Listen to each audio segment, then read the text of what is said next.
Probably. I'll be right back. We got 3 minutes.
各位漂泊者们晚上好，我是霸王。 The green screen。策划西飞，欢迎收看明朝2.4版本前瞻通讯。哎，细飞，我们这次怎么好像在一个演播厅里面？而且我看外面好像有一个大的决斗场。我记得拉古纳好像没有这样的地方哎。没错，我们身后的场景呢，并非是拉古纳，而我们来到这里也是有原因的。那说来听听。 在告别英白拉多、救下卡提西亚之后，我们在朝圣庆典中和公民者团子们一起战胜了闹腾的布大王，跟赞尼一起解决了黑街里的纠纷。我们还和夏空一同找到了埋藏在黄金之歌背后的秘密。但是就在最近，卡提西亚突然失踪了，而它的频率飘往了七丘的方向，也就是我们身后的大决斗场的所在地。七丘。 我记得在拉古纳听人提到过，七丘也是林纳西塔的一个城邦，难不成是七丘的人把卡利夏抓走了？具体的情况还是要到七丘才能够调查清楚。但我们在七丘人生地不熟，找起来会不会有些困难？别担心，现在的漂泊者和卡提西亚身上都有着睡主英白拉多的频率，借助着这种同频的联系，即使卡提西亚被卷入了远处的纷争，漂泊者也能够通过这种感应找到卡提西亚所在的方向。那漂泊者有没有在七丘感应到什么卡提西亚有关的线索呢？当然了，我们在感应卡提西亚的所在的时候，就看到了一幅十分奇妙的场景。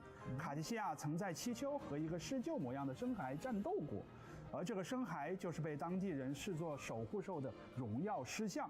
只有赢得七丘当地最大的深海竞技比赛——七丘决斗冠军赛，才有机会与之进行接触。七丘决斗冠军赛，这是个什么比赛？七丘决斗冠军赛是七丘当地的知名决斗大赛。七丘常年受到黑潮威胁，人们需要接受战斗训练，抵御入侵，因此七丘成为了一个尚武之都。他们崇拜英雄而非神明，也就是说，七丘人没有对于睡主的信仰。是的，虽然七丘和拉古纳都是里纳西塔的城邦，也都由岁主的引导建立了家园，但信仰的分歧还是让两座城邦分道扬镳，各自发展了。比起拉古纳，七丘对外界的态度更加开放、自由。决斗大赛也成为了七丘的支柱产业之一，有很多其他地区的旅客会在比赛期间前往观赛。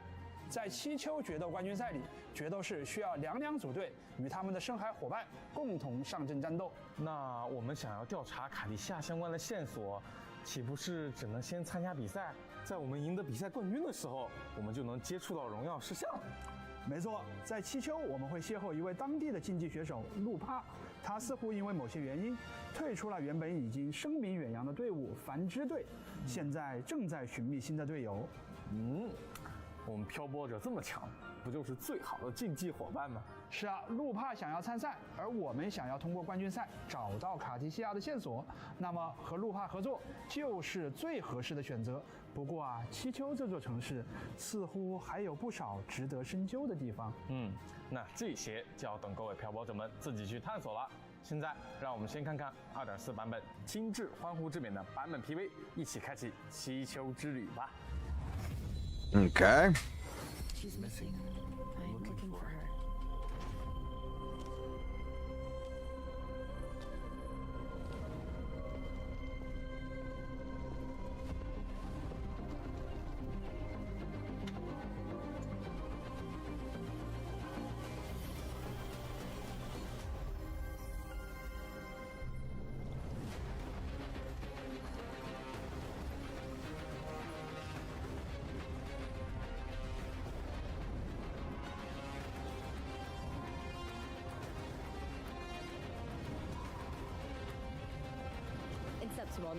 Strength and power go hand in hand. The Aegon isn't just an event. It's the training ground nobles and commoners alike have to fight in. You all know well that gladiatorial combat is the lifeblood of our ancient and mighty city. Warriors, may your courage honor Septimont and The fucking bring Irish accent. loyalty to its spirit. Let the Aegon begin! This sword shall follow your will.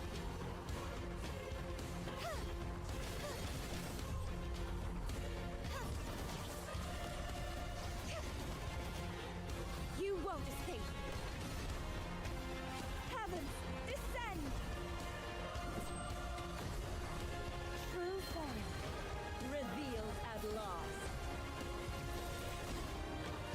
Quietus. Face your destruction. Tides, rise and crash! Furious tides. Split the heavens. Tell me, are you the one who summoned this blade? I don't care what you do off the field, but in the arena, fairness isn't negotiable. Caught you now!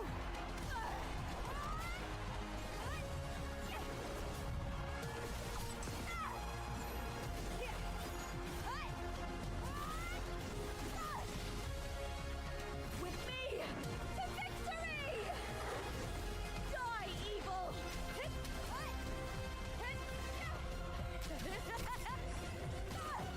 Glory is upon us! I'm joining your battle.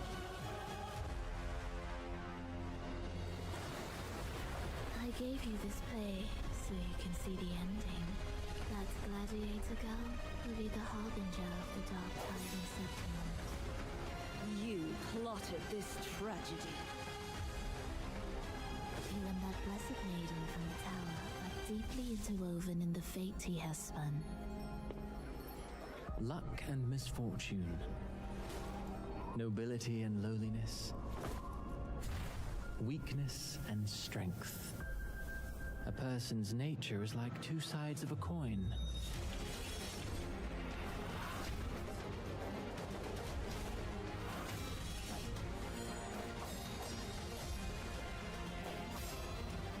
Surely you know you alone cannot undo my skill.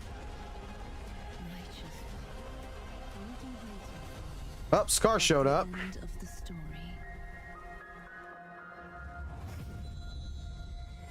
这试探看起来完全不是单纯的竞技赛事啊，似乎卡地夏面对的气球和漂泊者所在的气球有很大的不同。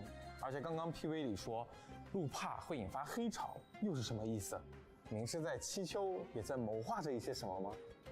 具体的来龙去脉，等漂泊者们完成2.4版本的潮汐任务就能明白了。在2.4版本中，黎纳西塔将开放全新地块气球。同时，我们还将根据版本时间推移，以章节为单位，分别在6月12日、7月3日开放潮汐任务第2章第5幕《荣耀暗面》，以及潮汐任务第2章第6幕《燃烧的心》。在《荣耀暗面》中，漂泊者会首次踏入气球，并在夺冠的过程中逐渐寻觅卡地西亚留下的踪迹。而在《燃烧的心》中，路帕将在漂泊者的帮助下找到这次故事背后的始作俑者。2.4版本即将上线的2幕剧情都同样包含了精彩的内容与演出，希望漂泊者们能够好好享受气球跌宕起伏的故事。气球区域隐藏的秘密也即将在2.4版本揭开，卡地西亚也会在故事的末尾等待着各位漂泊者的到来。既然这样，我们就先来介绍一下即将在2.4版本中正式登场的新共鸣者，也就是拉古纳曾经的圣女卡提西亚吧。卡提西亚呢？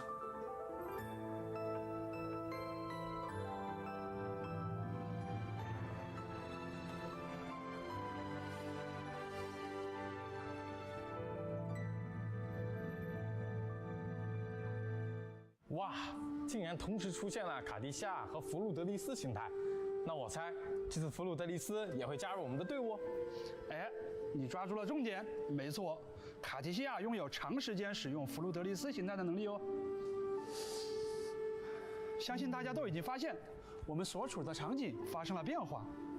这里感觉有些昏暗，冷飕飕的。没错，这个场景和卡提西亚在七丘的经历息息相关。在这里，漂泊者们也能感受到卡提西亚的频率。相信大家对卡提西亚相当熟悉了。他在埃格拉小镇长大，从小憧憬着骑士传说。他勇敢而坚毅，即便被困于黑潮之中，也从未放弃过抗争，放弃过希望。但他有时候又天真烂漫，显得有点小任性。确实。听说卡提西亚被困在神学院的时候，还会给自己做一些手偶，表演骑士卡提西亚大战邪恶名士的小舞台剧，消磨独自一人度过的时间呢。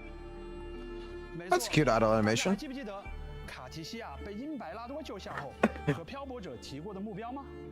为了变得更强，让自己能够超过漂泊者，他正以骑士的身份在黎纳西塔四处游历，磨砺自己。而他的战斗方式也非常具有卡提西亚的特色。卡提西亚是一位5星气动属性共鸣者，使用的武器是驯刀。他是一位拥有双形态切换能力的主力输出角色。他能利用风蚀效应提升自身伤害，并掌控风蚀效应。在战斗中，他会借助3把剑的力量对敌人进行攻击，部分技能还能为目标施加风蚀效应。哦，这3把剑难道就是之前剧情中出现过的铁尔芬、奥特尔和赫格利吧？这个我熟，弗雷德利斯在揍我的时候我可没少挨。相信漂泊者们对这3把剑一定不陌生。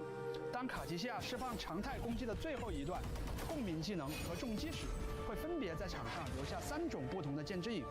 而在卡提西亚使用下落攻击的时候，便会吸收剑之影的力量，强化自己的攻击。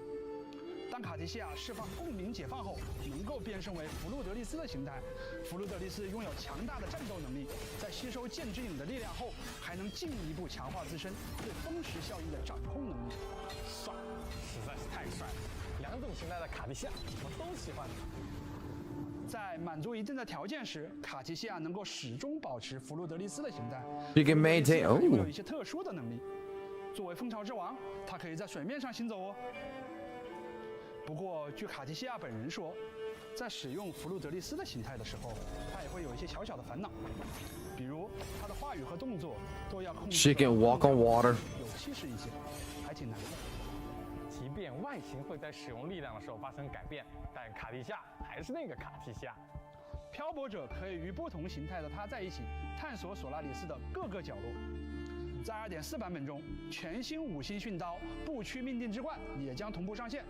这是一把教会秘传的仪式细剑，纤细枝条般的剑柄延伸出修长的剑刃，通体设计克制而优雅，给人一种神圣洁净的感觉。拔剑后，剑身上还会出现潺潺流动的蓝色气息。 整把剑看起来颜色与它的服饰非常搭配哦，感觉非常合适。介绍完大家已经很熟悉的卡提西亚了，接下来就介绍我们即将在七丘认识的新公民者路帕吧。在 2.4 版本中，漂泊者们可以和路帕一同组队参与比赛，向决斗比赛的冠军发起冲击。那就让我们以热烈的掌声和欢呼，请出这位七丘的决斗士，赛场上万众瞩目的新星路帕。路帕。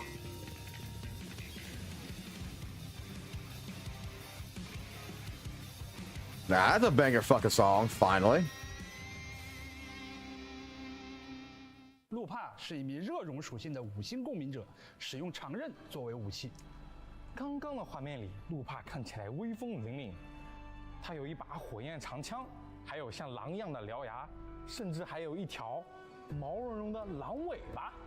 是的，路帕的尾巴是他共鸣能力带来的身体异化。 他很喜欢决斗赛事，会对比赛的录像一遍遍复盘，在赛场上的打法也很有爆发感，是七丘决斗赛场上引人瞩目的新星。凭借着自身实力，路帕深受决斗大赛观众们的喜爱。我记得前面好像有提到，他似乎因为某些原因退出了原本的队伍繁殖队，似乎是因为七丘的部分家族在干扰比赛的正常进行。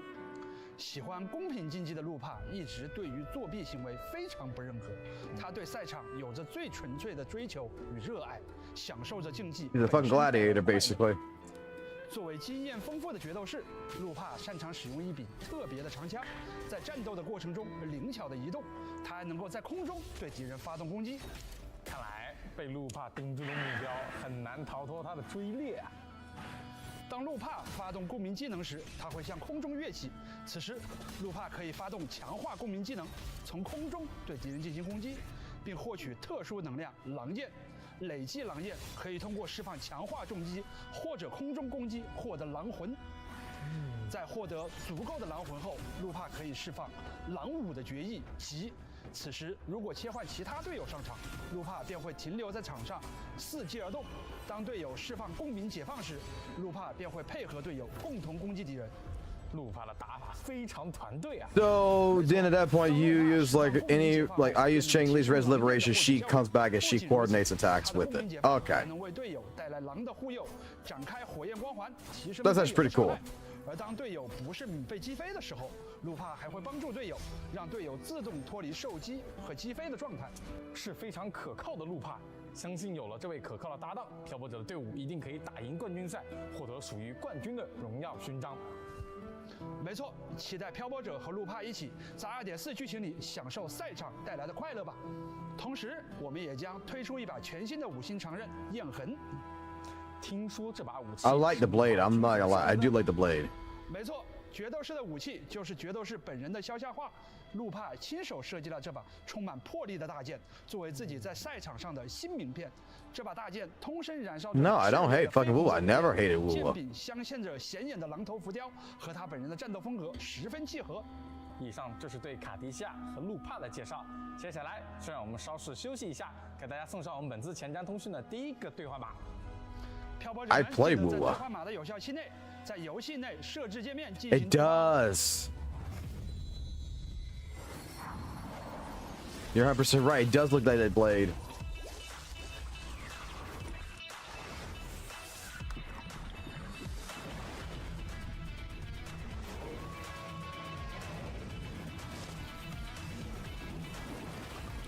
Heartpour, official energy drink of the Aegon of Champions. Heartpour, fuel the Septimon's pulse. What the fuck? Devotion.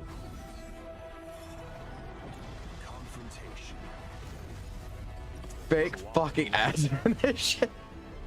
That's fucking hilarious.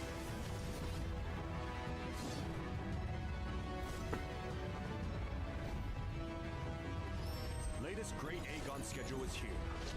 4 finalists to start their epic. That's actually kind of funny. I like that. Catch the latest on the Great Aegon on screen with Bream. Septimon Great Aegon. Hunt for glory. 刚刚播放的这段广告看起来就像七丘的旅游宣传片啊！没错，七丘的竞技比赛吸引了不少旅客前来观赛，在七丘的城区里也处处有着竞技元素的体现哦。那么接下来闲话少说，一起来看看全新地区七丘的景色吧。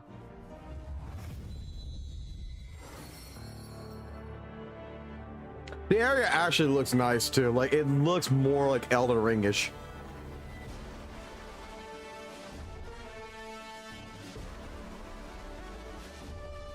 I do like this better than Renacita.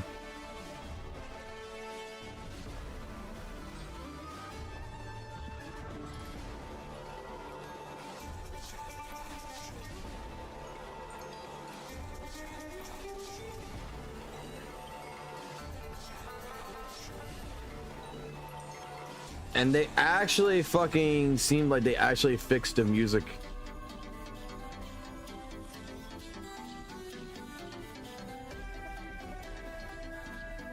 I mean, so far, yeah, I'm excited. I'm actually kind of excited for 2.4. I'm not gonna lie.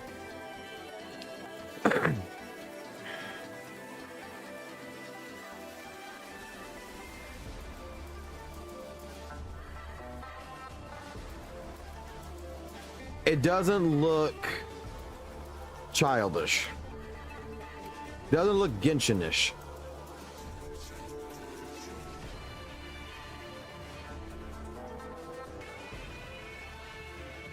That's what I like about it. Now, the moment I see some fucking lamp or whatever going ahead, going doink, doink, doink, doink, then I'm gonna change my opinion.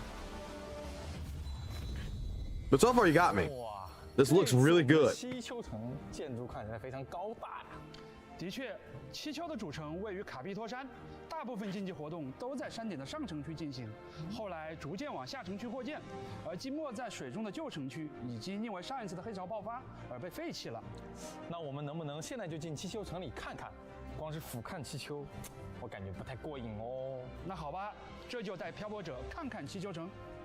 这里就是七丘城的内部。 建筑非常高大，地板上铺着红毯，周围都是决斗士的雕像，非常有竞技氛围。沿着路往前走，就能看到决斗场了。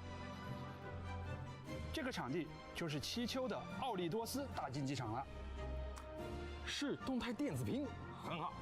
我已经开始感受到漂泊者在这里拿冠军的氛围了。往这边路走，可以去 Are we allowed to 七丘 fly in 人常去的 here? 餐厅。这里就是餐厅烈日。 吧台上有各种各样的饮品提供给观赛的观众，听说路帕也喜欢在这里用餐哦。在七丘的街道上，也能经常看到有各种不同的生孩出 I 没。 saw something. I want to rewind it. 会和生孩搭档一起训练，一起参加决斗比赛。诶，那个电子屏广告上的人是路帕吗？是的，路帕是人气高涨的竞技明星选手，所以能够接到一些商品的广告。听说。 这一款叫做“影星”的饮品很好喝，路帕也非常喜欢呢。那么七丘城内的场景就先给大家展示到这里了。除了大竞技场和餐厅之外，七丘城内还有七丘浴场和大型酒店。你提到的七丘大浴场是个什么地方 ？Public 无论是观赛 baths. 者还是参赛者，七丘人都喜欢在比赛后去浴场泡泡热水，放松酸痛的肌肉和紧绷的神经，是很惬意的放松方式呢。 Oh, you can take baths with your waifus. Oh. 战斗之后，肌肉酸痛和神经紧绷都是在所难免的。这时候就前往气球浴场放松放松吧。那听说在气球的野外，也时不时会传来神秘的龙啸声。感兴趣的漂泊者们也可以去气球的野外调查一番哦。在探索的路途中，有时还会碰到一些阻碍前进的障碍物，而一具来自气球的古一雄铠便会成为漂泊者的帮手，帮助你斩断前路的障碍。刚刚好像在城市里面看到了不少路边的小深海，它们漂浮在空中，好像还有些奇妙的动作，是不是还挺可爱的？它们的名字叫做啪嗒，是会为竞技选手加油鼓劲的啦啦队深海。原来是啦啦队啊！那在漂泊者上台竞技的时候，相信他们会更卖力的加油的吧？另外，还记得竞技场上盘旋的电子屏吗？仔细看，有一个带鱼模样的深海，是它在为大家提供竞技场上的电子屏显示，可以实时播报赛场上的动态哦。所以这就是传说中的带鱼屏。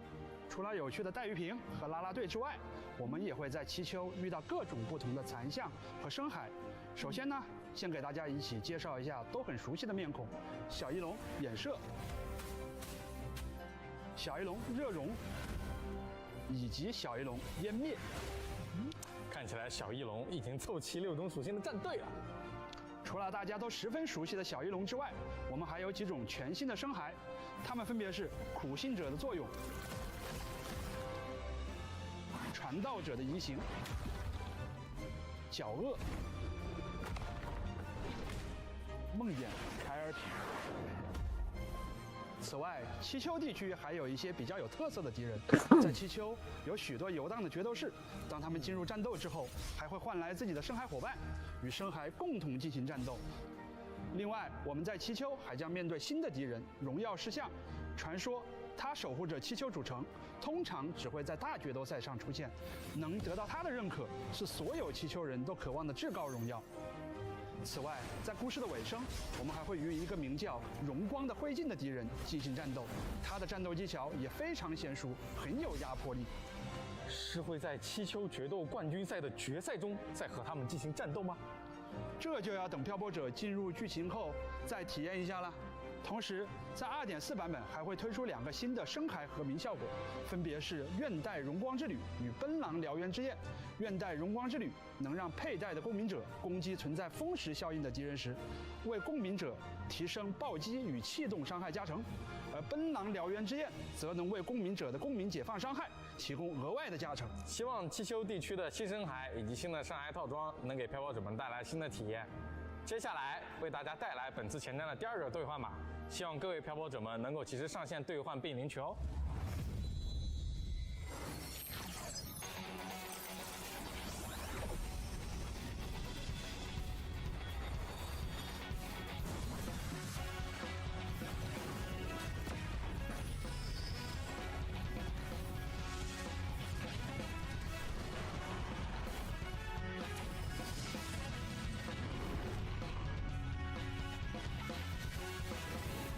Countless echoes, limitless tactics.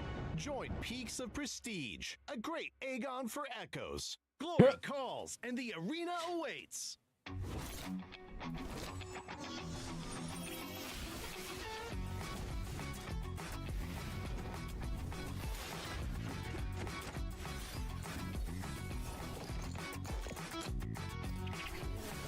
Aegon merch drop. Available now. I love these little fake ads. They're fucking beautiful as shit. Pedley's, official retailers of the Aegon of Champions merchandise. Order now and get the best picks at Septimont. 欢迎回来，大家好，我是大家的新朋友策划阿凯。接下来我会和霸王一起给大家介绍2.4版本的相关活动及优化安排。 All right, Vince, finally. 阿凯，赶紧跟大家讲一下2.4版本具体都有什么样的活动和优化吧。好的，让我们先把目光放在我们2位新共鸣者身上吧。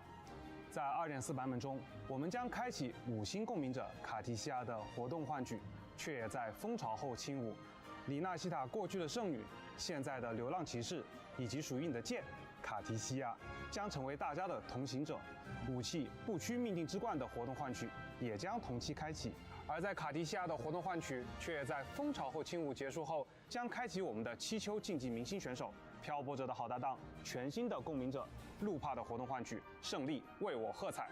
当然，武器焰痕的活动换取也将同期开启。介绍完新共鸣者，是不是还有一些很重要的内容要介绍啊？你看，天气已经这么热了，之前说好的夏日服饰，是不是该给大家带来一些新消息了？好嘞，在2.4版本中，长离的特别定制系列服饰。桂枝宁服以及克莱塔的特别定制服饰夏日旖旎将会上架商城，获取长离、克莱塔的特别定制服饰，可解锁换上了全新服饰的共鸣者头像。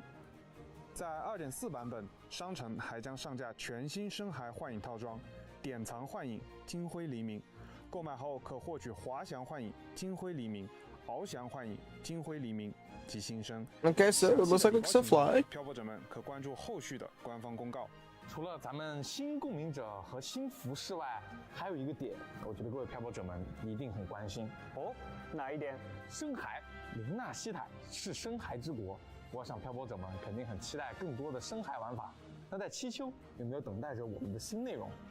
当然有了，在七丘有一个名为《荣耀之丘》的深海决斗游戏，可以通过终端远程控制深海的排兵布阵，与七丘的决斗家们进行深海战斗。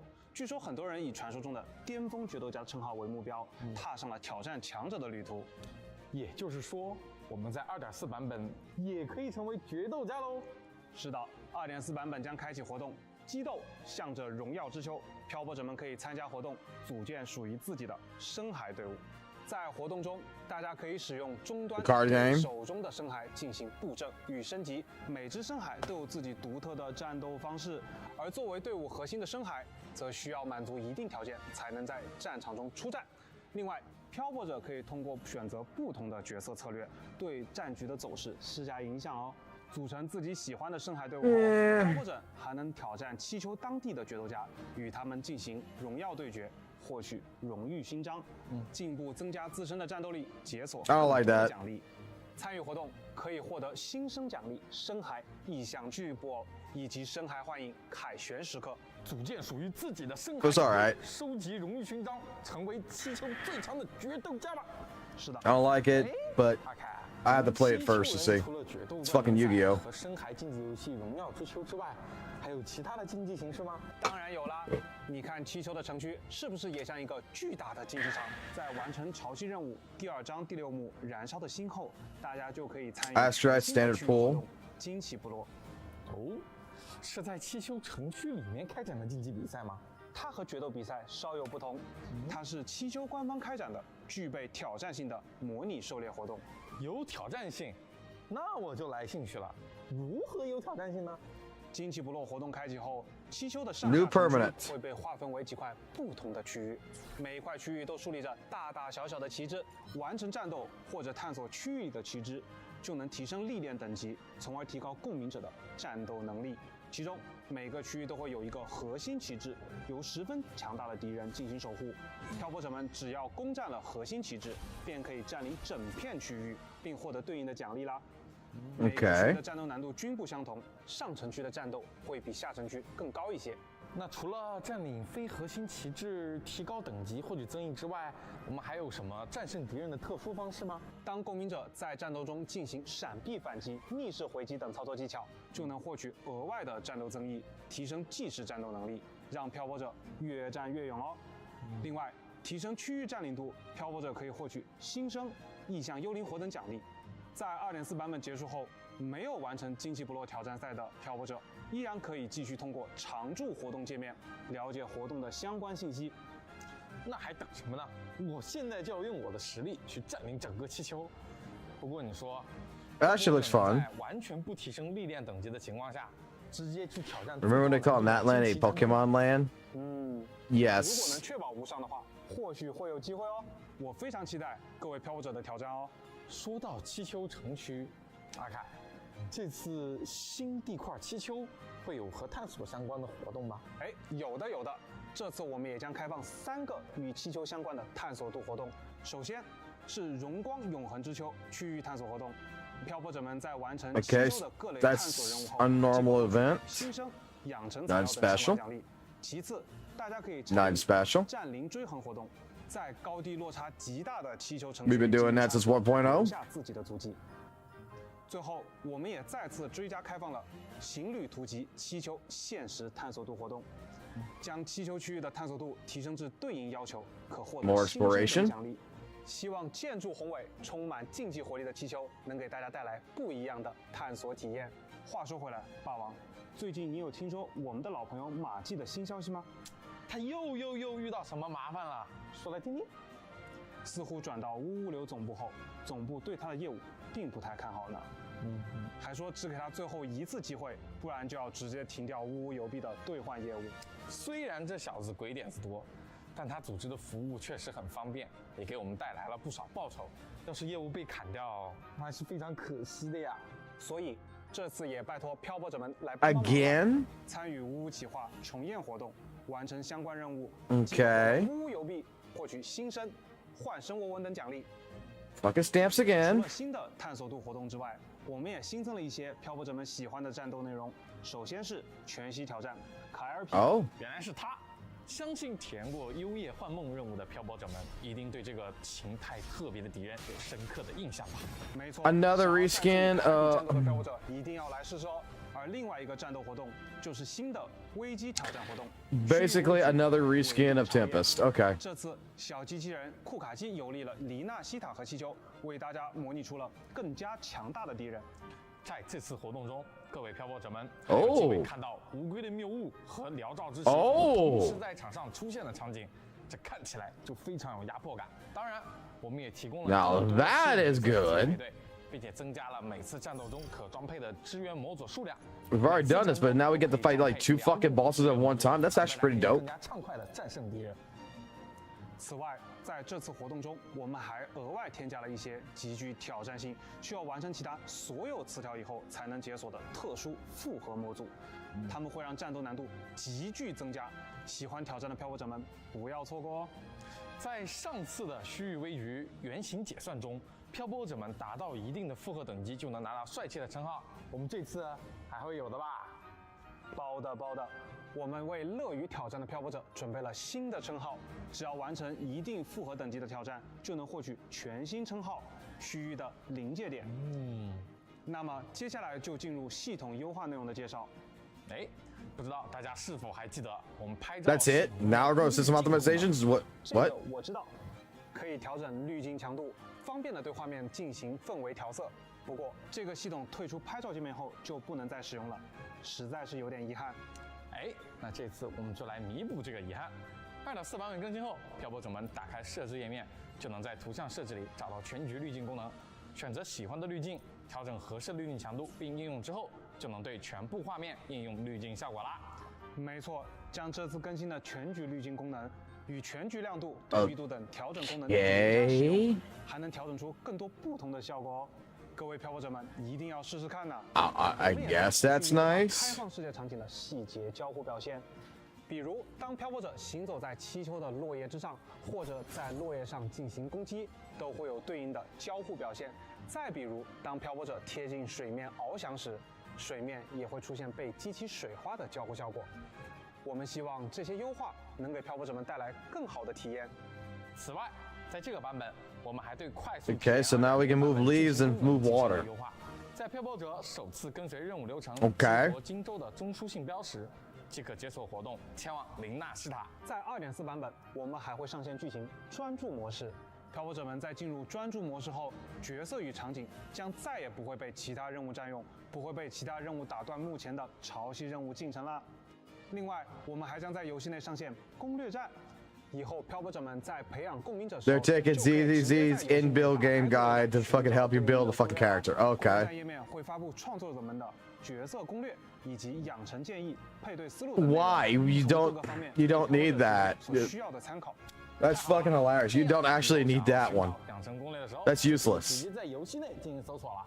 最后，为了庆祝气球决斗冠军赛的启幕，在2.4版本 All right, we got 10 radiant 通 tides. 过邮件为各位漂泊者送上10个福金波纹奖励，希望漂泊者们能享受这场气球最大的决斗盛世。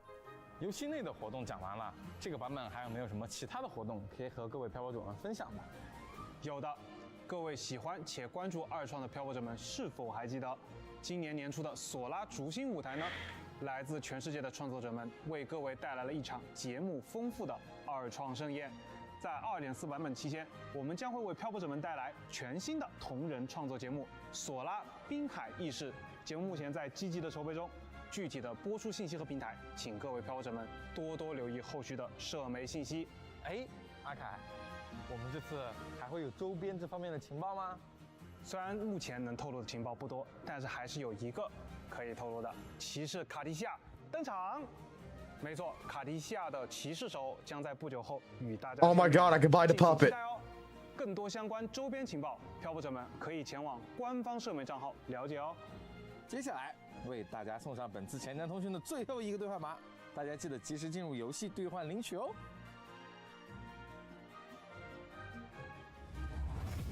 好，那么以上就是2.4版本轻质欢呼之冕前瞻通讯的全部内容啦。卡提西亚和路帕都在七丘等待着你的到来。那么，漂泊者们，我们6月12日在七丘的大竞技场等待您的登台，让我们一起前往七丘，不见不散，拜拜。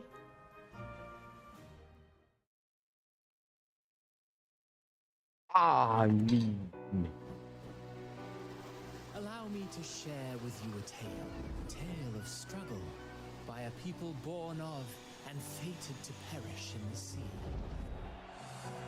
In the land of glory, where every soul pines for lasting victory, one truth lies forgotten.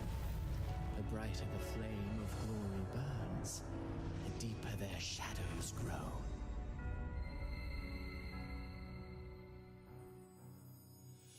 A living soul who slumbers in the netherworld. So they did not fix their anniversary. Pulled in by nostalgic music of homeland, she stumbles her way across the world beyond.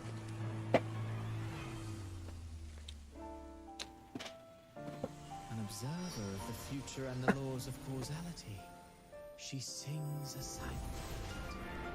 For no one knows who will be crowned the hero of heroes in the end.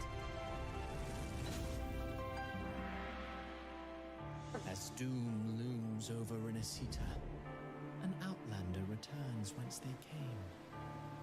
Slowly, they join the crowd pilgriming toward the kingdom rising in the dark waves. And you're curious as to how it all ends? Of that I have no knowledge. All I know is this. Those blessed by the sea are ever doomed to bear its curse.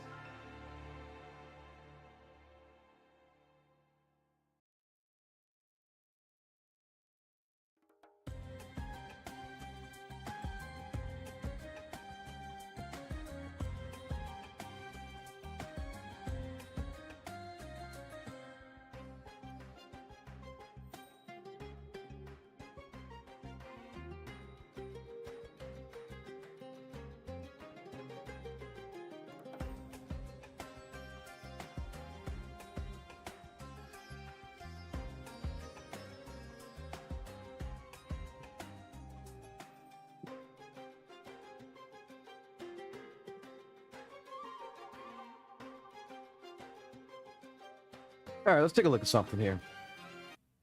So look at the card game. We got this event. That's pretty good.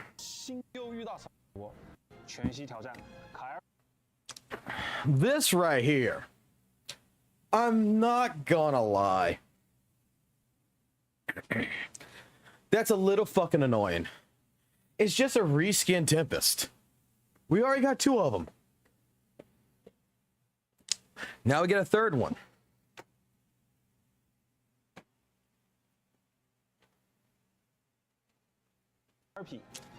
So we get a 3rd one like this.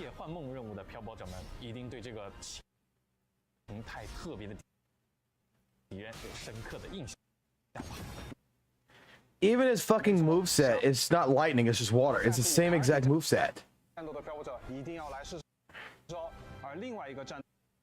Okay. This is good. This is stupid. Like, I don't really give a fuck about the global filters, so I don't care about that. This is nice, but it's not necessary.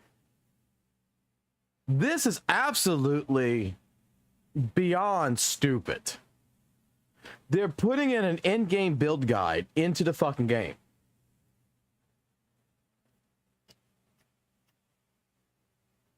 That's absolutely dumb. Apparently I'm missing something here because everybody's going completely crazy. Oh, they got more. Sun and moon.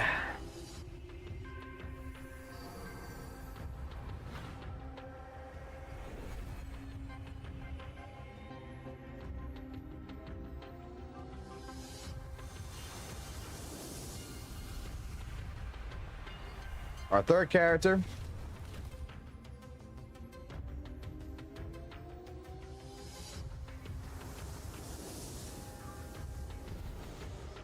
Oh shit, a fucking man.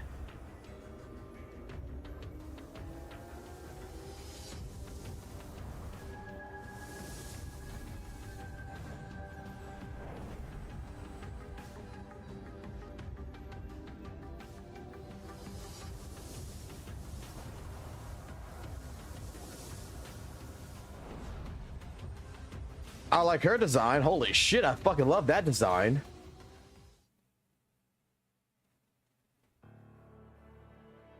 Who will be crowned the hero of heroes?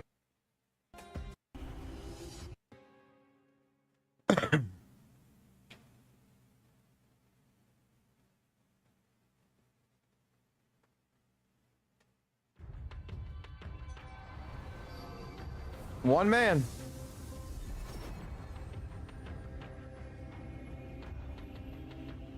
Dude, let's just be honest, like, in the world of gacha, it just seems like, in any gacha game, it seems like all of them, it's a world-dominated world.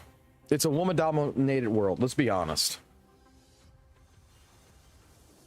Women are the fucking apex fucking predators in these fucking games. Men are designed for breeding. That's all they're designed for.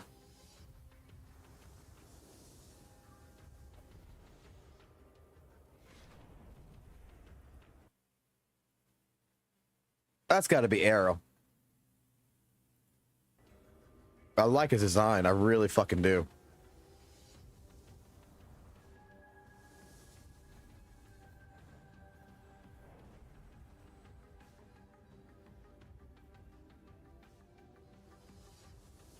And we got the Yandir. But I really fucking like her fucking design. Maybe I just got a thing for short hair.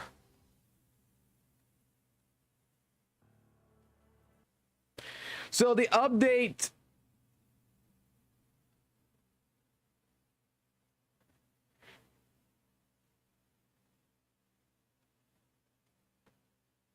isn't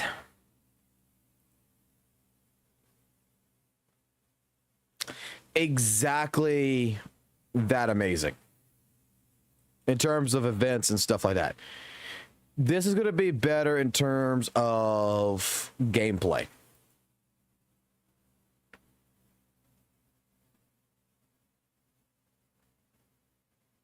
That's the way I'm going to see it. What's my rating on this? Oh my god, it looks better than the anniversary update. It sure does. I mean, this is fucking amazing. There's a couple things I don't like about it. I will say that. There's a couple things that I do think that does not drive with me.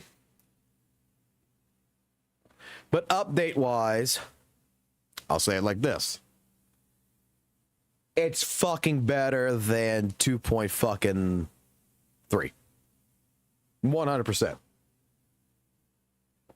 Like, this is where to me, this honestly, yes, this is where WutheringWaves anniversary should have landed on. Like, they should have timed it better. 100%. But I mean, in terms of events, they're good. I do like the permanent challenge event for the Banners Never Fall. That is actually something I'm very interested in. This right here, I don't give a fuck about. I don't give a fuck about anything with the exploration. I mean, fucking Lolo's coming fucking back. The stamp fucking bullshit yet again is coming right back. The tactical hologram that they're introducing, I'm not gonna lie, that's a little bit piss poor. It's just Tempest. It's just fucking Tempest. It's just a reskin of Tempest as a water monster. That's it. This right here, fucking amazing. Virtual Crisis, I could do. I fucking love this shit. This is fucking great.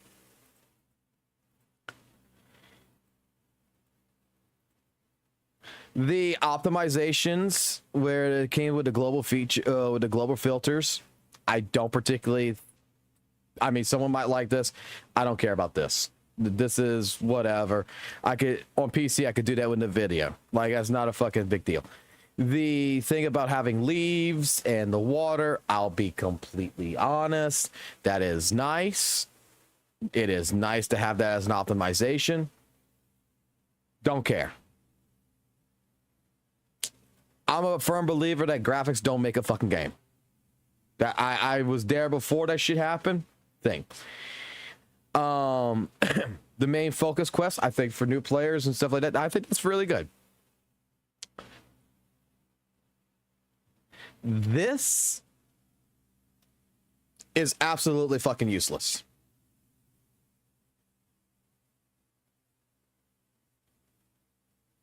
This is absolutely fucking useless. Even for a new fucking player, I could tell you how to build every single one of these fucking characters. Your first echo is going to be either crit rate, crit damage.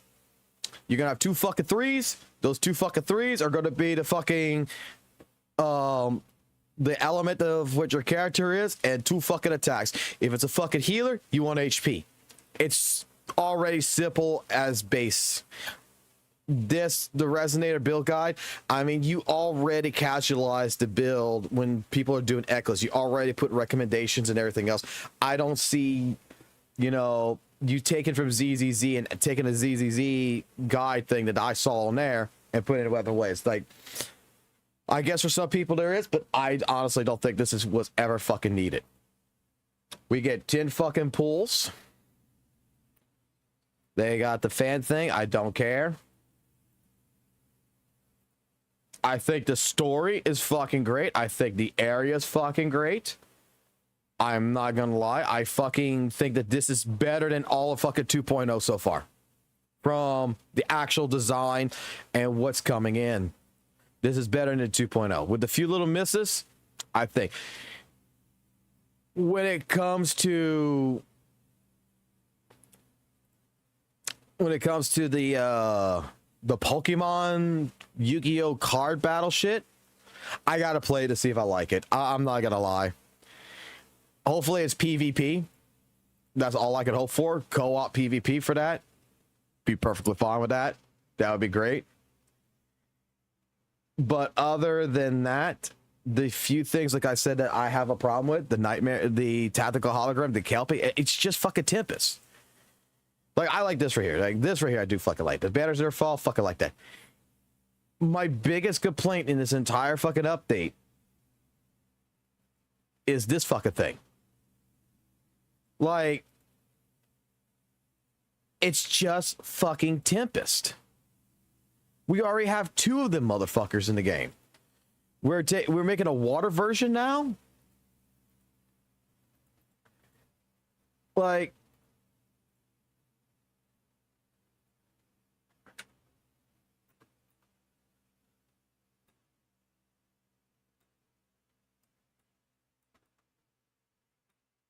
the tail slam, yeah, it's new.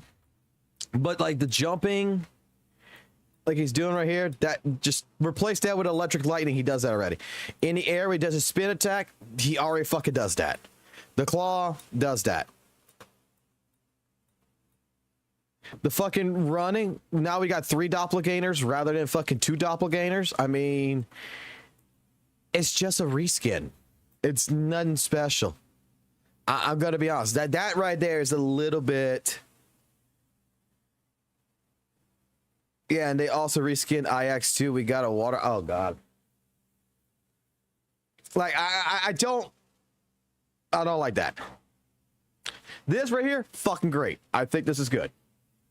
Like what 2.4 actually got me on is the fucking area. Like, let me put it this way. From what I've seen so far, with the story trailer, everything else, character-wise, I don't care too much. But the entire exploration that they did, where's that part at in here? Where they explored the entire gladiator shit. Like this right here. This is what I wanted for fucking 2.0. This is what I was expecting. Dark. Decrepit. Dark Souls fucking feel. That's how I felt about 1.0. The areas felt in terms of what WutheringWaves was. In 1.0, you have your city, you know, Jinzo and everything else. Everything around it is lush green land. The closer you get to the end of the fucking story for 1.0, for chapter 1, basically, you actually see the withering. Okay? You see the fucking land start to die. You see the lush greenery coming into death. Dark, decrepit, awesome. Renacita, too fucking goddamn beautiful. Too fucking... Like, I felt like I was playing Genshin.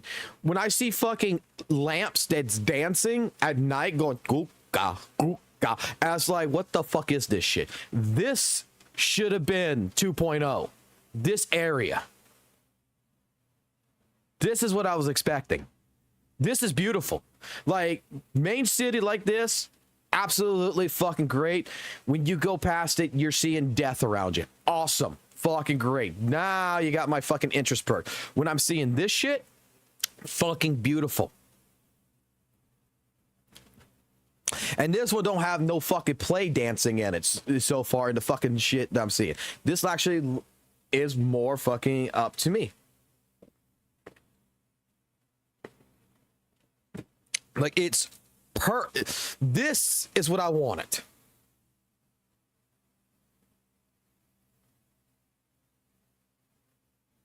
This right here, like, you got the little fucking things. Like, this I understand. This I accept, okay? These cute little fucking echo monsters and shit, they're gonna be there. I'm fine with that. Just don't... Like, look at this shit. This is fucking goddamn the fucking awesome.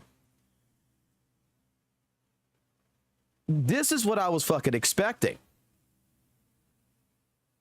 Like, look at the fucking grass. It's not like lush green. It's actually like a dying green. The fucking arena right here. Fucking this boss fucker. Like, holy shit, this is fucking beautiful. You see the fucking sky is on fucking fire, motherfucker. This is what I was expecting for 2.0. You fucking brought it back. I fucking love you. This is, I have to say it, like, girl, like, got me on this. Lupa, let me be honest with you. I know that Zelda Girl's coming in probably first, and Lupa's coming in second. I'm more interested in Lupa than I'm interested in Karth. No, I'm more interested. I don't care for Blondie. Like, Lupa, watching her fucking gameplay, I am sorry. Like, I'm watching this, yeah, with Fleur de Lis, everything else. It's an overpowered fucking character. It's fine. It's absolutely fine. And I gotta scroll to find. I'm watching this gameplay, and I'm not gonna fucking lie. This right here. I think even like her music.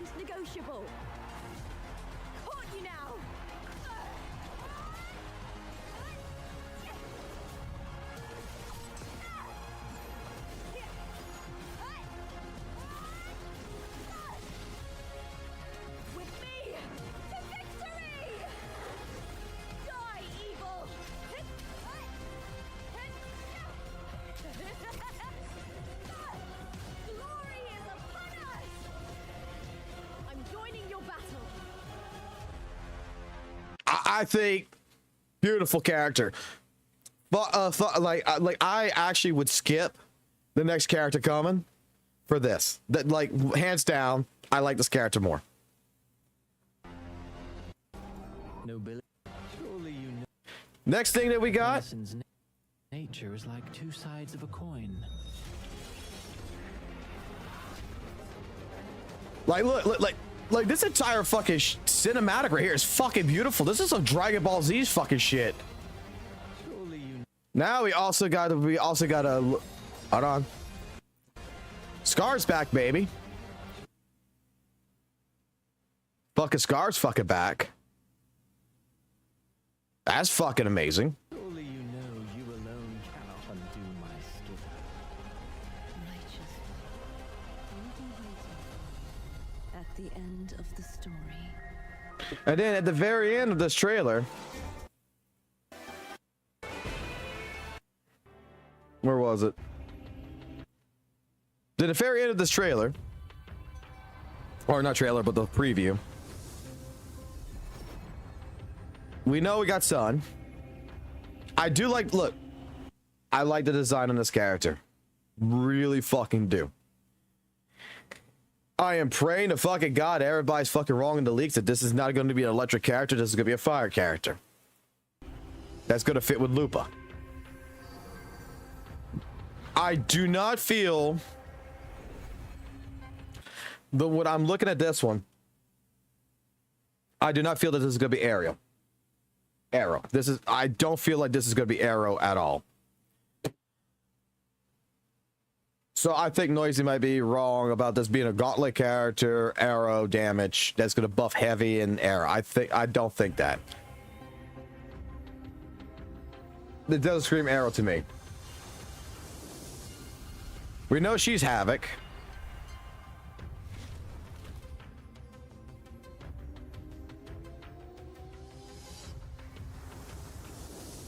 This is with the arrow character, I would think. And look, we get one more male in a patch. Like I said, every gacha game seems to be the same exact fucking thing. It just seems like it to me with every fucking gacha game. That there is one male because they're only designed for fucking breeding. It's a female-dominated world. The women are just there to fucking come in and fuck them in and make babies. And they have chosen a select few.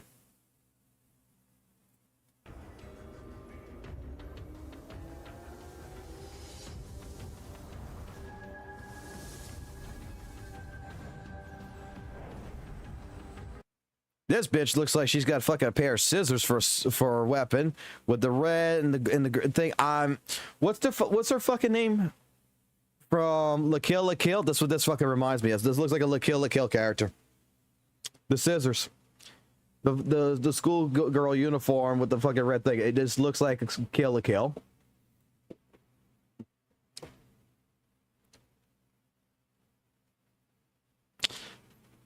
That is what it's saying. What was it? What is her fucking name?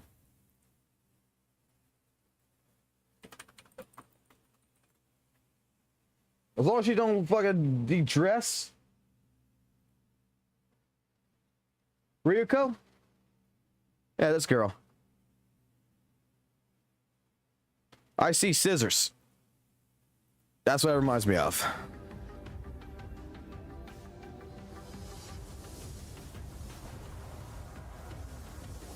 Now this, maybe it's just because I like girls with short hair. I don't know. Maybe it's a short hair thing or it's the white hair. But the fucking, I love this character already. From just looking at it, I fucking love this character. Looks like a bitch. Out of every other fucking character that's smiling and everything else, this is frowning. And this one's got the fucking dark fucking eyes like she's going to step on you. I fucking love this character. This character, I will say it like this, and I know that y'all probably will disagree with me on this, but it feels like Ciri from fucking The Witcher. It feels like Gun Ciri.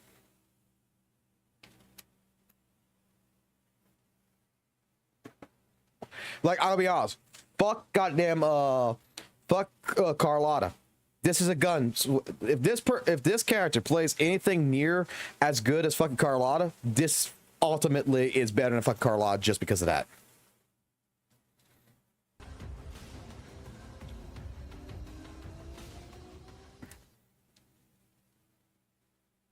This update actually is really, really good. There's only a few key things in it that like I said, I don't fucking give a fuck about, and I am a little bit fucking annoyed with. I don't think a lot of these events are that good. It depends on what the aspects are going to be, because my problem so far with WutheringWaves is that so far with the events I've played in the recent time, a lot of the bigger events have been more chore than reward. It don't feel like it feels like the effort you put into the actual event does not constitute the reward that comes with it. I mean, the crap with the elusive death realm bullshit, the dream shit. For 600 asteroids, I gotta spend basically like 5 to 7 hours and fucking hope the god RNG and everything else is with me to pull that shit off.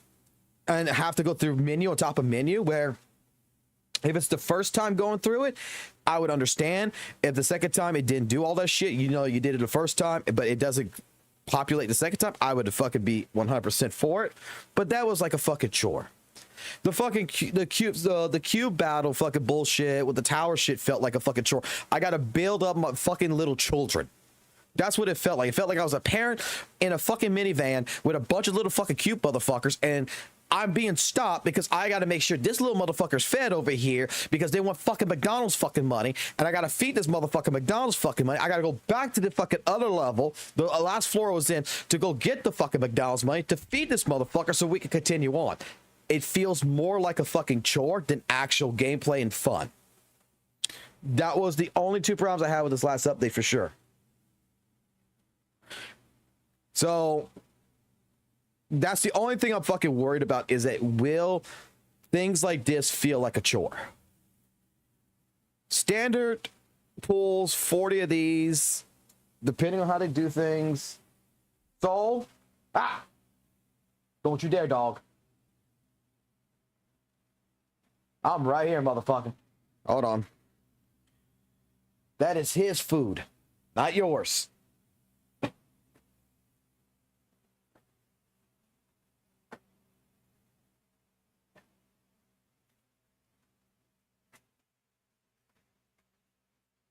Give me that. You don't need that. Fuck off, dog. So, that's the only thing. I'm hoping that this is actually really fun. It looks fun. Fucking area events, exploration shit, I don't care for. I'm worried with the asteroids. I'm worried with the pools, because it just seems like in some cases, like, they may get stingy, because it seems like since after 2.1, rewards have been stingy. I mean, even Lolo here. Again, I don't care for this event. It's coming back. But, I mean, again, it's not really... It's a gotcha fucking mechanic. Whatever. I just don't particularly care for it. Tactical hologram, the Kelpie. This is just fucking Tempest. That is straight up re-fucking hashed. I'm sorry. I'm fucking sorry. This is lazy game design, in my personal opinion. This is time crunch. I don't like it. I would prefer them to have taken like Jew, the Sentinel fucking Echo, or Scar, and turn that into a tactical hologram boss. I don't want another version of fucking Tempest. I already got fucking Tempest. I don't need another fucking Tempest. I want, you know, the other fucking bosses. Like, let me open up WutheringWaves. We're gonna play a little bit of Wedding. I'm not gonna play, but we're gonna go look at some shit.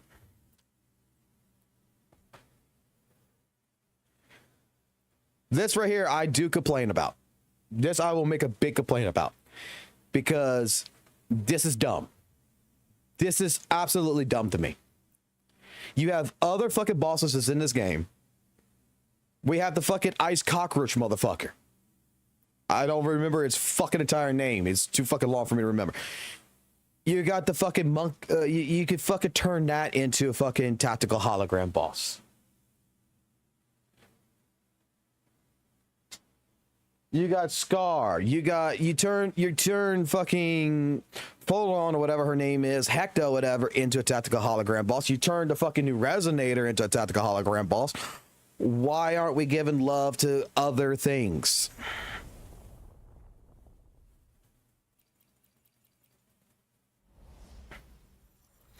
Overall, this is better than 2.0. What the fuck? Oh, I was in this fucking world. Get me out of this fucking world. Yeah, this was shit. This was shit. I think Kuro cooked on the gameplay to a point to where I would give it a rating out of 10. I give this update out of 10 an 8. An 8 out of 10. I think the few complaints I'm making right now justifies that. Because, I mean, like I said, we got a Tippus Memphis. We got a Thundering Memphis. Now we're going to have a Kelpie fucking Memphis. Okay, what the fucking do? Apparently someone said we're going to have a Water Ajax. Why can't this be a tactical hologram boss? Why can't the Mech Abomination be a tactical hologram boss? Make both of these a fucking tactical hologram boss before you fucking make a new version of 2 other characters. I'm just saying. You made this, and this fucking tactical holograms. Why the fuck not? I mean, make Jew here a tactical hologram. You made this a tactical hologram. You made this a tactical hologram. Fuck, make fucking Bell right here fuck a tactical hologram. I don't know how the fuck you would do it, but I'm pretty sure you could figure something out. Make fucking, the statue of the Crownless a tactical hologram. Make Scar, maybe just his second phase a tactical hologram. I don't particularly care for that. This to me is lazy game design. You have other things you can use. Why the fuck you're reskinning Tempest? Because you just don't want to make another you don't want to make another character. That's what it is. You don't have time, I guess, to fucking take one of the other fucking goddamn Echo bosses we got and reconvert it into a tactical hologram. This, like I said, this is good. The optimizational changes, again,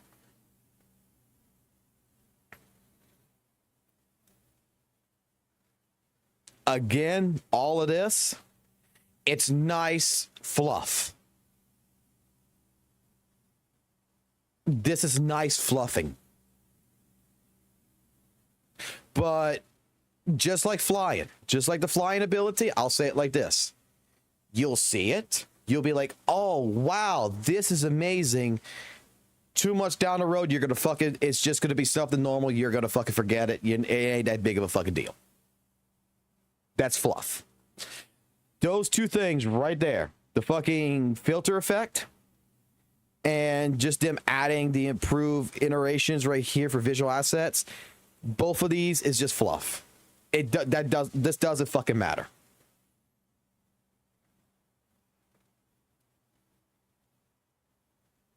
This right here, the optimization guide, we're going to help people build fucking WutheringWaves fucking characters. I mean, you already got it. You already fucking did it. I mean, if I come here, I do a filter. It's going to tell me, hey, these are going to be your 2 best fucking Echo sets. Okay. You pick the one you want. And it's going, and when you do like your substat rolls, it's going to fucking be like, hey, look, in yellow, you want crit rate. It's going to tell you what the fuck the stat needs to be for the main stat. It's going to tell you. You don't have to guess. It says this needs to be crit rate or crit damage. That's how all DPSs work. Crit rate, crit damage. That's what it's got to be. And then when you start doing it, it's going to tell you that since this is not highlighted, basic attack damage is shit. You don't want it. This 30 attack, you don't want it. But you want the energy regen, you want the crit rate, and you want the attack. And the more you go into it, it's already casualized. Like, I'm not sure how ZZZ works. I'm pretty sure it's basically probably the same way. But, I mean, it's completely fucking useless. And you will figure out very quickly, if you read, which character goes with which. This game is not complicated in any which way, shape, form.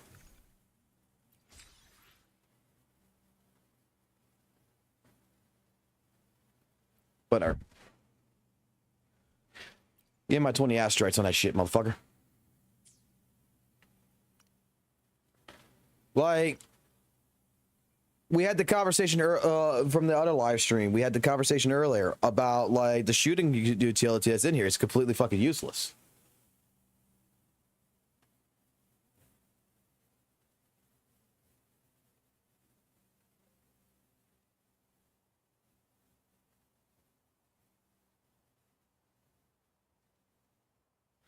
Okay, sorry. I was just checking my computer because I'm working from home again today.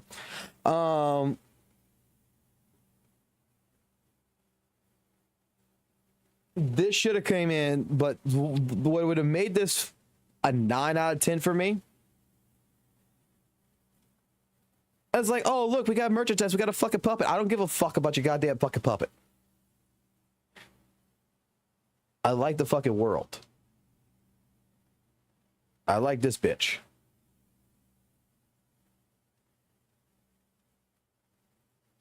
The trading card Pokemon fucking game that they're doing, like I said, I can't really say yay or nay to that because, in all honesty, I need to play it. Oh, but you know how many motherfuckers are going to say this is a fucking W and this is fucking amazing? You can now take a bath with your fucking waifus. Oh, shit, we can sit in a tub and we can admire fucking polygons. This, who cares? Only people who's gonna give a fuck about this is horny little fucking 13-year-old fuckers in the head. If you're a horny 13-year-old that wants to see some fucking goddamn fucking WutheringWave titties in a fucking bathtub, well, guess what? You're covered, motherfucker.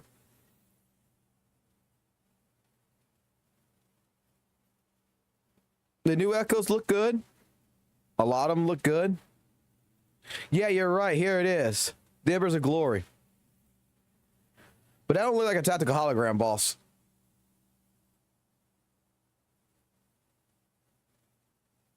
They only have one.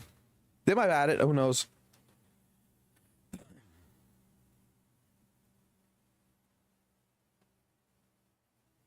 The weapons look nice. I really do like Malika's weapon. Yeah, like I said, this right here, I really can't determine whether or not this is going to be good or not.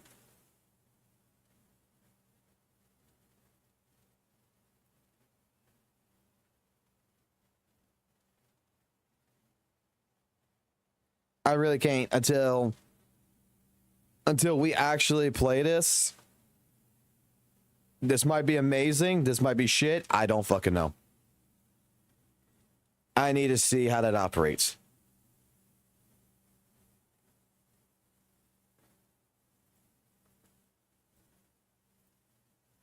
There's no point putting a rerun banner on 2.4. You already had the anniversary banners. That practically had every fucking character already in it.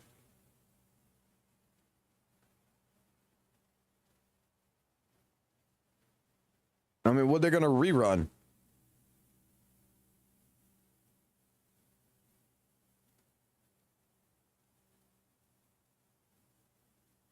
I do like this. The idea that you fight two fucking bosses at one time, that's fucking cool. Like I said, I think I honestly think that this entire patch is an 8 out of 10.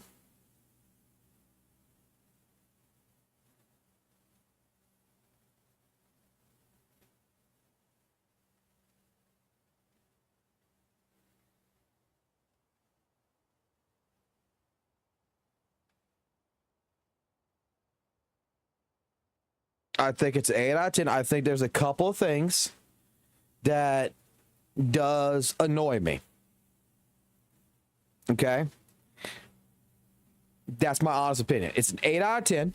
I'm more interested in the area. I'm more because it looks better. It looks great.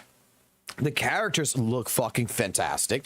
It's not this high school musical theater shit. They're getting away from that. I fucking appreciate that very full-heartedly. There's a couple of gooning things in it, which I don't particularly care for. There is the rehashing of using bosses and just throwing it in there instead of, like I said before, go fucking take one of the other fucking bosses, man. Like, you can fucking throw Scar in, man. Fucking people would love that shit. I like, honestly, that is my biggest complaint, is that we got these tactical hologram bosses. I don't need another version of this motherfucker. I want fucking something like fucking Scar to be thrown in.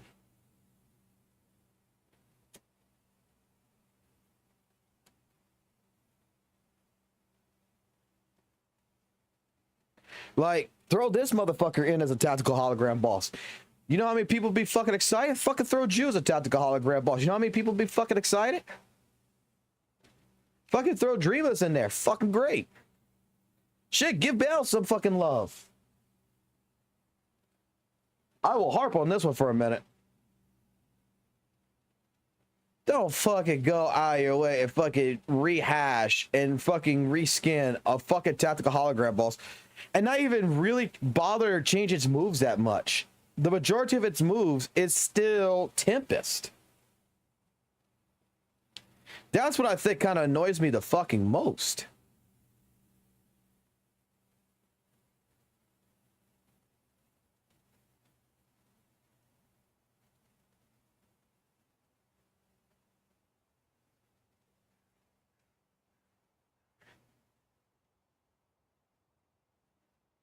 Like, these events don't fucking matter. They're the fucking standard fucking let's go explore events.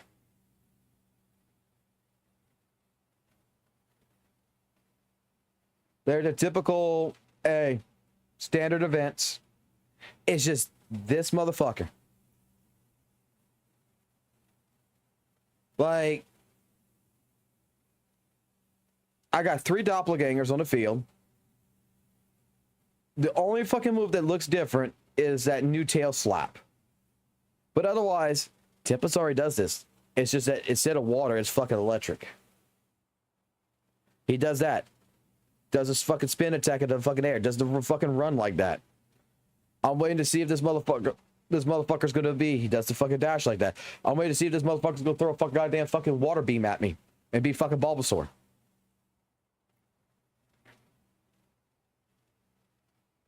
Again, for what it has to offer, it's good in the things that I want. There's just a few fucking things that I'm going to say it's a fucking L. And the tactical hologram boss is the biggest one. The tactical hologram boss and the optimization really is the 2 biggest key points that I'm going to say is the only issue, in all honesty.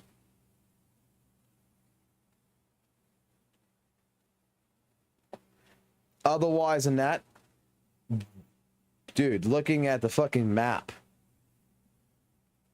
looking at fucking Lupa, all of this,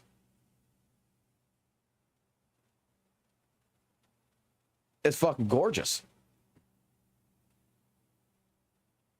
Like, when I saw this, when they put this out, I was like, okay, this looks good. This looks really fucking good. That's fucking good.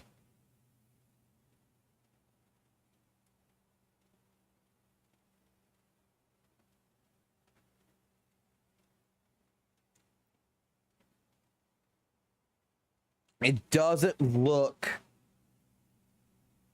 like it's a parody. This is the WutheringWaves I know. This is the aesthetic. This is what's making me excited.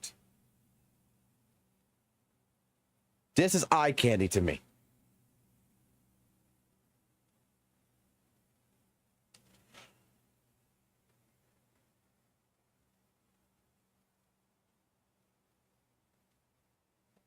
It's beautiful and it's dark. It's everything that I want. What 2.0 pissed me off at, 2.4 fixing.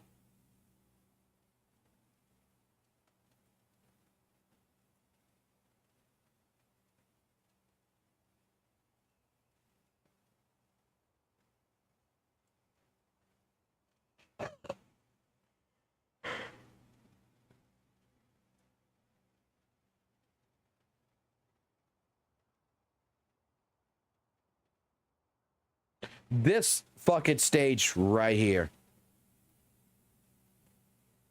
I'm not gonna lie. I can't wait to play this. The fucking broken down Coliseum, the fucking fire in the fucking sky. This area, fucking outstanding, fucking beautiful. This brings in, oh my God, action.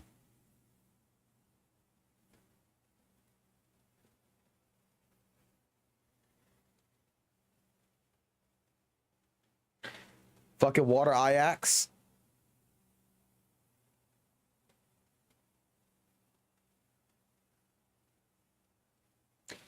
By the way, people call this a second annie. What do you? This ain't no fucking second anniversary. That's a fucking bullshit statement. This is a fucking major patch. There is nothing in here.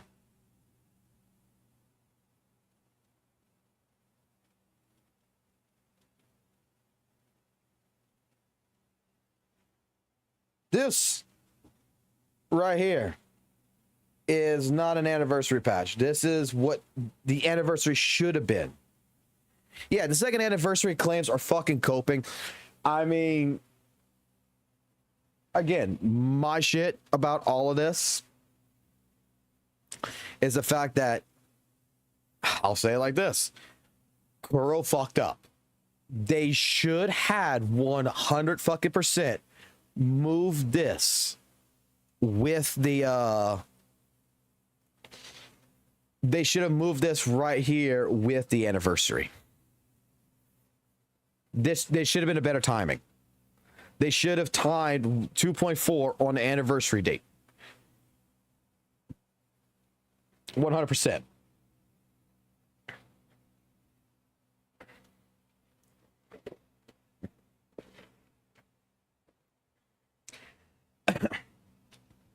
But I mean, let's be honest. ZZZ still has a better anniversary. This is going to compete with ZZZ, and ZZZ still wins in the anniversary department. Because if you track just the fucking anniversary, the anniversary is better. WUWA's anniversary, Kuro basically said, we're sorry. Here's some more fucking pools. Bye. Here's our apology, fucking mail. Bye. They did not use 2.4 to fix any situation with the anniversary. So anyone coping with that this is called the second anniversary, I'm sorry. You don't know what the... I'm sorry.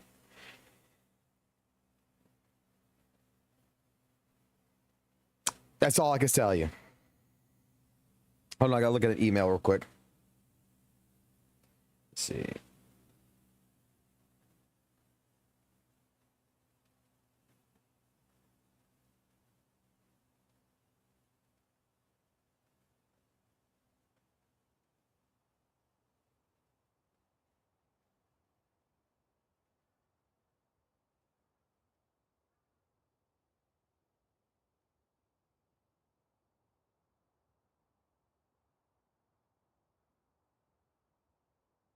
All right, cool. Let's see. People say that 2.4 is part 2 of the anniversary because of the skins being in this patch. If it was a part 2, they would have said it was. Look, this is a preview, right? And when you go through this fucking preview, they do the fucking character thing. Look at the fucking events. Like, here's the fucking thing. Look at the fucking events in the game. Let's get to the second guy. The second guy who fucking does all the fucking event shit. Where did you show up? Right here. They talk about the characters that are coming in. I mean, Australian matches draw near, attention, peaks of prestige. This is a main event. Okay. This is a main fucking event. We got the fucking card game. That's a main fucking event. There's no 5-star fucking character given to you. Another fucking thing. And look, this doesn't even give premium fucking lunets. This is just this just gives you fucking the regular ties. This doesn't even give you anything better. This is a main event. That's permanent. It's a permanent event. That's not part of fucking anniversary. And apparently it says 120 on that for thing. This is something that's probably I'll end up playing the most of, to be completely honest. Wow. Area event. Let's go to the streets right here. Let's go take a look. It's an exploration event. We've done all the exploration events in the past.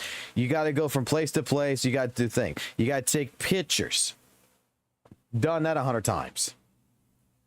They have a third one just like it, where you're going to have to do the fucking thing where you go kill like fucking 40 echoes or whatever, spin as many tides, all that kind of shit. That's going to be the next fucking thing's going to show up. These are all main events. Like, this is not a... They're coping so fucking hard. It's just saying... Instead of just saying the honest truth. Kuro fucked up the fucking anniversary. Kuro fucked it up.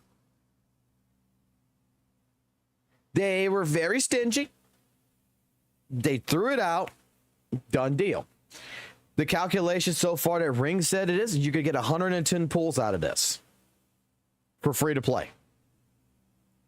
Cool. 110.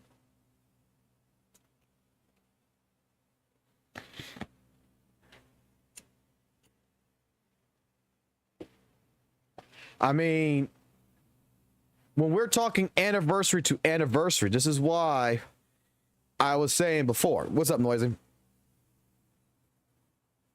Yeah, holy hype. I'm giving it an 8 out of 10. It's a good update.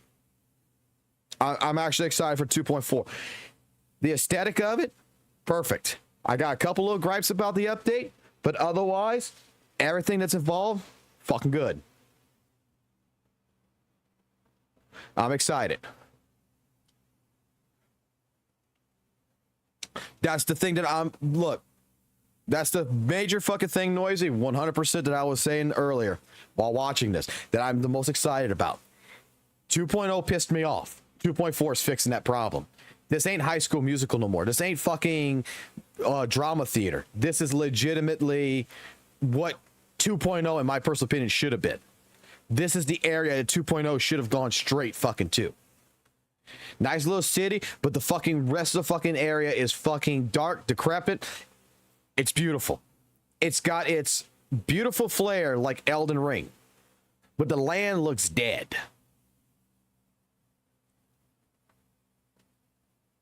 There's just a couple things in it, I will tell you, that makes this patch an 8 out of 10.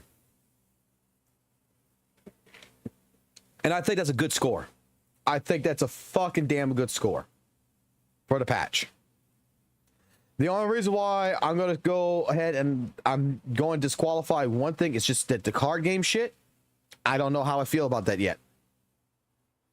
The card game thing, I have to play it to see if I like it. That's it. Oh, it's 9.5 for you. That's good. I've given it an 8 because I'm holding my judgment to make it a 9 because of the card game. I'm not sure if that's going to be good. But in terms of what they're offering, I'm going to tell you right now, I'm more interested in Lupa than I am for fucking Zelda bitch. 100%. Lupa's fucking beautiful. I fucking love this character already. Like, I think this has more of a fucking aesthetic appeal than Zelda. Fleur de Lis, yeah, it's nice, but I think Lupa's better.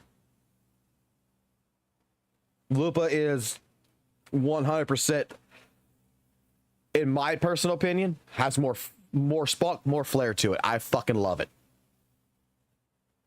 I fucking love this character. This is Malachi's weapon from fucking Elden Ring.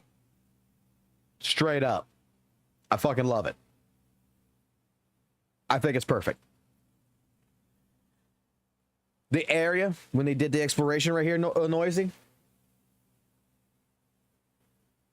The Colosseum, everything else, this is the city, right? It's vibrant, it's nice, but it's not Genshin-ish. Like I said about Renacida. This is WutheringWaves. This is 1.0. This is the aesthetic 1.0 brought out.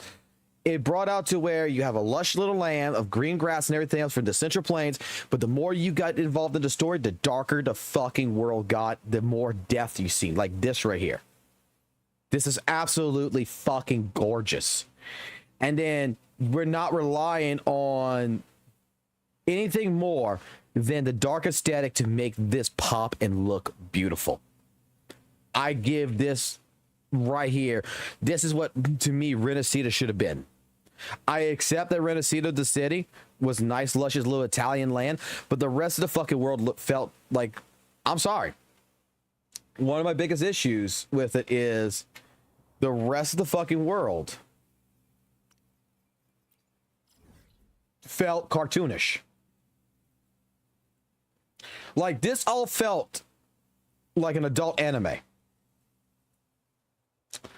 that was made by Funimation. This area, all of this, feels like 4Kids TV censored it and made this.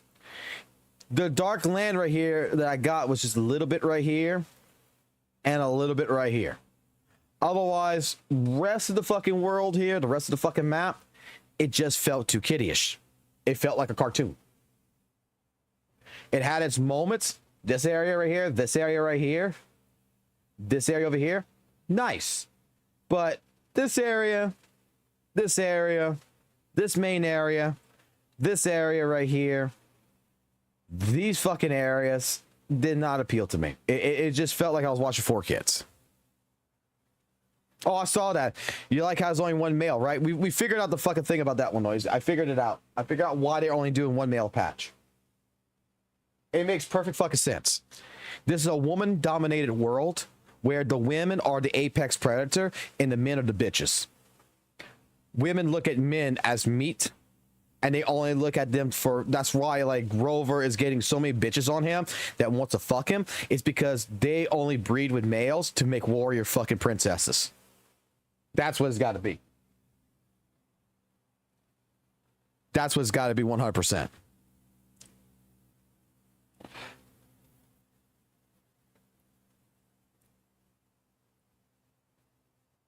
Like, all this looks good. This right here, I'm not gonna lie, this right here, I know a bunch of people are gonna say this is W. They're gonna love this shit. That's what it is. You get to fucking take a bath with your fucking waifu. I'm not. This is a strike on me. I don't care about this. This is something I don't particularly care for. If you're a person that loves this shit and you want to goon over some fucking goddamn pixelated fucking titties, there you go. This is for you. This area right here, fucking beautiful as fuck, man. Look at this area. Look, but you know what but you want to know what I fucking love the most about one area? And I can't wait to get into it with 2.4 right here. This fucking area right here in particular. Look at this fucking broken down Coliseum, right? The Coliseum is fucking busted. It's damaged. The flamed fucking sky. I hope that this area stays like this. Like, we can keep coming back to this. This is my favorite fucking area. This is my favorite fucking area.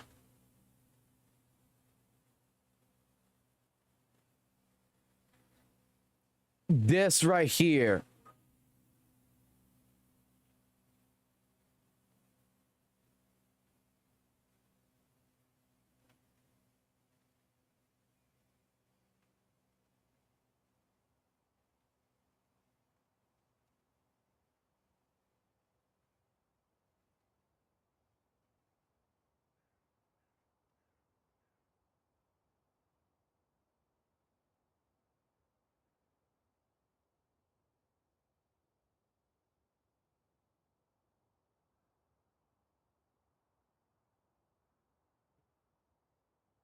This is beautiful. Sorry, I had to go answer an email there. Now,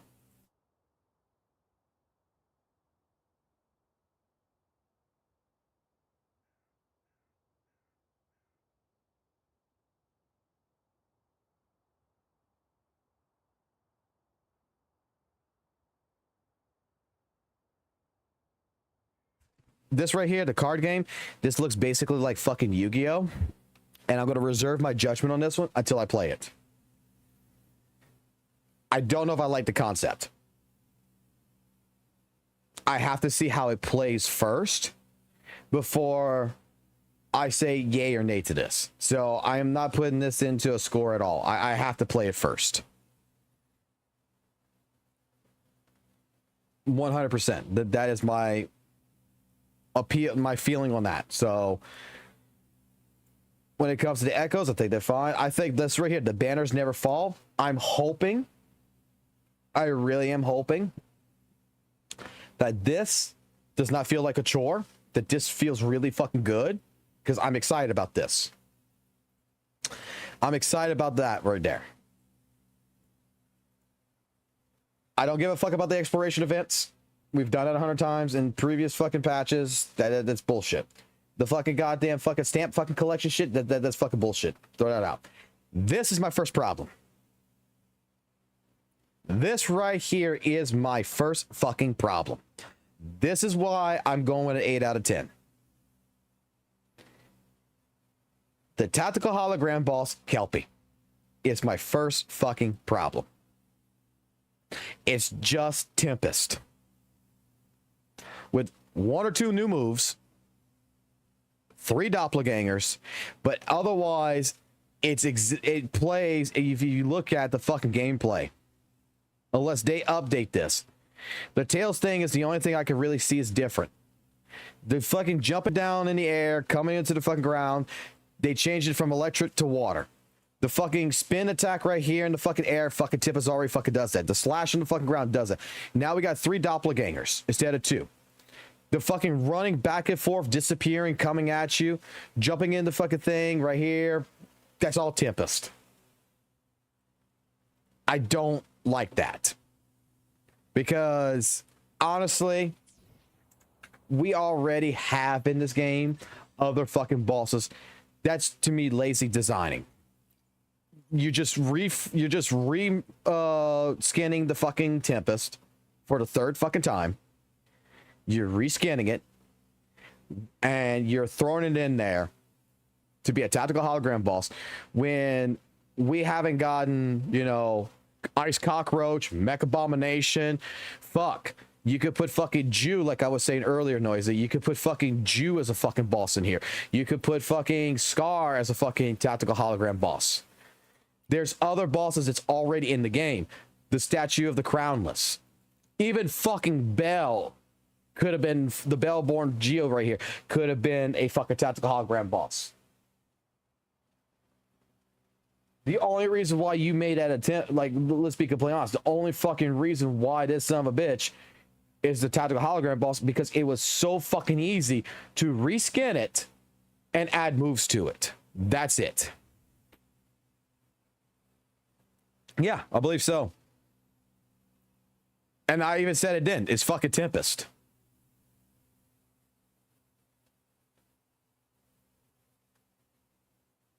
I was a little fucking annoyed with it. I was like, oh, it's just a reused asset. This right here, the Virtual Crisis, I think this is great because of one reason only. I saw this. This is fucking cool as shit. 2 bosses at the same fucking time like this, I think that's fucking beautiful as fuck. That's beautiful. But that's not the only fucking boss either. I gotta get back to the Echoes. That's not the only boss that's been fucking skinned either. Look at Water Ajax. That's Ajax, but it's fucking water. It's been just reskinned. It's the same fucking boss, but now it's water.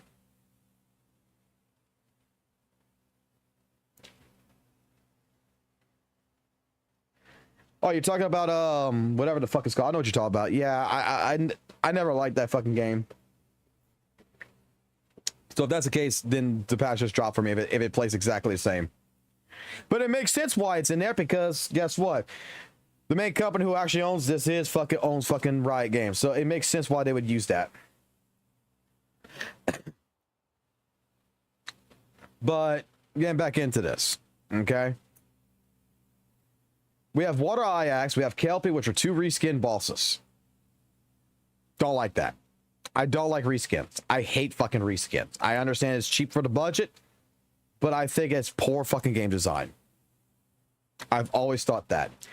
The moment you have to reskin an enemy and recolor it or whatever, that's poor game design. I fucking hate it. For minor little shit, I think that's great. But for major fucking bosses that you would consider a major boss, I think that's absolutely fucking dumb as shit. Now, getting back into this. Here we go with the next part of the reason why I'm at an 8 out of 10 on this patch. Is the optimization. I think this is completely fucking useless. Some people will like it, but I don't think it's necessary a fucking need.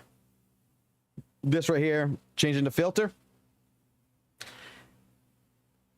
I mean, if we were focusing on doing this optimization and over, because let me put it like this. If you were focused very heavily on the optimizations, like the global filter and adding fucking leaves and shit like this in the game and such, over fucking making a new boss for Tactical Hologram and doing 2 reskins, I'm fucking sorry. Get your priorities in line. This is not a priority compared to what I would think is a priority. Like, if I was the developer of this shit and I was hearing, oh, we need these to put like a filter or whatever, I would be like, who gives a fuck about that right now? Fucking make me a new fucking boss for the Tactical Hologram. That's my honest opinion. Some people are gonna like this. That's fine. For me, that's a fucking down. That's an L. The next part where they did this other optimization, this is nice. Let me admit that this is fucking nice. Where like Rover's walking, the leaves are moving, he dashes, he shoots his sword, the leaves are fucking flying around with him. He goes over the water like this. I mean, phones are going to start burning up. Let me put it that way. Phones are going to start burning up. PCs are going to start running their fans a little bit fucking heavier.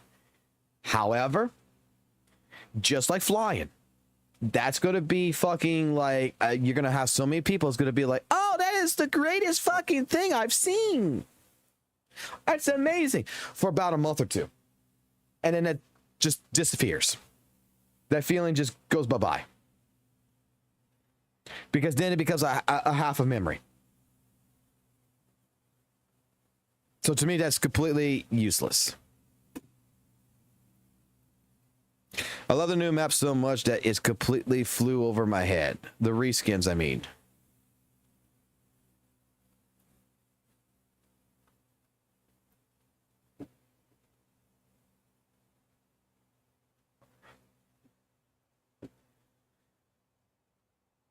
What about the reskins? Next thing, there's one more thing that pissed me off. Not pissed me off, but one more thing that made me go like, what the fuck? Okay. This. Noisy. They're putting in the fucking ZZZ fucking how to build a fucking character guide in the game. Can we be fucking honest here? There's no need for this. There's absolutely no need for this shit. This to me is completely 100% fucking useless. 100%.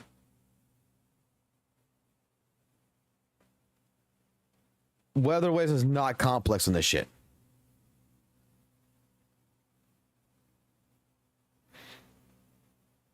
Like, that's HSR's UI 90% copy paste. I guess, but I'm just saying, like, this right here in WutheringWaves, there is no need to have a fucking guide on building a fucking character.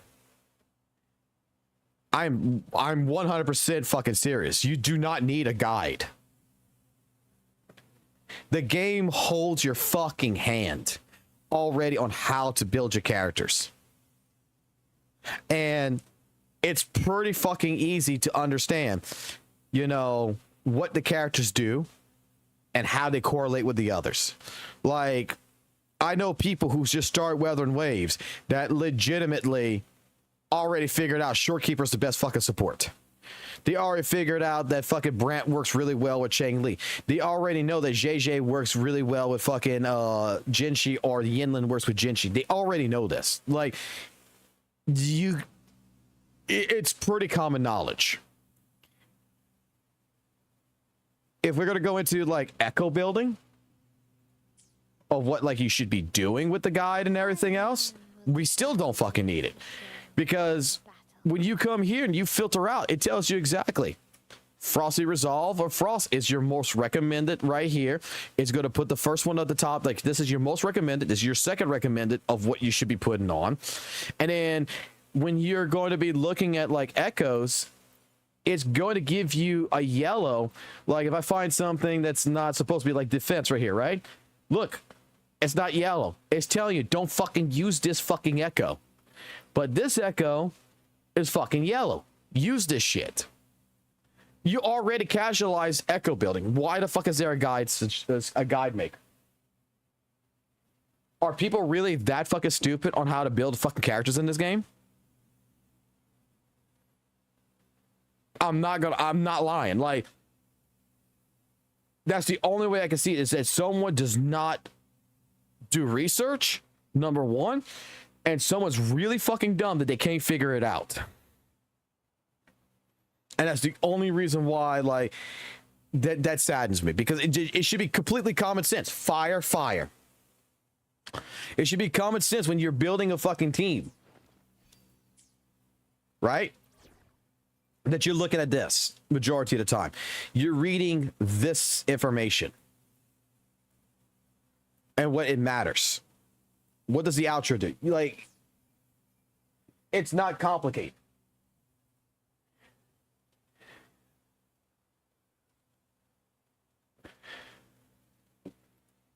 I guess so, but I'm thinking, like, you know, look, maybe I'm a boomer. Maybe I'm a complete fucking boomer at this fucking point, but I'm just going to say it like this. I wasn't one of the rich kids who had a fucking computer system that was able to go on the internet. My family didn't afford the internet or cable. I didn't have a Nintendo Power Guide. You know how I fucking learned to play fucking video games when I was a kid? I fucking played them. I figured things out. I did different things until I figured it out. I read. Like, I'm sorry. Everybody's got a fucking phone nowadays. You got the internet at your fucking hands. You don't need that shit. Like, those are the few things that I do not like about the patch. But the fucking ending here, this, all the fucking characters that they're showcasing, I fucking like the new characters, all of them. I'm going to tell you right now, Noisy. I'm going to tell you right now, this character right here, the one that you're talking about, I don't think she's Arrow. I don't think she's Arrow. I don't think she's going to be boosting your heavy attack damage. I don't think so.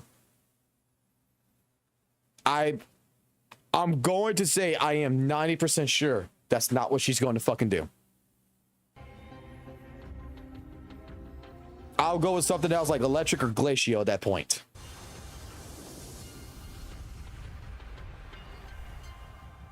We already know she's Havoc.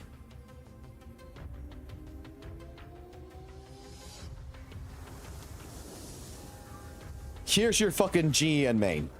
Here, this is what I think is going to be your GN. Your GN savior. I'm thinking in my head, this is the character you're going to be doing heavy attack damage buffing and aerial erosion. I think this, I'm going to fucking say it like this. My thought pattern on it, it's probably going to play like Lupa at that point. Where you put him on the fucking field, you do all his shit, you pop it, he's a DPS, but it's going to be for a quick swap team with GN. That's what I think that's going to happen. I think that this is going to be your fucking GN fuck thing. The green is what is really showcasing it to me.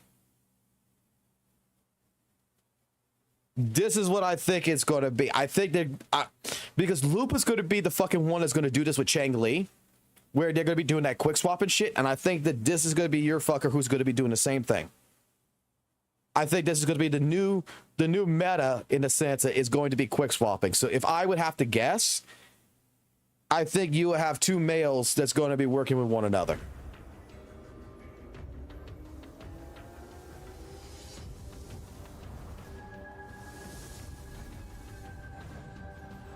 This is interesting to me because this is Kill. The scissors, the school outfit, the Yandir fucking eyes. That's what this is. And I actually like this. This is actually a beautiful character design.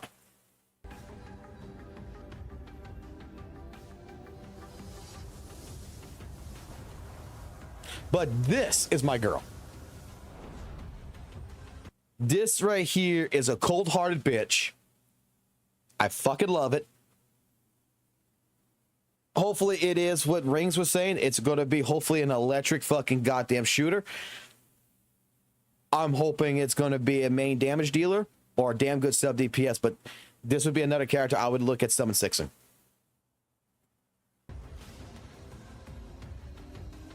It gives me Ciri vibes, if that makes sense. Like from The Witcher, that's what it gives me vibes of, Ciri. And I'm fucking a big Ciri fan.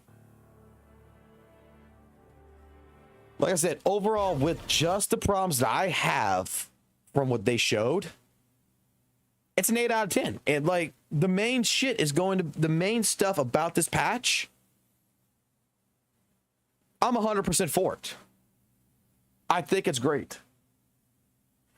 The few things, like I said, the reskinning of enemies, the optimization stuff, the other part over here with the guide. These are things that I legitimately don't care about. Of course, the most mid-looking one for you, you like, bruh. You want to know why? I'll tell you why.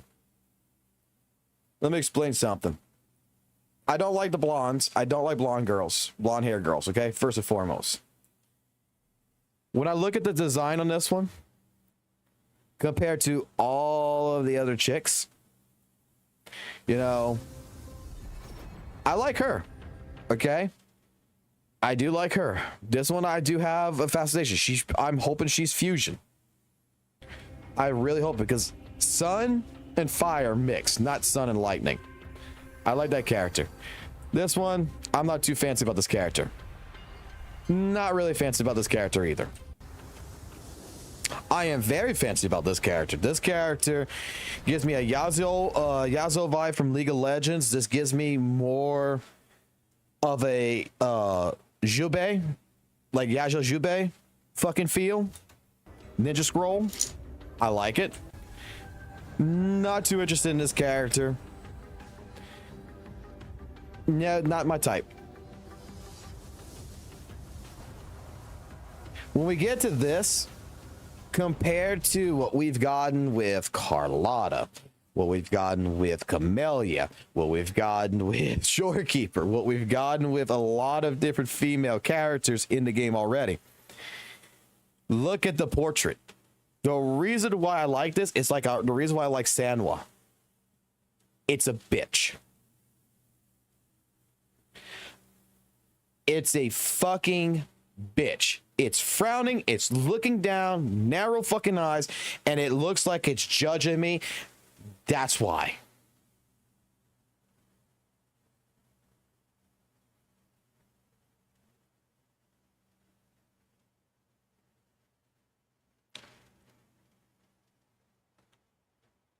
I'm sorry. It reminds me so much of Ciri from The Witcher, and that's why I like this one. It's like Ciri with a bitchy attitude. Even when they kind of showcased it like in the cutscenes in the trailer and shit. Like, I like Lupa, don't get me wrong. I fucking love Lupa. I love this character as well.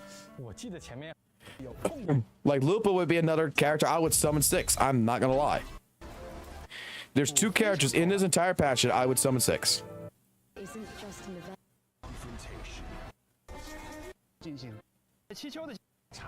But where is it? Where's the fucking story shit in the beginning over here somewhere? The actual trailer shit. Warriors, may your courage honor Septimons. What's actually kind of turning me off on this is the voice sounds is Irish. Like that's the only thing that kind of turns me off on her is that Irish accent. It's not like Lumi's. This is Zelda. It's nice. She has a 2-split personality, but when this bitch shows up, when Lupa fucking shows up. I don't care what you do off the field, but in the arena, fairness isn't negotiable. Caught you now.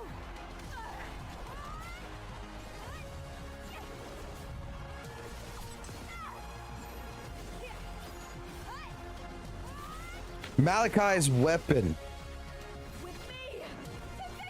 Fucking Elden Ring weapon, bro.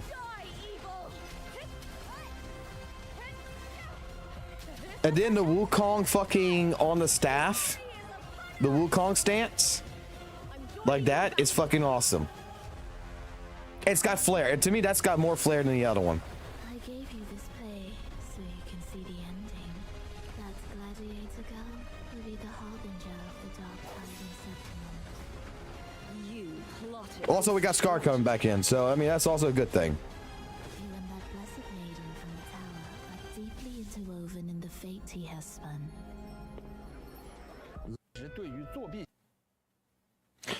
Like, I fucking love this blade. I really fucking love this sword.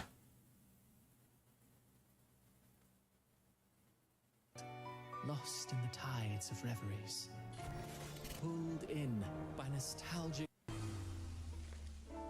For no one knows who will be crowned the hero of heroes in the end. As doom looms over Renesita, and your Right here. coming toward the kingdom rising in the dark waves. This is a bitch. And you're curious as to how it all ends. Of that I have no. And he's the fucking real villain in this entire fucking shit now. All I know is this. Awesome. Doomed to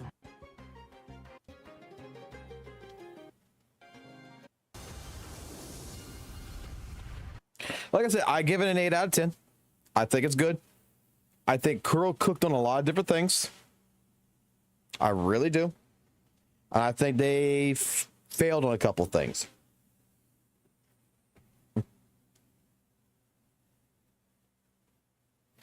I don't think it's a perfect patch.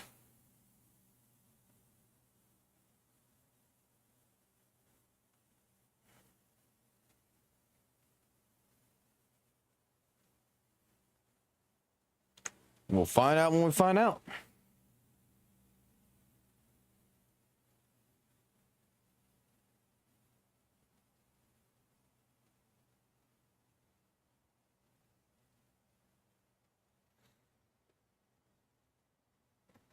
But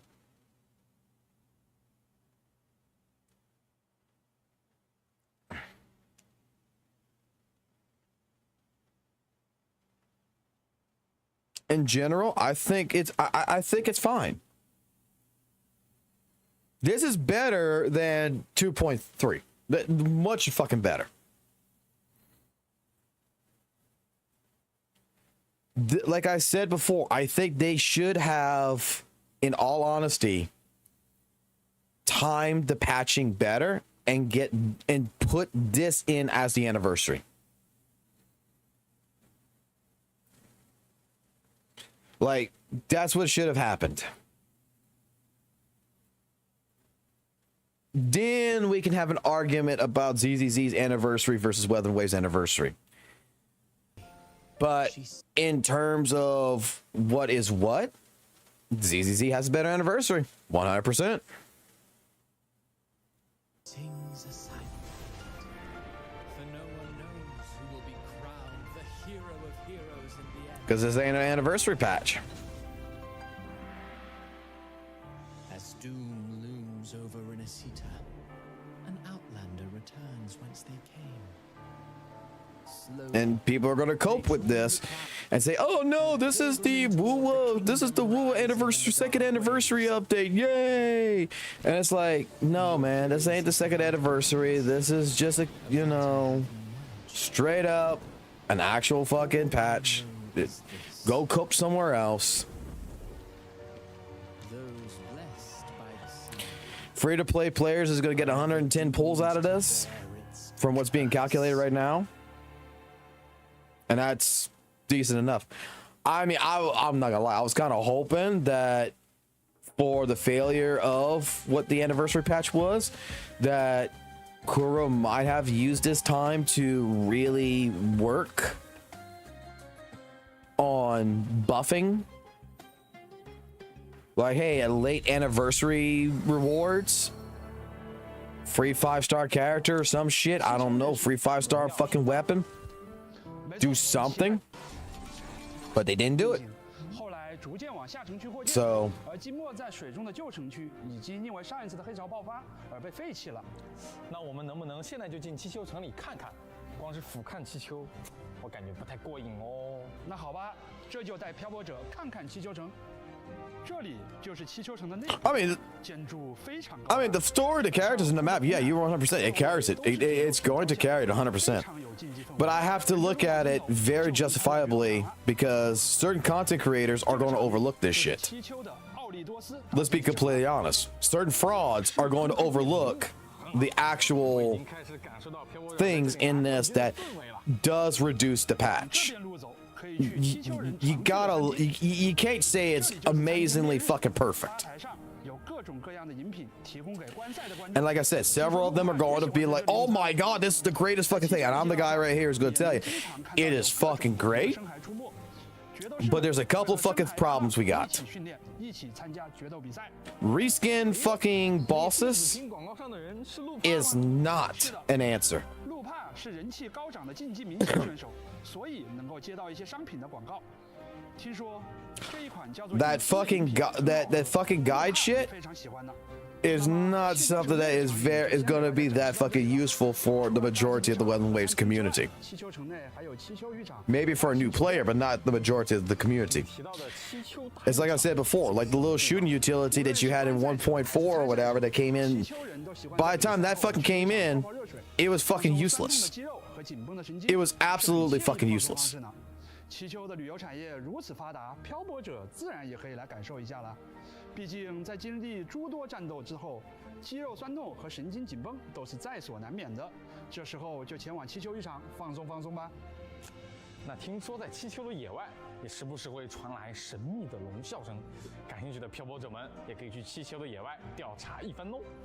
在探索的路途中，有时还会碰到一些阻碍前进的障碍物，而一具来自气球的古一雄铠便会成为漂泊者的帮手，帮助你斩断前路的障碍。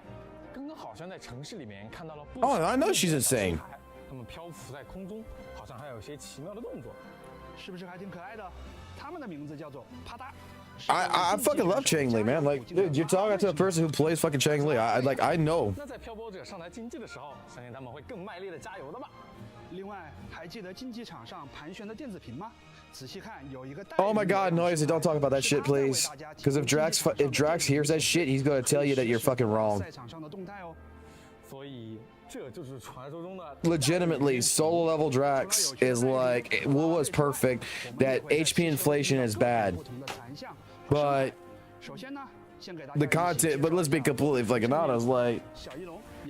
The content of WUWA, hopefully 2.4 HP inflation will start coming in.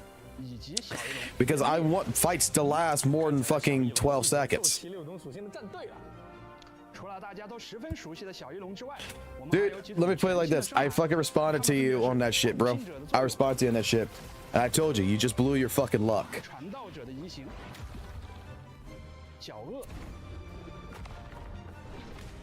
Oh, he did? What was the fucking title on it? 此外，七丘地区还有一些比较有特色的敌人。在七 I'm not even gonna. I don't want to watch it or anything. I'm not even gonna look at it up. I'm just gonna see what the title is. 深海伙伴与深海共同进行战斗。另外，我们在七丘还将面对新的敌人——荣耀狮象。传说它守护着七丘主城。Kuro Games listened. The best update in WutheringWaves history. 所有七丘人都渴望的至高荣耀。此外，在故事的尾声，我们还会与一个名叫荣光的灰烬的敌人。In all honesty, 他的战斗技巧也非常娴熟，很有压迫力。 he's not wrong. This would be the best update. But did Kuro Games listen? I don't think they did. I think they're just doing their own thing now. 则能为公民者的公民解放伤害提供额外的加成。希望 I'm gonna be honest. 以及新的深海套装能给漂泊者们带来新的体验。接下来为大家带来本次前瞻的第二个兑换码，希望各位漂泊者们能够及时上线兑换并领取哦。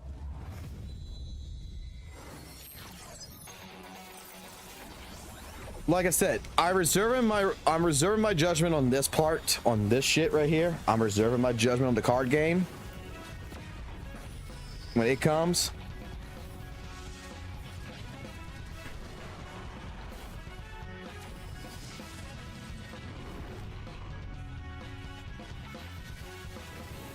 Countless echoes, limitless tactics. Join Peaks of Prestige, a great Aegon for echoes. Glory calls, and the arena awaits.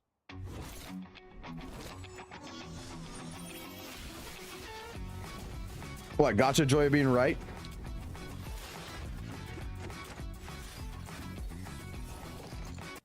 Like, look, I'll say, like, Saintonus is correct, but I still think that there is issues with this. That's why I said this is not. This is the best update in WutheringWaves, 110%. But I don't think it's because the devs listened.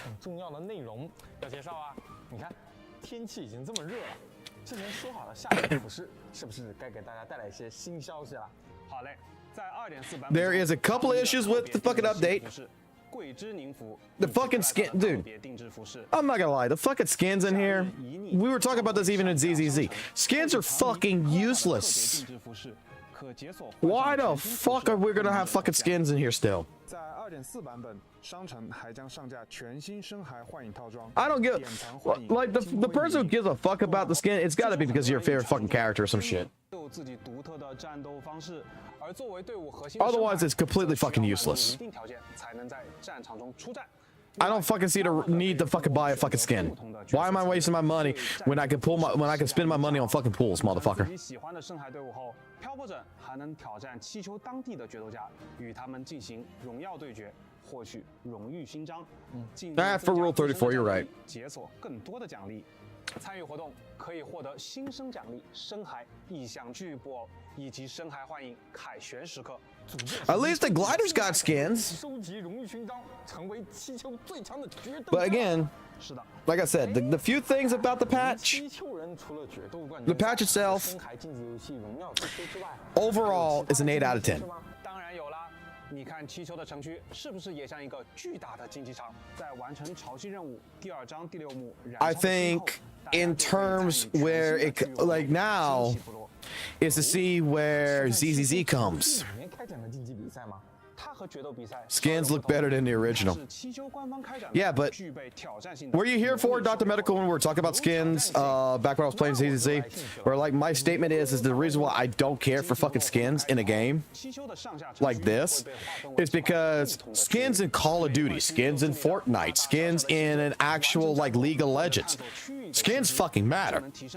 Like, what a skin is for is to fucking throw my dick on the fucking table and have every motherfucking co-op person who I am co-op with to see that I got the fucking skin and my dick is bigger than theirs. So when you got the free-to-play player that comes into the fucking lobby and you're there and you come in, you shove your fucking dick on the table and say, look, I got this fucking amazing skin that I paid $30 for that you don't fucking have, it's a bragging right. Everybody's gonna fucking see it. When you're playing a game like ZZZ or WutheringWaves, there is no real network co-op that fucking matters enough, even especially in fucking WUWA, for me to fucking really fucking invest the thing. I'm gonna be playing it single-handedly. I'm not gonna be doing shit with other fucking people. I'm not gonna be. What's the point? 我现在就要用我的实力去占领整个气球。不过你说，漂泊者能在完全不提升历练等级的 Now give me a second. I'm gonna be right back. I'm gonna use the restroom real quick. 难度的惊奇战斗吗？如果能确保无伤的话，或许会有机会哦。我非常期待各位漂泊者的挑战哦。说到气球城区，阿凯，这次新地块气球会有和探索相关的活动吗？哎，有的有的。这次我们也将开放3个与气球相关的探索度活动。首先是荣光永恒之丘区域探索活动，漂泊者们在完成气球的各类探索任务后，即可获取新生、养成材料等相关奖励。其次，大家可以参与战灵追衡活动，在高低落差极大的气球城区里进行穿梭，留下自己的足迹。最后，我们也再次追加开放了行旅图集气球限时探索度活动。将气球区域的探索度提升至对应要求，可获得新生等奖励。希望建筑宏伟、充满竞技活力的气球能给大家带来不一样的探索体验。话说回来，霸王，最近你有听说我们的老朋友马季的新消息吗？他又遇到什么麻烦了？说来听听。似乎转到物流总部后，总部对他的业务并不太看好呢。还说只给他最后一次机会，不然就要直接停掉呜呜邮币的兑换业务。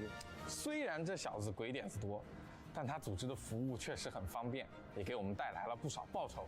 要是业务被砍掉，那还是非常可惜的呀。所以这次也拜托漂泊者们来帮忙了，参与呜呜企划重宴活动，完成相关任务，即可获得呜呜邮币，获取新生、换生纹等奖励。除了新的探索度活动之外，我们也新增了一些漂泊者们喜欢的战斗内容。首先是全息挑战卡尔皮，原来是他！相信体验过幽夜幻梦任务的漂泊者们，一定对这个形态特别的敌人有深刻的印象吧？没错，想要再次与卡尔皮战斗的漂泊者一定要来试试哦。而另外一个战斗活动就是新的危机挑战活动——区域危局，维度超验。这次小机器人库卡基游历了黎纳西塔和气球，为大家模拟出了更加强大的敌人。在这次活动中，各位漂泊者们还有机会看到乌龟的谬误和辽兆之旗同时在场上出现的场景，这看起来就非常有压迫感。当然，我们也提供了更多的适用角色及配对，并且增加了每次战斗中可装配的支援模组数量。每次战斗都可以装配2种支援模组，让大家可以更加畅快地战胜敌人。此外，在这次活动中，我们还额外添加了一些极具挑战性、需要完成其他所有词条以后才能解锁的特殊复合模组，它们会让战斗难度急剧增加。喜欢挑战的漂泊者们不要错过哦！在上次的区域危局原型解算中，漂泊者们达到一定的复合等级就能拿到帅气的称号。我们这次还会有的吧？包的。我们为乐于挑战的漂泊者准备了新的称号，只要完成一定复合等级的挑战，就能获取全新称号——区域的临界点。那么接下来就进入系统优化内容的介绍。不知道大家是否还记得我们拍照系统中的滤镜功能？这个我知道，可以调整滤镜强度，方便的对画面进行氛围调色。不过这个系统退出拍照界面后就不能再使用了，实在是有点遗憾。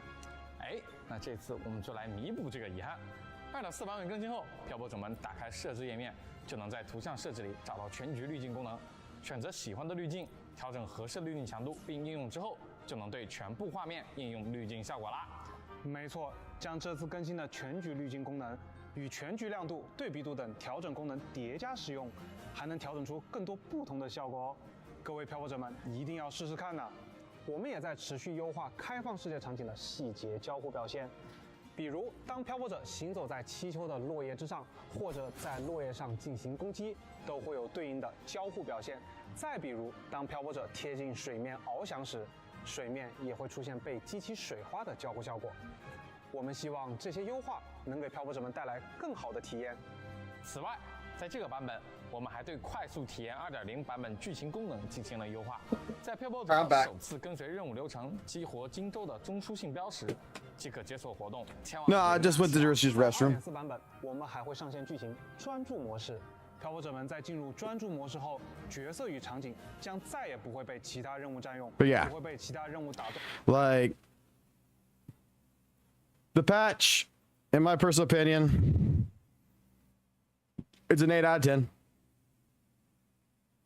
There's nothing.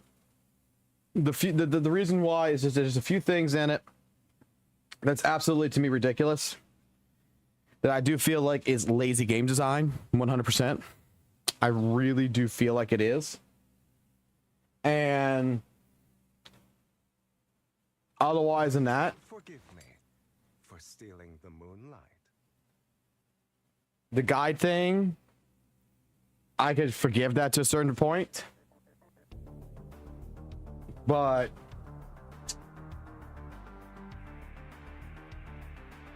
the rest of it, I mean, I don't think it's absolutely that great.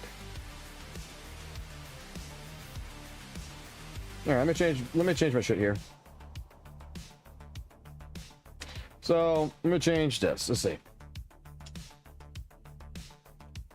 Kuro. Let's see. WUWA 2.4 patch is a 8 out of 10.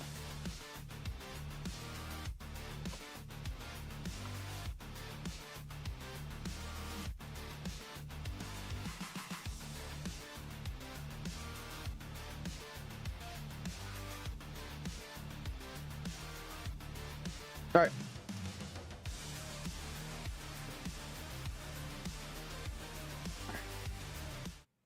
Let me do this real quick,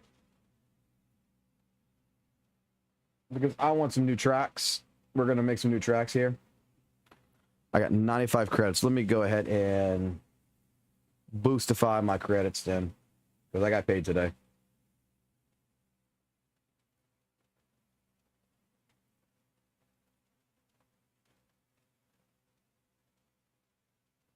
We're going to make some music.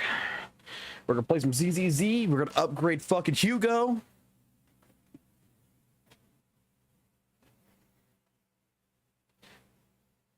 I gotta go see something real quick while this is doing this thing.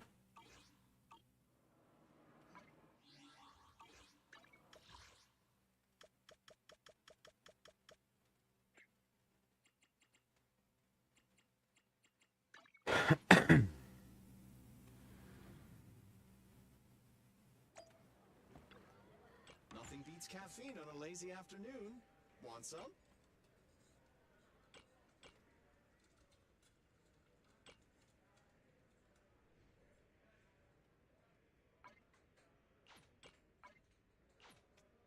Ah, you can't do that.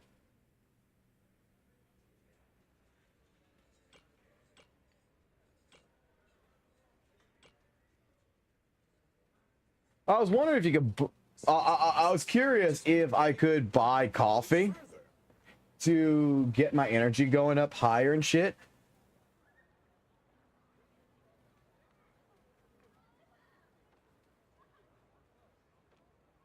Because what I was going to end up doing is like, oh shit, I'll just put money in the game and I'll just fucking do it that way.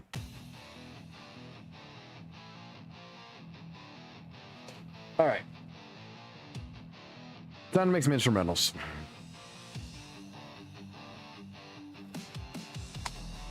Let's see. Intense. Breakbeat. Trap. Heavy rock. Metal. Yep, one per day, which sucks.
Take this out.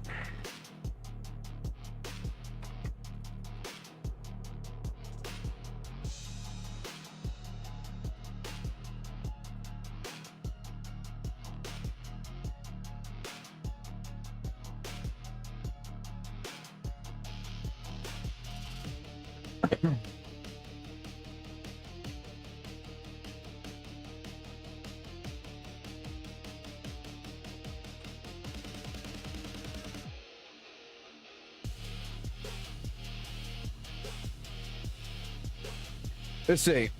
Okay, if you have 200, 240, you can go to 300, 320. By drinking coffee and overcapping after that, it's infinite. I had 800 energy of not spending energy and drinking 80 plus. Really? Okay.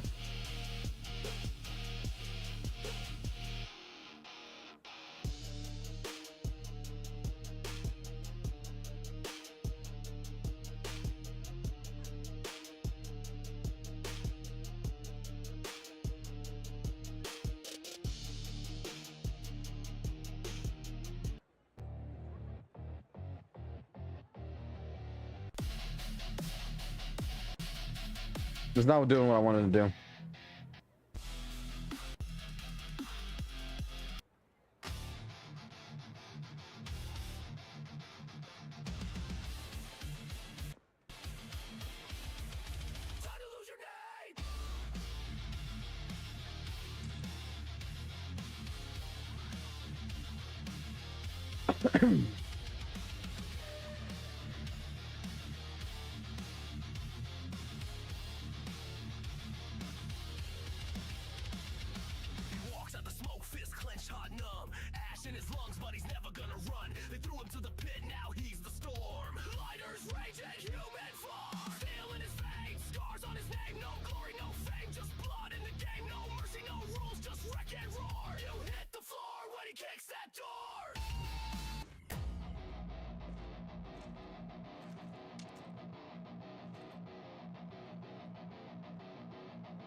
All right, are we cooking?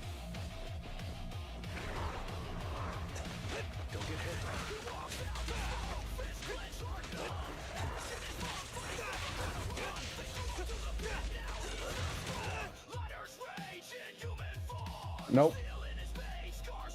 Nope. Let me try something here.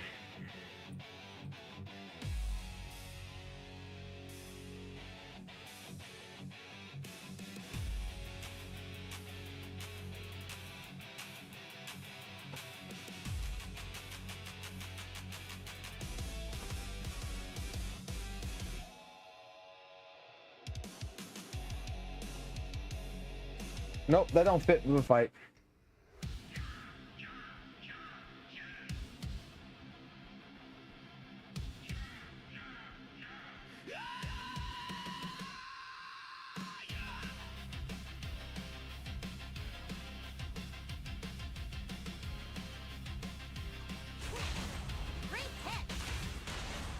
Things are about to get violent.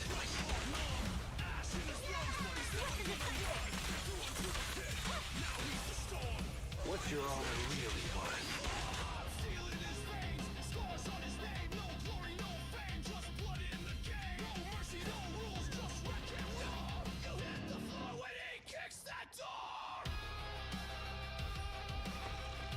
I want something more Devil May Cry-ish. That's what I'm trying to figure out how to figure this out.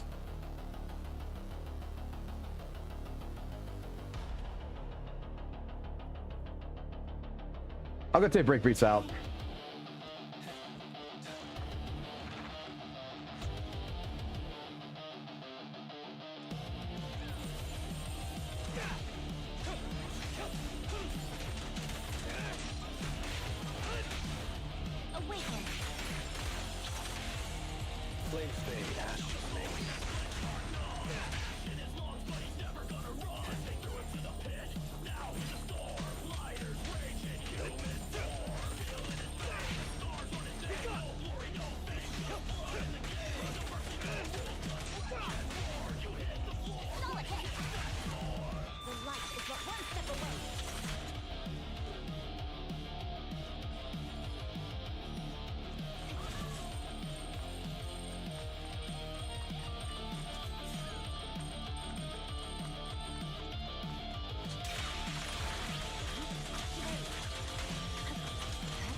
Not exactly what I'm trying to get for.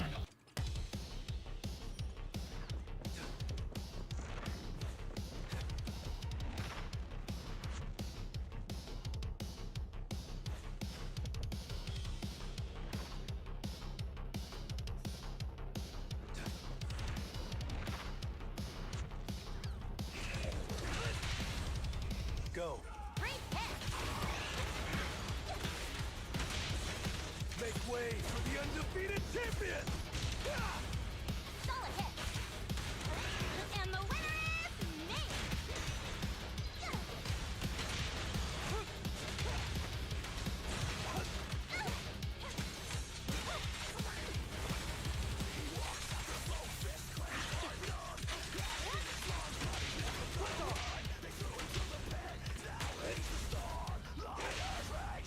Come on. Things are about to get violent.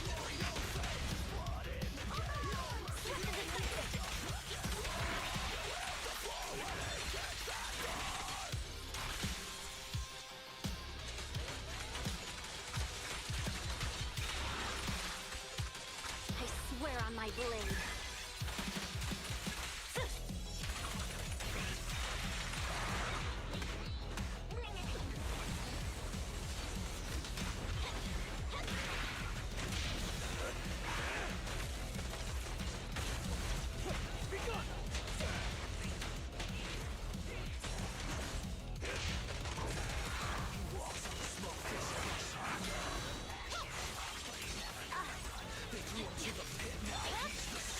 My blade is already In human form, steel in his veins, scars on his name. No glory, no fame, just blood in the game.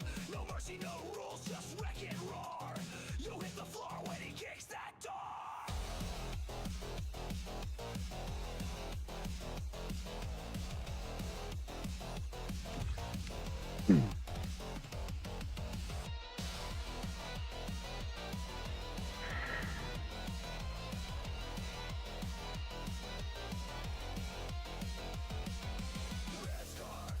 Red Scarf, champion on the warpath. Red Scarf, watch every night the aftermath. Here comes the Red Scarf champion, blazing through the flames, eating.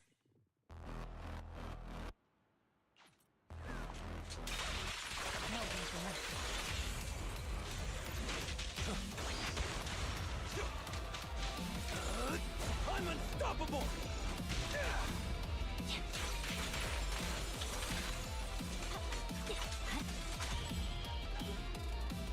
He walks out the smoke, fists clenched, heart numb. Ash in his lungs, but he's never gonna run. They threw him to the pit, now he's the storm. Fighters rage in human form. Real in his veins, scars on his neck. No glory, no fame, just blood in the game. No mercy, no rules. victory. The only option. When he kicks that door.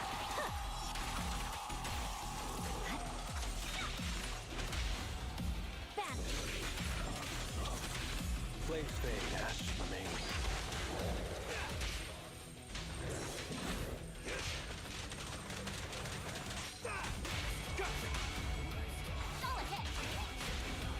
Things are about to get violent.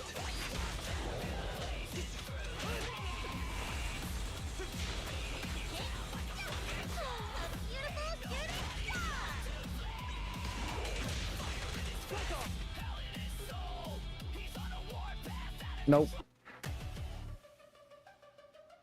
I don't like that vocal. Track was alright, the vocal wasn't.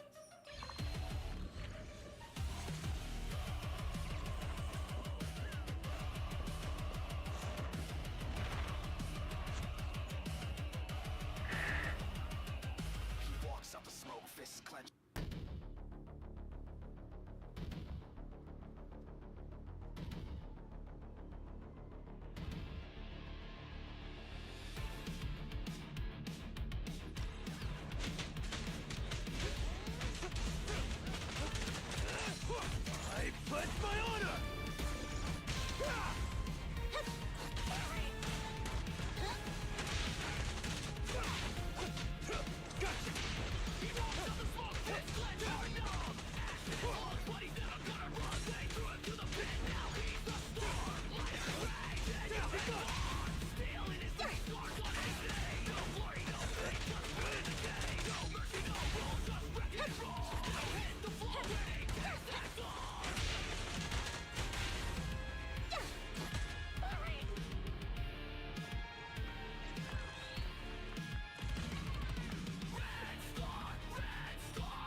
I don't want that screamo though. There's a certain vocal track that I want.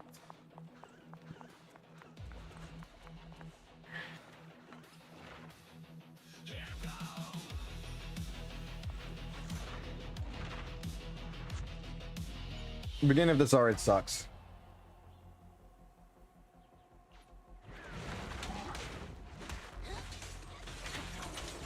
Let me check my email real quick. It's got one.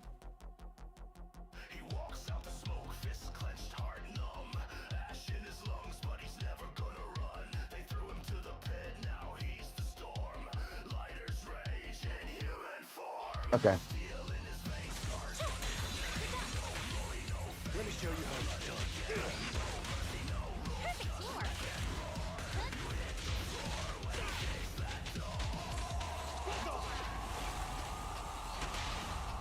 Awaken. Purging slash. Yeah.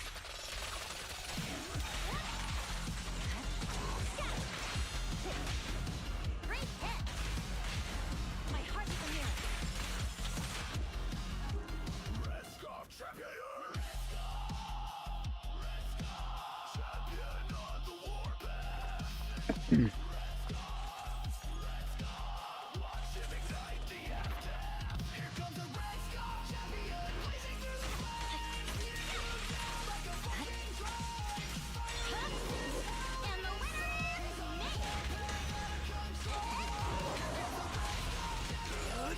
I'm unstoppable!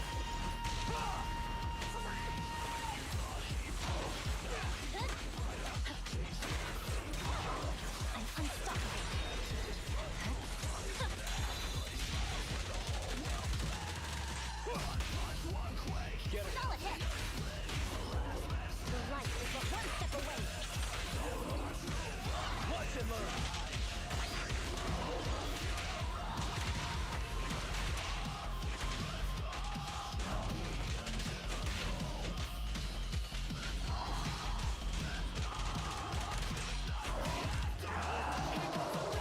Victory, the only option.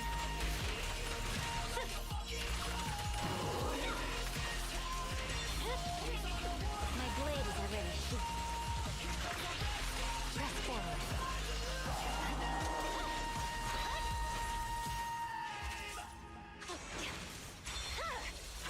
Weakling.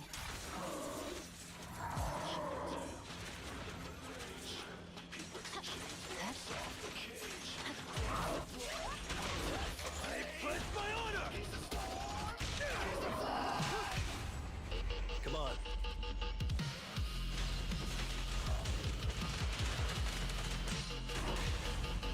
Great hit. Flame stain, ash remains.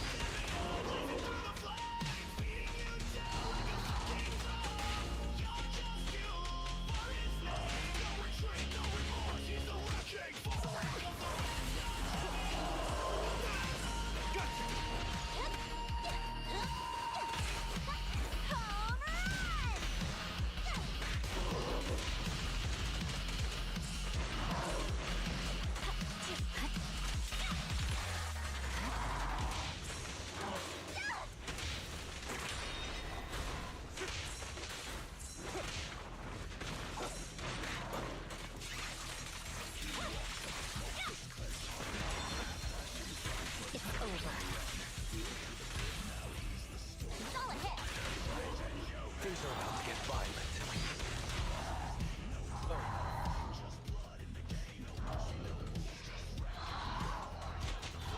Make way for the undefeated champion!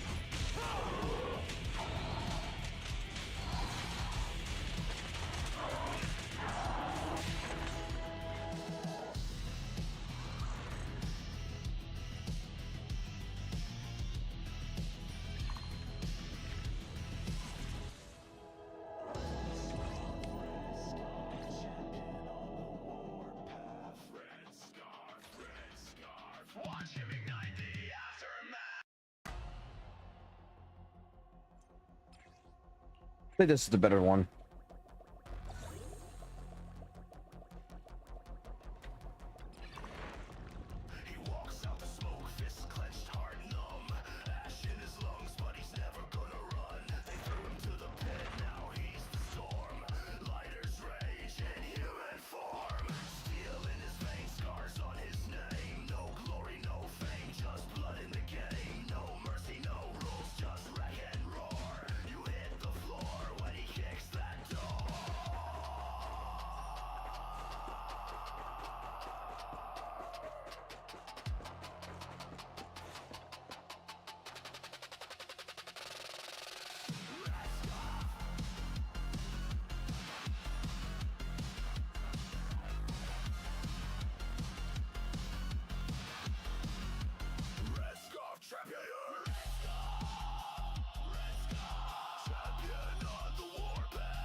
I'll go do that one.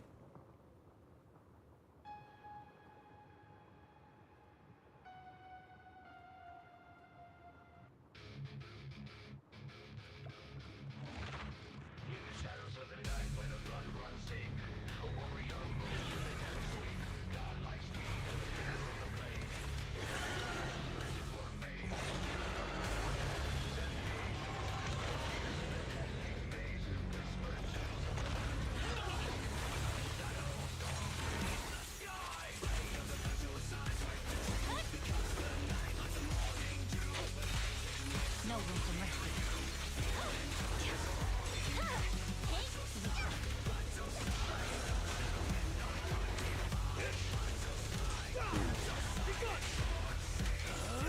I'm unstoppable!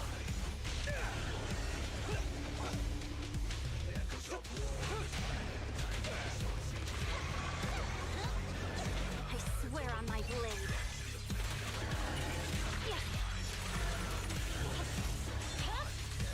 My blade is already sheathed.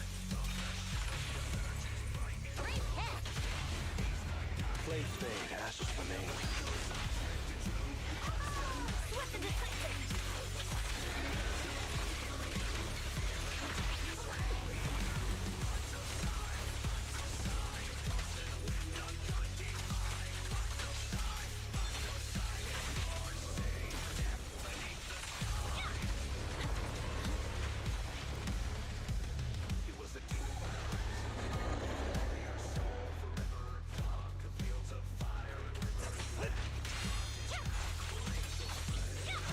Victory, the only option.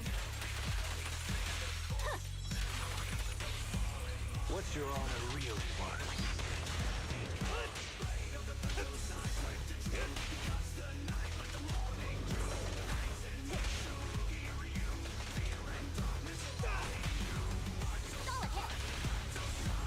My heart is a mirror.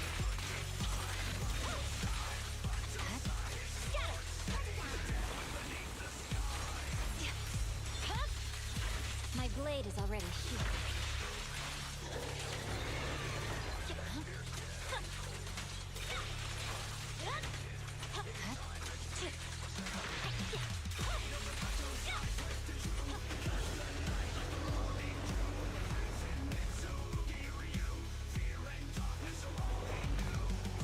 Make way for the undefeated champion! And the winner is me!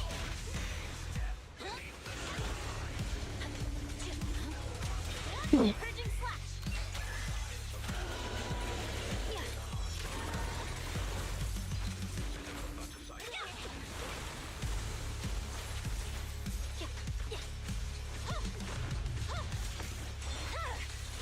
Weakling.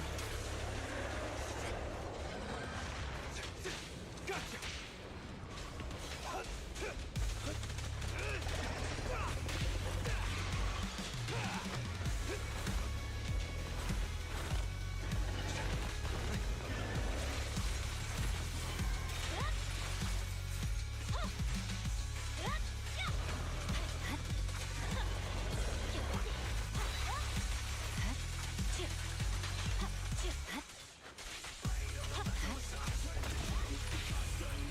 Let me show you how it's done.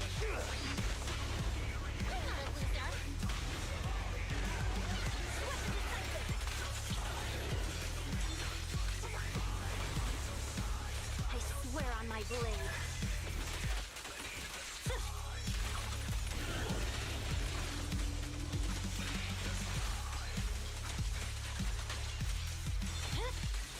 Weakling.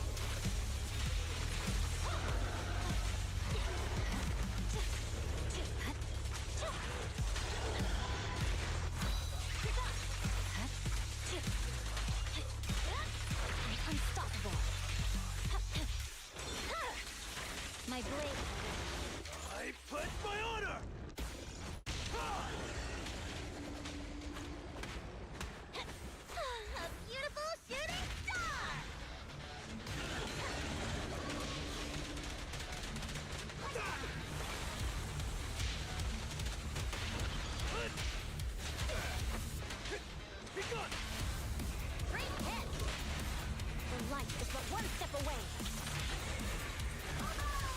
alert.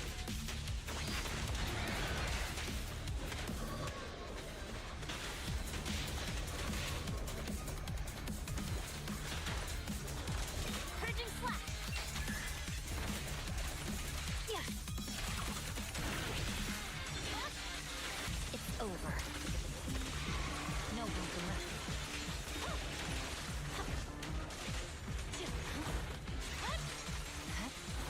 You're done.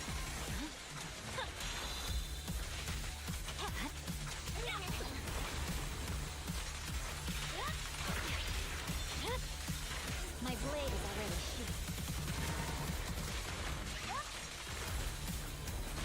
You're done. Got it.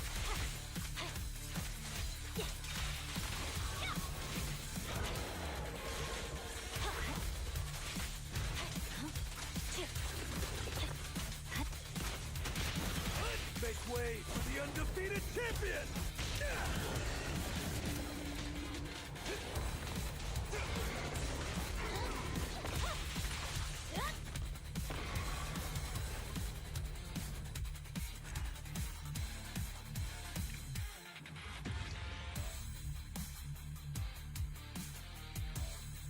Let me check something real quick.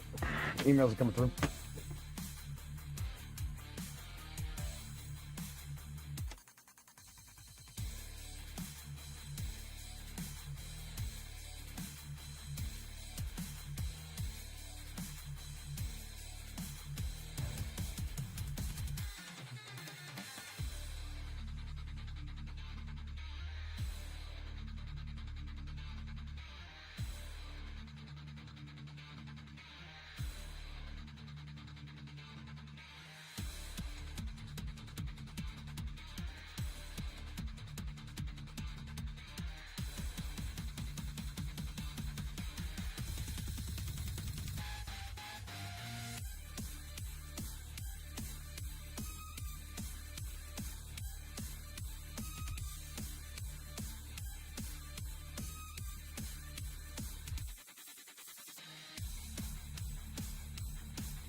Oh boy, I'm gonna take over my work shit real quick.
I'm gonna wait for that response before I continue.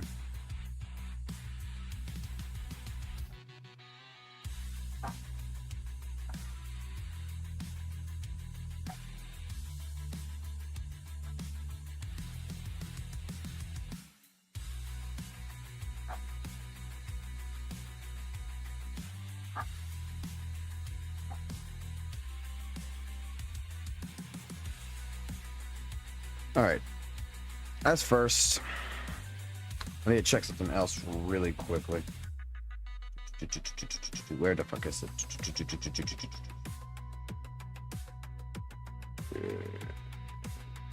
Should be here, right?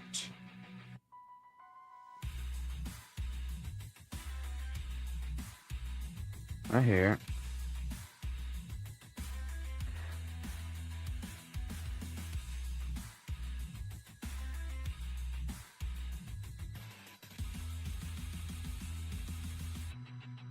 Where the fuck is this shit at?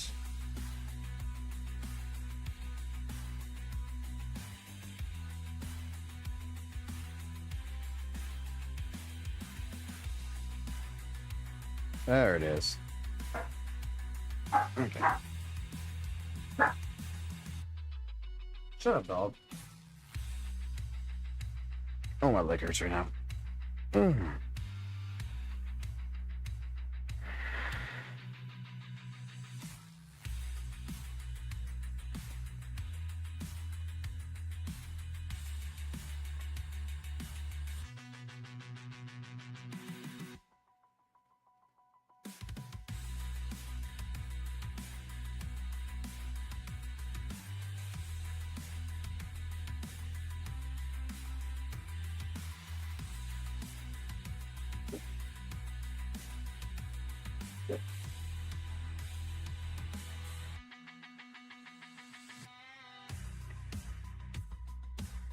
That's what I was looking for. All right, work. What's going on here today?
Who the fuck on here?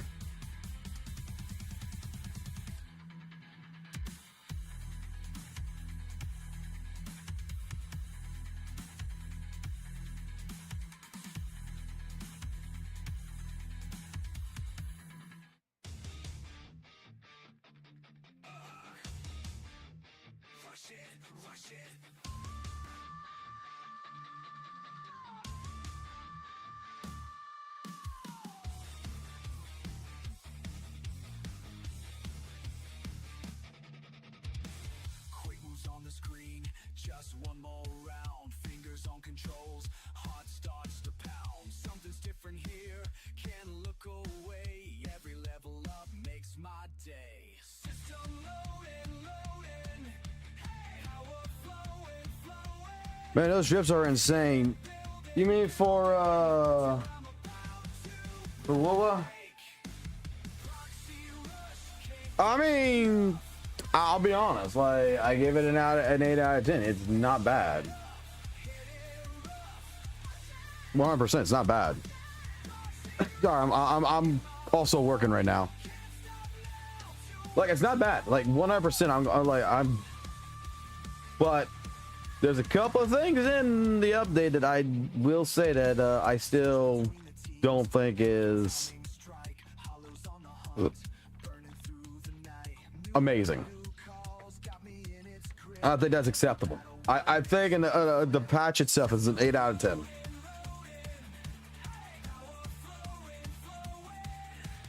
I think that's a more of an acceptable thing than saying it's perfect.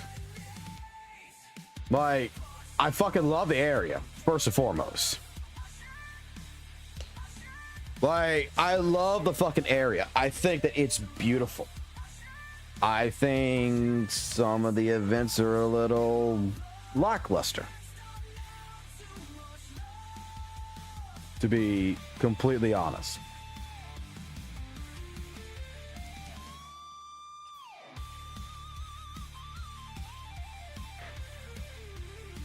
I think that, like, the characters for themselves, they look good. At least their designs for a lot of them. I think Lupa is actually more of an interesting character than the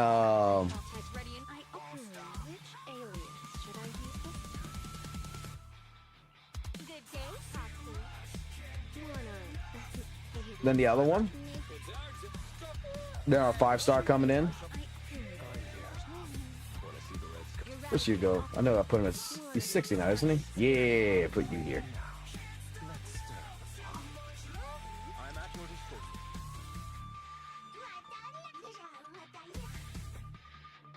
Rush it one more time.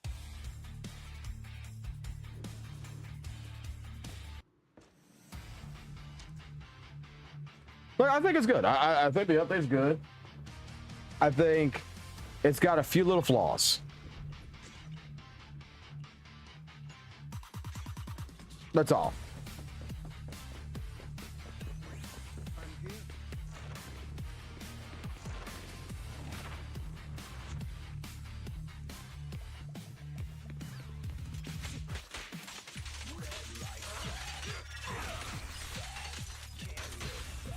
Let me show you how it's done.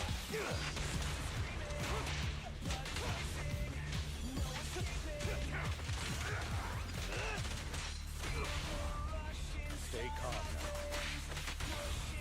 Things are about to get violent.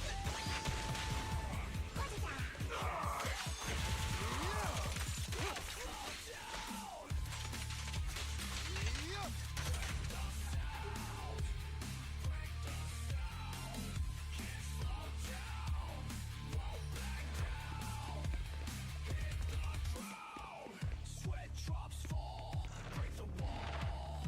Time to crawl through it all. Watch out!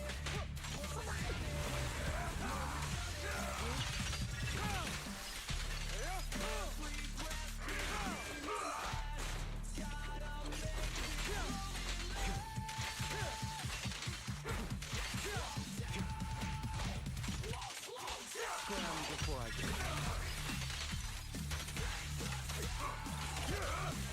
freeze all evil.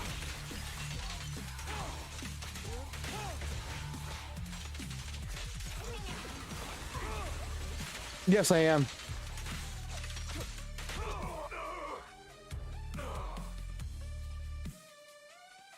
I mean, that's kind of what I'm planning to do here.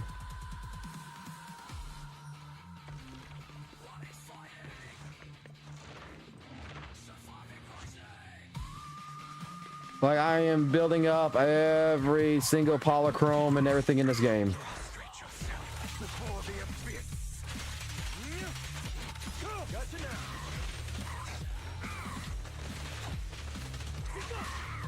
Make way for the undefeated champion!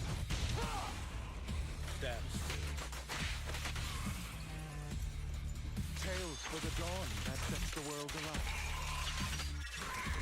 Freeze all evil!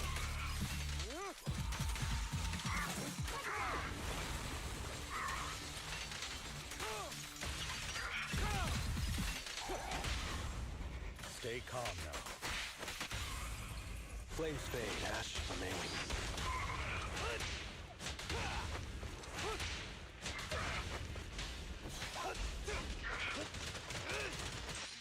Understood. For you, I'll eliminate any obstacle. I'm here. Allow me to reach my soul. Someone's fucking pressure washing behind my fucking place right here. What the fuck? I'm fucking trying to figure out what this fucking noise is, and there's someone pressure washing. Alright, let me get back to work job here real quick.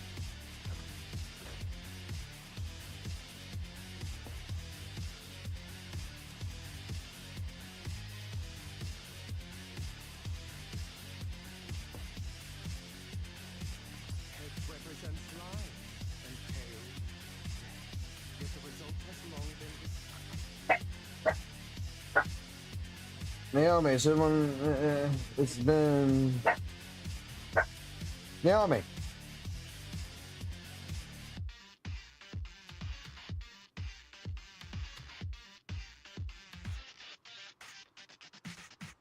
a coin for the ferryman of the dead. Yes, is it head so tail?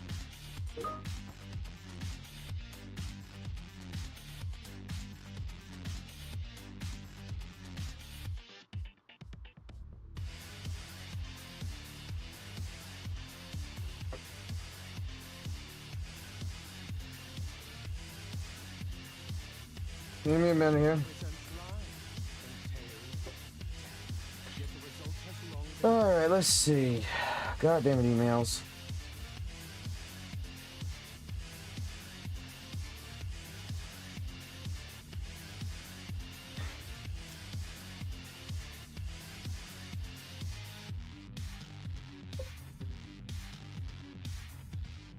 A coin for the ferryman of the dead. Yes, is it heads or tails?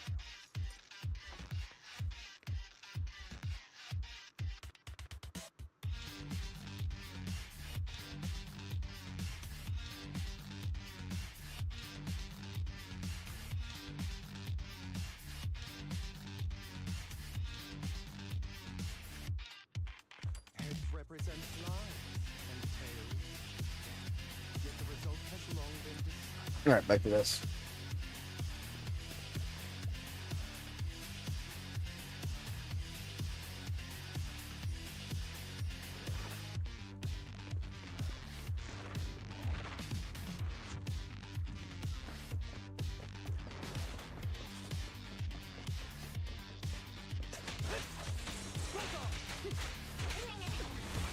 In position.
I'm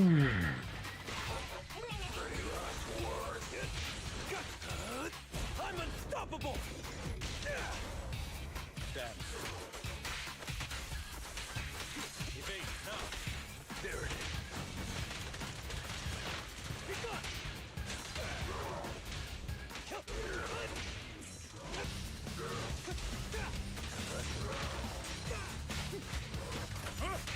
With this power, what's your honor really worth? All for the rest of me. Treasure doesn't shine bright. Stay vigilant.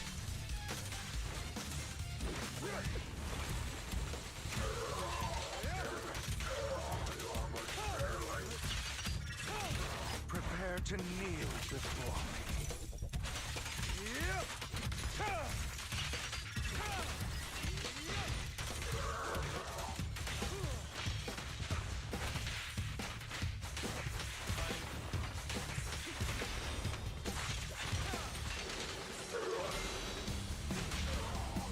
Stay calm now. Things are about to get violent. Treasure doesn't shine bright.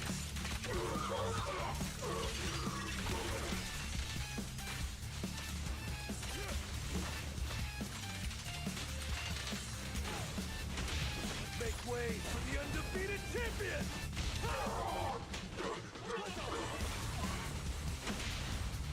Stand still. Head for thrones that lead the abyss. Watch him move!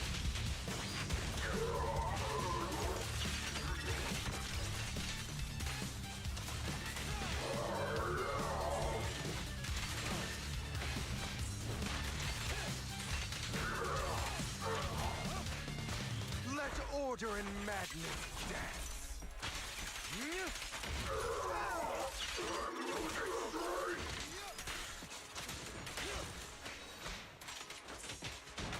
Why does it sound like he ate?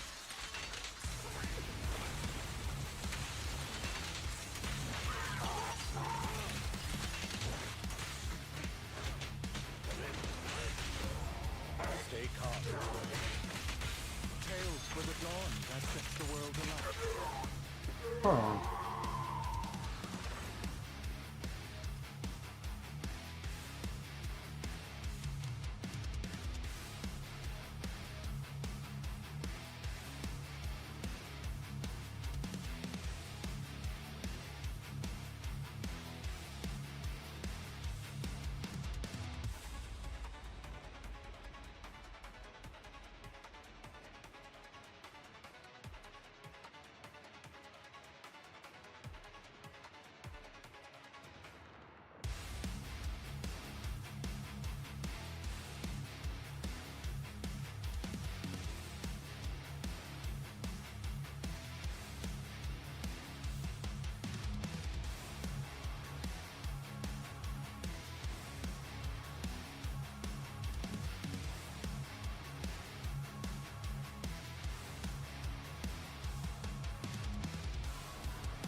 It's whatever. No, I'm enjoying ZZ. I'm working right now, so. Oh, right now. Trying to readjust myself. I'm sitting in this chair. I watched the WUWA update.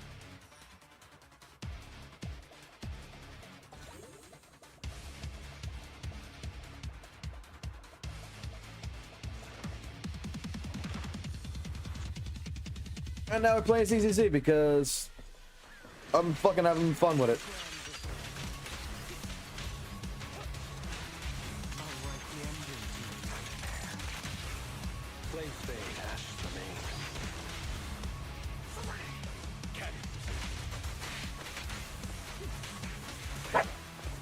Naomi, stop. It's the people outside. They're pressure washing. You think it was all right? I mean, look, I'm gonna be honest. I think the fucking update was actually really fucking good. I just have a couple minor complaints about it. That's about it.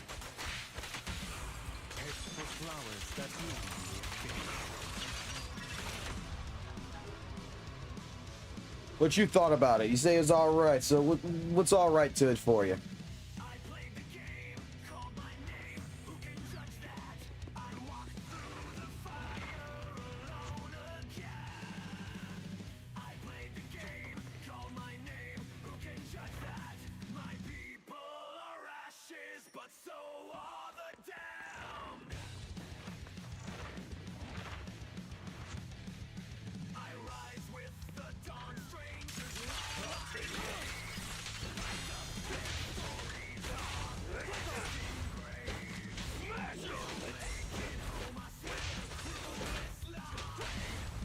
Stay calm now. Things are about to get violent. Treasure doesn't shine bright. Lies do. Allow me to reveal something. Let order and madness dance.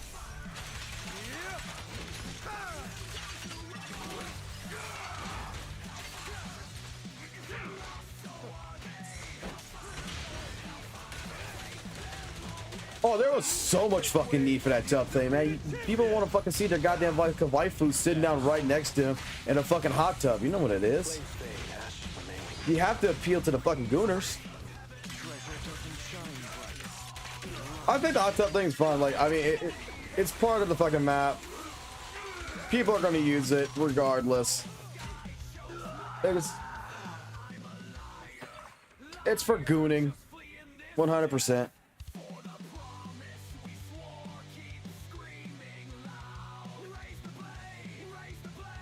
Oh shit, I never fucking realized that. Oh, give me a second.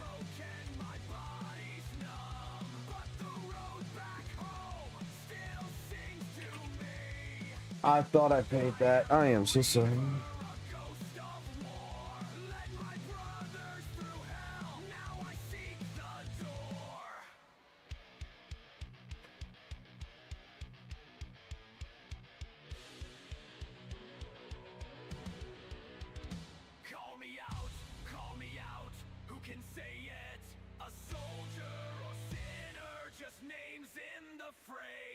Oh, hold on, I gotta handle something.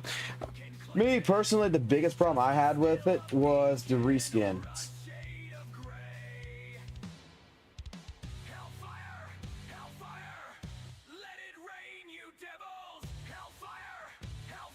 Because there's bosses in there. That's all it is. It's just fucking reskins.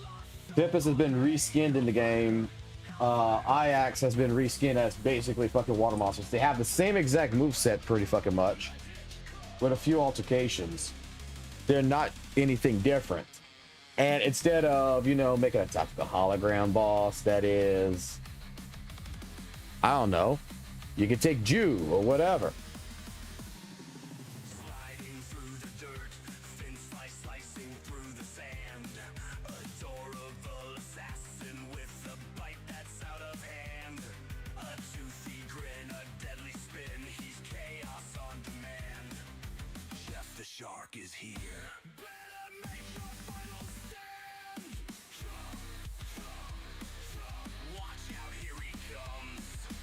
They just cheapen the shit down. In all honesty, they just... It's very cheap.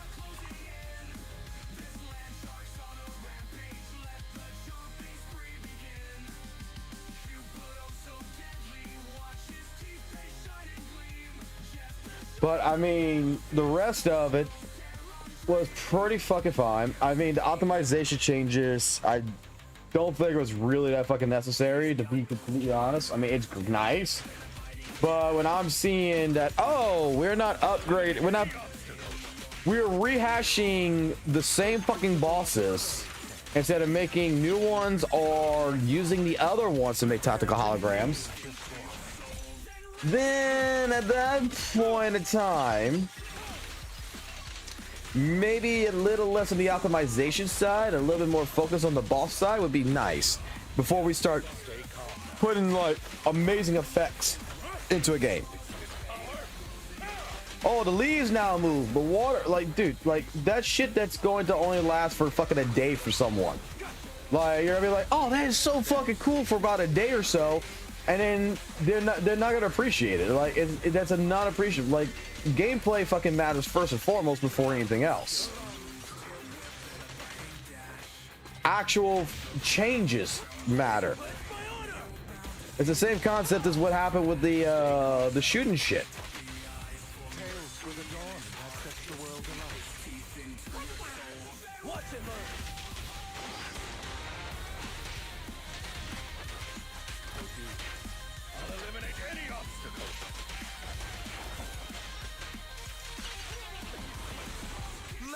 Like I said, there's a few misses in it.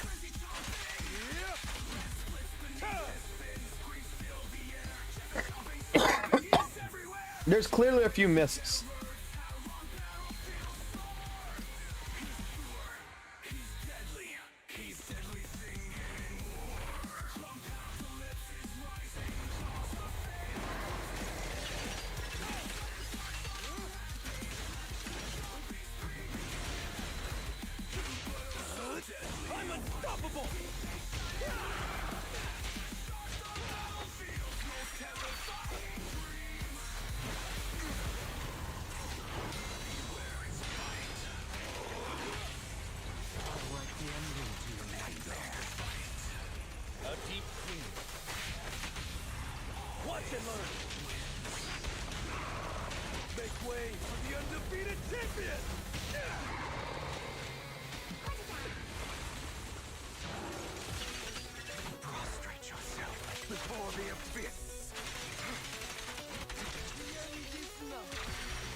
Do I think it's the best WUWA update in the WutheringWaves history so far? Fuck yeah. I mean, absolutely.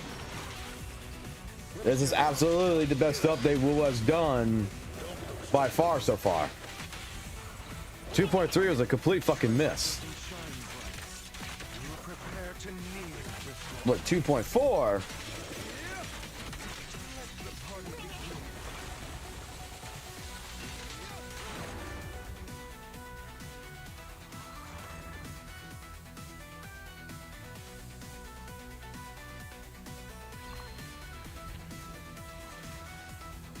I mean, it's 2.4 should have been what 2.0 is. Like, this should have been the area, not Renacida. 100%.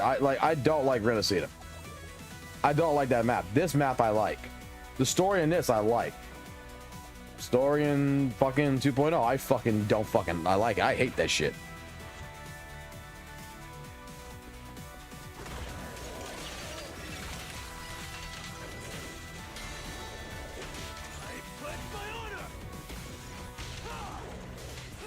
I mean, some people look, hey, I agree that some people are gonna like fucking Renacida because it felt new and everything. I'm just gonna tell you, like, it felt kiddie to me.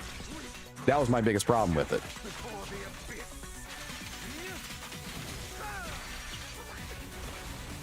Like, I feel like we're going back to 1.0. We're going back to the aesthetic of what things is. This actually looks new. Like, they're gonna have some new events and everything else that look really fucking still good.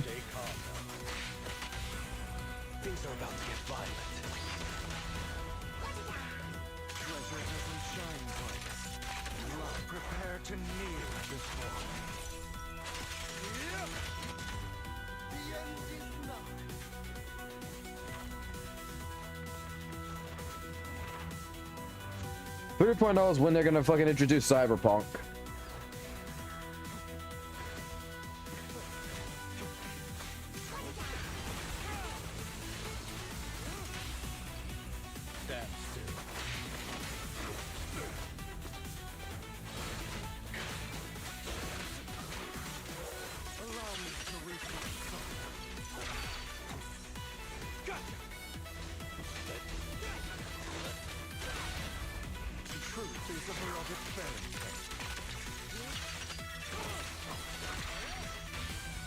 What's your honor real worth? I pledge my honor!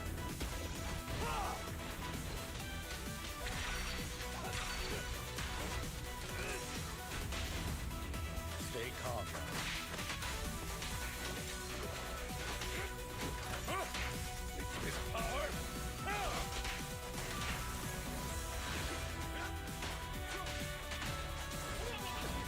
I'm sorry, I'm fucking like at the same point in time trying to do work while fucking fighting real quick.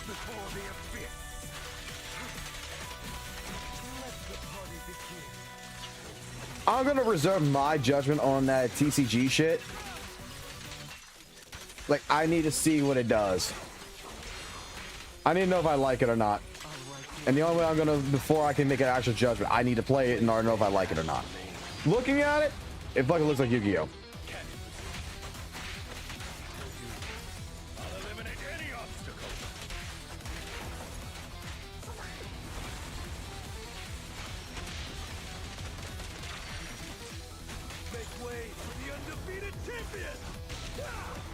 But will it be fun is the question.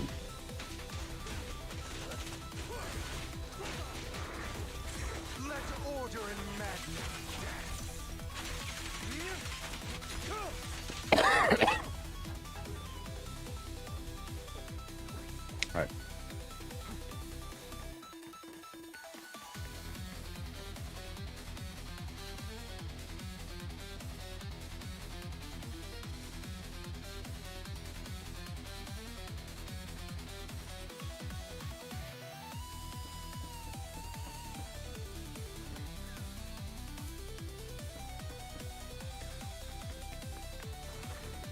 Give me a second real quick if you guys don't mind. I'm gonna go ahead and do something really quickly that's work related. So let me go do my job real quick. It should only take me about like 10 minutes and I'll be right back. I mean, I'm gonna be streaming pretty much all day, so if you gotta leave and do all this stuff, by all means, just do what you want to do.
has long been decided.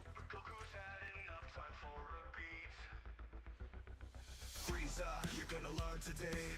Mess with me, there's a price to pay. Super Saiyan power in his hand, gonna make you understand. Big slap, left and right. Frieza's flying out of sight. Goku's done with all the hate. It's time to set the record straight. Yes, is it head so tight? In the heat of battle, insults fly. Frieza thinks he's tough, but he's in for a surprise. Goku ends up with a mighty swing, slapping sense into this cold-hearted king. Frieza, you respect me now. Feel my power, you're gonna bow. Saying pride in every strike, teaching you what's wrong from right. Big slap, left and right. Frieza's flying out of sight. Goku's done with all the hate. It's time to set the record straight. Frieza's head spinning, can't believe his eyes. Goku's furious, shocking surprise. With every slap, but a lesson learned. Frieza's brain now feels the burn. No more calling names, no more petty fights. Goku's had enough of these endless nights. Frieza's brain injury, a lesson he won't forget. Goku's power, he'll never regret. Frieza, you respect me now. Feel my power, you gotta bow. Saying pride in every strike, teaching you what's wrong from right. Big slap, left and right. Frieza's flying out of sight. Goku's done with all the hate. It's time to set the record straight. Every punch and slap with a purpose clear. Goku's showing Frieza what it means to fear. Not just a warrior, a man with pride, teaching respect with every stride. Frieza's pride crumbles as he hits the ground. In Goku's strength, true respect is found. No more mocking, no more disdain. Goku's lesson forever in his brain. Frieza's now broken, lost in his plight. Goku's justice served in the fight. With every hit, the message is plain. Mocking a Saiyan brings only pain.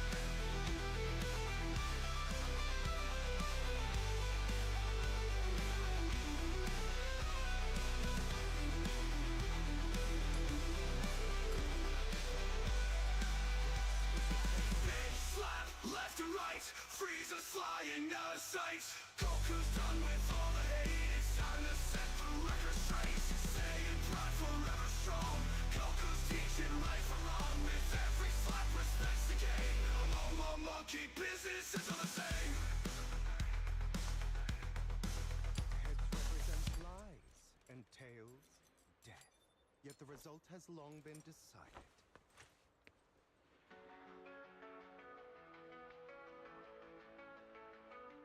When the moonlight paints your silhouette, in my dreams you softly tread. Alrighty, back to this. Oh yeah, yeah.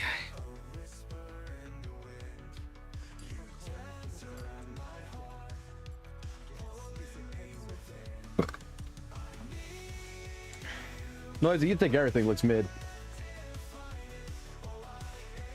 Your balls look mid.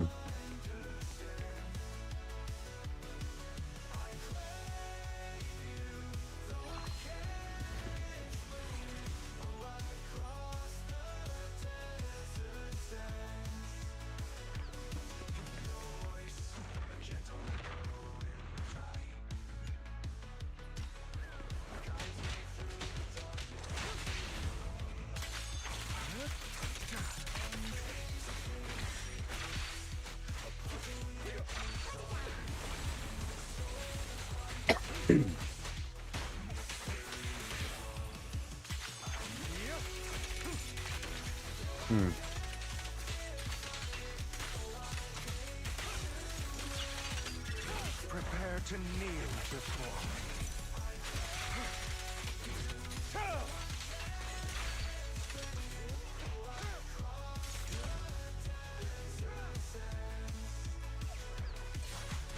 Every breath you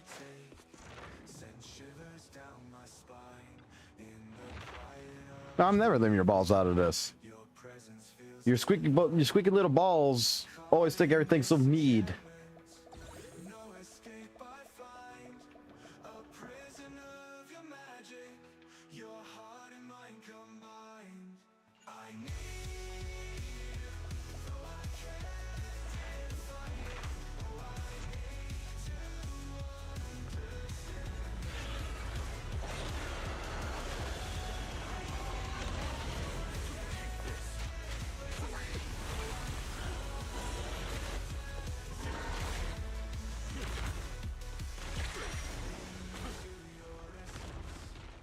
I'll bite your throat out.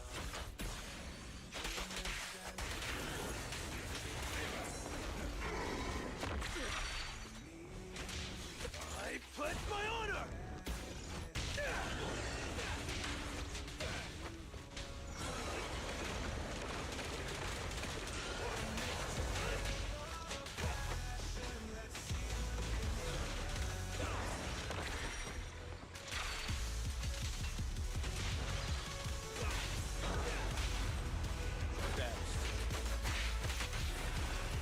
Things are about to get violent. Treasure doesn't shine brightest.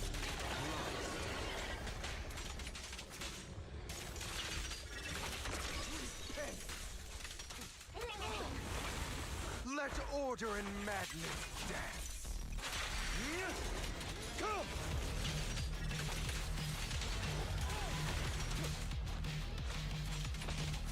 Scram before I go. Prepare to kneel before me.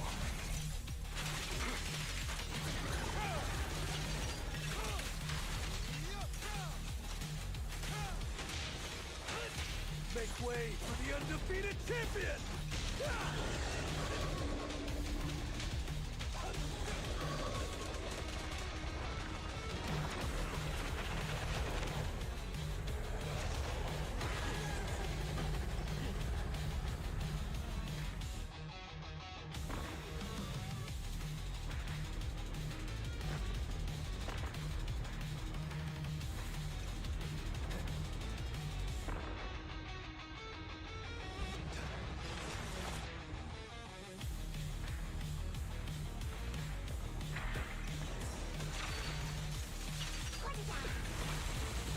Damn, my fucking job's getting busy on a fucking fryer. Well, did he put out a new video? Did Gotcha Joy put out a new fucking video? Or if he did, I'm gonna go watch it. Watch and learn. I'm unstoppable.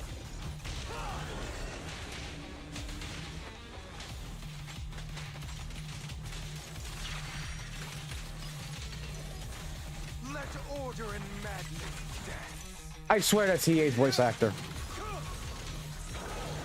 It sounds like fucking EA fucking Android 17.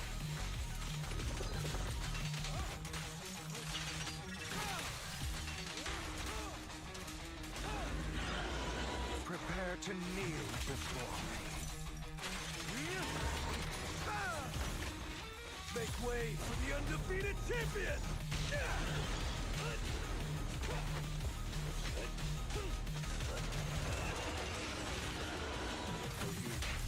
I'll eliminate any obstacle.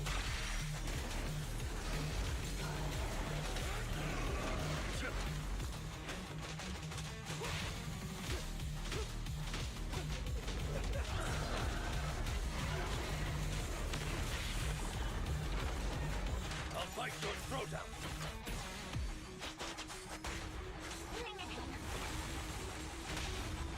Stay calm now. Flame stay ashes remain. I pledge my honor!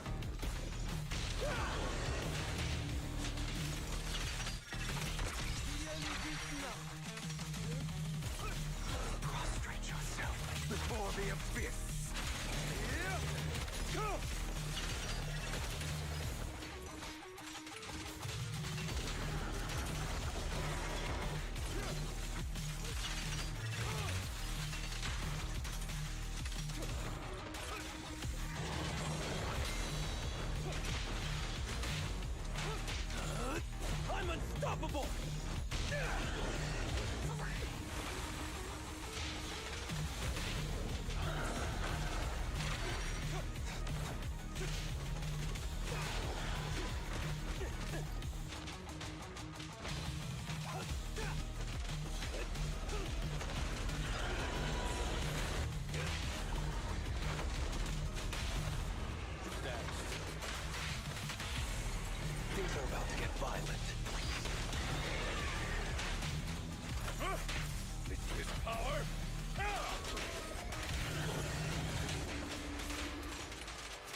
Prepare to kneel before me.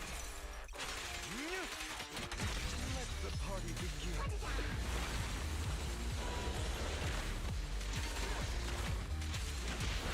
I pledge my honor!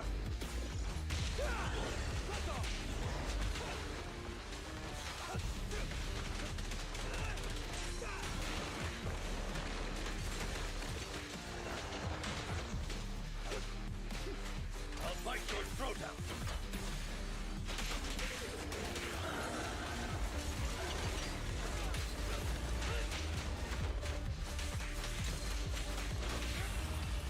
Let me show you how it's done. Don't obstruct it. Treasure doesn't shine brightest. Prostrate yourself before the abyss.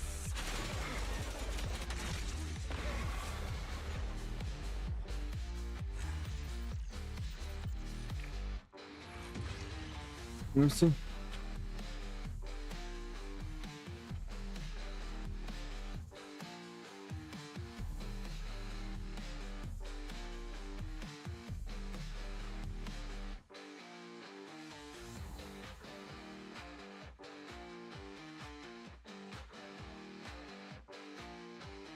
No, the only one they did was the 122 hours ago. I thought they did a new one. Because I'll be like, Joe, I'm definitely watching this shit. Now let me go to my work emails and answer this shit real quick.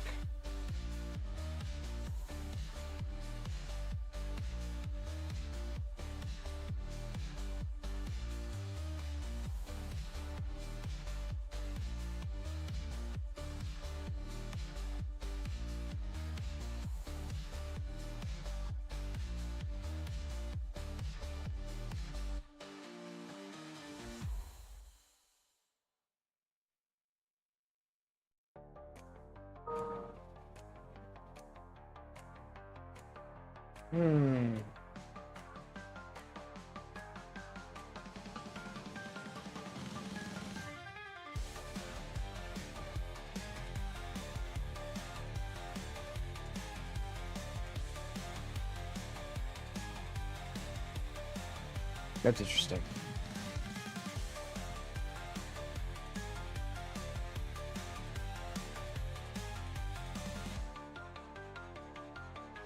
I'm not sure how I feel about that.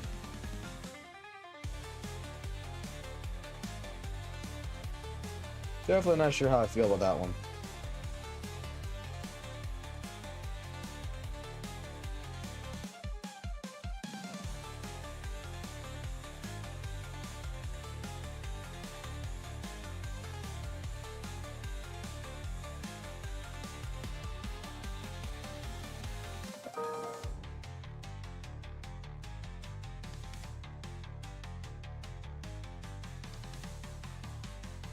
Hold on. I'm coming.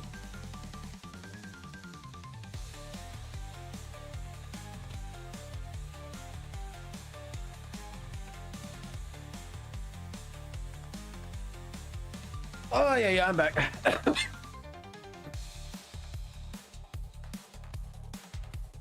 Oh, it seems like 3.0 might not be USA, but Japan. Samurai Man and Schoolgirl. I mean, it would make sense because 3.0 is about cybernetics. Because the timing frame, you gotta remember, the timing frame for WutheringWaves, they want to try to do like 2 major fucking patches a year. So with that being stated, what they're gonna end up trying to actually do is mix that with Cyberpunk. That's why the entire fucking future leaks of that was supposed to be like a cybernetic world. It's supposed to be like Calchero's fucking placing area.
Clock strikes red, lock the door.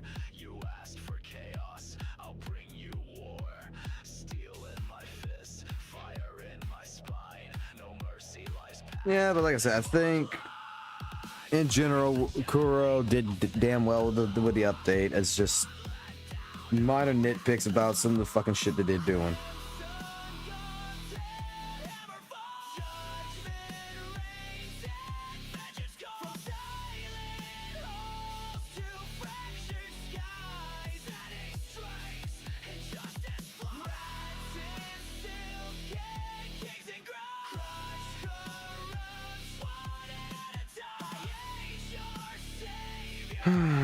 What was the other thing I need to do with work requests?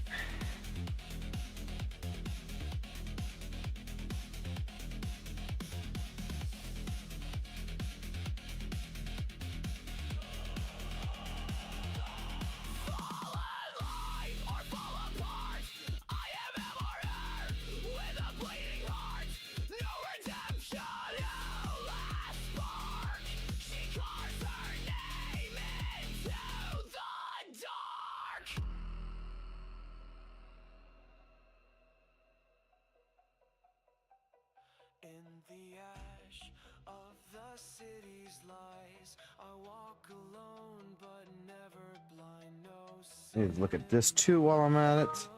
crown, just a fury they can't drown.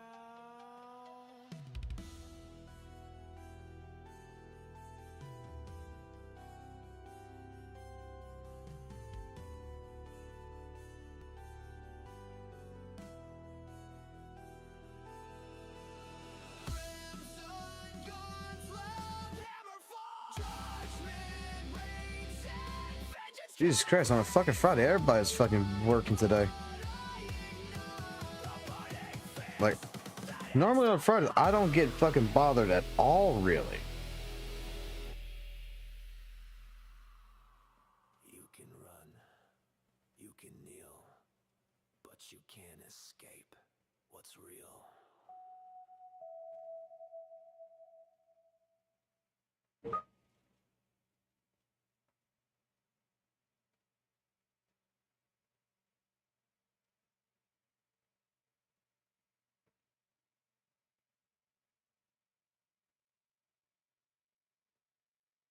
Oh, thank you.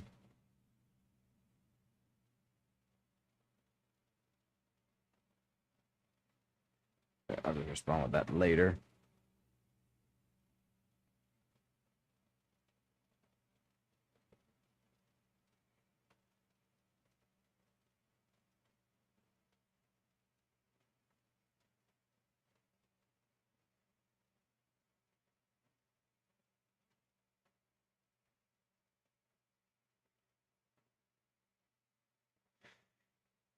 Yay.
All right, now work seems to be slightly done for the most part.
Big.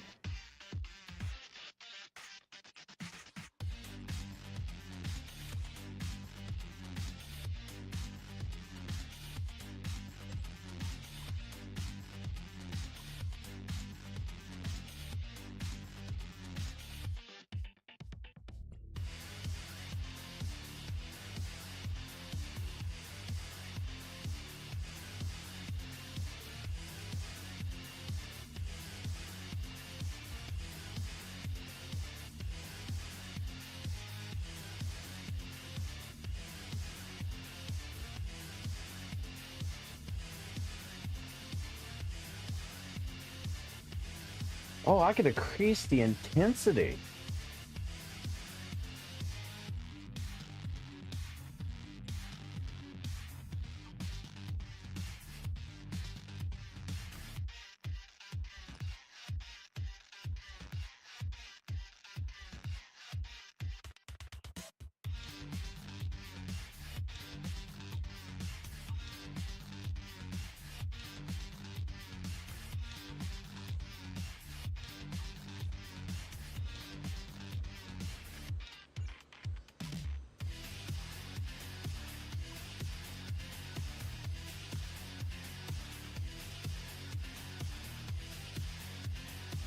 God damn it, work.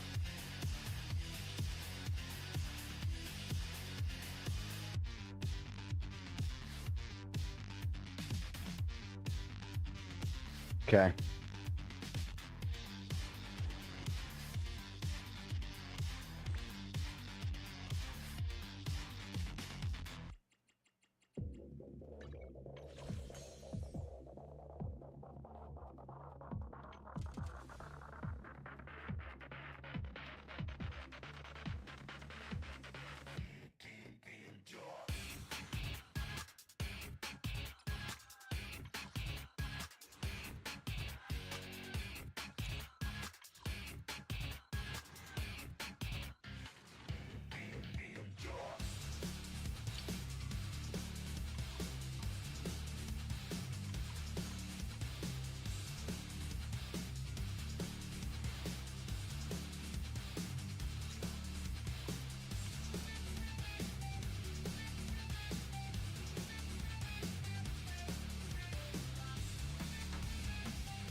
Anything here I'm missing?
Andy,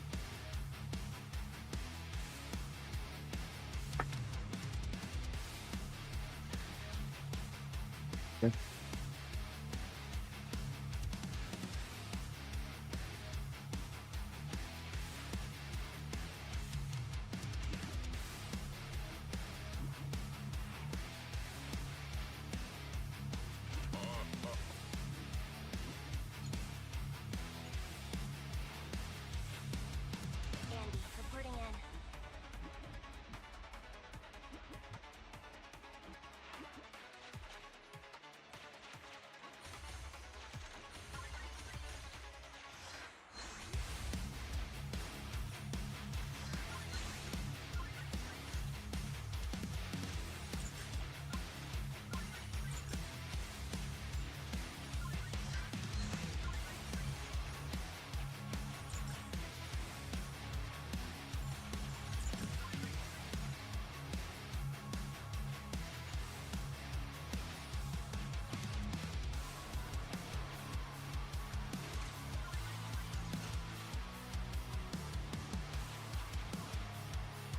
All right.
into your soul, then rip it all apart. No one can survive. Jeff is here to thrive. Jump apocalypse is rising. Jaws of fate are closing in. This land sharks on a rampage. Let the chomping spree begin. Cute but oh so deadly. Watch his teeth, they shine and gleam. Jeff's the shark, the battle team's most terrifying dream. He's got those killer moves, tail whip and a biting dash. The ground trembles under him, you're bound to feel the crash. Don't mistake his puppy eyes for mercy in his heart. He'll sink his teeth into your soul, then rip it all apart.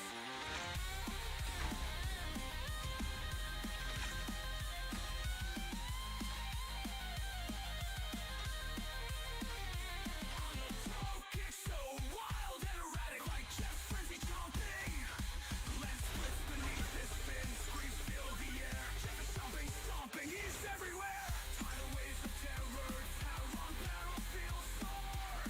He's pure,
All right, let's go.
Damn, everything is so fucking white.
There's a lot to collect there.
lesson learned. Frieza's brain now feels the burn. No more common names, no more petty fights. Goku's had enough of these endless nights. Frieza's brain injury, a lesson he won't forget. Goku's power, he'll never regret. Frieza, you respect me now. Feel my power, you're all about. Saying pride in every strike. Teaching you what's wrong from right. Left to right. Frieza's flying out of sight. Goku's done with all the hate. It's time to set the record straight. And punch and slap with a purpose clear. Goku showing Frieza what he needs to hear. Not just a word. Let's finish the job. Teaching respect with every stride. Frieza's pride. Such cataclysms don't go unanswered. In Goku's strength, true respect is found. No more mocking, no more disdain. Goku's lesson forever in his breath. Frieza's now broken, lost in his place. Goku's justice, serving the fight. Wherever he is, the message is plain. Mocking the Saiyan, brings Swear on my word.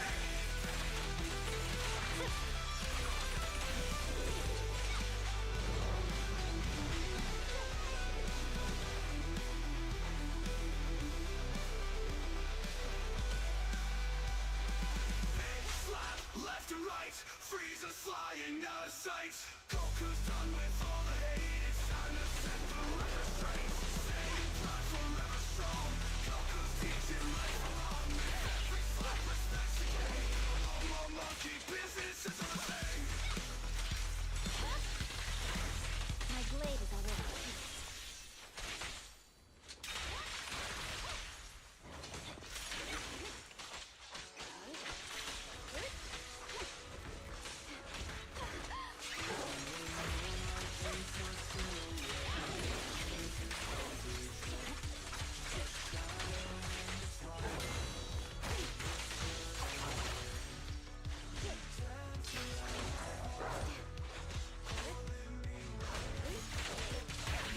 Enemies expect me quick. They'll pay.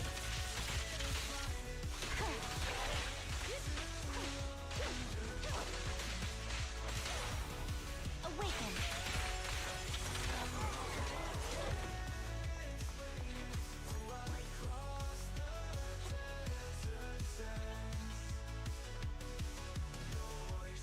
A gentle echo in the night guides me through the darkness to your light. A maze of hidden secrets, a puzzle yet unsolved. My soul entwined with yours, mysteries evolve. Need you. That's a rare rating. How's a rare rating? Kuro cooked on the update.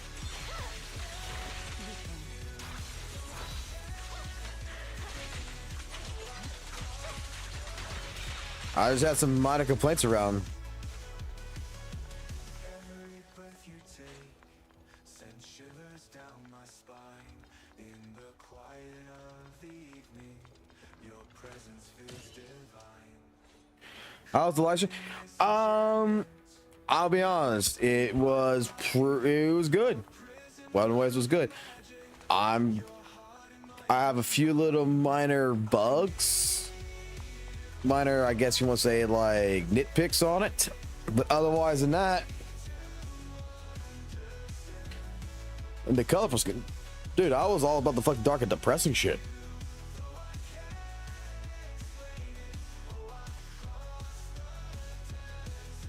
Like I didn't like 2.0.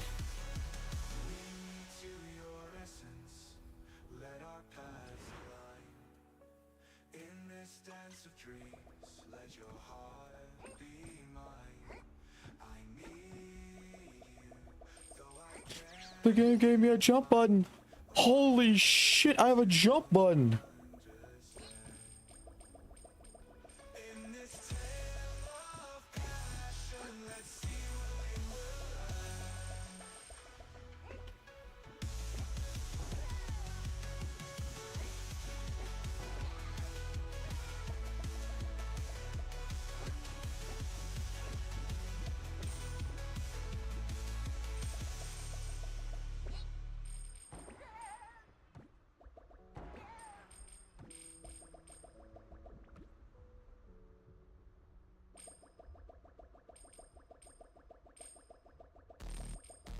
I mean, if you guys want, I could break down again like what my issues was with it, what I liked, what I didn't like. I mean, I could break that down. That's not a hard thing. Like, need to jump higher than that.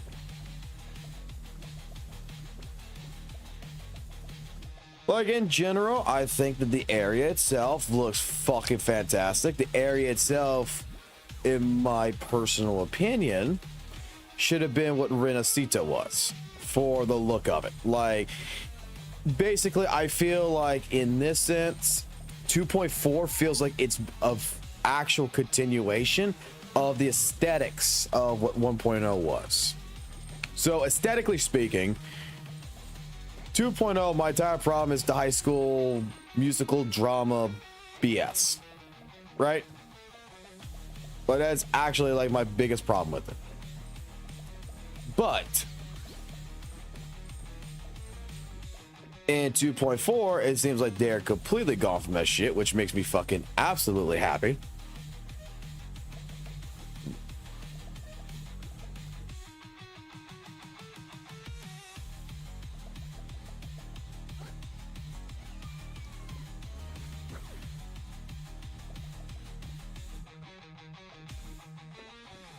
For some reason, I think, what do you want me to do? You want me to jump this? Oh, press to make him dash. Okay.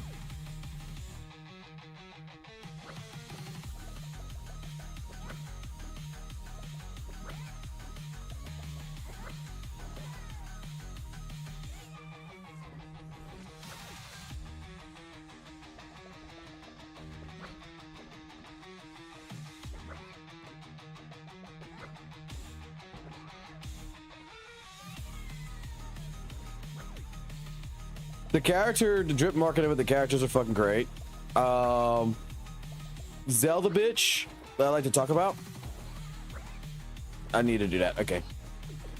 Zelda bitch, her straight up, I think Lupa is more aesthetically fucking pleasing, to be honest. Like Lupa's entire thing, fucking amazing. Absolutely fucking thought it was great. No issues there. I think she beats out, you know, Power Creep bitch.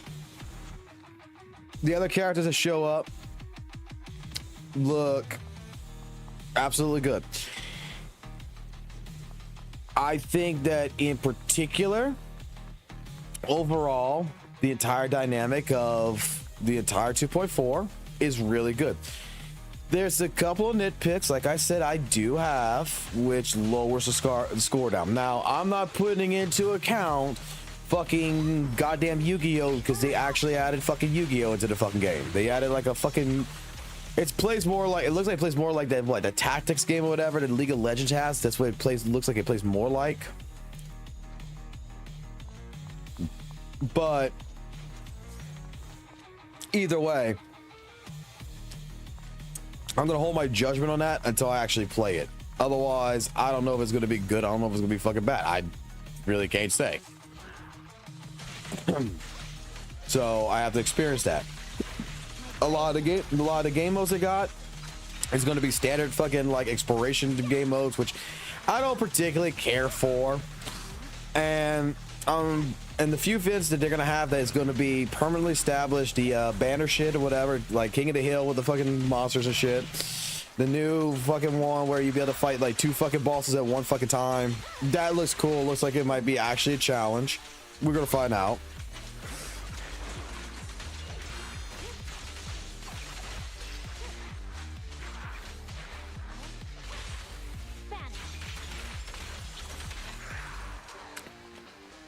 Problems that I had with it, to be so far honest, number one, they're rehashing bosses and trying to say they're new enemies.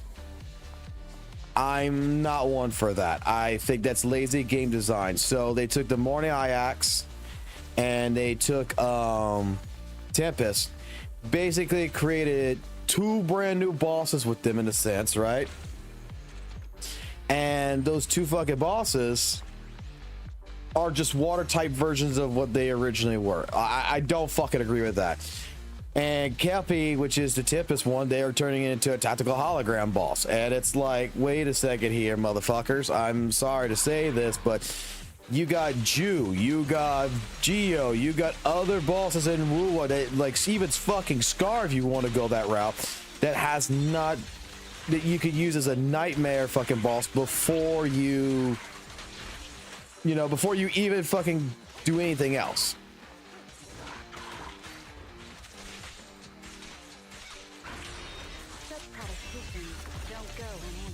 So they added that. They just basically gave him like one or two new moves, but otherwise you can see the entire kit. Watch. After I'm done with this, we'll just go to the live stream real quick. I'll just pinpoint a couple of different things. Y'all can fully watch it yourselves. But like in general, that is one of my biggest complaints, especially since it's a tactical hologram boss.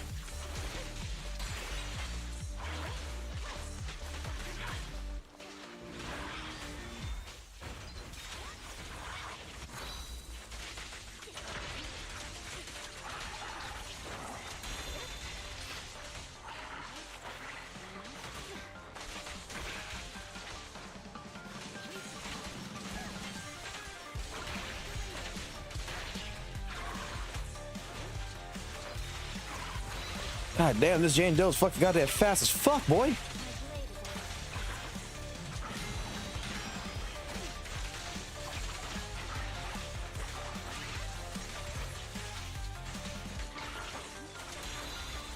The arena looks fucking fantastic. I'm not gonna lie. The arena, I think, is fucking a good thing. It looks good. Like, personally, like, let me finish this. We'll get to it. I mean, I don't think I would have much to go, right? If you could give me that fucking goddamn boss, collect this, and we're good, right? Yay! No, nope. This could. Wait, does this actually continue on? Like, do we not have a stopping point here? Okay, take a break now. Good. Awesome.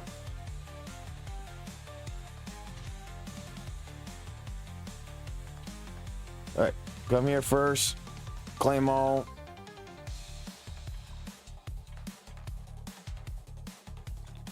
Claim all.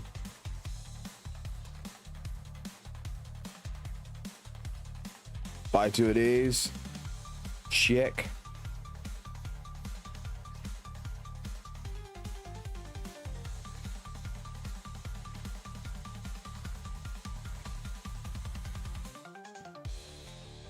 All right, good.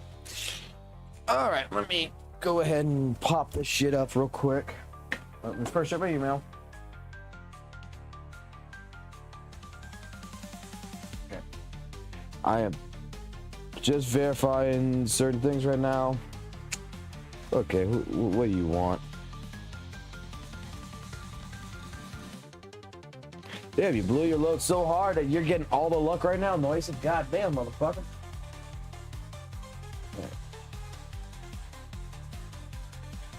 All right, first things first. Let's see. Let me open this up.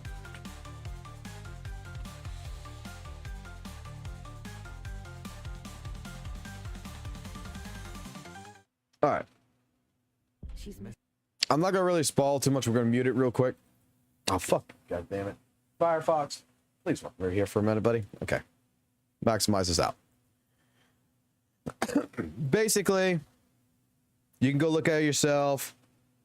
Lupa, like I said, is probably the only character I really fucking like. Very fucking flashy.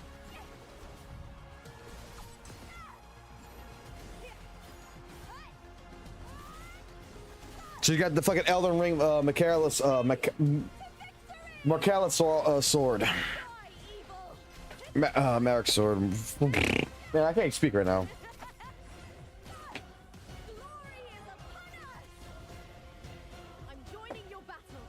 Fucking characters. Fucking characters fucking beautiful. Fucking love the character. I gave you this play so you can see. I don't want to spoil story shit in case anyone does fucking care about that. But Scar comes back. Let you know that now. We are gonna spoil that. Scar comes back. Now, like, let's get to the nitty gritty on this. Okay, skins. You know, anyone who comes on this channel will know my feeling about skins with gacha games. This is fucking useless. Just like in ZZZ and other ways. If you like it, buy it. Otherwise, I'd rather waste my fucking money on pools before I buy a fucking skin. I mean, who the fuck am I going to show it off to? My 12-year-old fucking cousin? Skins are completely useless. When it comes to events, we got two new main quests, like new main quest stories. We have the new region, which if you look at the fucking region, it's beautiful. It's absolutely fucking gorgeous. That is, we'll see more on that later. These are like the new echoes.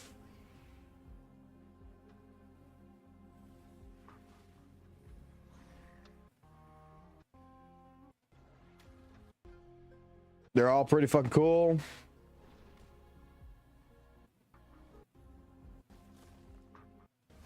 This is not even the trailer. This is not even the live stream. I'm on the wrong thing. New boss. This fucking arena is fucking amazing. I fucking like this fucking arena. This is the first fucking problem. This is what I'm talking about. If you play WutheringWaves, you know what Ajax is. This is just a recolor Ajax. It's reskinned. Same fucking boss. Same exact fucking boss. It's just water flavored. That's lazy. I don't like that. 7-day thing. With this, we're also going to get an additional 10 fucking radiant tides. That's going to come via in-game mail, which is nice. This event looks great. Banners never fall. It's permanent. I think that this is something that I would like to try. See, make sure that they hold up to this, but this looks fucking good.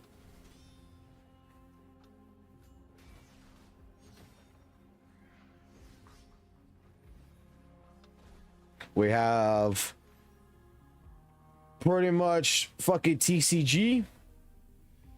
I'm gonna hold out, like I said, my opinion on this. But from what you can see, we're playing a trading card game. You put it on the map. They put theirs. Then you go into the actual battle. You watch the Echoes fight.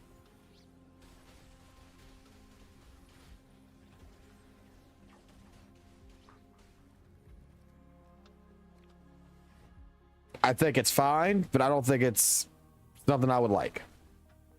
But I'll hold my reserve on that later. Skins for weapon, for the glider.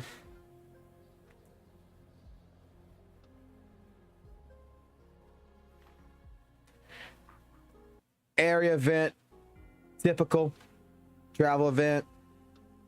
These are all going to be exploration events. These are fucking typical fucking events. It always fucking happens in every patch, so not too worried about. The virtual crisis. This is something that I think is really fucking cool. They brought this back, but I get to fight 2 bosses at one time. This is fucking, I think that's fine. This again, the new tactical hologram. Kelpie. That's Tempest. That is a third fucking Tempest.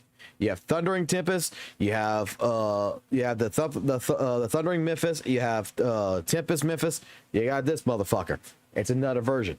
And what's sad is that they only added a couple of moves, like the fucking tail slap like this. But that is straight up his normal move. That is straight up his normal move. We got 3 doppelgangers instead of 2 in this fight. Then dashing in the back is just like he would normally would. Same fucking moves. I think that's lazy design.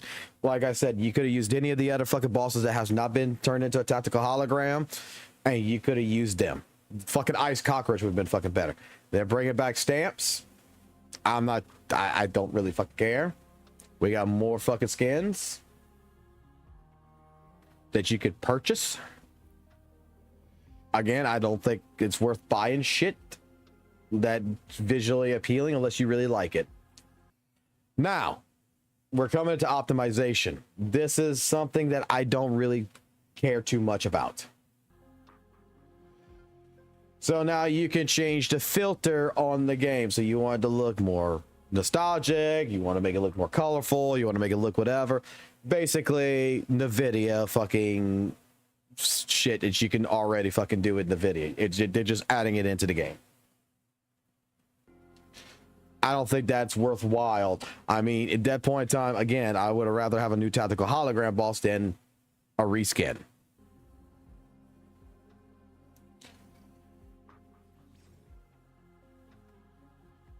This is the focus mode where they added before this. Go back. They added focus mode into main quest, and focus mode's no resonator or location will become unavailable as you progress through the quests. Not too sure. Then they added this shit. The guide building. The dumbest fucking thing that I could think of that they added in here. WutheringWaves already holds your hand on building. They're adding a guide in here. I mean, let's be fucking completely honest. Every fucking character's fucking first main echo is going to be, you can already see in the filter which one is going to recommend. You're building fucking crit. You're building either crit rate, crit damage. You're building into your you're doing a 4-3-3, 1-1-1. Yeah. Or you're doing a 4-3-1-1-1. Either fucking way, it's quite obvious what you have to build. The fucking game holds your hand. It fucking highlights what you got to build. It's, I don't know why they're fucking adding this, but they're adding this. It's as useless as it's useless to me as the gun.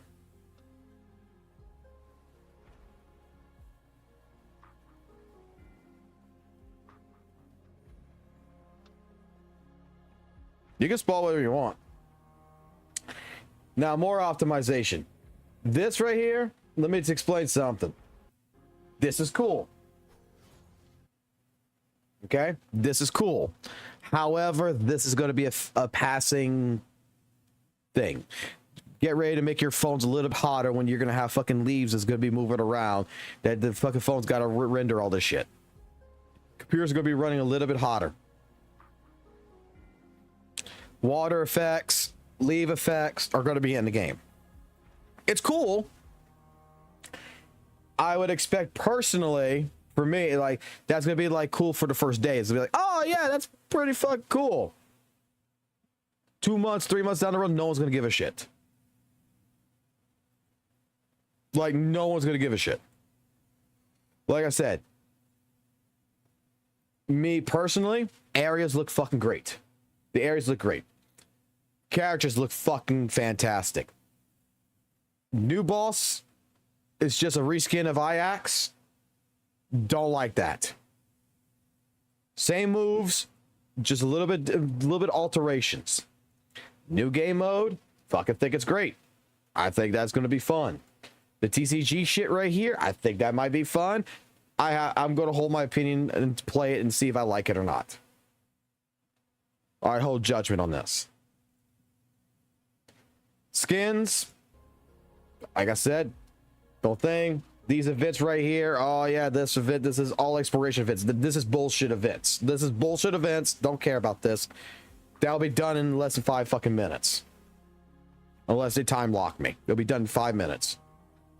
This mode right here, I think this is good. In all honesty, 2 modes, 2 events is all I care about in this. This right here will beat it, but again, it's just fucking Tempest. It's a reskin. You could have used any other fucking boss character. Scar, the fucking goddamn fucking cockroach, the fucking turtle. You could have used anything else to make a new tactical hologram boss, but we decided to fucking reskin a fucking boss, give it like 2 new fucking moves from what it looks like in here, give it another doppelganger, and say it's brand new fucking boss. I'm sorry, that's lazy to me. You could have just built one of the other bosses up, and I would have been fucking happier. I mean, you fucking made a resonator that we're gonna get a fucking tactical hologram boss. You took basically all the fucking cool bosses in 2.0, turned them into tactical hologram bosses. You took a fucking goddamn calamity fucking boss, turned it into a tactical hologram boss. Why the fuck you didn't turn Jew into a fucking tactical hologram boss? Why you didn't turn, like, you know, something else? Why are we doing a reskin twice?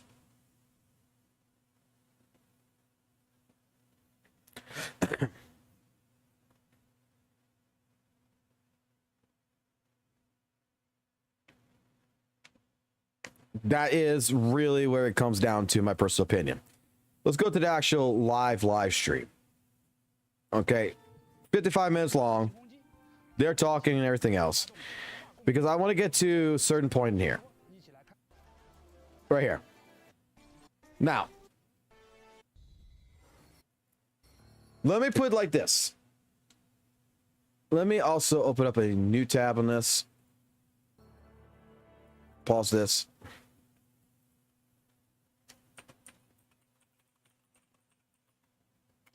Let me go to WutheringWaves' channel one more time, because I want to visually explain this, because people sometimes don't understand what the fuck I'm trying to get at. It seems like it's like why I did not like Renaissita.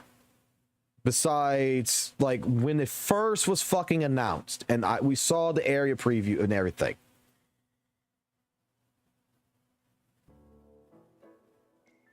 From the music to the look of this, the very bright colors.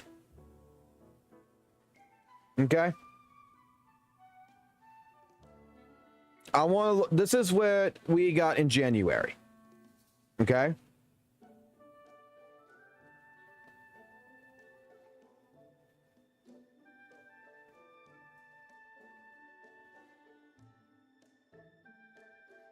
some areas look good, don't get me wrong, but the mass majority of this feels like, to me, a cartoon. Like 1.0, like I always said, 1.0 WutheringWaves, I felt like Funimation did it. 2.0, when it came out, it feels like 4Kids came in and fucking censored it. That's how I felt.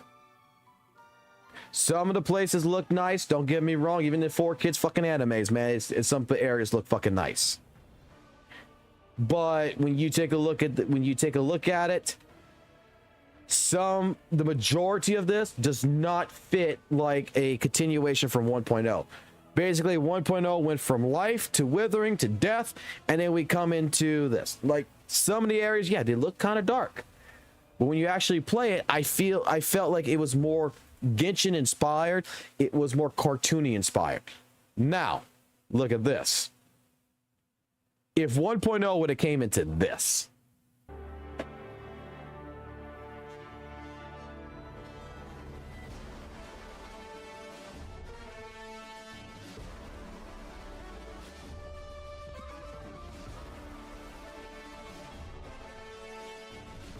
this feels mature.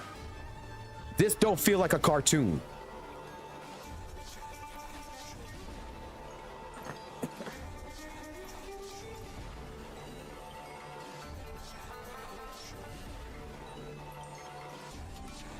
This feels like a digital post-apocalypse.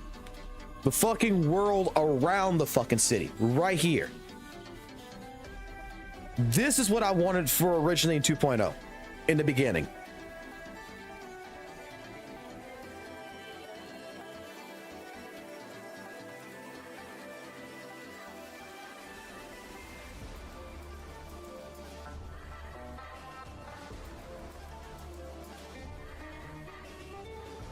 The fucking music right now is banging in the background. Like, look at this. Just look at this scene. This should have been Renaissita. This should have been Renaissita. This is where I should have came aboard. That's how I fucking feel. For what 1.0 offered, all the way from the beginning to Black Shores, this is what I should have came into. This is how I fucking feel.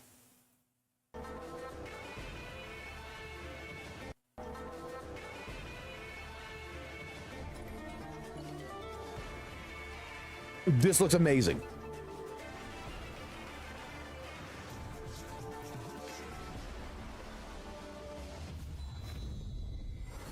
哇，这次我们的七丘城建筑看起来非常高。 Okay, I don't care about any of that kind of shit. I don't care about them talking on a green screen. Now, right here. All the boss fights in fucking 2.0 that I've fought so far, except for Zanny's one, which I like Zanny's kind of stuff with her companion. But, like, all the major fights. You see, like, look right here. The grass is fucking dark. There's more fucking mud. Everything. This looks fucking damn fucking good. This doesn't look like a festival of shit. This is the spot. This is amazing. This is a fucking boss arena, motherfuckers. Look at this. We're fighting a boss in the Coliseum that's fucking busted down. What do you see in the fucking background? Fucking clouds and fucking fire. The sky is on fire. This is a fucking stage that I like straight up hope that like this is a permanent fucking arena. I hope this fucking stays looking like this. We're in fucking hell. This is fucking beautiful. This feels post-apocalyptic. This feels like the echoes are still at fucking war with the fucking humans, like it did in 1.0. Because in 1.0, you have the light-hearted echoes, but when you get deeper towards the end, towards the fucking boss against the Statue of the Crownless, and you're making your way, the fucking world is fucking a disaster. It is destroyed. That is what this reminds me. This is it comes back.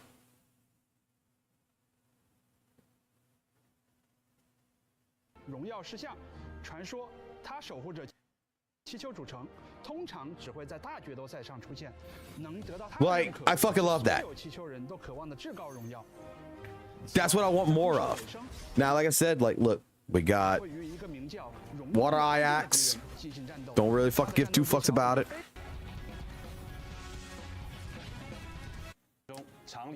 Now, for all you guys out there, I'll give you the fucking feature that everybody is going to be fucking talking about. It's over here somewhere. I'm sure it's over here. I'm gonna give you the fucking thing that everybody's gonna want to see. You know how, like, I don't know every gacha game does this, but you know how everybody fucking straight up, you know, has that one thing in their gacha game that's like, I'm better than you? I'll show you what WutheringWaves is going to show you. Okay? I'm going to show you something. I know this is all, I saw the fucking chat when this came out. This was automatically, WUWA was like, this is a W. This is the most important fucking, this is the most important thing in the update. The public fucking baths. Why is the public baths the most important? Because you can bathe with your fucking waifus.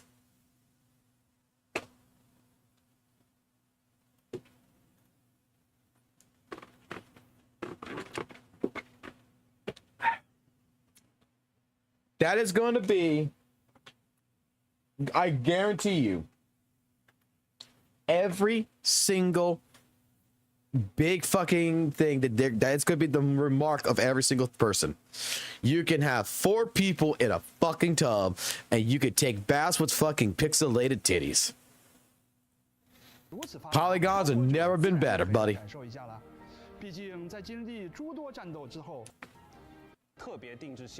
Skins, like I said, I don't think skins are fucking worth it. I'd rather spend my money on fucking pools than spend my money on skins. Again, the events, I don't give a fuck about. There's only 2 events in this entire thing that I give a fuck about. I give a fuck about the 2 parts of the story. The story actually looks very fucking good. We'll do the trailer here in a second. And only 2 events. All the other events are shit so far. 2 events.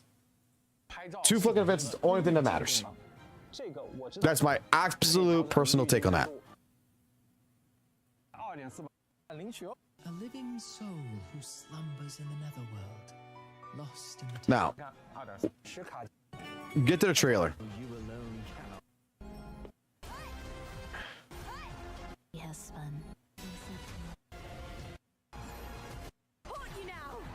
Isn't it over here? 是啊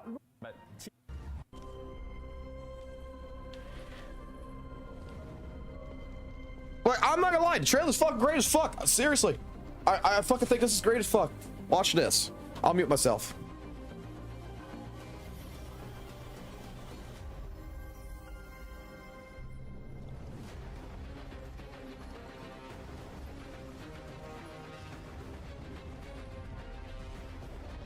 Like, this is the overview trailer, right? Like, look at this shit. This is just beautiful. This is not the right trailer. They got another one. In Septimont, strength and No, this is power it. go hand in hand.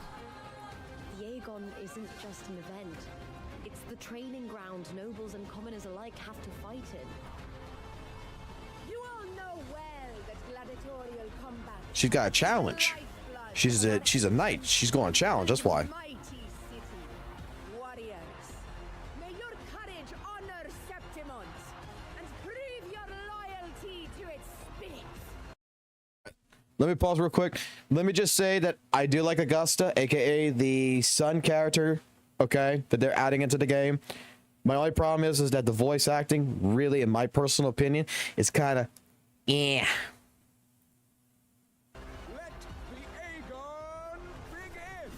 This sword shall follow your will.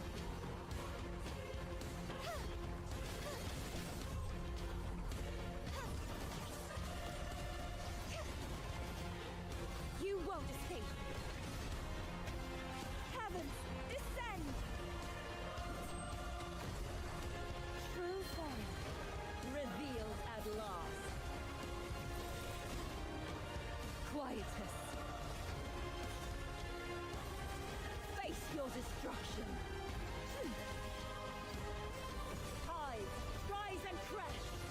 Furious tides. Split the heavens. Tell me, are you the one who summoned this blade? I don't care what you do off the field, but in the arena, fairness isn't negotiable. Caught you now!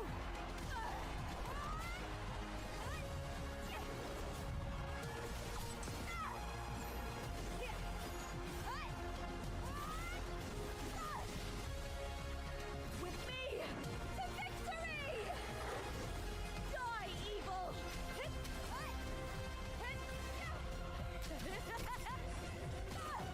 Glory is upon us! I'm joining your battle. I gave you this play so you can see the ending. That gladiator girl will be the harbinger of the dark tide in Septimont. You plotted this tragedy. You and that blessed maiden from the tower are deeply interwoven in the fate he has spun. Luck and misfortune, nobility and lowliness, weakness and strength. A person's nature is like two sides of a coin.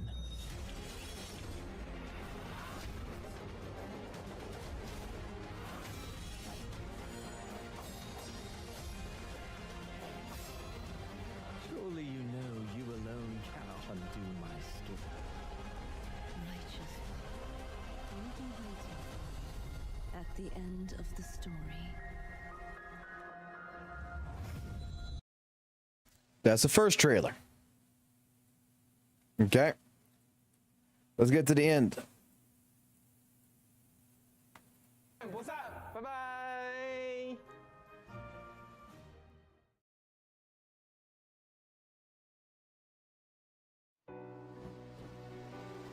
Allow me to share with you a tale of struggle by a people born of and fated to perish in the sea. In the land of glory, where every soul pines for lasting victory, one truth lies forgotten. The brighter the flame of glory burns, the deeper their shadows grow.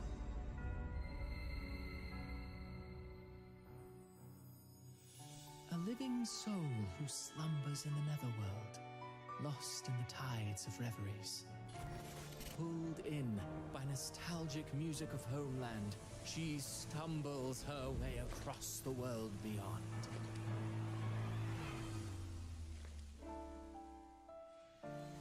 observer of the future and the laws of causality, she sings a silent fate. For no one knows who will be crowned the hero of heroes in the end. As doom looms over Renacita, an outlander returns whence they came. Slowly, they join the crowd pilgriming toward the kingdom rising in the dark waves. And you're curious as to how it all ends? Of that I have no knowledge. All I know is this. Those blessed by the sea are ever doomed to bear its curse. I think the story is going to be fucking damn good. I'm not gonna lie. But now we have to bypass this. Now you got to get to the part that you really want to see. All the characters that they're announcing in the drip marketing.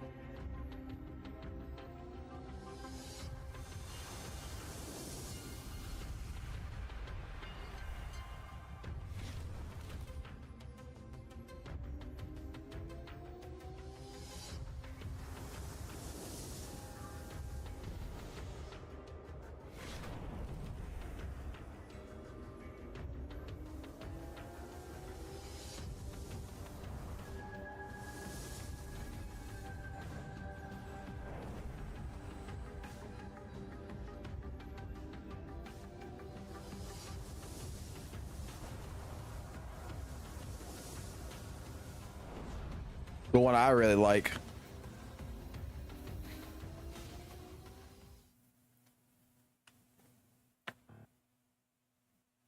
Yeah, I actually think that character is going to be. I think that's going to be the same thing as Lupa is to Cheng Li. I think that's going to be with GN. I'm actually thinking that's what's going to happen. Overall, I give this an 8 out of 10. Like I said before, short and sweet answer of it. Great fucking characters, great fucking area. Best parts of the game right there.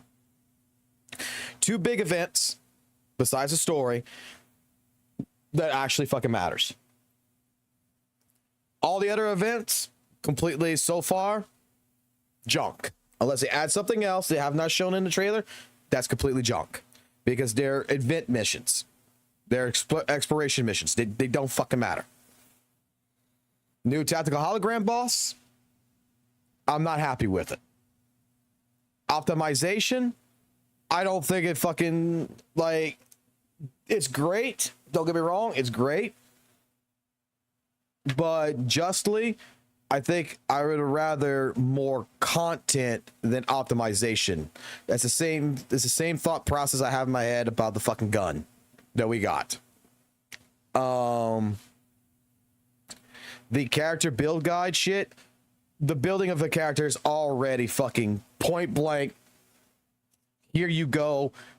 Casualize, and it's easy as fucking possible for someone to understand, but they're gonna make it even easier for someone who can't fucking actually figure shit out. So, okay. Otherwise, the TCG shit, I'm not sure how the fuck it's gonna play. It looks like you're gonna summon monsters on the field, the other person's gonna summon monsters on the field, and whoever's last standing wins. I'm not sure how that's gonna work. I'll reserve my judgment on that for later.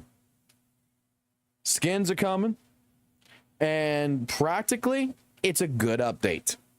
It's a damn good update, in my personal opinion, with some flaws.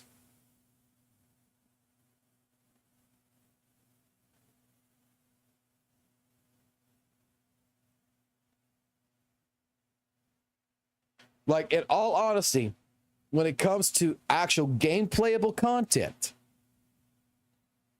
there's one permanent event, one virtual event, which is going to be limited, and the story. That's all going to fucking matter.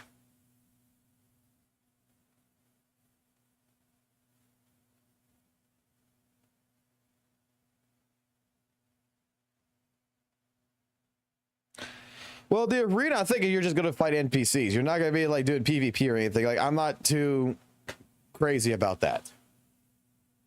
Because I honestly feel it's going to be like, you know, just like any fucking normal fight. You're going to be done in 2 seconds. That's how I really feel that's going to be. But overall, like I said, I think it's a damn good update. I think this actually exceeds better than what 2.0, 2.1, 2.2 had to fucking offer. I think compared to 2.3's anniversary, the real answer I'm going to have here is that this fucking update should have been timed with the anniversary, not after. This should have been timed. This would have been this would have been the absolute fucking moment.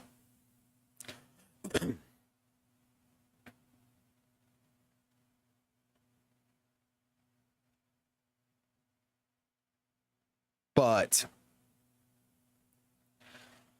I mean, otherwise than that,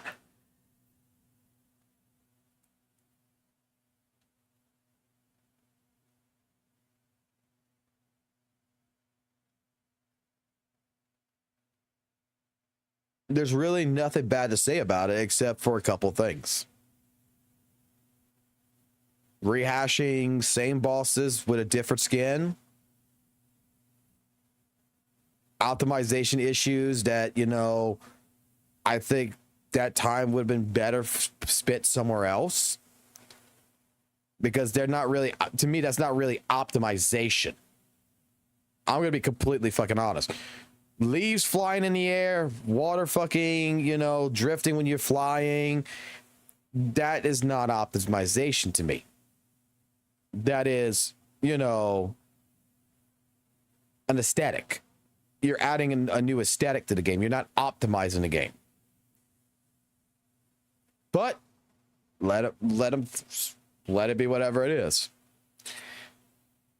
I think honestly, this is from Saintonis' title of his video and everything. I don't think the devs listen. I'm gonna put it like that. I don't think it's that fucking, you know, eccentric. But this is the best WutheringWaves update since 2.0. Like, I'll even say this is best. This is better since fucking 1.3. This is the best update that I can tell you from what I've seen. The honest truth, though, when it comes to terms of content and battles and stuff like that, it's really, there's only 2 fucking events you're really gonna worry about. Well, 3, because you got the TCG shit that if you care for it, but if you don't care for it, you're not gonna count it. So just the Bannerfall and the virtual shit that you're going to be doing in Black Shores, that's really the only 2 main events you're going to have in this patch from what they're showing. I'm sure there's going to be other things, but that's really what they're showing right now. And if that's the case, and all the rest is exploration events, I mean,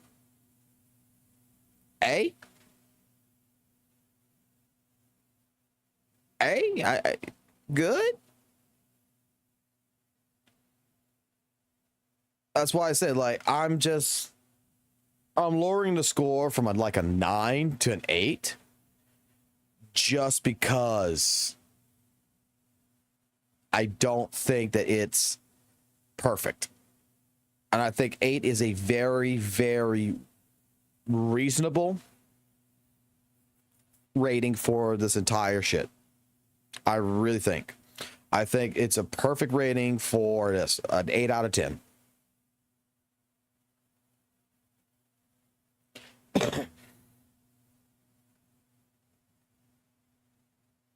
But you're going to have, and I will say this too, you're going to have a lot of the WUWA players, man. A lot of them that's going to come out of the woodworks. That's going to call this the fucking the second coming to the anniversary. Oh man, we got a 2-part anniversary. That's what they're going to call it because they're already doing it. And I'm laughing my ass off on that one because they're coping very fucking hard. Because in the end of the day, I'm sorry, ZZZ won the fucking anniversary of the year award there. Sorry to say that, but it's true. This is a main update. I'll wait till 2.4 for fucking ZZZ or the next major update after 2.0 to actually compare that.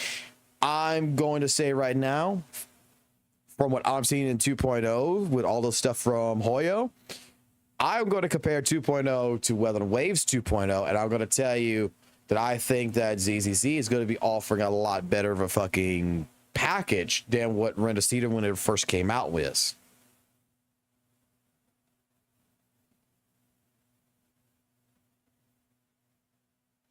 Because again, that's the hard part. Yes.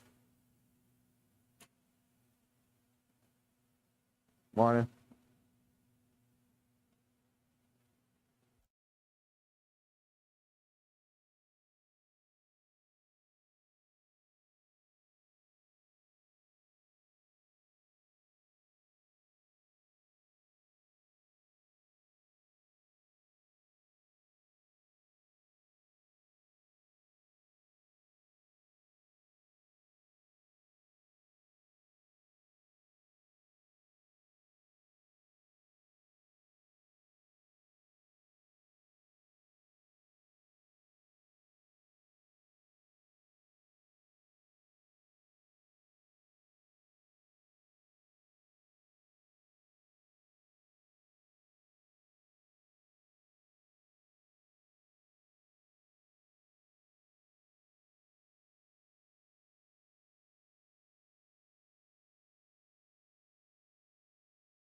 Okay, let's see. Black Beacon doesn't seem to be an okay game to me. My phone performance. All right. To be honest, I don't want to sound like a shield, but why people on Saints comments saying this is better than 2.0, like 2.0 of WUWA? Wait. What do you mean by that? Like 2.4 is better than 2.0 of WUWA.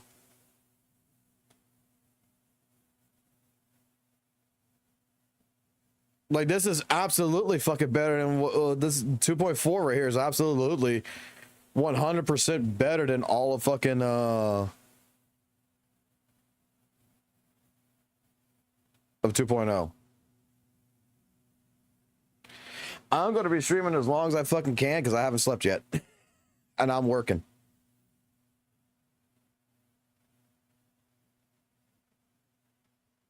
You can go to work I'm working from home today. I'm working and I'm fucking doing this shit. I'm acting like a fucking podcast right now to anyone who needs it.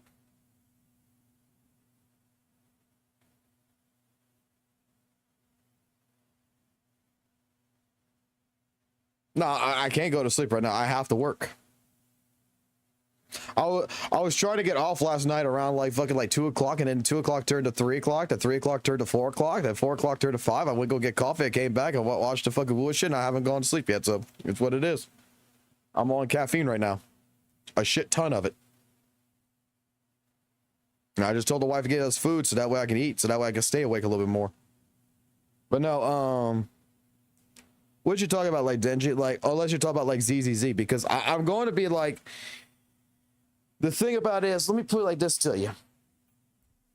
When it comes down to dumbasses, in a sense as well, like, I like to compare games at the value of where they're at. Like, I don't want to compare. And I don't think it should be compared. Oh, you're talking about ZZ. Well, let me put it this way. You should not compare ZZZ 2.0 to 2.4, first and foremost. Okay? Anyone who fucking compares 2.4 Wuthering Waves to ZZZ 2.0 is a fucking dumbass. Straight up. If we compare 2.0 to what they've shown and what they offer to like Renacita when it first came out to Wuthering Waves 2.0, ZZZ 2.0 versus Wuthering Waves 2.0, I'm going to tell you that it does appear to me that ZZZ has more to offer than what Renacita even offered.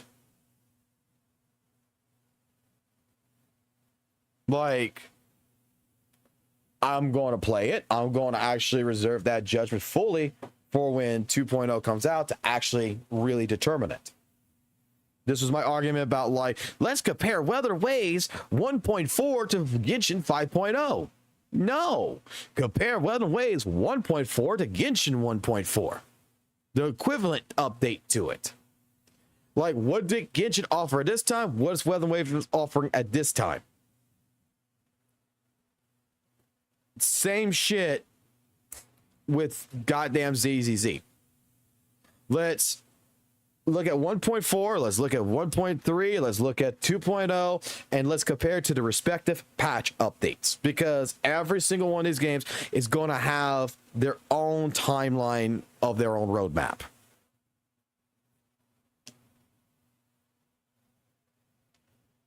Wuthering Waves is trying its best to speed up the process of development, trying to push as fast as possible. That's why, okay, hands down, that's the reason why there's rehash fucking, you know, re-fucking done fucking bosses that we already fought.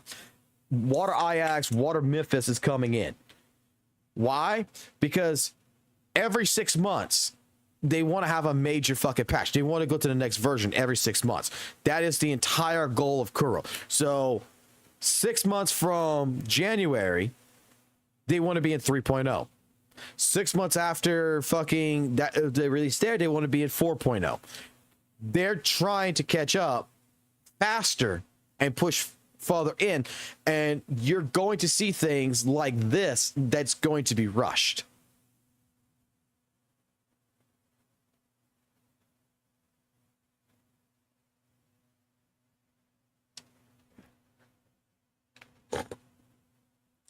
Yes, companies need to be held accountable. 110%. Companies like Hoyo and Kuro, but we don't need to hold them accountable by using someone else in the comparison, to be completely fucking honest, in the wrong way. Like, each business platform has their own standards. I can argue, if I play, like, if once I can learn ZZZ, I'm going to probably find things in ZZZ that I don't fucking like. I don't need Wuthering Waves to fight for me to fucking say that this shit right here in ZZZ fucking sucks. Like, if we when we go get to the parts where characters is built, everything's good, we're ready to go, and we hit that HP inflation and it's actually bad, I'm gonna call it out. I don't need fucking Wuthering Waves to say, well, Wuthering Waves don't have HP inflation, so you need to take a fucking note from Kuro. I don't need fucking Wuthering Waves to fight that shit. I can argue the fact of with ZZZ and its own system at that, just like I can fight Wuthering Waves with its own shit. Like I said, this patch is an 8 out of 10 because there's a couple problems with it. And that's rush development to go ahead and get things out, which is basically reskinning bosses. There's some reused assets to hurry up because they really want to push these updates to a year. So they want 2.0, they want 3.0 in 1 year. They're going to want next year 4.0 and 5.0.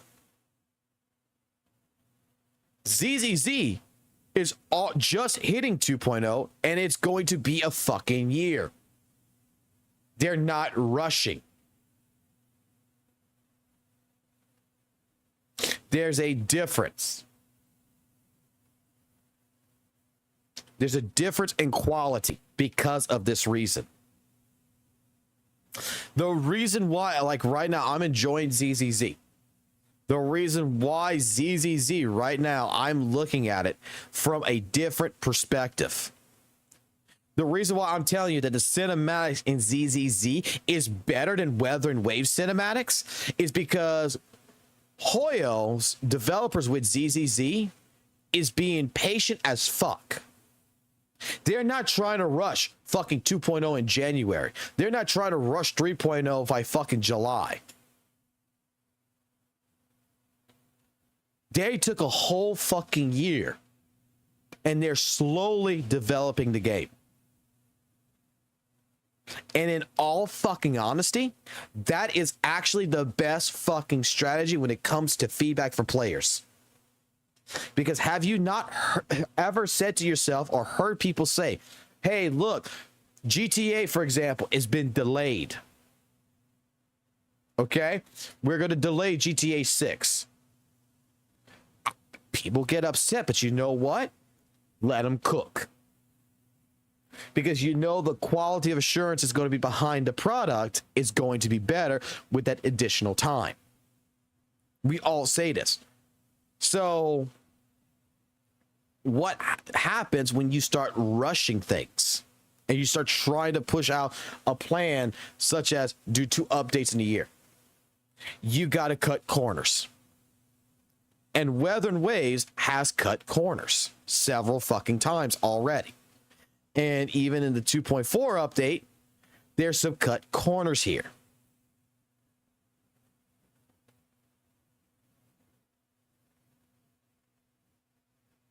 It's not always bad, but we can see it and we can hone on that.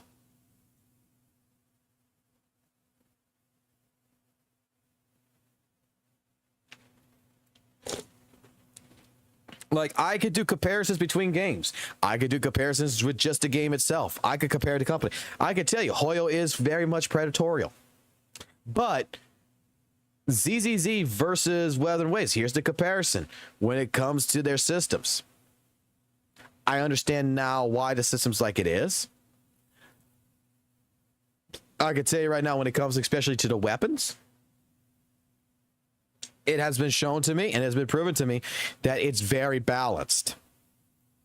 I don't have a 100% weapon guarantee, but unlike WutheringWaves, I have a fucking 4-star A-ranked weapon that legitimately is good. I have the equivalent of a 4-star weapon that's really fucking good. It's useful. Where in WutheringWaves, it's not useful really, and you throw it away and use it as food. That's a comparison.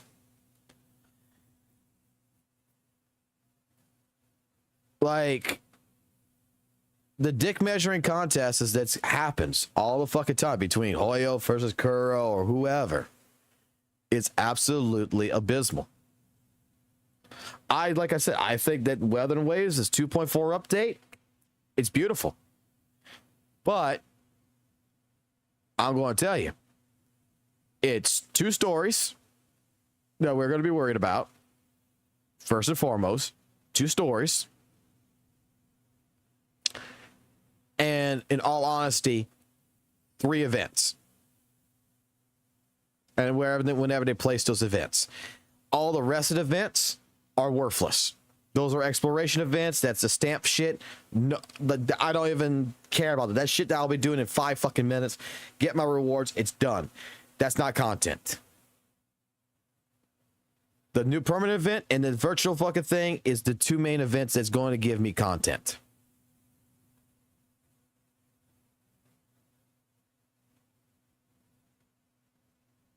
And that is you looking at this trailer and seeing what it's got.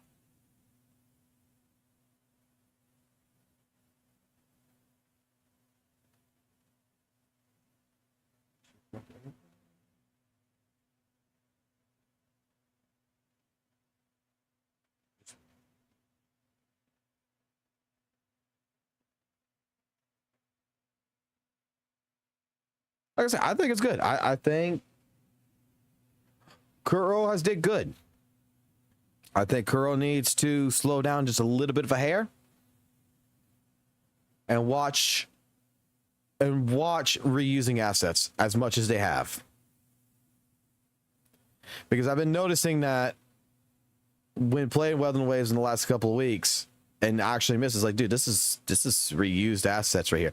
Like the Depths of the Elusive Realm, they're reusing same stage, same enemy placements, everything else for like 2 different events. And it was kind of annoying.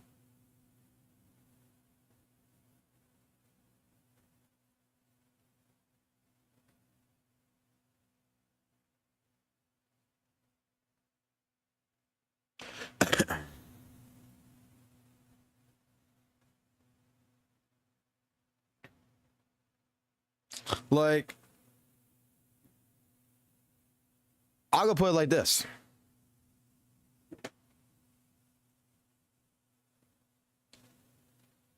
There's permanent events in this game that I'm doing right now.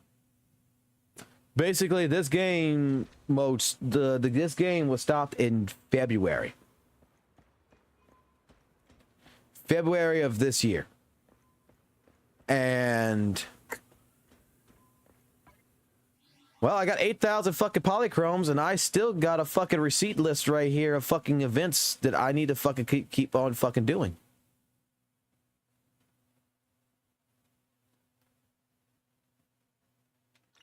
Like, there's a lot of shit that is still left. I mean, I'm looking at this, like, there's not much left in the story, in my personal opinion. Not too much left here, which is fine. But there's a lot of other shit to still complete in this. Like, this is where I will say,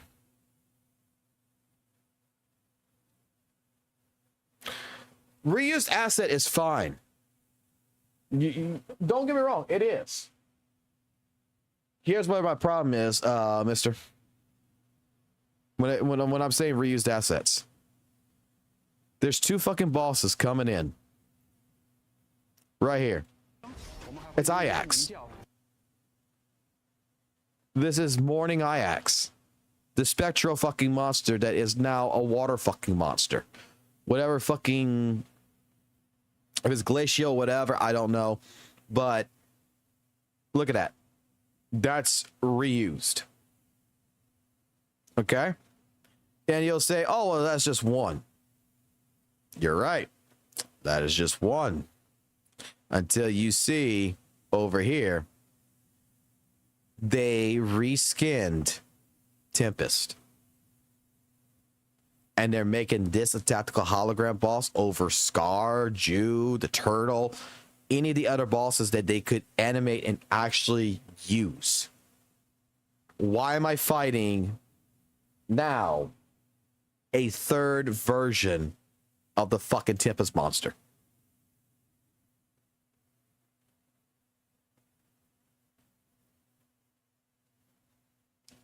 And I mean, he's got a little bit of flair. He's got a new, like, tail swing. 4th, actually.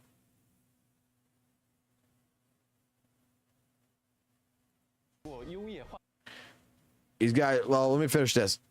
He's got a tail. Let's see, what's the other one at? Because only in the boss thing, there's only 2. Oh, yeah, Nightmare. You got to count Nightmare. You got to count Nightmare. Nightmare's another version.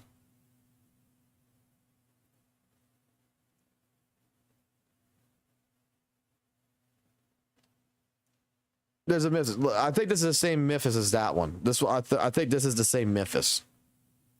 Well, getting back into the actual thing, what got to me is that, like, when I saw this, it's like, okay, it's a reskin. The tail move's new, but that's the lightning strike. It's changed with water. It's the same fucking move. That spin attack with this claw slash, that's the same move. See? Same fucking move. We got an extra doppelganger. That's really what they added. And I got him coming here, dashing right here, then teleporting over here. Same fucking shit the other one fucking does. Same move. I got the fucking thing charging up the fucking shit to fucking do his jump. Yeah. 另外一个战斗。 It's the same fucking boss, just different effects.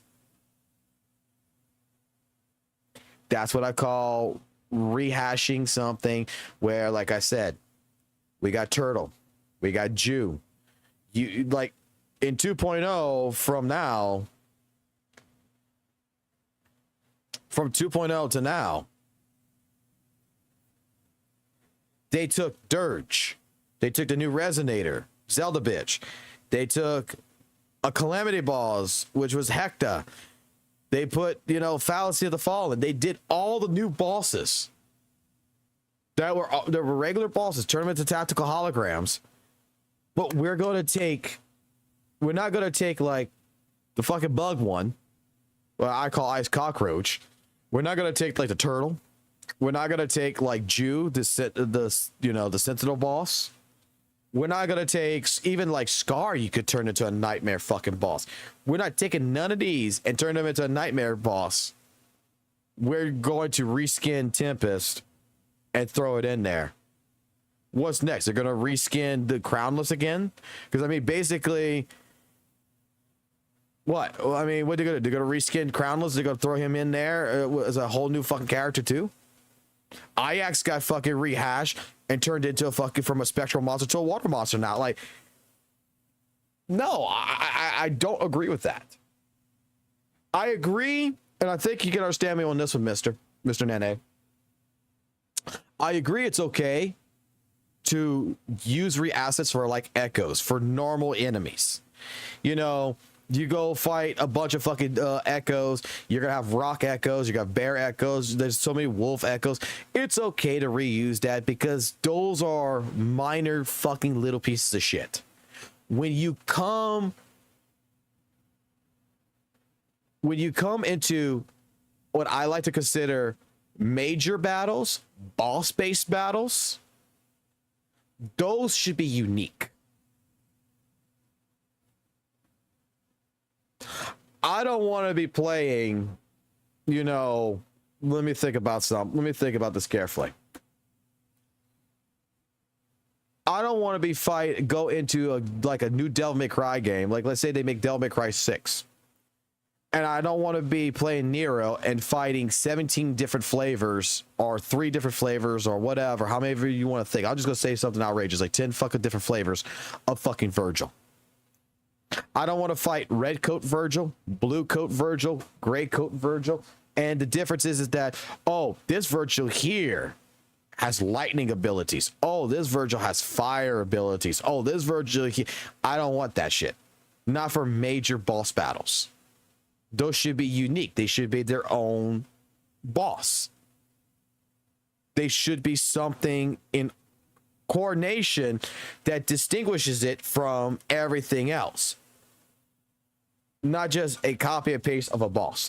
That's the reason why I give this an 8 out of 10 mostly.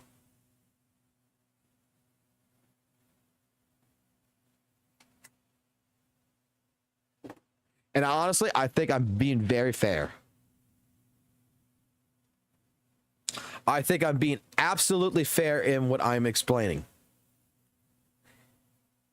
ZZZ's got fucking a bunch of reused assets when it comes to enemies.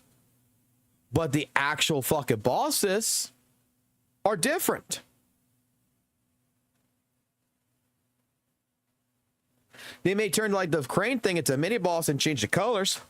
But the actual bosses that I go fighting here, they're different. Each one's different in its own regards. That's how it should be.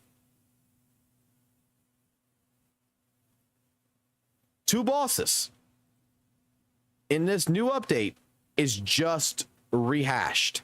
And I don't like that. Because look at this.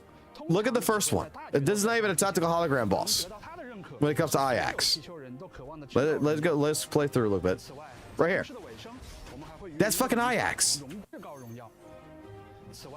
This is fucking Morning Ajax. It's blue now.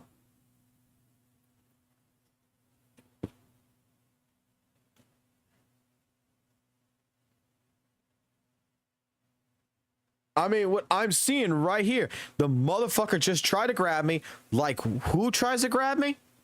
Morning Ajax. 渴望的至高荣耀。此外，在故事的尾声，我们还会与一个名叫 I'm sure, like, you know, the beams are going to be like, look, the beam's charging up right here. Does a tail slash just like Morning Ajax would. Like, I'm sure the moves are going to be somewhat different to try to keep it fresh. But, like, at that fucking point in time, still, make it its own fucking thing. Do the, like, look, we got fucking new echoes, right? And a couple of these new fucking echoes, like the dragon ones. Oh, wow, I got a blue dragon, a green dragon, now I got a fucking red dragon.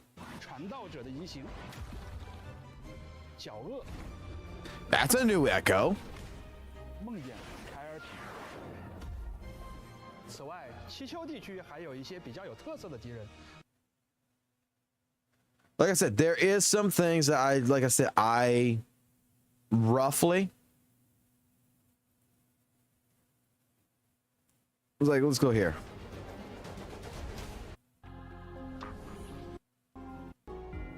This one shows all the echoes. I gotta have it, Drake. This is understandable. These fucking dragons don't mean shit to me.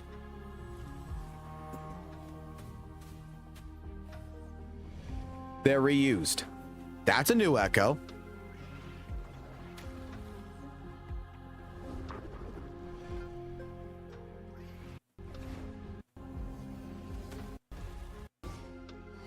That's like, see, this right here is a new boss. This should be a tactical hologram.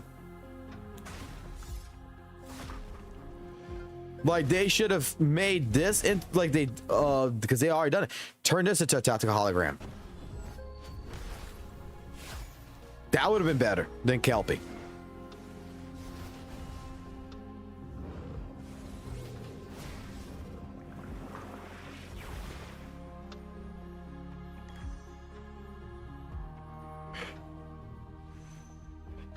Oh, but at least we get 10 additional pools, though, that's going to come in the mail. That'll be nice. And like I said, I'm still holding my judgment on this shit.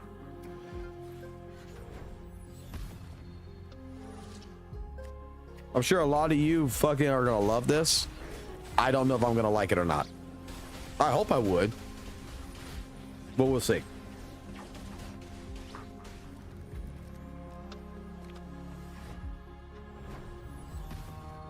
We got a trade card game. We got Yu-Gi-Oh in the baby.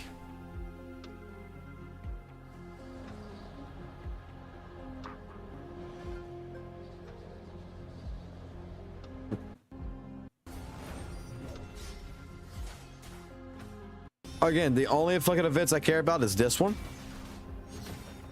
Those 2 stories. The TCG might be good. Don't know. Hold my judgment for that. And this event. This is really the only 2 events. Every other fucking event is exploration. The normal exploration ones that you've gotten in every single update. Because you're in a new area, you gotta take pictures, you gotta do all that shit. Otherwise, that's really the only 2 new true things, and then the tactical hologram and the TCG. Tactical hologram is going to be done within a day. Probably within an hour for me. So I'm going to tell you right now, I think in all honesty, depending on how, because I'm sure that this right here is not going to be time locked. I am pretty sure that the Black Shores one, I'm pretty sure this is gonna get time locked. I'm pretty sure it's gonna be like the previous one where you'll do the first half and it's gonna say the other section is gonna unlock in like 3 days.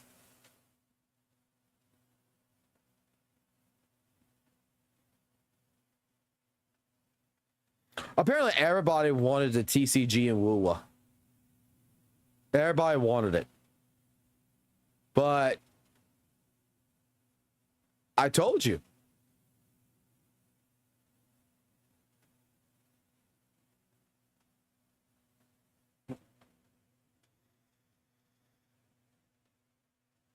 When was the TCG added?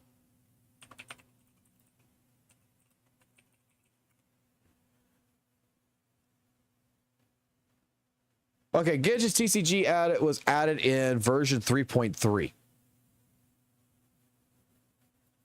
I want to see some.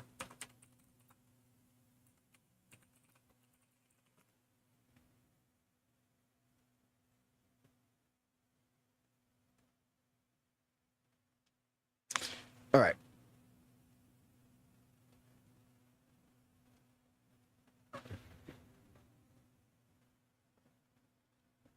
Version 1, check.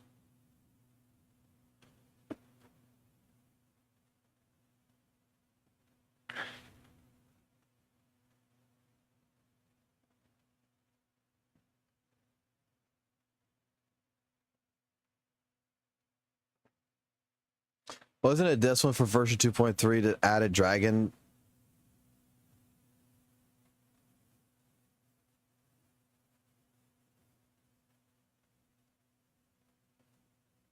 Like, I'm trying to see when the new region was added in, because I want to say it was like around here, wasn't it?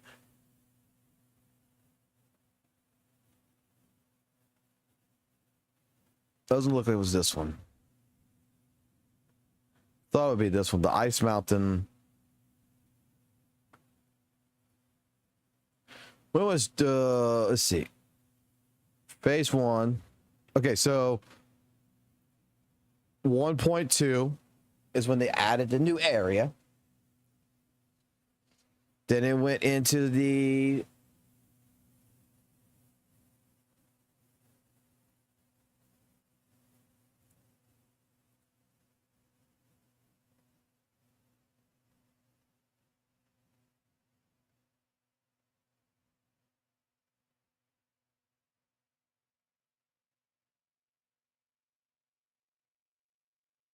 it had islands. Like,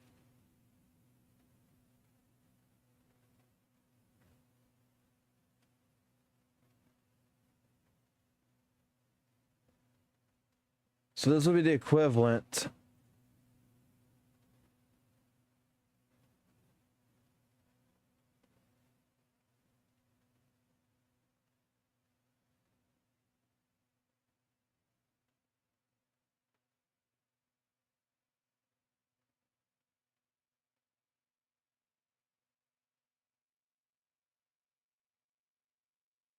Okay.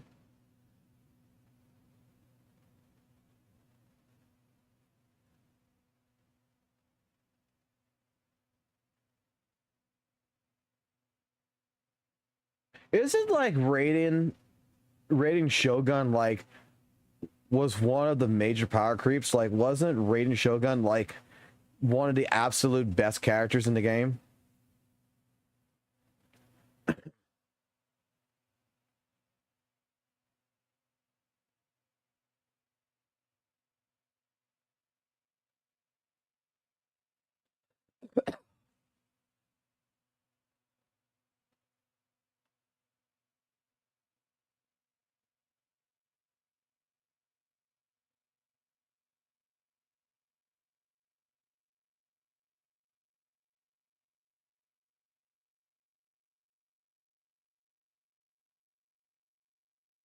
She's an Archon. Archons are the equivalent of being the Sentinels, right?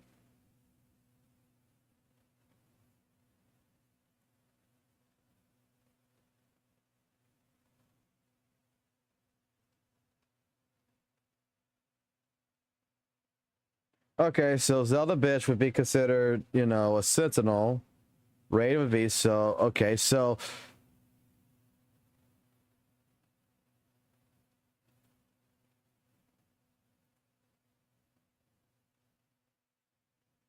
wait.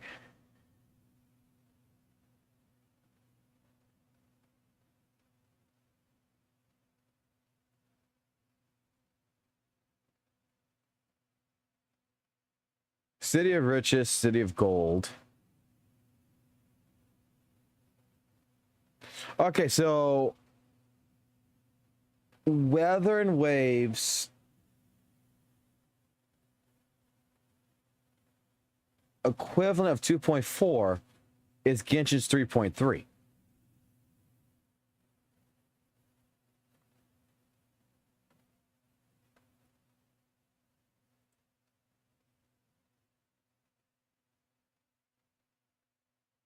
I think that would be the best way.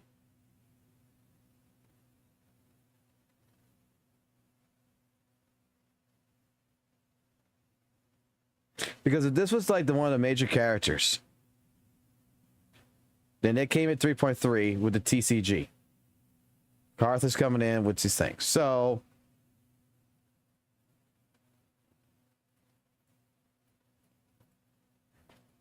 looking at all this real quick. 3.0.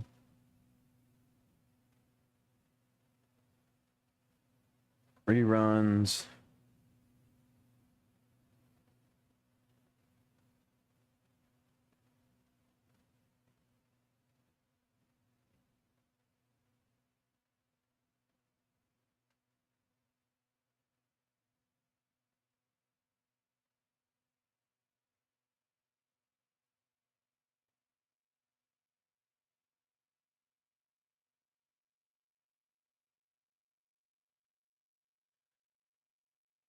That means that they would be bypassing that. So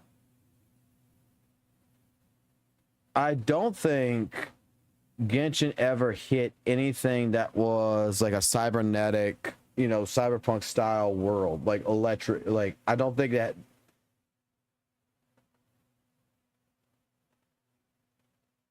Right?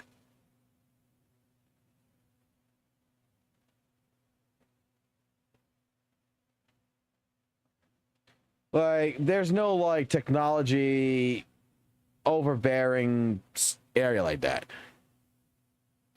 When is WUWA 2.4 release date? Shit.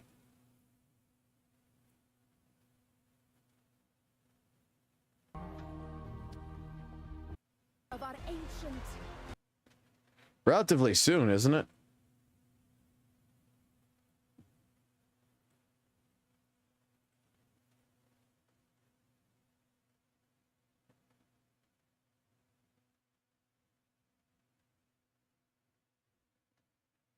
What's the fucking splash screen for this shit?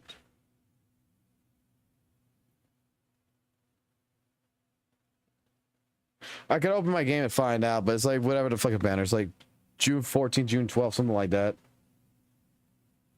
It's whenever this fucking banner ends. So within the next week. Next week or two.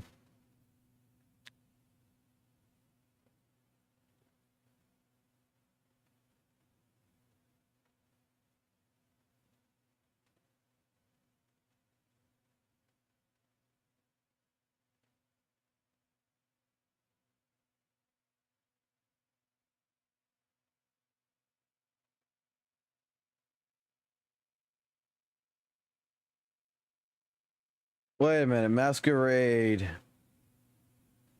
Are they jumping?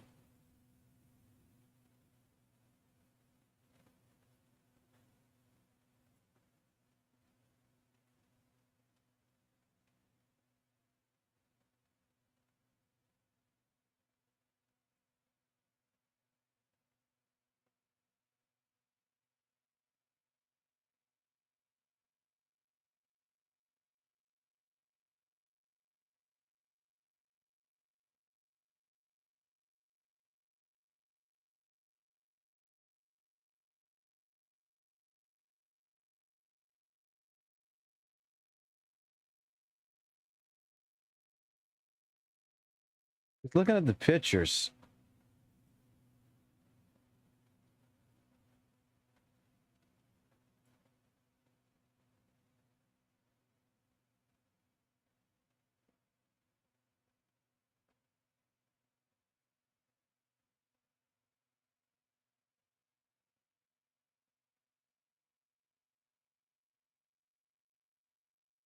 That's basically the fallacy to following.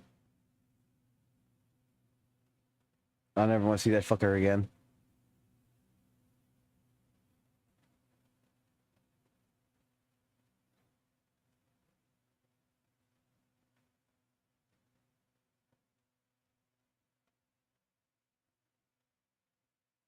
So yeah, so this update's equivalent to 3.3.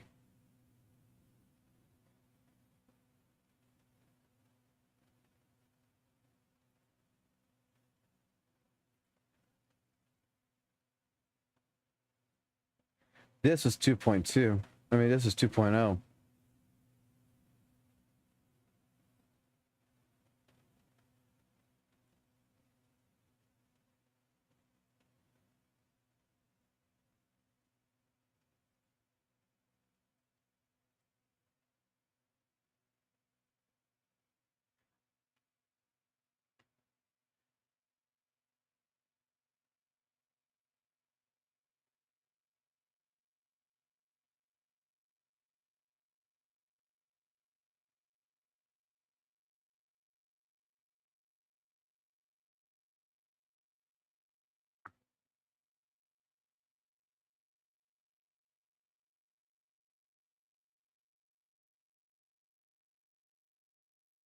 Well, like, Genshin 1.0 released on 2020 September.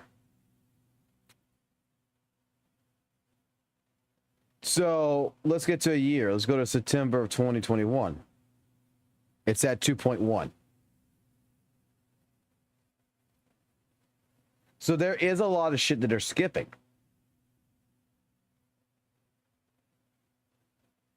But the equivalent of this update, the equivalent of what 2.4 is Genshin 3.3.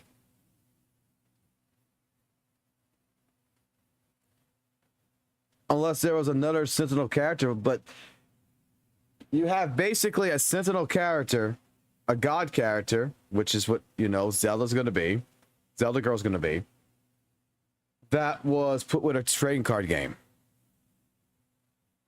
Yeah, have a good night, Fal. So I'm just saying the equivalence of it, in my personal opinion, feels like there might be some skipping going on the terms of the roadmap, but I mean, practically,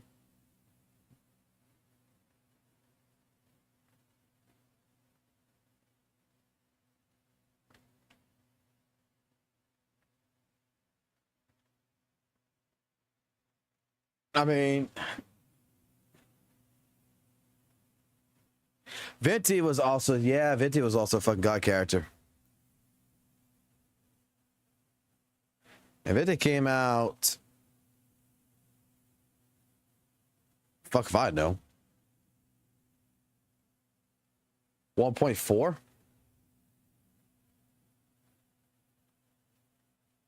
Yeah.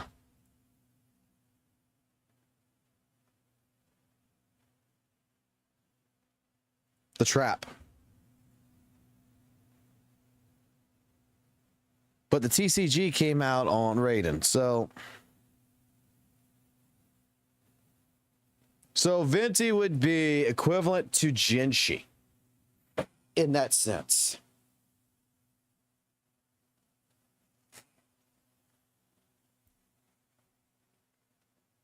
As Jinshi,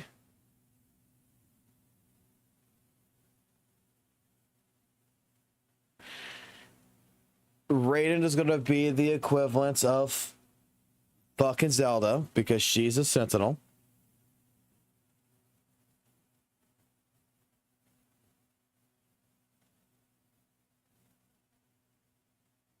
Basically, I'm trying to figure out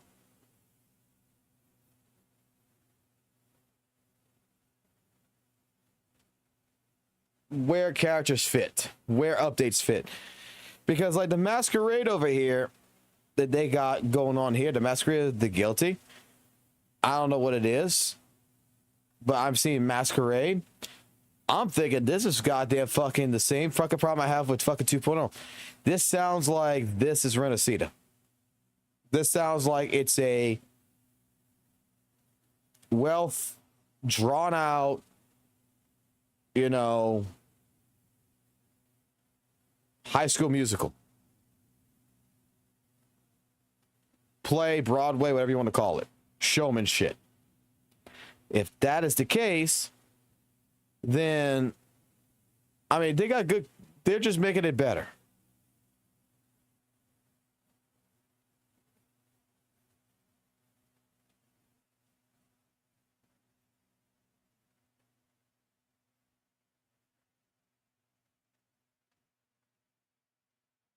Maybe that's what they're doing. They're just coming here and they're like, hey, go pick an update.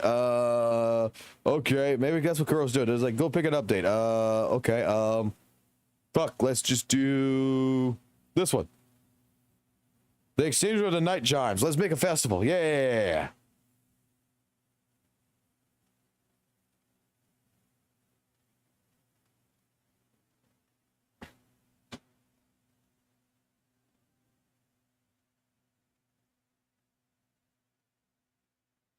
Hold on, give me a second. That's my work.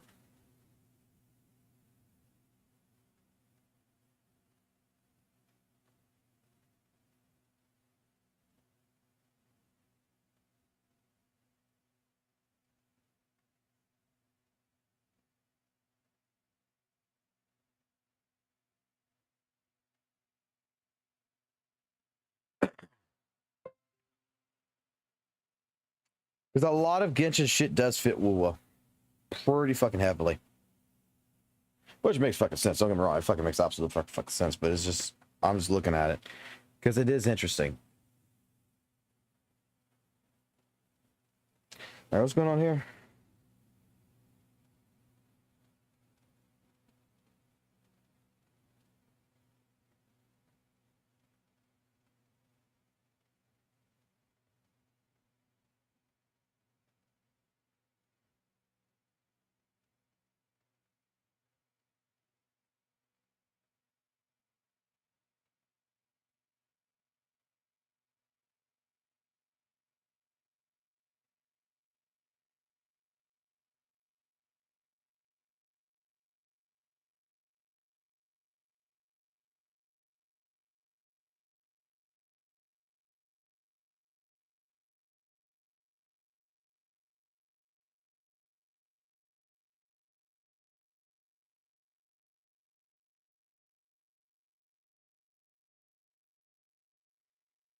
Yeah, it's whatever it is.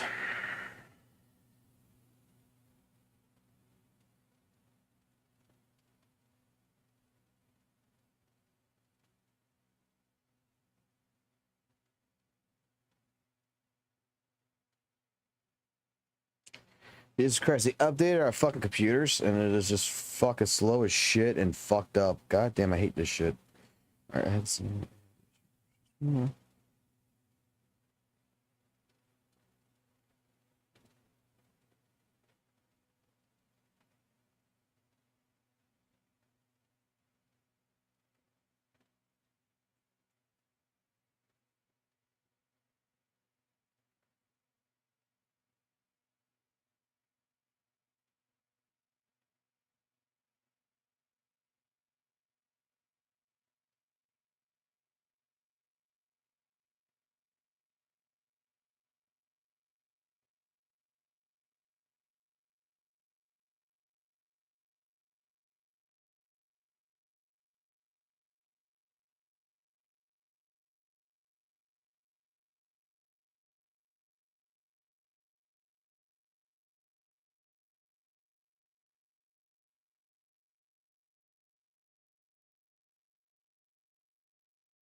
Alright. I'm done talking about WUWA for now.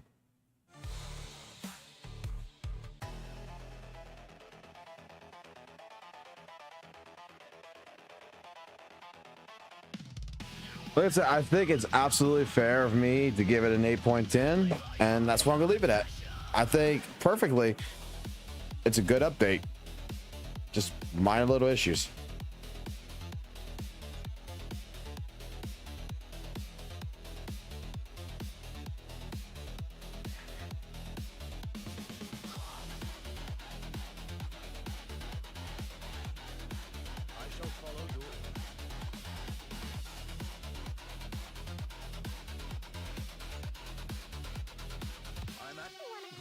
Ready and wait. I shall follow you. Lock the door. You asked for chaos.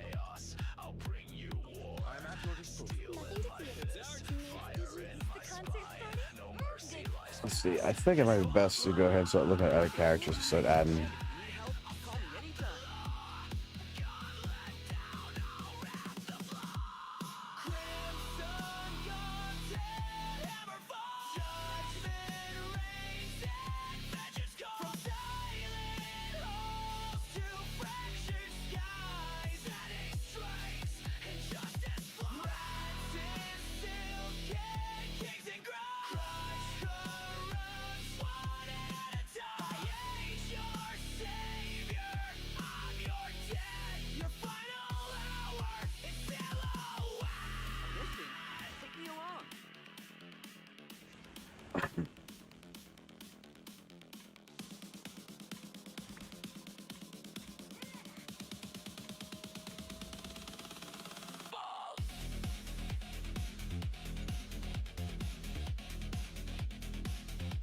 We did all that.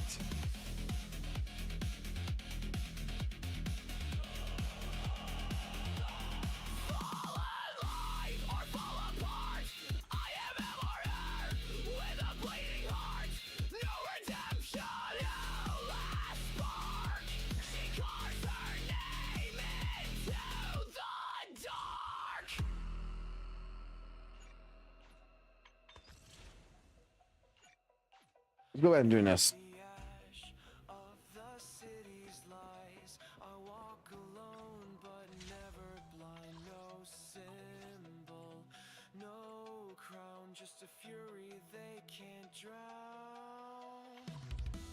Gotta get it.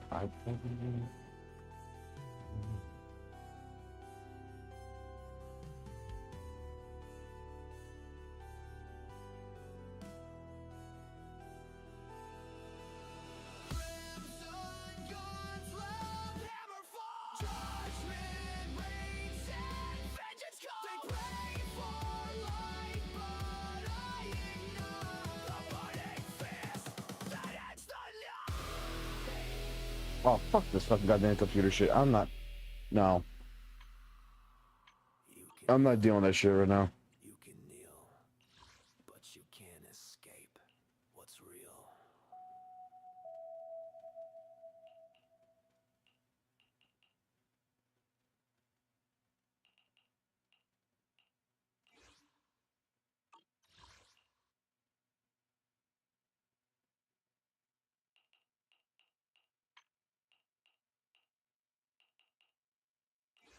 I'm gonna go for this one. Fuck it.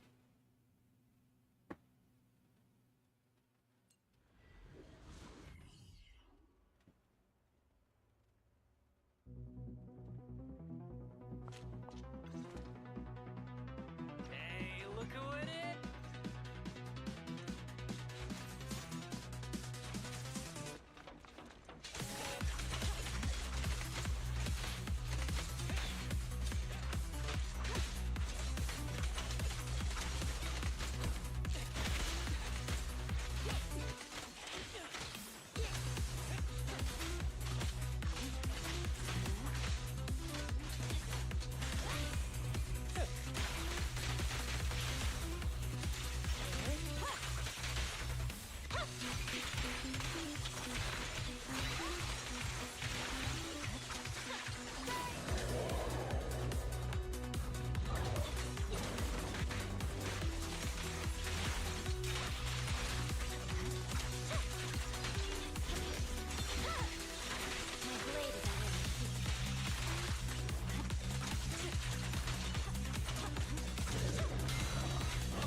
sorry. I'm terribly weak. Distance here. Swift and decisive.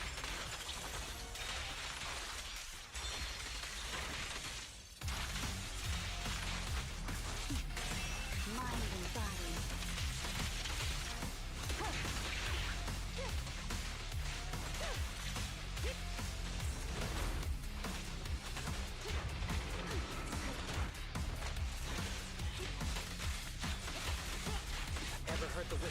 Well, this event is what I hope ZZ will not turn into. Visually, it's cool, but the gameplay-wise, it's more tedious than TV mode. I mean, at least I get to see myself move around.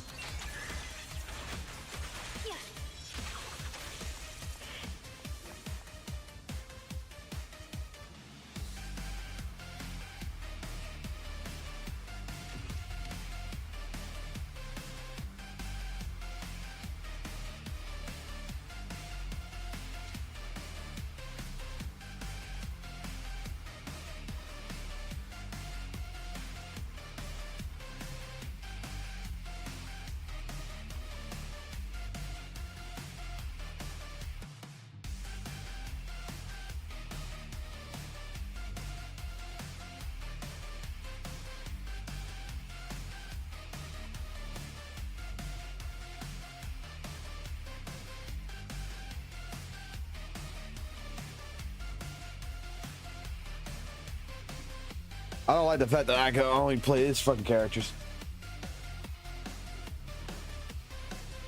That's whatever it is. The irradiant core is deepening its corrupt.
I like crit.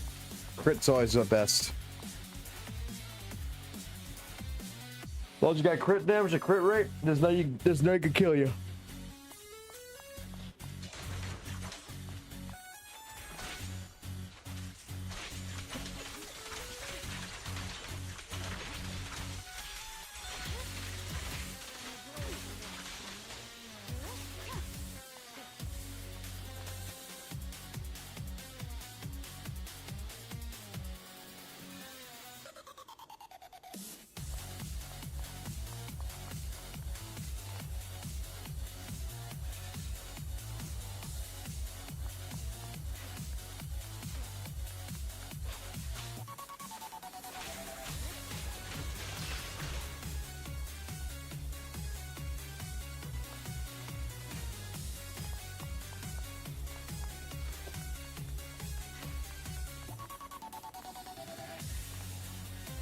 No, I didn't watch the stream. I watched the trailer.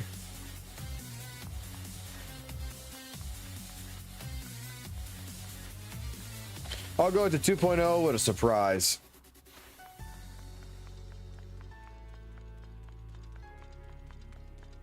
I watched a demo. That's all I watched.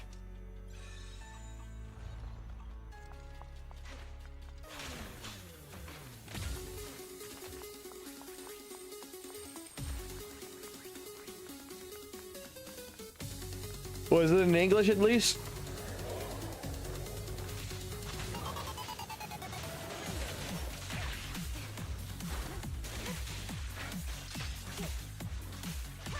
Like, I want to catch up this weekend if I have time for it. I want to catch up this weekend on the entire story.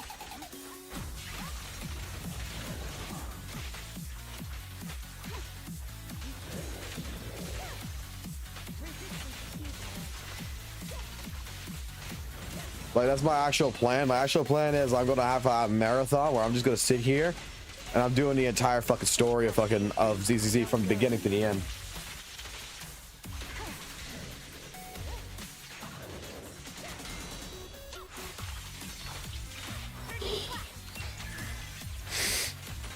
So that way I will justifiably, I think I'll be prepared for 2.0.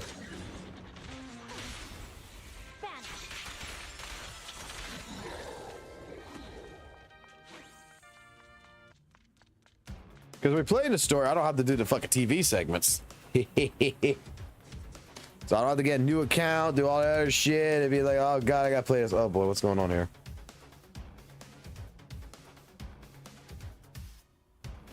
Hold up.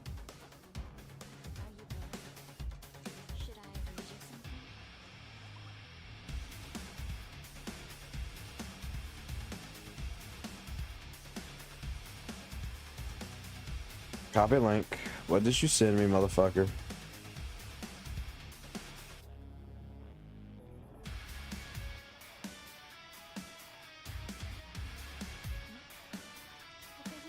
Hold on. I'll look at it later. Fuck it, I'm not worried about it.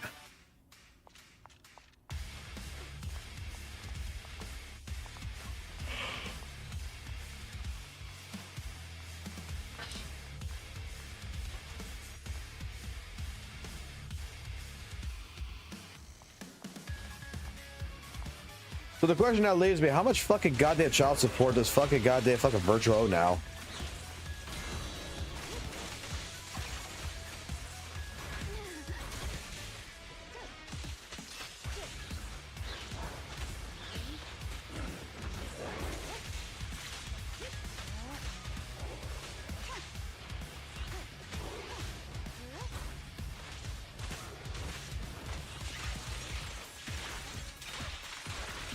Okay.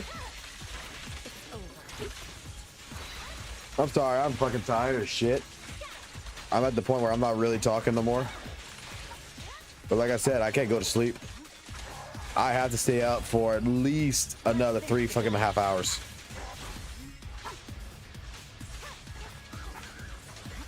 Then I'm just gonna get a fucking 2-hour fucking nap and I'll be fine.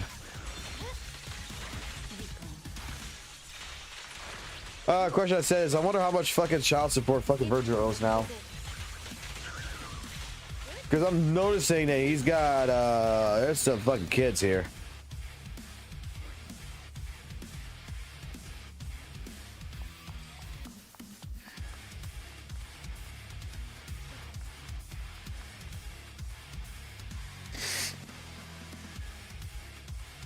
Yay! My favorite fucking part, the jump button.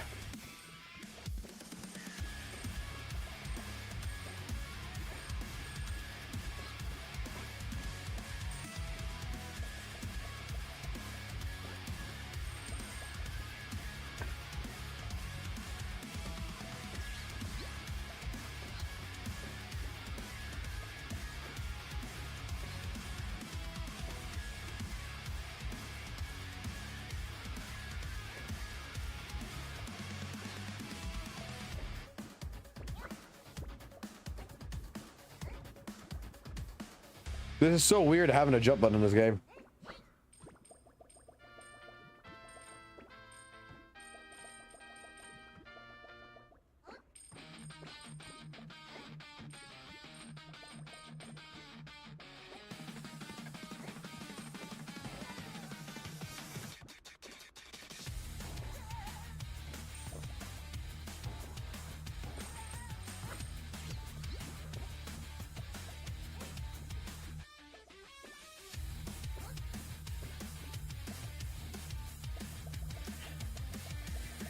I should like this though.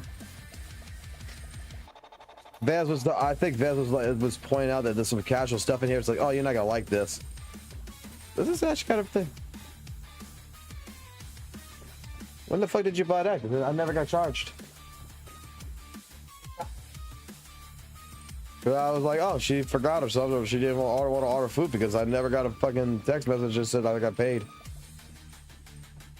I mean, they paid, so.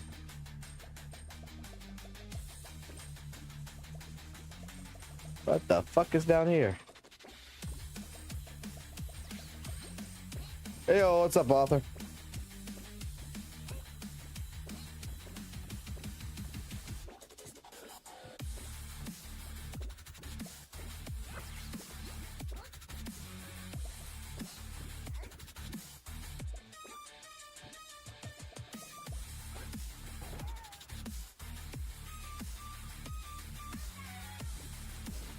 You saw the 2.4 stream?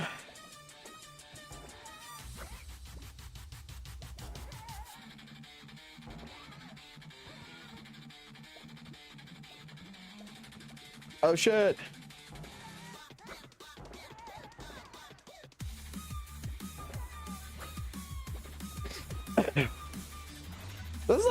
This like reminds me of Fall Guys. It's actually kind of funny. Let me grab a food real quick.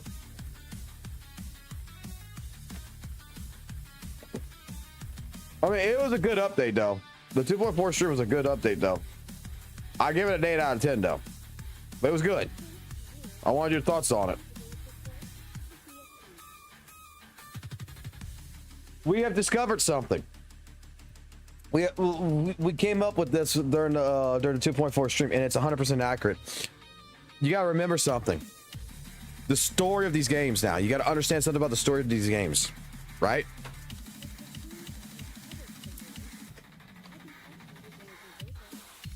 The men are the bitches in the game. The women are the alpha males. Men are only designed for breeding purposes. Otherwise, it's a woman-dominated world. Like in WutheringWaves, Genshin and shit, it's a woman-dominated world. Men are only designed for one purpose. The purpose of staying in the kitchen, right? The purpose of GN and everybody else is stay in the kitchen and make the women the sandwich.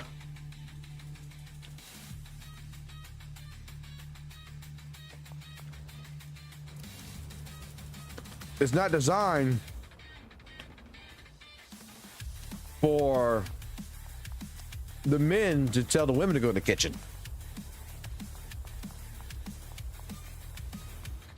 Welcome to the new order.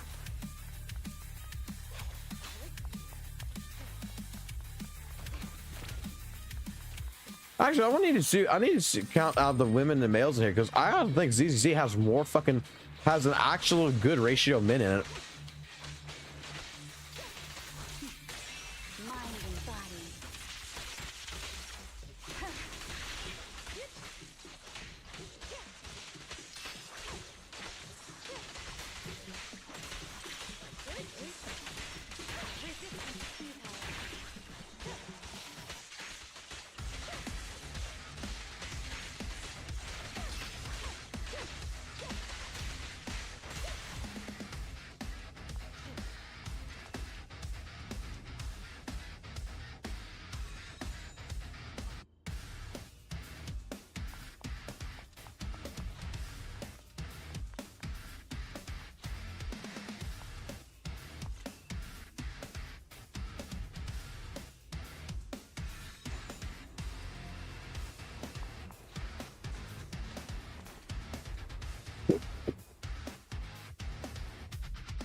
On my blade.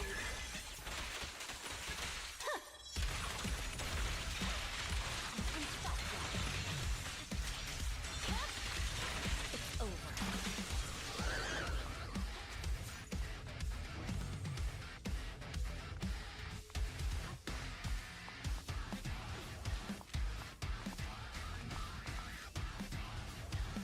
I'm not a gamer.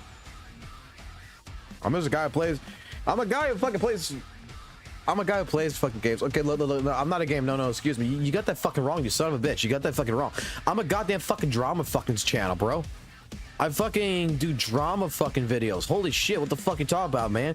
Oh, what a gamer. Fuck you, motherfucker. I talk about fucking drama. I'm a tourist in these fucking games. I don't fucking play games. What the fuck wrong with you? I'm here to fucking go ahead, sit down and fucking bullshit take a fucking 15-minute video and turn it into a fucking 40-minute video. I don't sit here and play games. Are you fucking goddamn insane? Now let me eat this real quick. I got shawarma. I'm eating shawarma right now. Yeah, what a rage baiter you are. Dude, I'm not gonna lie, that was actually kind of fucking funny, but that person came in and fucking called me a rage baiter because I have WUWA in the title of my video, and it was like, you're playing ZZZ. It's like, do you not fucking read the title? Like, I played fucking WUWA first thing, did my fucking dailies. I fucking watched the fucking stream. I'm just now fucking getting it back into fucking playing ZZZ. Like, goddamn, I followed it in order.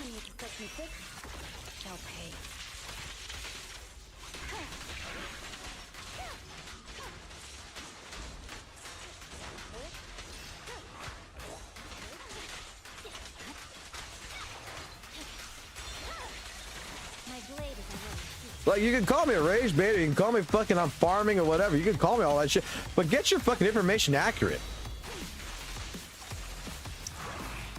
Like, get your fucking actual information accurate before you start saying shit. That's my only gripe when people do that kind of shit.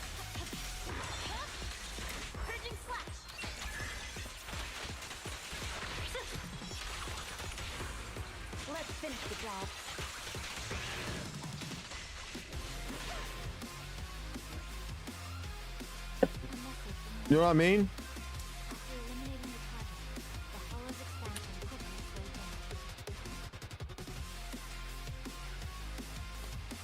Like, there's plenty of shit you can call me out for. Call me out on that shit. Don't make shit up. You don't need to make shit up. Just use what you got in hand.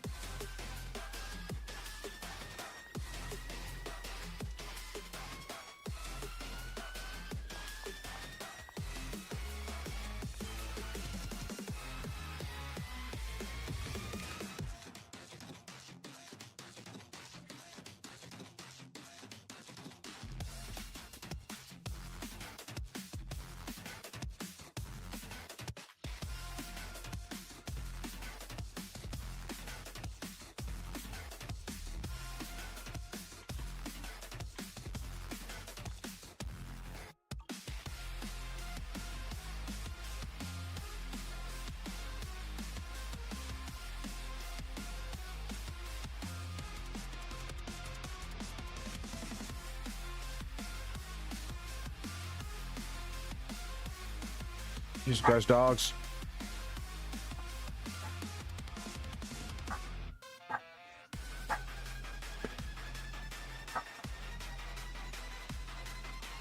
Wait, don't I just do that?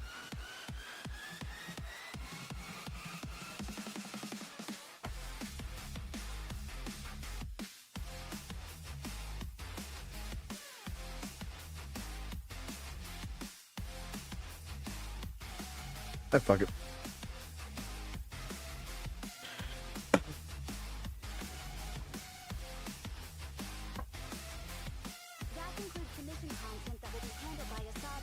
Look, reading is hard. Reading is fucking hard.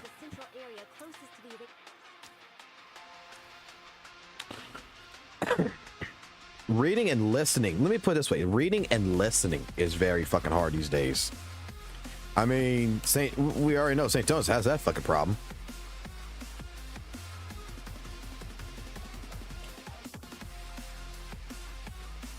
Yes, I did. And trust me, I got 8,000 fucking credits and I'm adding more. That character's coming home.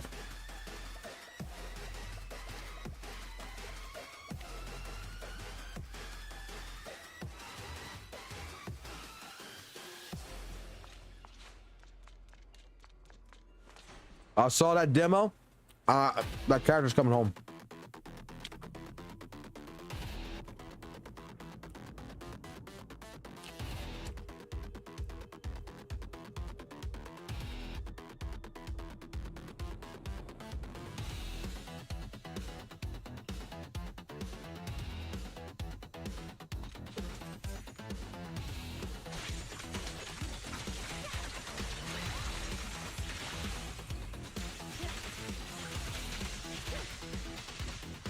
The new character for 2.0. Why do you think I'm doing all these events and shit? Why do you think I'm not actually sitting? Why do you think I'm not actually sitting here fucking creating drama and shit and fucking bullshitting? I'm actually playing a fucking game because I actually want to get the fucking character and I want to do fucking free to play shit. What the fuck? Oh yes, it's just bullshit.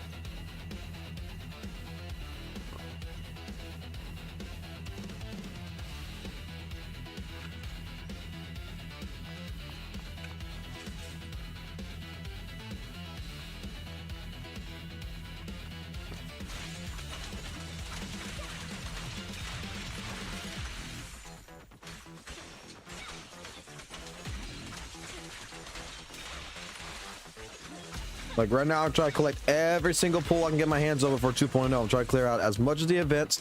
I want to this weekend go through all the fucking story from beginning to end. I'm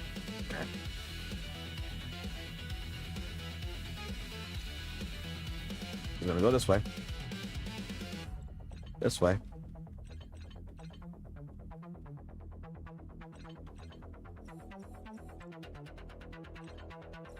This way.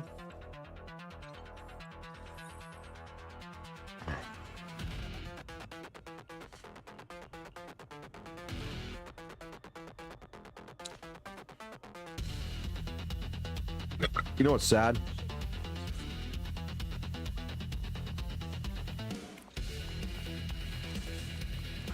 Not trying to be that person. Please understand, I'm not trying to be this person right now. But I think I've been playing a lot more fucking Zenless Zone Zero in the last couple of days than St. Tones has put in for the last couple of fucking the last couple of months.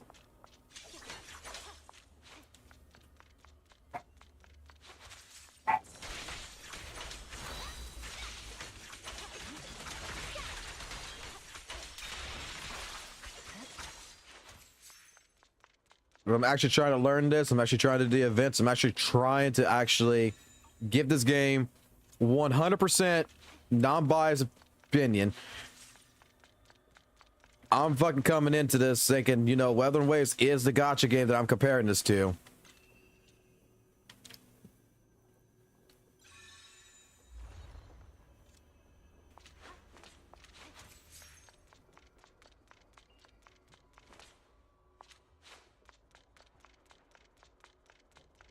And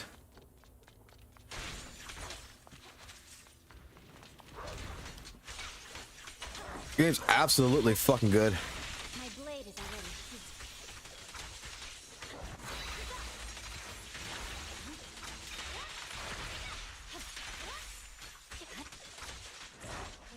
Like, I thought this character here, the one with the pink hair, was gonna be shit. I'm not gonna lie. From the way she looked, I remember seeing her. I was like, I would never pull for that character. I'm kind of going to tell you right now, this character shows back up on a fucking rerun too. I'm fucking getting it. Like, I'm going to put money into the game. Like, there's no way fans and buts about it. I'm putting money into the fucking game. Hoyo fucking got my money.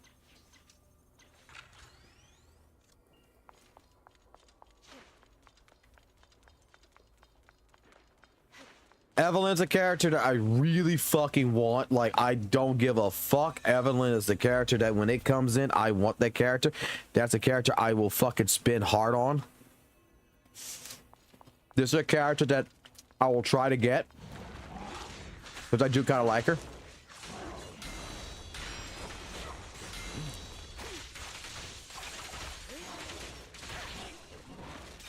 I swear on my blade.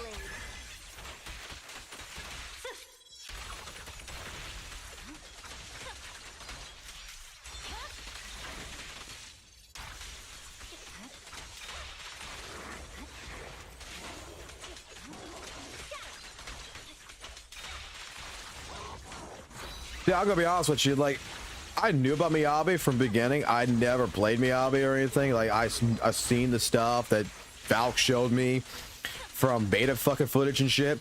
Oh man, it's gonna be the best character is Virgil. And I'm gonna be honest with you. By the time she came out there, I wasn't interested in this fucking character because it's like, yo, every fucking game's got a fucking Virgil now. I'm kind of Virgiled out, but I'm not gonna lie, she's fun to play. I'm Virgiled out, but I can make an exception for this one.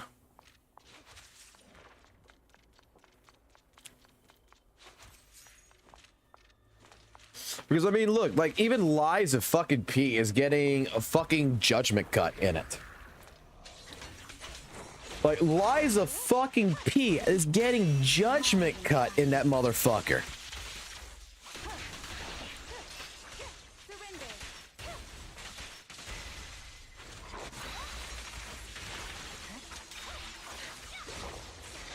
Why she don't do the...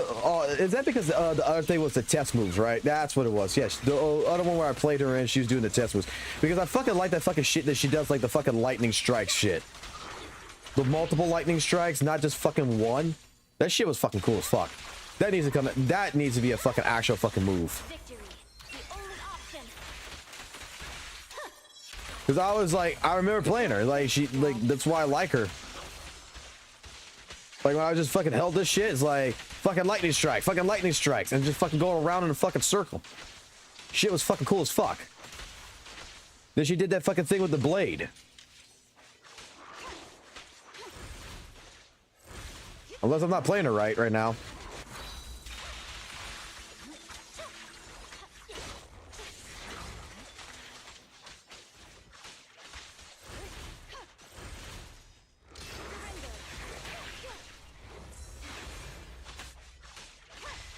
I'm surprised. She fucking plays fucking absolutely fucking nice.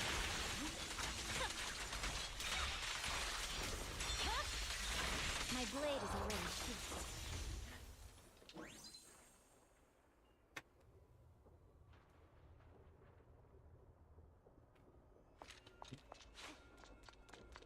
I actually like it. I like the fact that they're actually buffing characters in this game.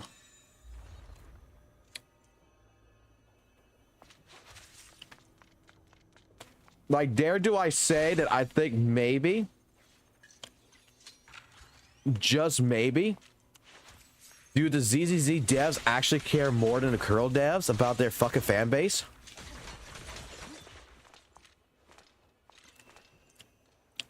Am I gonna get prosecuted for that? For saying that?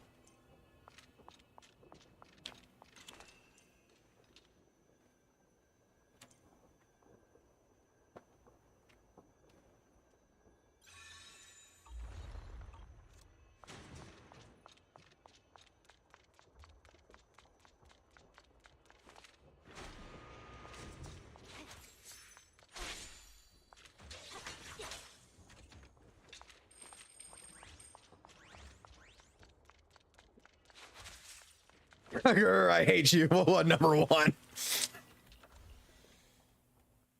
I'm sorry, guys. I'm sorry. I didn't mean it. I didn't mean it. I'll atone. Call St. Tonus. Tell him I repent.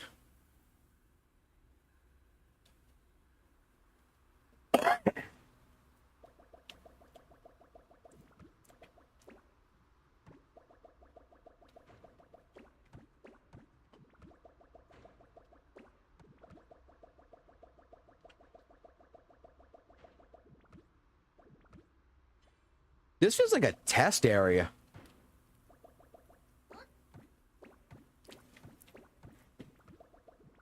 Like a dev's testing area. That's what this feels like. There's like a big ass playroom.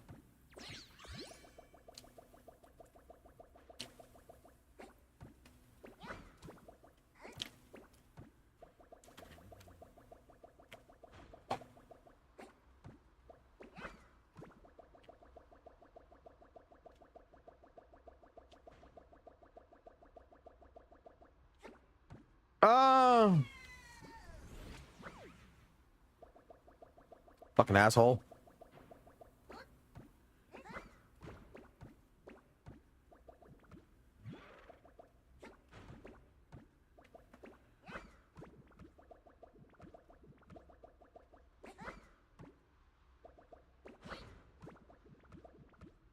Suck on my balls. Suck on my balls.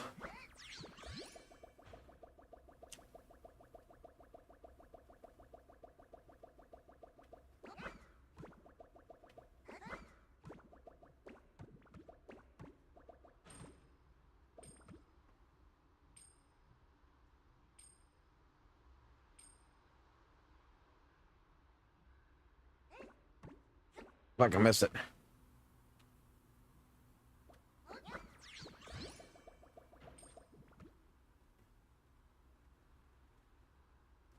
Wait, I just gotta go down there, right? I'll just fucking do this.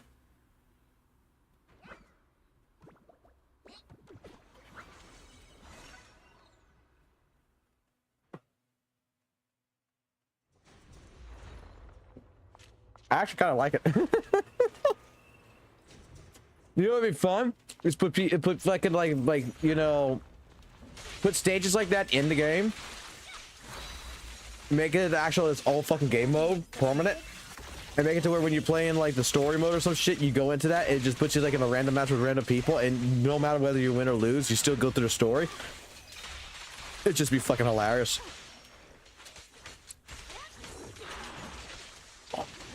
I want to make some kids cry.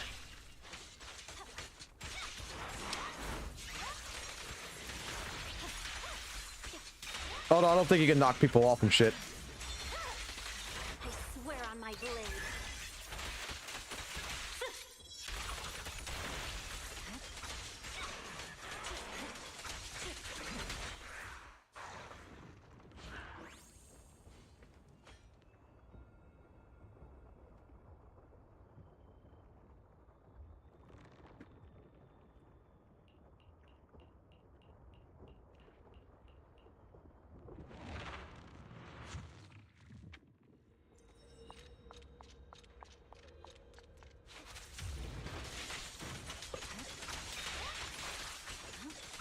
Abnormal ethereal detected. Notorious. Compound. The enemy utilizes heavy weapons in battle and may use them to block agent attacks. You will be left vulnerable if blocked encountered. Make sure to pace your offense.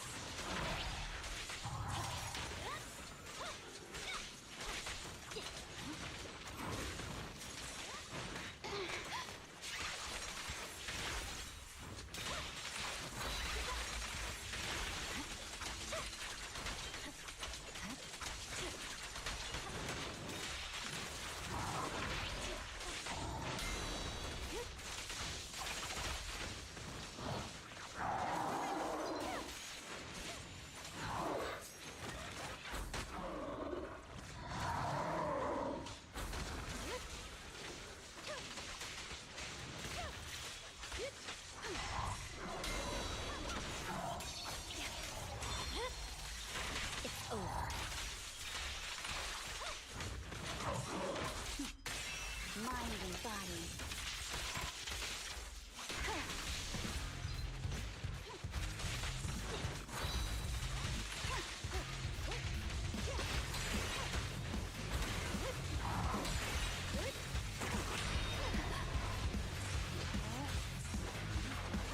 Victory, the only option.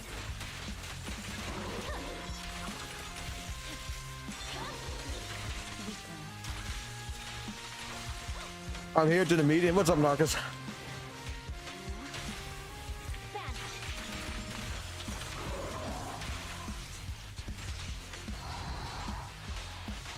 We're gonna have a meeting about a meeting.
Talk to me, voice in my head.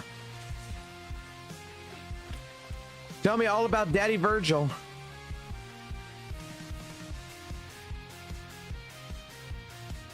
You know what's funny? This just means that Virgil fucked. And I mean, he must have fucked hard. What kind of fucking bitch with cat ears did he fucking find attractive?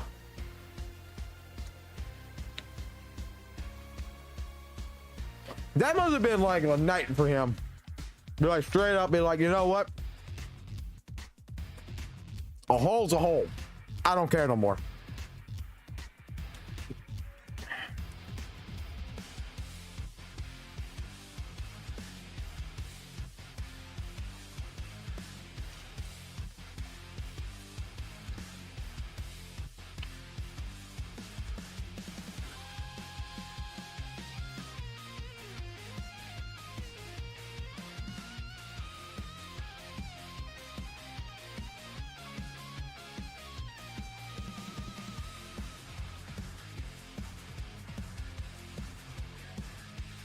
A hole's a goal.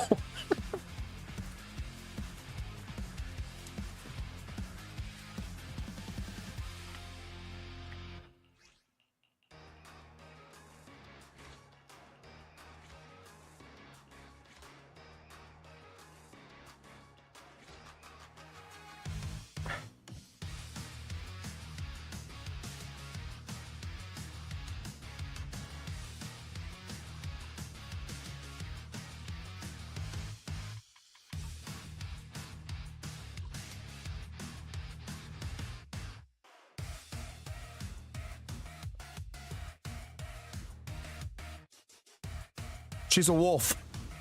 And she does have ears. The thing is that what ended up happening is, story lore wise, it's a part of her echo anomaly. Okay, you see like Zanny, right? It's part of her deformity as with the attachment mark. Zanny's the same way with the horns and the tail. Like Zanny was badly hurt or whatever, and that's when her powers came out pretty much in that regards. And because of how it was, is just that it formed an alteration. So for Zanny, it was like horns and a tail. For Lupa, it's fucking a tail. But she has those metal fucking ears. If you watch the trailer, she has those metal ears on top of her head, which comes up to make the wolf ears. But that's when she goes into her alt phase. When she pulls off her clothes. And she says, I'm a stripper.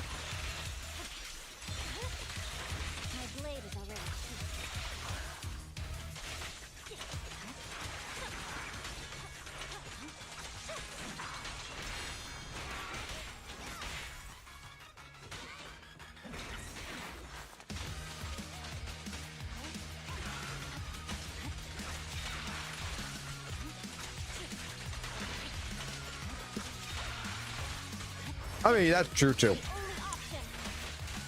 I mean, she's not shy. She's a fucking stripper. She's not fucking shy. Did you not see her on the fucking pole? Like what she could do with that fucking goddamn fucking pole? She's a fucking stripper.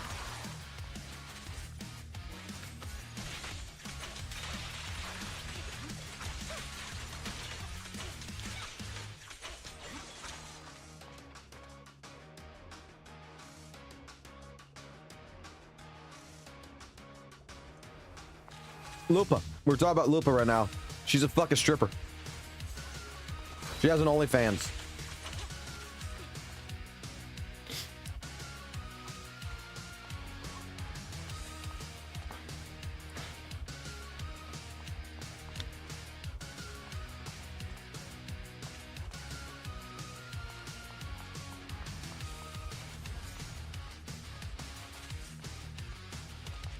You do realize the rumor is that Gotcha Enjoyer is like one of the fucking mods or whatever, one of the editors for fucking Gato.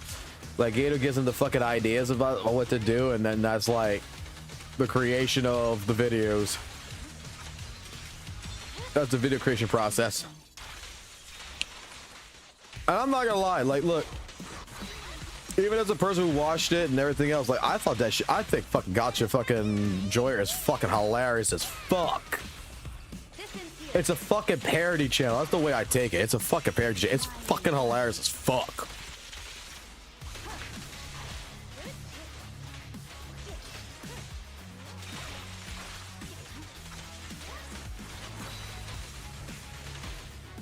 Like, when all the fucking people like St. Tonis and them all got mad at that fucking video, like, oh, they're stealing our thumbnails, dude. It's a fucking parody channel. If anything, I would be the person to be like, yo, that shit's a fucking amazing.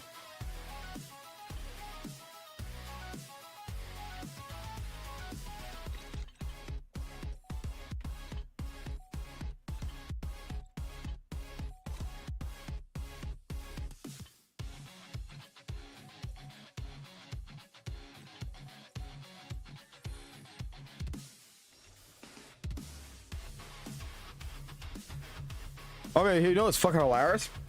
Gotcha fucking Enjoyer fucking called it for fucking WutheringWaves 2.4. There's not gonna be a second anniversary. They fucking actually called it.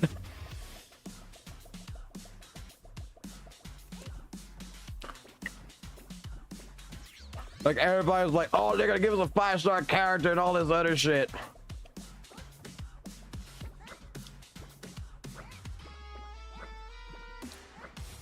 I fucking love fucking gotcha shit, man.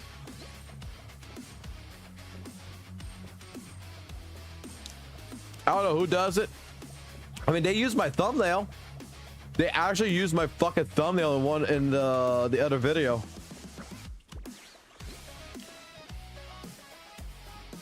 I kind of want to watch it. I kind of want to watch that video again.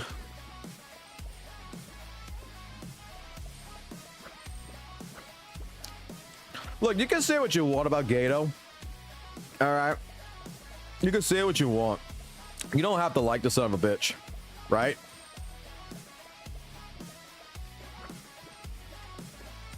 But the son of a bitch does know gotcha games. I'm gonna say that.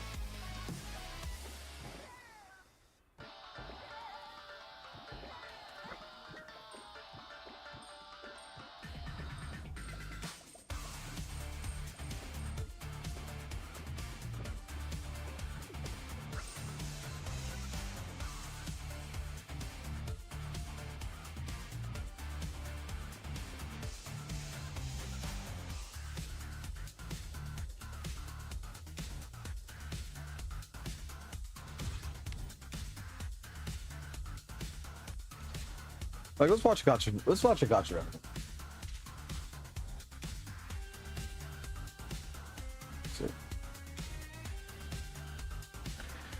Let's watch a gotcha revenue real quick. I gotcha revenue. Let's watch a gotcha enjoyer.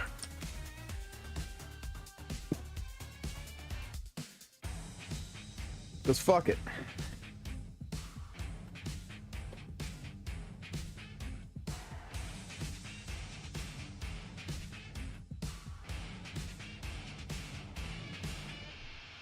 Come on, let me get...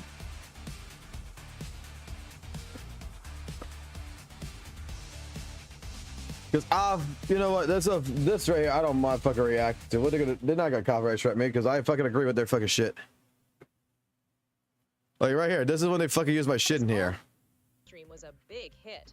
However, since we are official Kuro Games content creator, we are legally not allowed to say positive things about Hoyover's games, as per the contract. So how is this related to WutheringWaves at all? Well, apparently the Kudogs are so insecure that they immediately went into self-defense mode, even though nobody's attacking. Literal schizos fighting with ghosts. They're coping so fucking hard. Holy shit. Apparently, all Kudogs are the same worldwide. Here's proof. What is the CN reception for ZZZ stream? Hold on. I still love this. I still fucking love this fucking thumbnail that I made a long time ago. St. Tonis holding out the fucking victim card. Lifetime membership, motherfucker. Kudogs are the same worldwide. Here's proof. What is the CN reception for ZZZ stream? It should be pretty good. Yep. No negativity whatsoever. Everyone's happy about it. I think you check WUWA recent comments, right? There's PvP. Of course the drama's on this side. Apparently the drama's on WUWA side. Now you know. The WutheringWaves community even invaded the ZZ community to beg for mercy and asking for peace, when the community literally doesn't know what the fuck the Kudogs are talking about. Nobody's attacking, and yet they assume they will get attacked. A prime example of a victim mentality. Let us get this clear. You beg for mercy only when others invade you. You don't go into others' land, and then beg for mercy when literally no one cares about you. What is this pathetic cucklord behavior? The community is also posting this random image of a mascot. After a thorough investigation, we found that the WutheringWaves community is trying hard to force this to become a meme by spamming the image. I'm sorry to say, but this is a failed campaign, and literally nobody knows or cares. And the only people that will get this is the tiny WUWA community. Stop it. Get some help. Is the WutheringWaves anniversary so dry that the community is trying to force content? This perfectly brings me to the next point, hiding insecurities behind a failed meme campaign. Out of all things, is this their way of coping in this anniversary content drought? Shut the fuck up! Shut the fuck up! Shut up! It is like they have nothing else to grasp on, and thus desperately cling to their latest, so-called brain rot, because that is all the WutheringWaves community have for their anniversary. At this point, might as well just use the old trusty passport armor, because more people will understand the meme. It is also stronger than the whore mascot, since it can withstand jet fuel and explosions. Moving on, this informative post about the ZZZ anniversary is heavily infested with rabid Kudogs on the attack. And apparently, these drama-loving species also exist in the Chinese community too. Why are the WUWA angry WUWA players even in this thread? It's a ZZZ thread, bro. Why did they even click in if they don't care? That's a better question. For the next section, we shall invite our favorite gacha analyst to study both the global and Chinese Kudogs community. Holy shit, 1K comments. Let's see. How many molding Kudogs in the comments, guys? Time for molding Kudogs. Hoyo can do no wrong even when the rewards are worse. Do WUWA players actually think that the rewards are worse, bro? That shit is terrible for a 2.0 update. It's supposed to feel like a new game. But the only thing they are bragging about is the rewards being better than WUWA Anniversary. Bro, the WUWA Anniversary is a fucking filler patch. Hello? Why are they still what the shit? Rewards are literally the same as WUWA. Laugh my ass off. What are these comments? The only thing different is the W engine selector. They already got 5-star selector a year ago. Minus 75.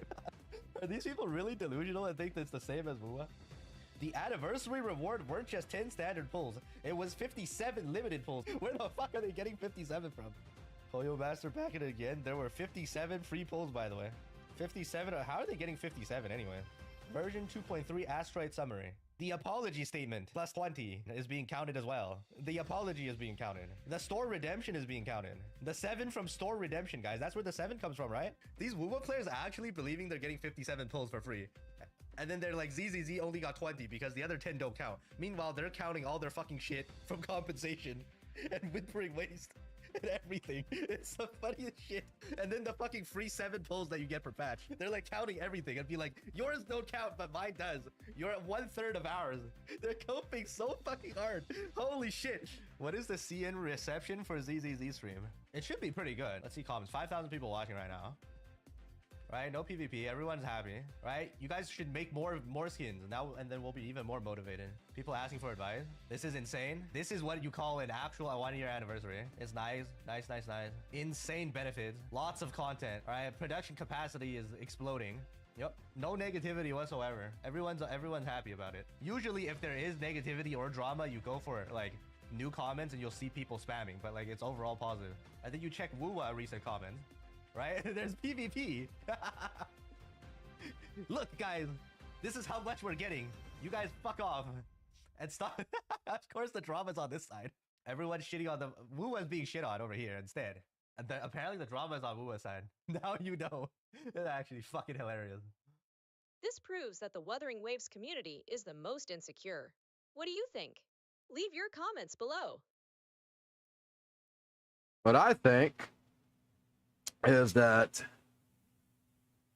this is a beautiful video. The WutheringWaves community is currently imploding on itself, fighting about the most redundant shit due to the sheer lack of content in the current patch.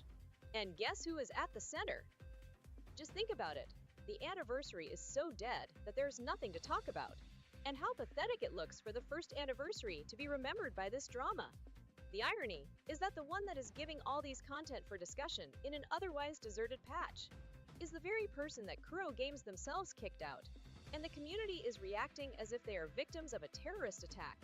But today, I'm here to prove that WutheringWaves actually has negative power creep, with mathematical calculations. Stay with me now. Imagine booting up a PvE game to fight against bots, and here they are, taking some pointless damage calculations seriously. But you know what damage calculations matter? Permanent damage to the brain. Look at this. A council of Kuro slaves with no critical thinking capacity. These are 30-year-old adults with the minds of a child. Their immature behavior of dogpiling and goalpost shifting is only observable in middle school kids, aged 14 and below. Based on how IQ is calculated, we get the ratio of their mental age to their actual physical age. That puts this group at an IQ of 47. According to the Wechsler Adult Intelligence Scales and the Stanford Binet Intelligence Scale, they are clinically classified as retarded. There you go. The WutheringWaves community is scientifically proven to be clinically retarded. We can therefore conclude that WutheringWaves have a negative 53% power creep in IQ. You can find out more details in the Excel spreadsheet our team of scientists have created. To think that this whole fiasco was started by Kuro Games themselves by kicking Meiji out, it is ironic to see that 100% of WutheringWaves content this patch is generated by Meiji herself. Ah, copyright.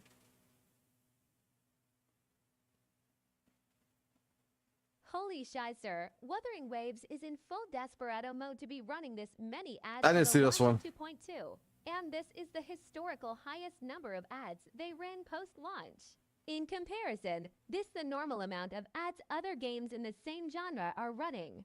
And this is how WutheringWaves compares, literally more than double of the second highest. And yet if you look at the interest they garnered on Google Trends, you can see that despite running more ads, they failed to reach the interest of 2.0. This indicates poor player retention, which explains their aggressive marketing now.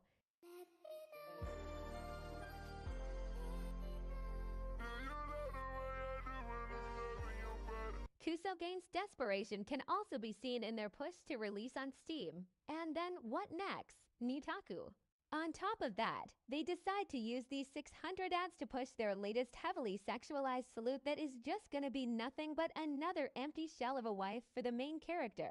On top of that again, they are also rerunning another of their heavily sexualized character alongside this one to milk their players. 600 ads with two sexualized characters. This is looking to be their strongest banner in history. But damn, is it disappointing? In 2.2, we can witness the historical moment when Kuso Games go crawling back to their roots, which is to lazily copy their favorite company. WutheringWaves pride themselves in the edgy dark theme, which obviously failed, so they have to make a feature that makes WUWA look just like Genshin. You could not live with your own failure. Where did that bring you? Back to me. Very poetic. Moving on, many WutheringWaves players like to compare the game to ZZZ for some reason. It seems like their original goal of competing with Genshin is unachievable and they have to settle with competing with an instance-based stage game. And the CEO of Perfect World explains why. WUWA wasn't competitive with Genshin. Never was, never will be. I don't know why people still bring up Genshin. Not even HSR, a fucking turn-based game, bro. They're on the same level as ZZZ. And somehow still slightly losing to ZZZ. In that case, we shall measure community engagement objectively with numbers. In Exhibit A, we observe that by sorting by top posts of the month, we can see that ZZZ posts typically hovers around 15 to 20,000 interactions. Meanwhile, WutheringWaves only gains about 4 to 8,000 interactions. However, the Kuro slaves are known to refuse objective facts. Therefore, we shall conduct a little experiment. In Exhibit B, we coincidentally found 2 similar posts in both communities posted 2 hours apart.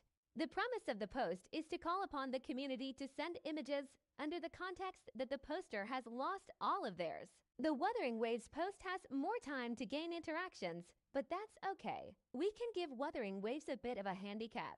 As you can see, the ZZZ community has double the interactions too. consistent with Exhibit A, but that's not enough. We have to cross-reference with other sources too. In Exhibit C, when filtering artworks for the month of March and removing AI art, we can observe that CZZ has more than double the artwork of WutheringWaves, consistent with Exhibit A.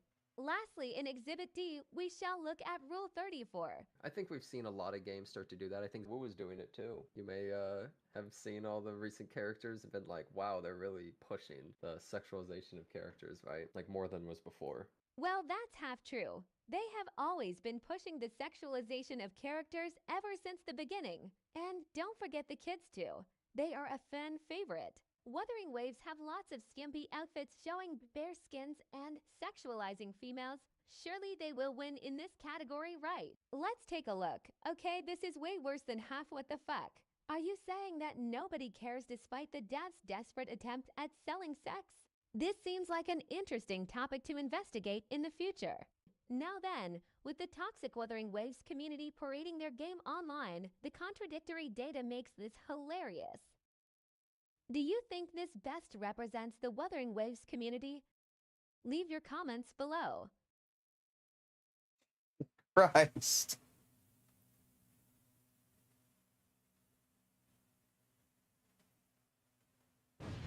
Lupa. Well, well, well. Look what we have here. She is from Rinascita, a region inspired by Italy. And as a gladiator, she has some Roman origins too. Are you excited to learn more about Lupa? Then strap in, boys, girls, and things. For I am about to bring you into a place even we Boy, fear girls, to and enter, things? the library. What the fuck? Today, we shall look into Kuro's carefully selected name that carries a rich history and ties in perfectly to WutheringWaves' story. According to Cambridge University, the Rhinisches Museum für Philology, Latin Dictionary, Urban Dictionary, and Wikipedia, Lupa is of Latin origin, which is primarily used as a slang for prostitutes, but have literary meaning of a female wolf. And before you say, oh, it actually means wolf, or oh, it's just a coincidence, shut your bitch ass up, dumbass. Euphemisms for explicit terms are used in society to be discreet. A relatable analogy is bitch, meaning a female dog, but is widely used as a slang. Now, when was the last time you heard bitch being used to refer to a female dog? Same goes for Lupa. It is also stated the new character is a gladiator, which were combatants in the Roman Empire. The Roman word for brothel is lupanar, and the prostitutes are called lupa. This is also in line with the personality of the new character, having intense passion and being relentless in pursuing things she admires. But let's dig deeper, because even prostitutes have different tiers. To find out more, we shall look at this article published on the Rhinisches Museum für Philologie. According to the article, a lupa is a whore who hangs out on the streets and is the lowest type of prostitute. Sometimes, they even go so far as to bring their businesses to graveyards. The term lupa also refers to their rapacity, or their insatiable desire and predatory characteristics.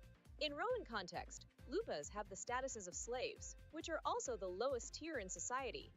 This means that WutheringWaves will release the lowest tier whore for their players to spend money on in 2.4. Truly, a negative power creep moment. Top bites. Get your wallets out, gooners. The perfect character made for the WutheringWaves community. We've uncovered a fascinating discovery. The Generation Z female. As you can see here by these chest balloons, they were often inflated not for survival, but rather a currency called likes and comments. Okay, that shit's fucking hilarious. God damn, I fucking love Gotcha Enjoyer. I love WutheringWaves, man, but I fucking love Gotcha Enjoyer, man. Like, that's PvP, man. Like, you know, I legitimately know that there's people who's fucking pissed off because that fucking channel is completely made of basically just attacking WUWA, right? It's made solely because it attacks WUWA all the fucking time. But that's the beautiful part about it, is that I remember growing up, Modern Warfare 2, Modern Warfare 3, man. Like, the community is not fucking soft skinned. And that's the fucking problem. I mean, excuse me, they're soft skinned. They're not fucking hard skinned, bro. Because, dude, I used to be in fucking lobbies that was 10 times worse than this shit. And we had some like 13-year-old kid that was fucking talking fucking complete trash all the fucking time.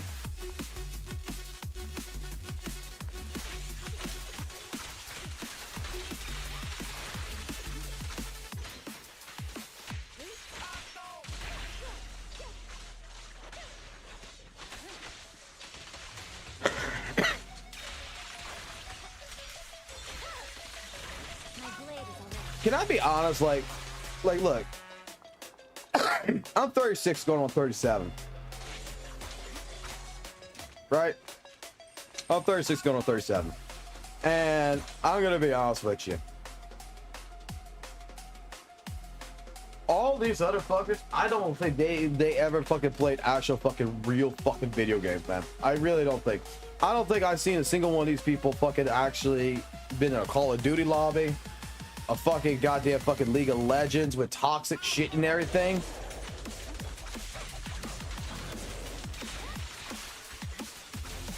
Like, the PvP that came from that is fucking worse than like Gotcha fucking Enjoyer and shit.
Like, Little St. Thomas can't handle someone who goes against him. Like, Little St. Thomas has to go ahead and make remarks that everybody's got a mental issue or some shit like that.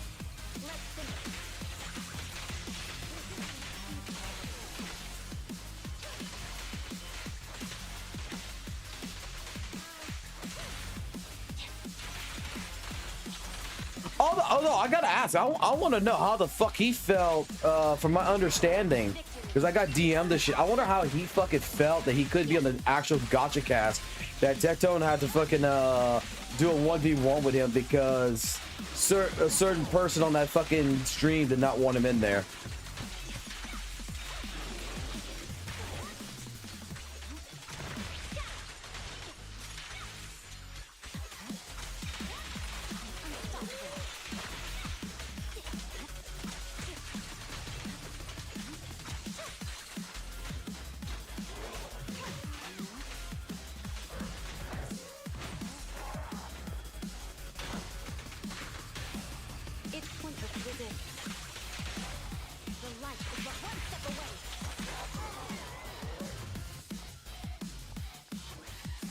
That shit's funny when someone's gonna fucking DM me that shit and I fucking saw it.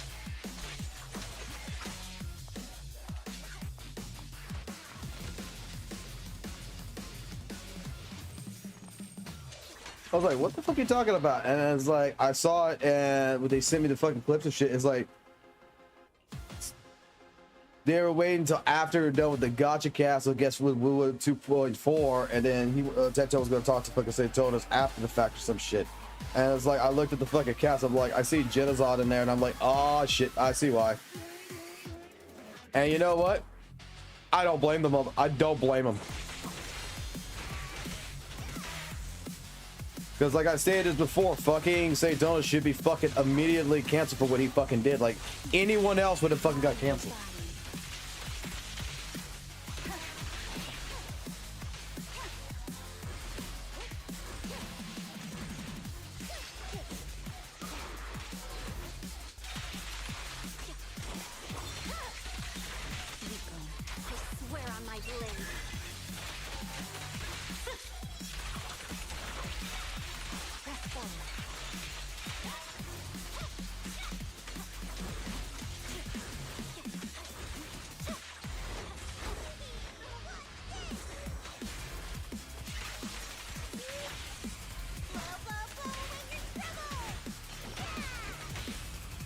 This ends here.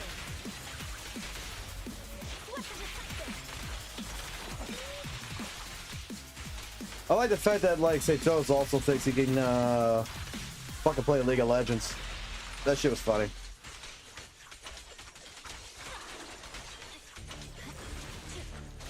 I mean, it's fucking true. You're not wrong. That's fucking true. But I'm gonna say it is when he did the Genocide. If anyone else would have fucking done that shit, they would have been immediately fucking canceled. I mean, look at Gato in the sense when the racist comments and everything. Everybody fucking turned on. That's like a prime example. Gato fucking said the bullshit about Saitona sucking white dick. You could take it as any which way, shape, form. People fucking read into that shit so fucking hard. Oh, you're fucking racist. Oh, you're fucking racist. Fucking goddamn fucking Saitonas is basically saying Genozod fucking summoned 6 Rashia for a fucking purpose, which we know what the fuck it means. Come the fuck on. No one's that fucking dumb. Oh, you don't know. You're mistaken on what he's fucking saying. You don't know what he was trying to say. He wasn't trying to call him a pedo.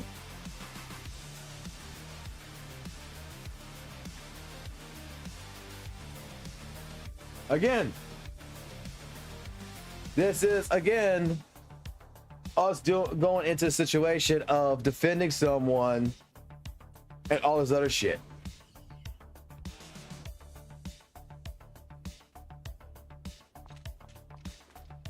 Gato admitted he was racist. It wasn't just that.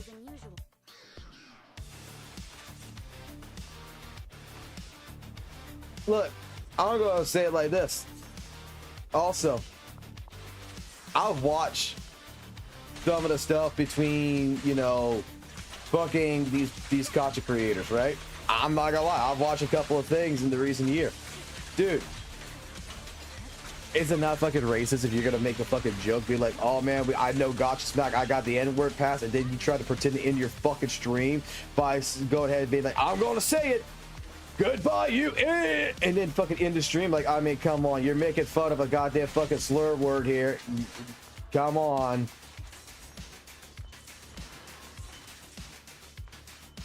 Pretty much, that's practically, you know, you're being fucking racist, and you're making fun of racism. You know, you make it fun, you making it seem like it's okay to fucking do that shit. Like, that's fucking wrong. You don't joke like that. Me, I'm gonna be honest with you. Someone tries to pull off that fucking bullshit of like the PDF fucking shit. Oh, hell fucking no. That's not a joking fucking matter. There is no such thing as soft skin for it. You can ruin someone's life with that shit.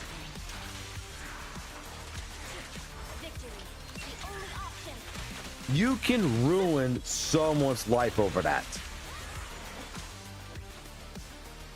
That's not a joking fucking matter. I don't give a fuck who the hell you are.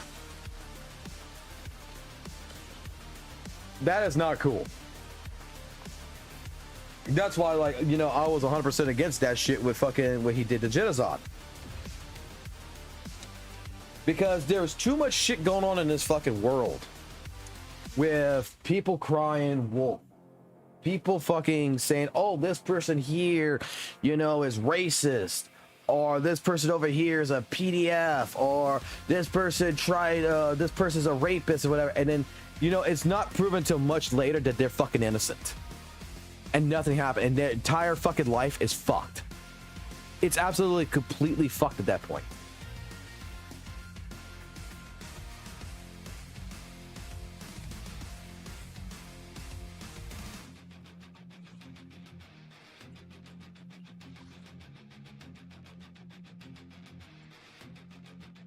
I think that might actually be fucking important because that's the fucking modifier, but I don't think I want that, to be honest, right now.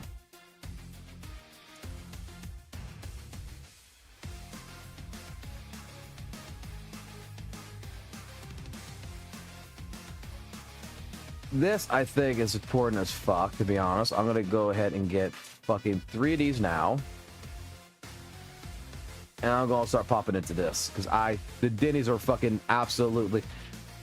I want to be fucking rich as fuck. I want as much Denny's as I get my hands on.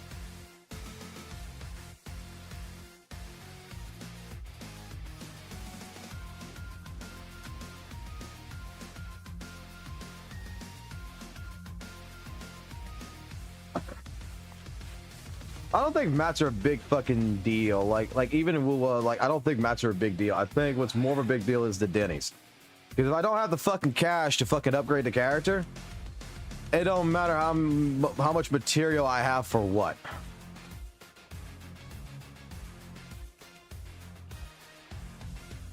No, I did not know I could farm Denny's at HIA.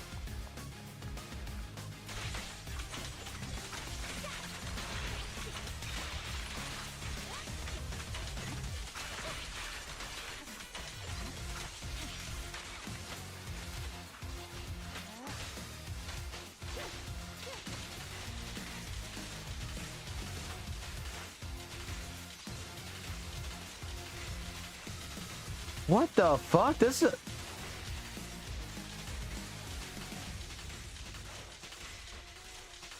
Wait, she could do this infinitely?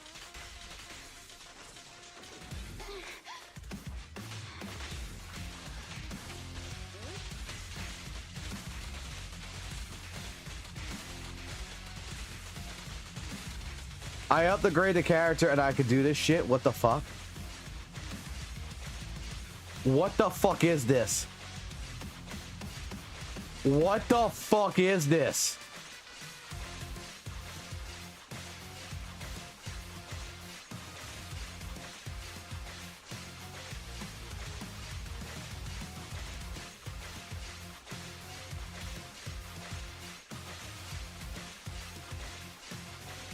She's a fucking goddamn Beyblade. Yo. I'm not gonna lie, that shit's kinda trippy as fuck, bro.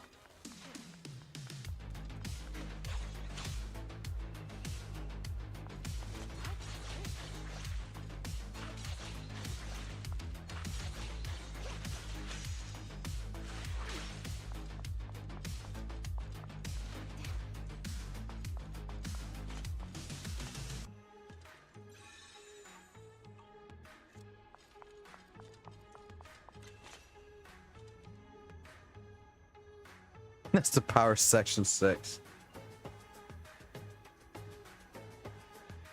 Bitch, aim a laser.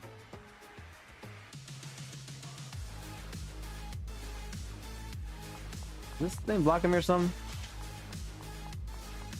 Or just being stupid here.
Well, at least her jack off hand, like, you know, she knows how to fucking jack it.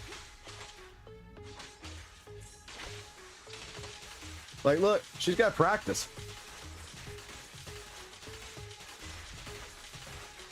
She's got them strokes down really fucking good.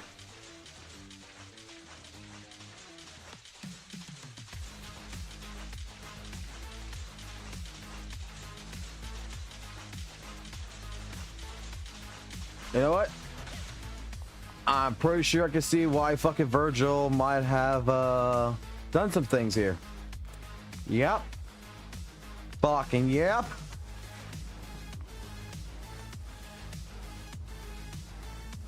Can't deny it.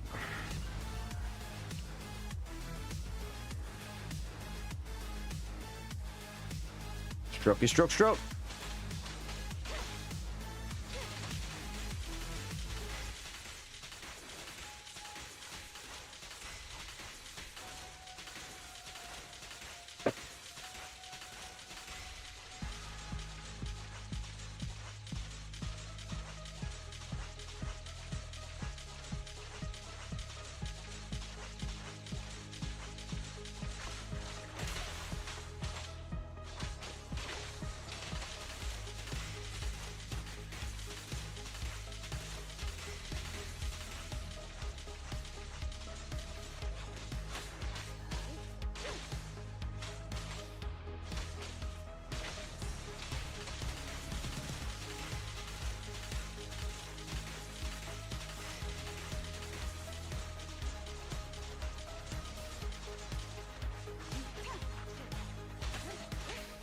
I can give it an attempt.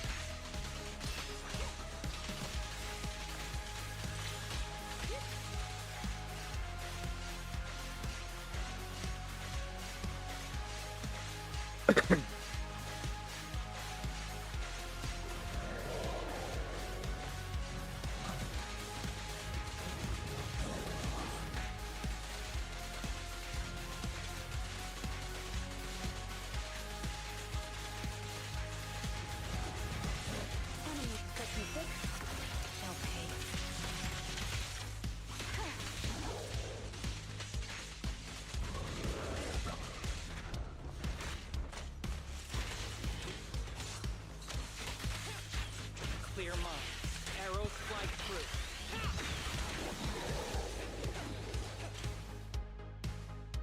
Awesome. I think I discovered my new love of my life.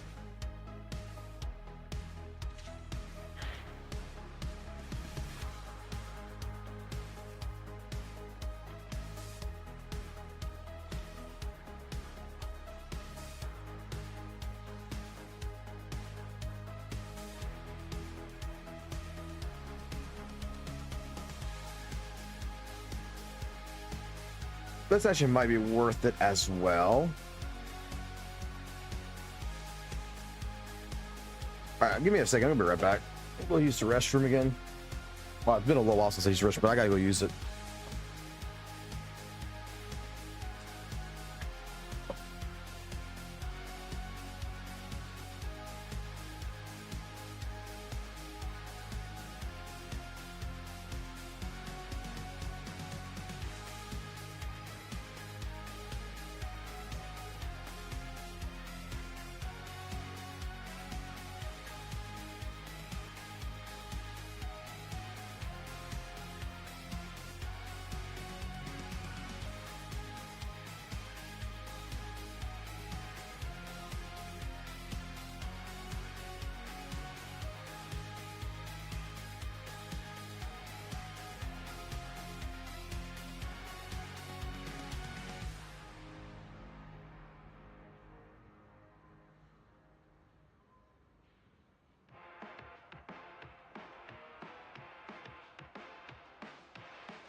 My pride, it burns brighter. My weapons forged in fire. My pride is untamed. My blades will carve your name. Our pride unstoppable. Our weapons, how they sing, unstoppable.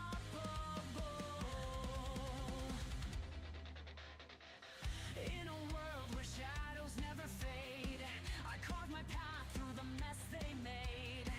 Each step I take, the ground it quakes. The weak fall, only the strong awake. I walk alone with this iron will, a lone wolf out for the kill. No mercy, no regrets in sight. My weapons shine in the pale moonlight. Cut through lies in the dead of night. I'll bring the storm, unleash my might. No remorse, no second glance. This is war, not a chance for dance. My pride, it gleams in the steel. Your end is signed, your fate is sealed. We can't deny it, no, no retreating. We're feeding on the thrill of defeating. Our pride, it's sharp and unbent. Every strike, a deadly event. You can't deny it, our fury's blazing. Warpath bound, the end is chasing. My blades hum with a deadly tune. They'll end you fast or drag out the doom. In every clash, a dance of death. Each move I make steals your final breath. From the ashes I All right, I'm back. I just had to go flush my face out, take a fucking crap, wash my face because I'm getting tired. Cold water on the fucking face works.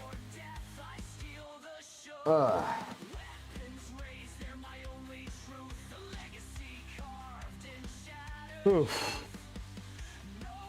Almost done with this. Or at least this part.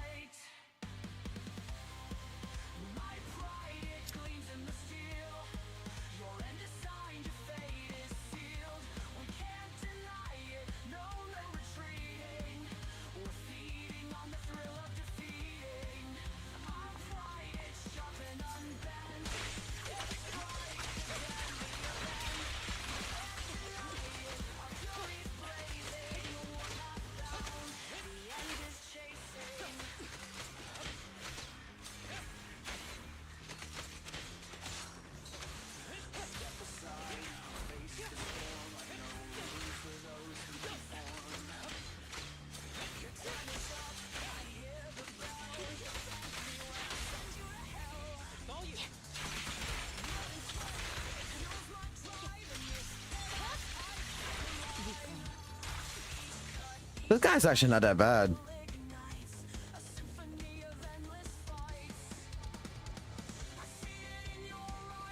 I might actually build him up too.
I'm on PC.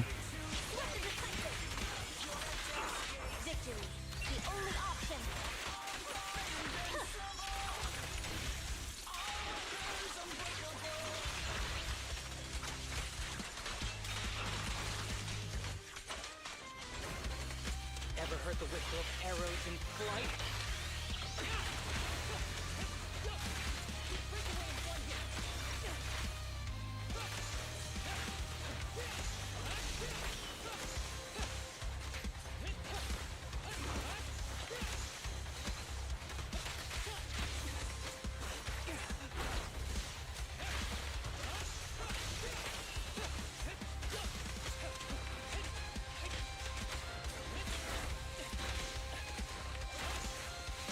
So I want to fucking hit him, but then after I fucking mark him, I want to get close to unpersonal.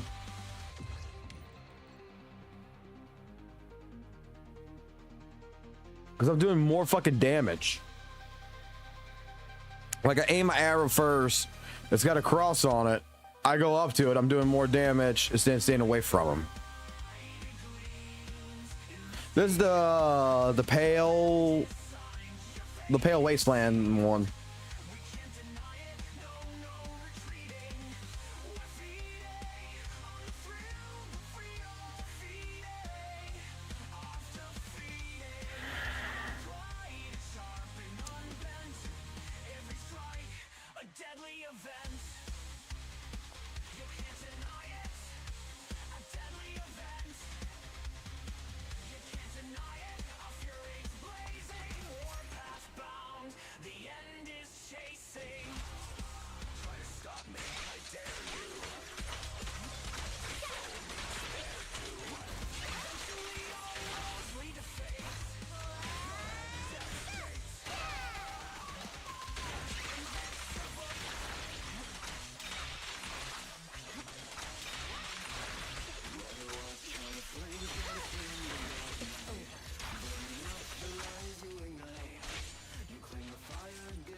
Sense of touch, nothing in another place.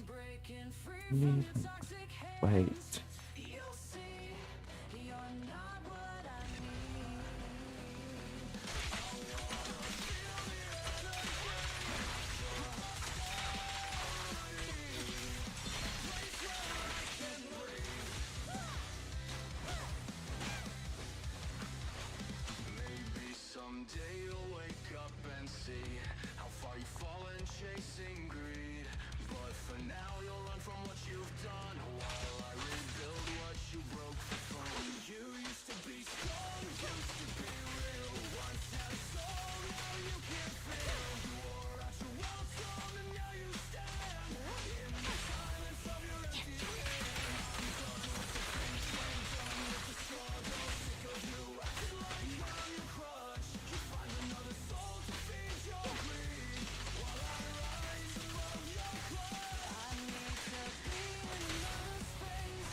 This is beautiful. I'm not gonna lie, I think that was, even though I fucking waste, that was a beautiful ending.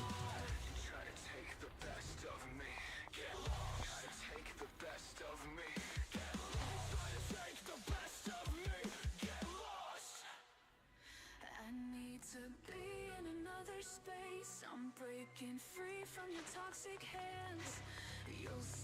I need to make a Miyabi song.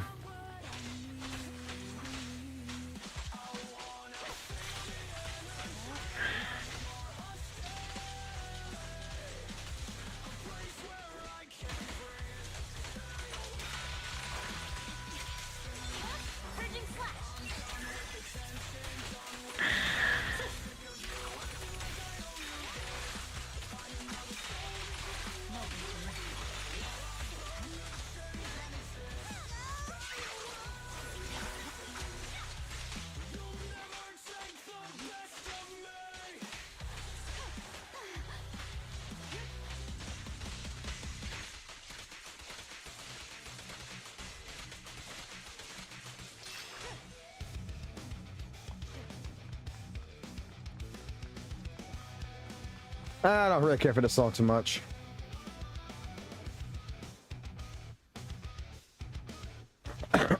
Oh, we're playing fucking Fall Guys. Okay, if we're playing Fall Guys, we need to play something for this.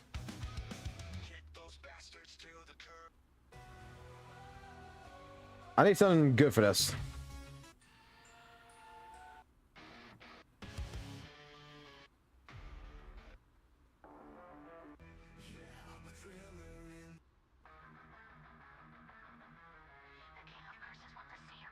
We'll play this one. We're playing Fall Guys, this will work. That's funny enough for this.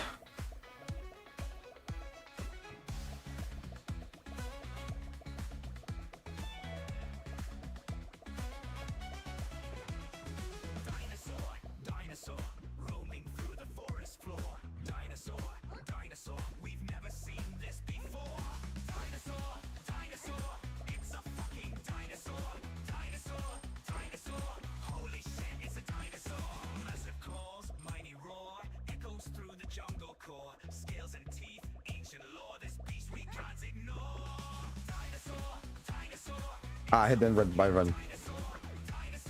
Fuck, got stuff from the beginning.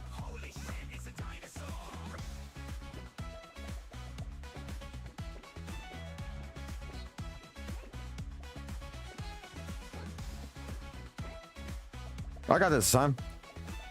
I will be the world fucking champion in this shit.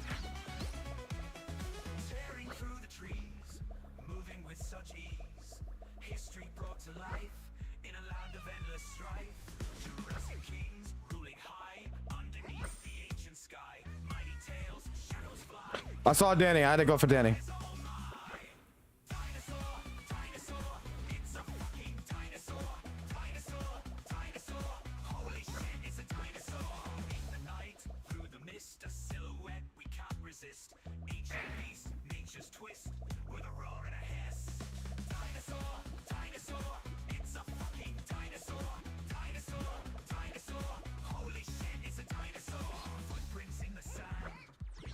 I got double jump.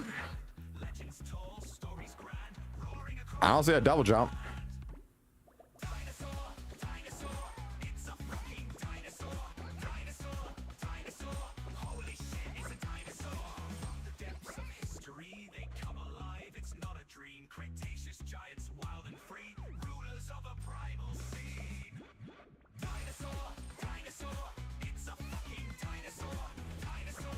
Fuck you.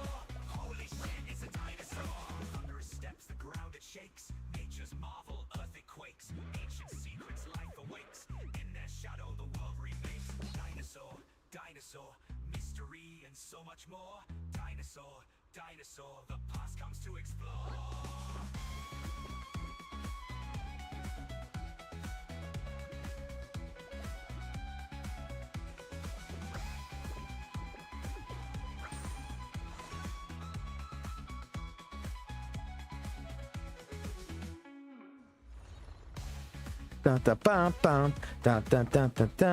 I will become the world champion of Fall Guys. I don't care.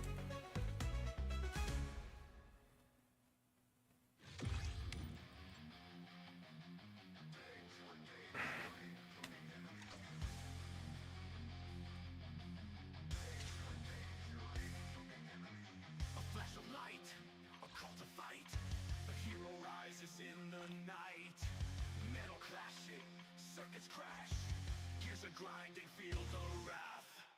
Systems online, power surge.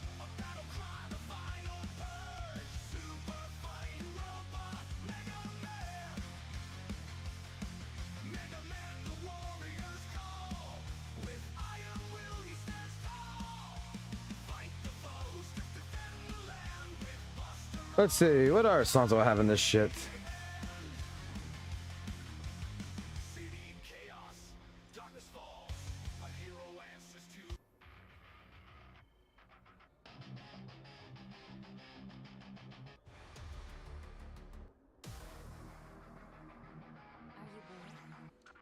Should I read you something?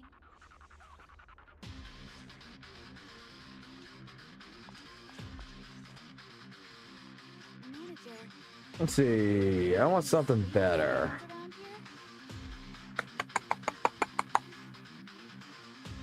I need shit to keep me awake.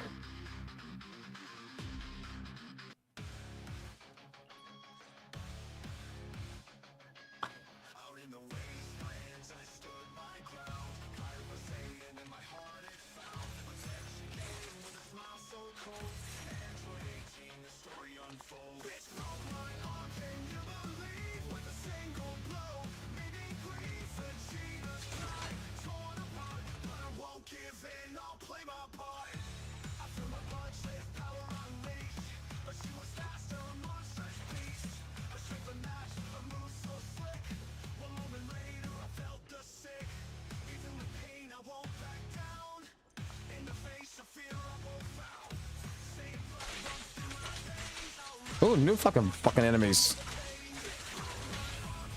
let's finish the job.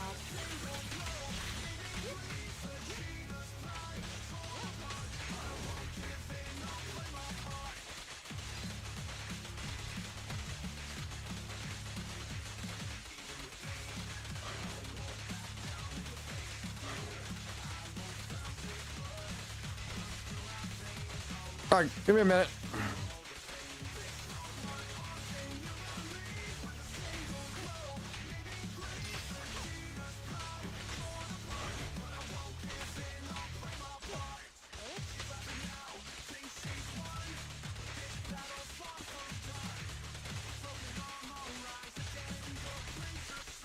How long can this last for?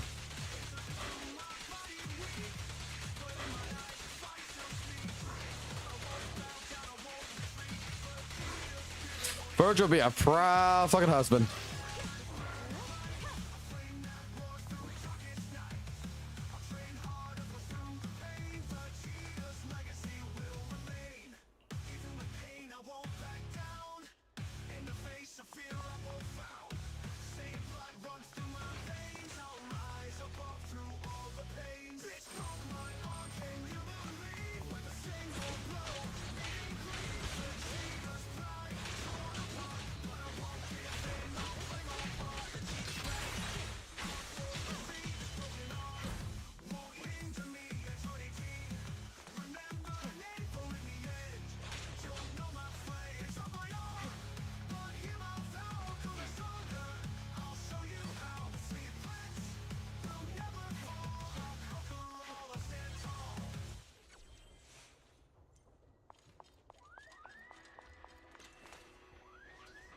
See, give me another one.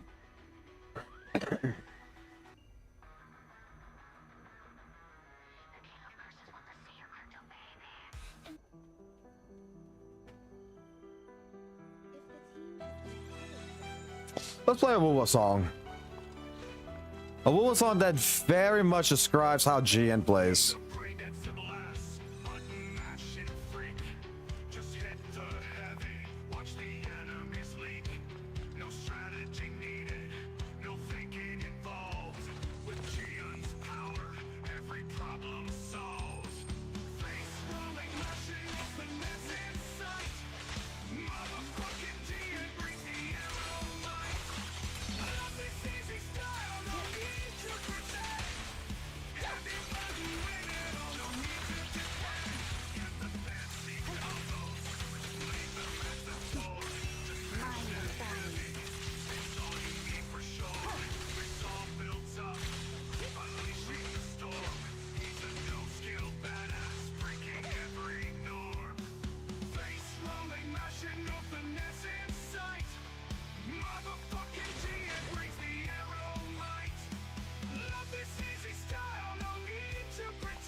Don't have any other songs.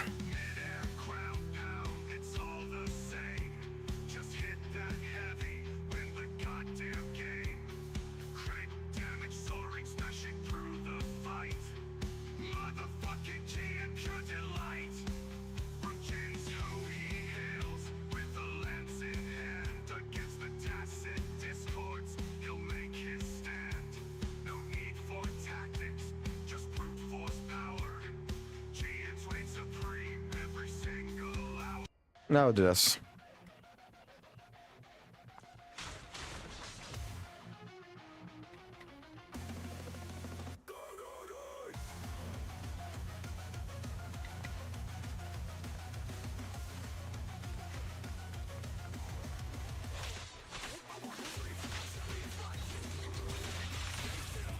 It's pointless resist. The light is but one step away.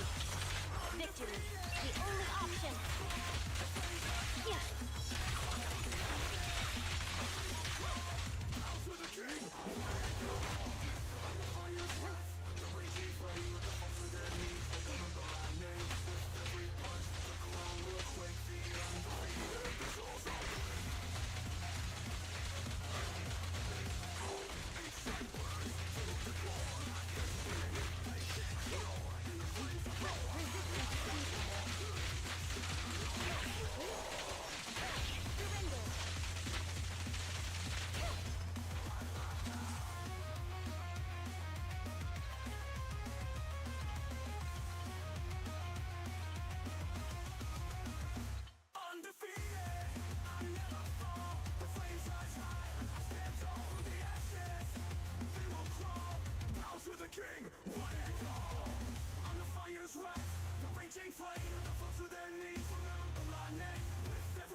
I don't like this big titty girl's fucking face, but I will be honest, I think she fucking is fun to fucking play.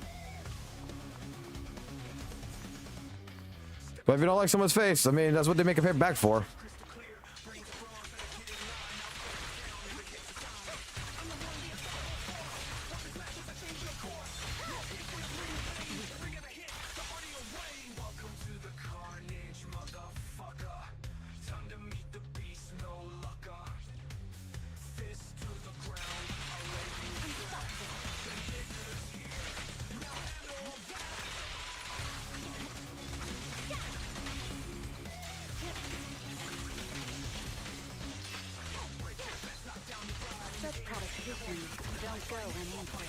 Oh, children, whenever it comes into this fucking game, I'm fucking getting her ass.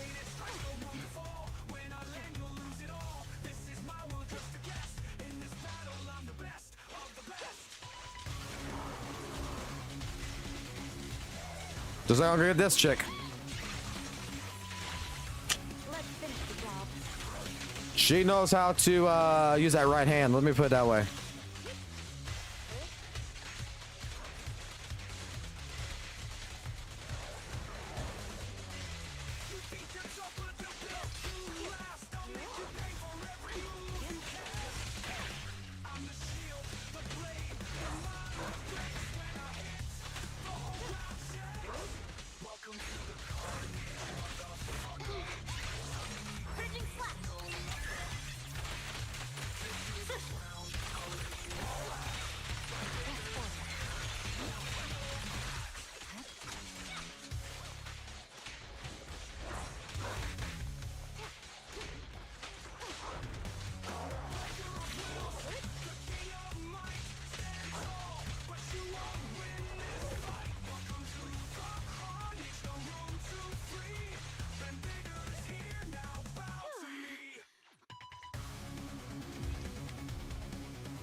I don't feel like this one.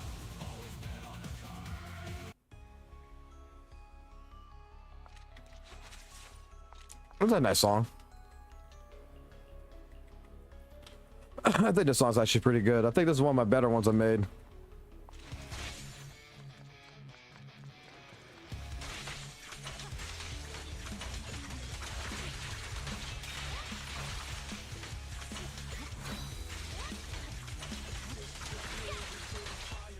Which actually, I'm gonna do this.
What asthma agents?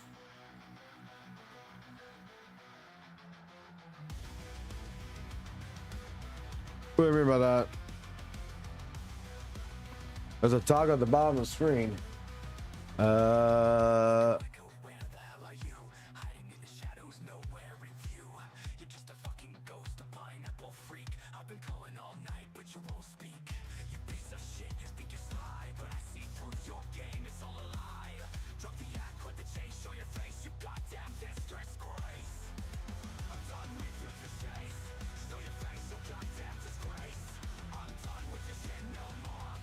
Because when I press config or thing, like it says that it's locked to the trial characters.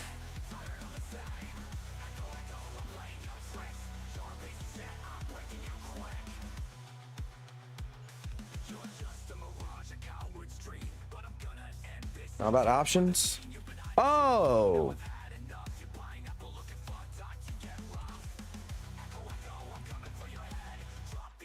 Fuck yeah! I'll do that.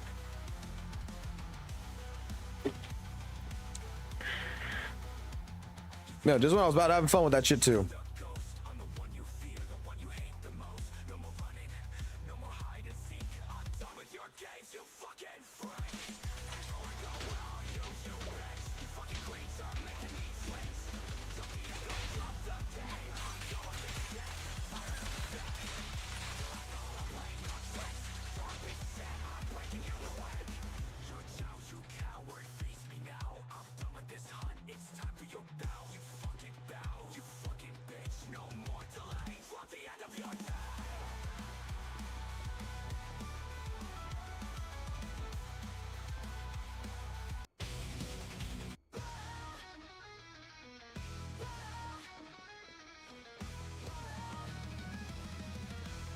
I love when games do this shit. It's beautiful.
Well, that was short as fuck.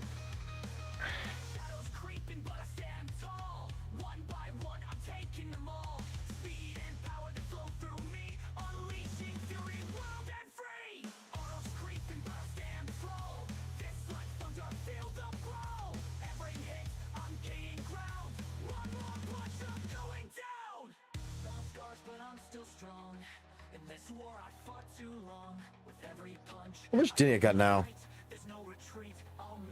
1.73.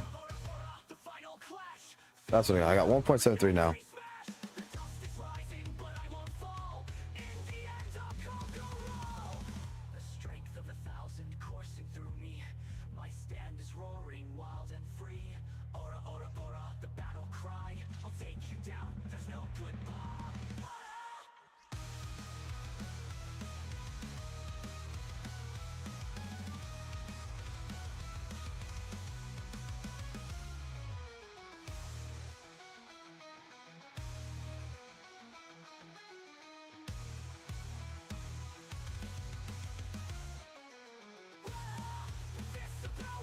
Wait, what's this?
Yeah, it reminds me, shit, I even think St. Tona's fucking covered this shit too.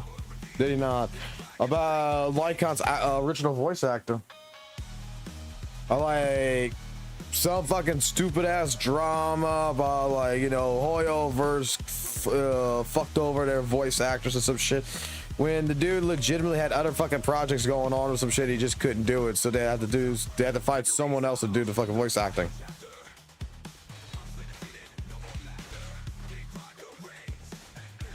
Trying to make it sound like Hoyo was fucking their voice actors off when they never actually fucking were.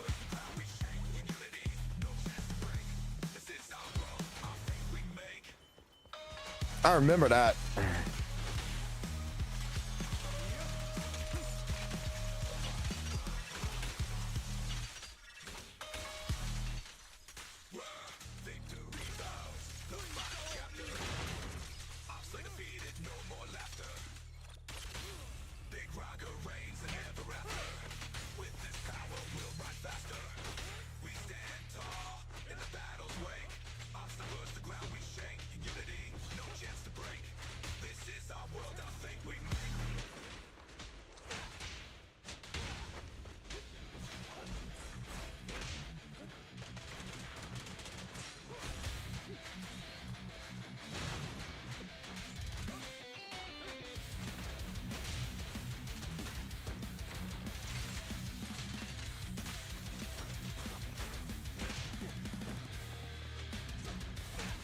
Yeah, I mean, he was trying to make it sound like it was like the voice actor shit, but it was like Lycon's actual voice actor was like actually fucking busy. But he couldn't actually do the voice acting.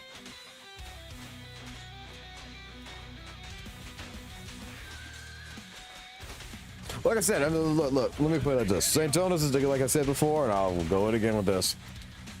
Dude, like legitimately, like Hoyoverse, fucking Mihoyo and them, fucking just fucked his mother right in front of him, defiled her ass right in front of him, and he's never let it go since.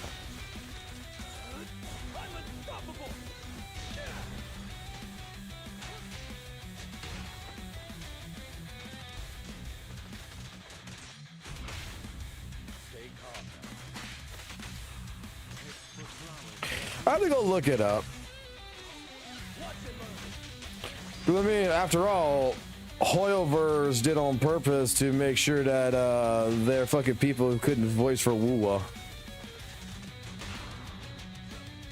That was his very first fucking video.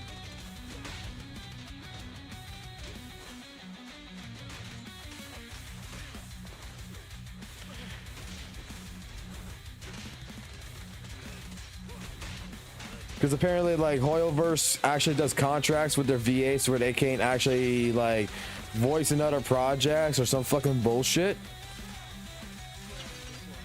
I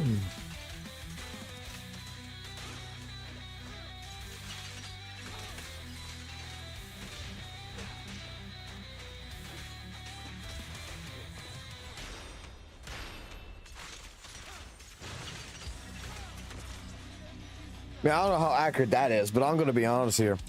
If you got voice actors, you're a company, you're a voice actor, the company says, hey, look, we want you to sign this contract that you belong to us, basically, that your voice belongs to us. If you sign it, it better be a good fucking deal. But like my point of view is that it'd be like Funimation going to fucking Sean Shamble and being like, look, you're the voice of Goku. We don't ever want you to use the voice of Goku in any other fucking project but our project. In all honesty, that's between the voice actor and then the studio for that, right? First and foremost. But I can understand, like, in that case scenario, why someone would fucking do that. Because voice acting nowadays, people recognize characters by voices. And you probably don't want that voice actor to be going into other projects, if that's the case, competitive products. But I think they need to be highly compensated, and I think that's up to the voice actor to make that negotiation. Like, we can say it's shitty all day fucking long. We can say it's a trashy fucking way of doing things, but that business is fucking business. I'm fucking sorry to tell you this shit. You name me one fucking actual honest goddamn fucking company that's not in it for themselves.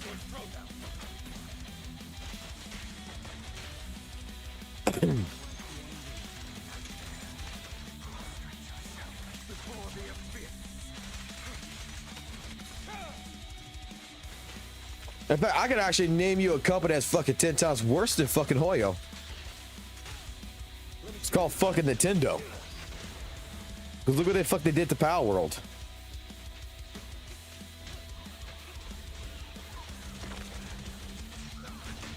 Just because that fucking game got more popular than Pokemon.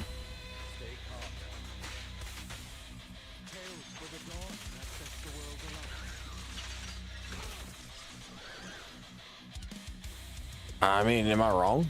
I don't see fucking Mohoyo fucking going to sue fucking Kuro for fucking copying us.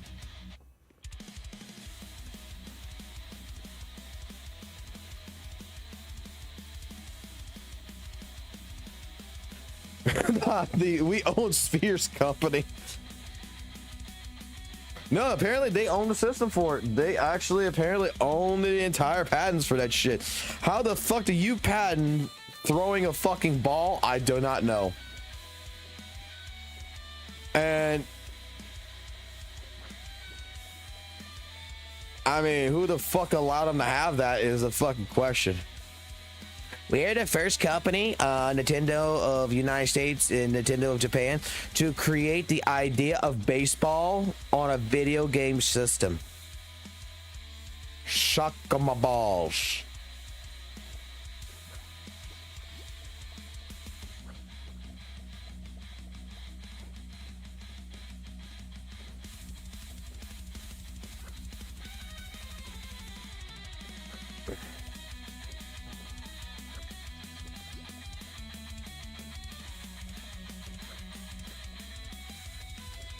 Almost had it.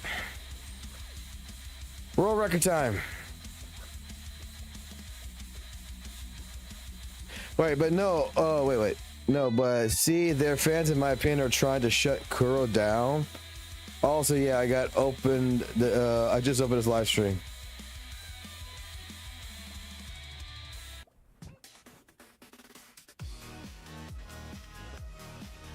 What, you think like the Hoyo fans are like trying to shut Kuro down? Like the Genshin Impact people like trying to do on purpose to get like Kuro actually shut down is what you actually think? I mean, if you want my fucking honest opinion, if you want my honest opinion on that, I mean, I could kind of fucking see it. On one hand, I'm not gonna lie. But I don't think that's the actual case.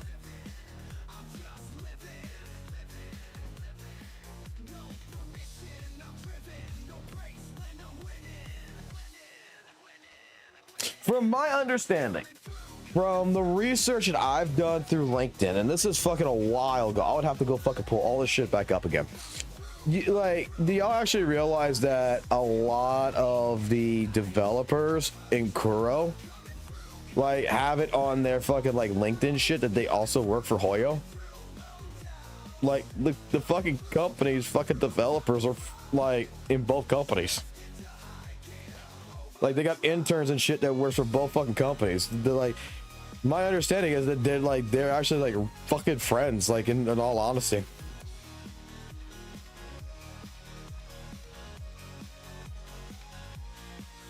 I was surprised about that when I saw that shit. I was like, God damn, this motherfucker works for fucking Hoyo and fucking Kuro. He's got them both fucking set as president. Like, what the fuck? No, that was recently. I don't know if it was a server or like power. They tried to sabotage Control's design by reporting to CCP and making it a 16+ game.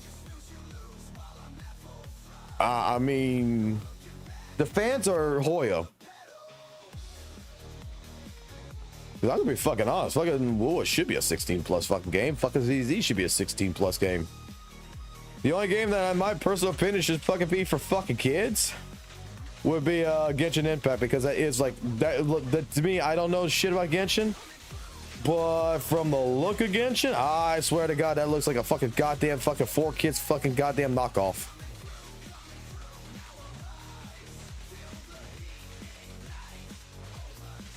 This game right here should actually be fucking rated M for fucking, this should be rated for A for a fucking adult because of all the gooning in this shit.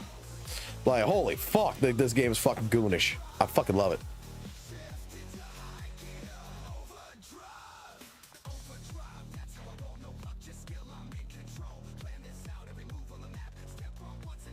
The thing is that in all fucking honesty, we've had this conversation multiple times, but all the WUWA fan base is nothing more than just people who are Genshin fans, who used to be Genshin fans and hate Genshin. That's really what it fucking is. And the thing is that Genshin people, you know, they're the biggest fucking trolls and the most toxic community in all honesty. Like, I gotta say, like, I gotta admit, my experience so far in the ZZZ community right now is so fucking tame. Like, I'm actually thinking in some cases you guys are fucking with me. There's no way y'all this fucking tame.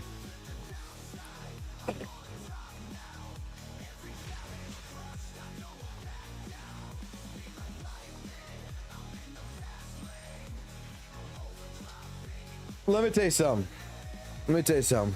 Okay? When it comes to Paimon, I know exactly what you're talking about.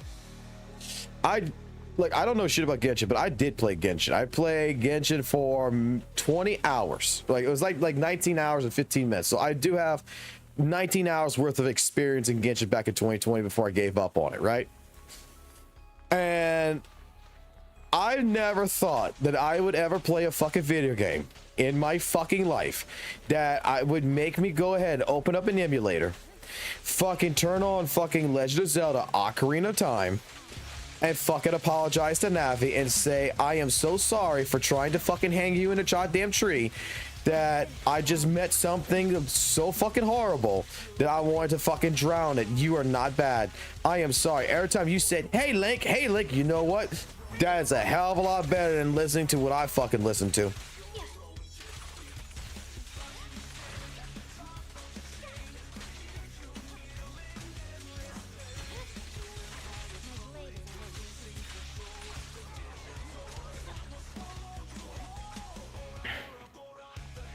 Paimon would not shut up. I remember that shit. I hated that shit. And there's no skip button. It's one of those fucking times where, like, virtual fucking duct tape in a fucking video game would have came in handy.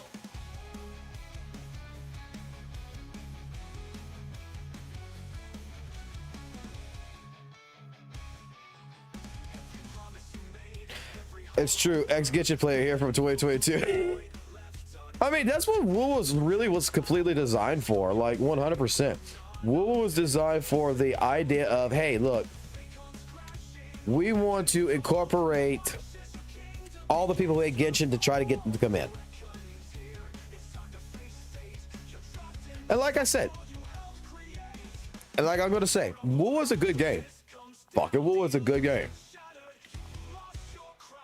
WUWA is not the fucking best game that there is.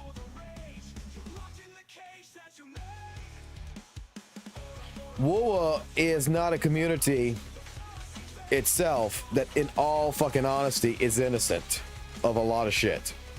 It's just as fucking guilty for all the fucking bullshit that's going on with fucking Genshin and shit, because no one gives a fuck who casted the first fucking stone. I'm fucking sorry. That doesn't, in the real world, that does not fucking apply.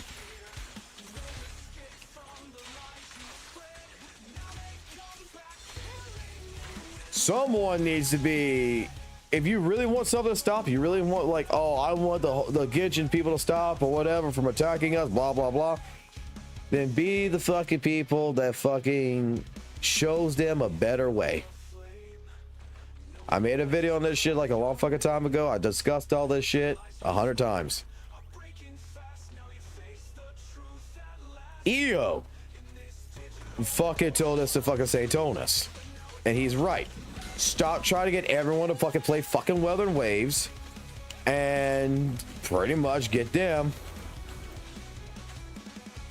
to see it by helping the other ones by, you know, boosting up content. Make the community fucking better, not try to force people to come into the community. Build a community, they will come. He was fucking right.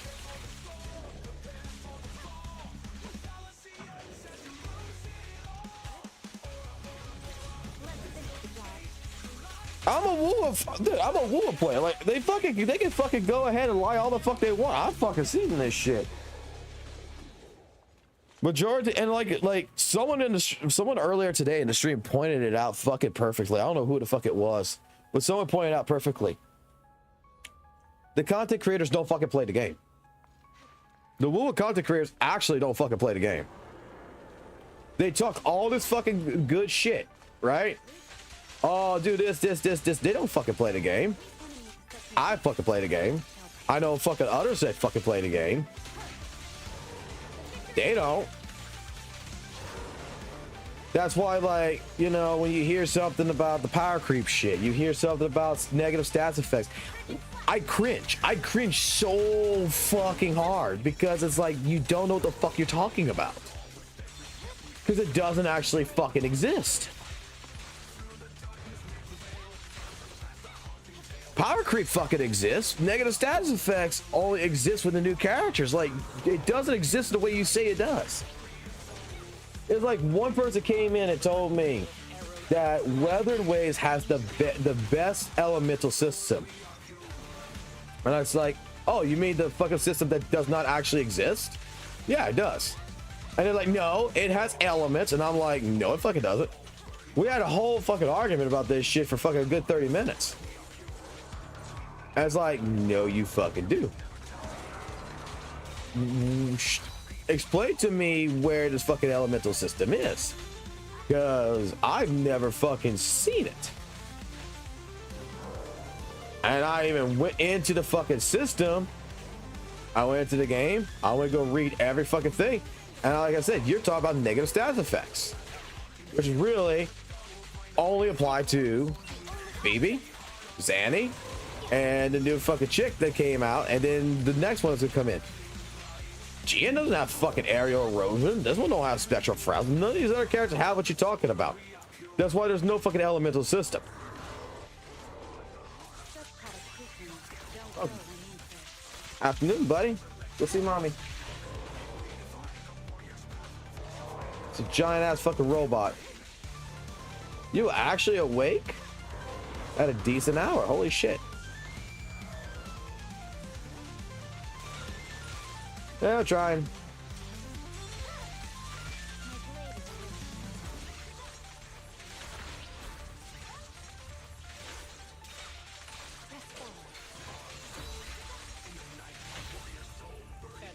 No, he is the biggest one.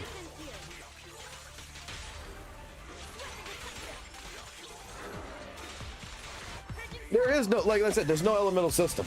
There's absolutely no elemental system. It's what WutheringWaves has is only resistance to the bosses. So a true elemental system is Pokemon, where you have an advantage. In WUWA, elemental system is a disadvantage, 100%. When you hear shit like spectral frazzle and all this other shit, that's status effects, and they don't fucking apply. None of that shit fucking applies. Like me, when I was trying to explain this to the person, I'm trying to say, let me explain this to you in point blank English. I asked the guy, did you play Pokemon? Yes, I played Pokemon. Everybody's played Pokemon. All right. So if I have a Charmander, you have a Squirtle, who's at an advantage? I'm at an advantage. I have water. Exactly. Now let's swap this over. You have a water, you have, you know, your Squirtle. I have a fucking Pikachu, who's advantage. Your advantage. Cool. Now, let's say you have the Squirtle, and I switch to Bulbasaur, who has an advantage. Well, no, we're at neutral state. Exactly. So we can prove that in Pokemon, there's a neutral state, there's an advantage state, and there's a disadvantage state. There's 3 statuses, and those will apply different effects to different subclasses. So when we look at WutheringWaves, I have the Fallacy of the Fallen. It's a Spectral fucking character. Spectral, any boss that I go against with the same elemental type, Spectral, whatever, doesn't matter. If my Zanny team goes after the Fallacy of the Fallen, it's got a 40% resistance wall. Okay. I go against the Monkey. It's got a 10% wall because it's aerial. I go against Infernal Rider. It's got a 10% defensive resistance wall. I can go through that. I go against Havoc. I go against Glacial. I go against any of the other elements. 10% resistance wall. Okay. Right. Okay. I go take my Chang Li team. I go against Infernal Rider. 40% resistance wall. Every other class, 10%. That's your elemental system.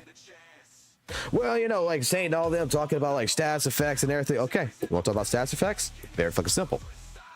Phoebe is the first character that brings the stats effects. Spectral Frazzle. Spectral Frazzle, all it's doing is taking spectral damage and amplifying it. It's bonus damage. And depending on how you build her and everything else, she can actually reduce the resistance of Spectral by 10%, meaning that now, if I go fight an Infernal Rider, I go fight Monkey, I go fight Bug, doesn't matter, any of the other bosses besides anything that's Spectral, I don't have a resistance wall. It's at 0% now. But the problem is that no other of the old characters have that. Power creep. That's what we call power creep right there. Zanny comes in. Zanny gets buffed by Phoebe. Zanny also applies her own where spectral damage is considered both heavy and spectral frazzle damage. She multiplies. Power creep. It's status effects. It's stacking damage. When you see a character that says, I do spectral damage, I do fusion damage, you could take the spectral word out, you could take the fusion word out, you could take glacial out, you could take air. You could change that to fucking bonus damage. Because basically the fucking character is physical in that sense with a color. That's what it is. We are playing the rainbow against bosses. Well, stats effects and everything. The stats effects that, like, okay, the negative stats effects that enemies apply to my character, yes, they have Havoc Bane, they have the Fusion Burst, they have, you know, Spectral Frazzle, Area Erosion, they have all this shit. I know. It don't matter because it only does like 200 HP. Those fucking negative stat effects don't fucking really work. And if I do a dodge cancel, a dodge counter fucking attack, it fucking removes the stack. Just don't get hit. I mean, it's so fucking bad. The negative stats effects in WUWA is so fucking bad that you don't fucking notice it. It exists, but it's so non-noticeable. You can just throw it out the fucking door. It has no bearing in the game whatsoever. Elements have no bearing in the game whatsoever. Spectral Frazzle and Aerial Erosion are going to be the fucking 2 goddamn biggest power creeps by itself, just in terms of what it can do. But, you know, I don't feel power creep in the game, so there's no power creep in the game. You're right. There's no power creep in the game at that point. Because there's no content that is created to show this power creep properly. But power creep has existed since 1.4. And it's been there. Kuro has just been doing a really, really good job of hiding it. It's not called balancing. It's called hiding it. Because if you don't have actual content that can produce this result, then it doesn't exist. It can't exist.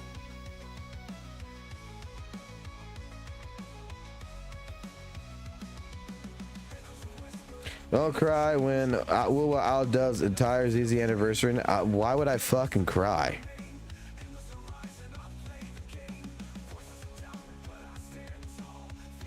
Like, I mean, the only one who's crying is you 100%. You're the one that's coming into my stream talking about thing, and I'm a fucking WUWA player. Which is fucking hilarious.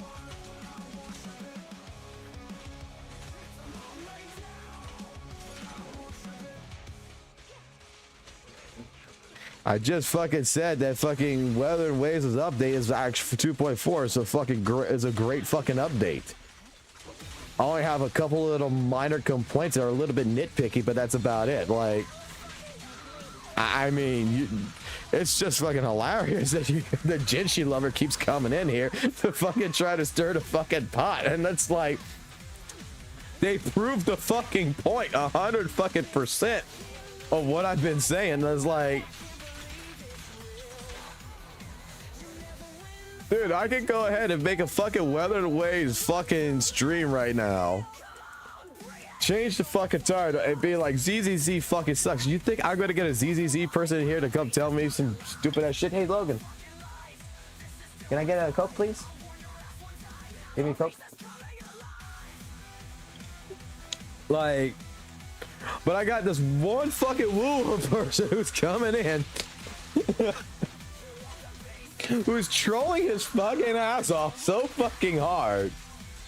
They're trying to fucking rage bait so fucking hard that it's beautiful.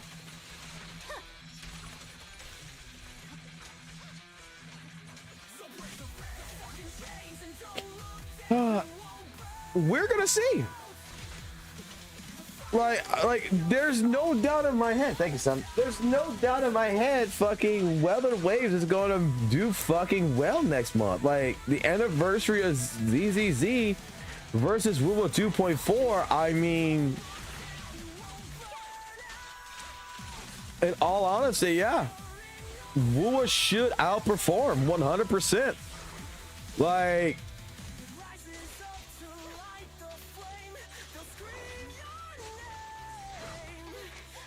what you want me to say? Like that is fucking renowned. We're getting a fucking senatorial fucking character. Like, there's gonna be a lot of people who's going to fucking probably drop ZZZ for a little bit, go play that, because the patch is gonna last longer on fucking ZZZ than it is gonna be for WUWA for its fucking banner. So they're gonna rather get that character before they go get fucking the character they want ZZZ.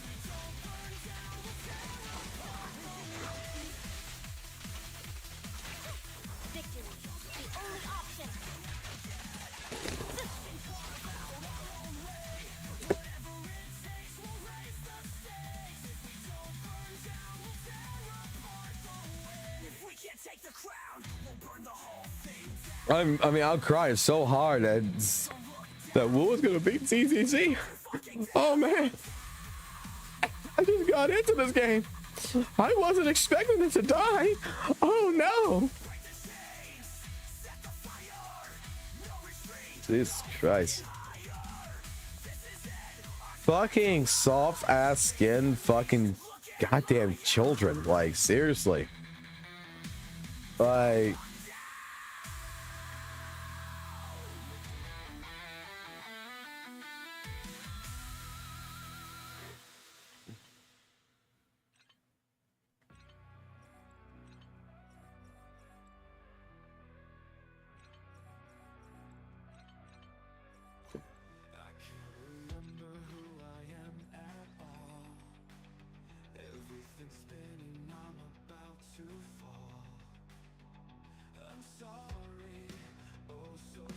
look, at least it's only like one fucking person. I don't think I could handle like fucking 20 of those kind of people. I think I would actually get fucking an aneurysm and my head would blow up.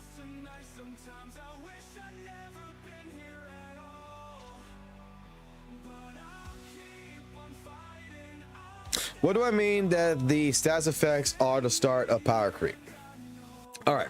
Gawk, what I'm saying by, okay, how is the starter power creep? It's very fucking simple. Let me do this. This might make it a little bit fucking easier. All right, let's go ahead. Get rid of that. Give me my paintbrush. Give me a paintbrush. Make sure that's black, like fucking gray. All right. This might make it a little bit easier. Okay, so let me get green right here. Let me go ahead and give you GN. Okay? GN is a good character, you would say, right? We can agree that he's a very, very good character. Okay? Let's go ahead and let's add Fleur de Lis. You know,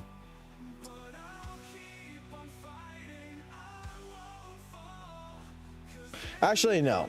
Let's make it easier because she has a peer. I don't know really about her kit that fucking well enough to actually confirm what I'm thinking in my head. So we're gonna go ahead and erase this one. We'll do Zanny, because Zanny's gonna explain it very simply as well.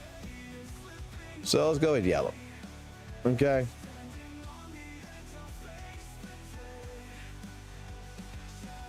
We got Zanny, right? So on GN, his kit, his generalized kit is based on what?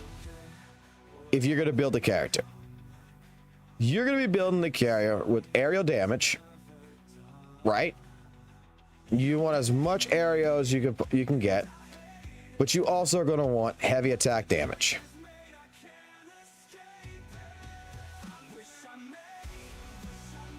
These are really the two things, because aerial damage is going to be converted into heavy attack damage. That's why you run him with Mortefe. That's why you run him with certain characters, right? So, in terms of that, you know, I'm actually gonna add the other one. Okay, I'm actually gonna add the other one. We're gonna find a spot for her. I'm gonna add her in here. Don't worry. I'll add the Zelda girl here in a second. But that's basically the two main things you're gonna do. On his echoes, you know, you're gonna have fucking crit damage that you're gonna be looking for. You're gonna be looking for crit rate. You're gonna be looking for attack percentages. Right? And you're gonna be looking for heavy attack damage. That is what you're looking for. That is what you're trying to buff, is really this. Shorekeeper, Mortefe, you got a good GN at that fucking point in time. Look at Zanny. Okay? What does Zanny build into? Huh? Well, Zanny's a Spectral character, right? So she's gonna be wanting Spec. Goddamn, yeah.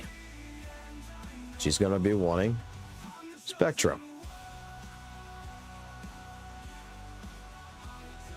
She's gonna be wanting heavy attack damage, just like GN. But she now has a new fucking ability, a new fucking damage. She has Spectral Frazzle.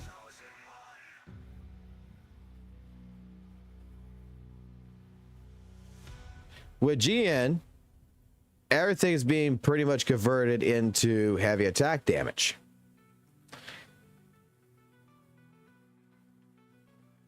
Zanny's got heavy attack damage. In her alt kit, you want heavy attack damage to be also multiplied.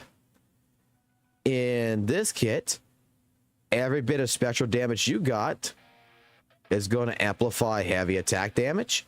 It's going to be considered this, and it's going to be considered this. Depending if you're running a Phoebe team, depending if you're running Phoebe on your team, or if you got her signature weapon, spectral damage, spectral frazzle damage itself gets amplified. I have now, with GN, two things, in all honesty, that is making him unique. I got three things that make Zanny unique. I got three sources of damage, you got two sources of damage. And guess how you would build Zanny? crit damage, crit rate, attack. You can figure that out. Heavy attack damage.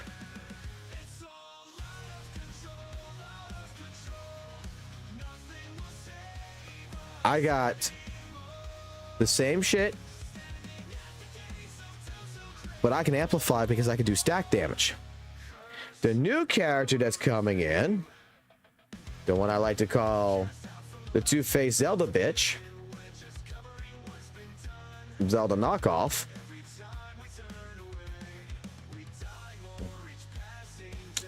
is a little bit fucking different. I know her kit. It is aerial,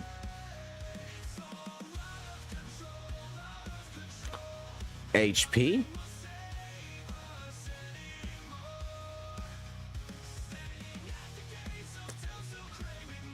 basic attack.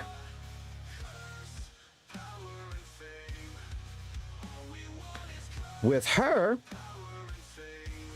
she has aerial erosion.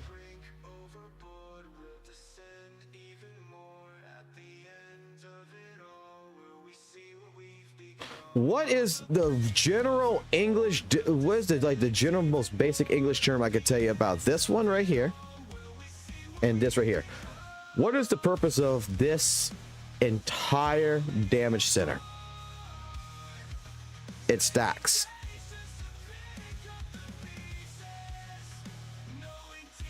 Its entire job is to stack damage. So that way you burst. No older character has the ability to get this right now. None. How's that not a power creep? You introduced a new element that no other fucking units from back in 1.0 have anymore. That early 2.0 characters do not fucking have. How is this not a power creep? In general, it is a fucking power creep. Here's another thing. With Zelda knockoff, in her terms, you're going to want to build... You can build it a couple of different ways. She's probably going to be actually at best as a 4-4-1-1-1 Echo character. But she's going to be crit damage, crit rate, because every fucking DPS is crit rate and crit damage, no matter fucking what. You're going to want to beef up the attack. You don't have to, but it would help.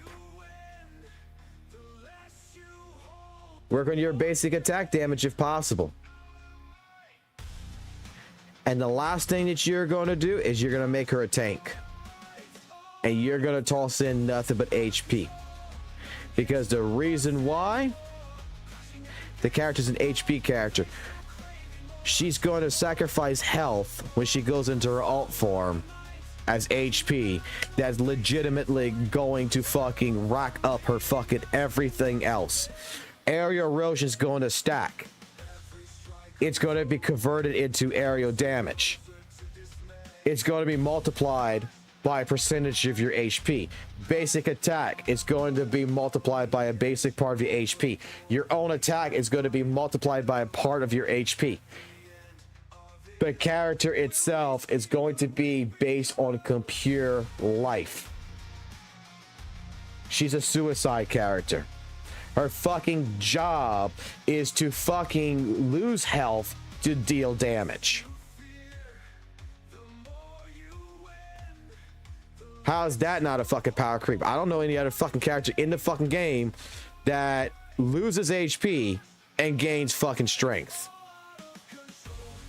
Now, let's just say you don't agree with none of this, okay? And I know a few people who won't. Oh, Kuro's gonna balance it. All right, let's say Kuro balances it. All right, give me a second here.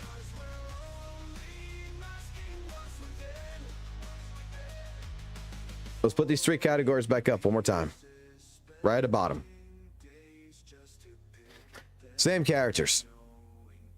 Okay.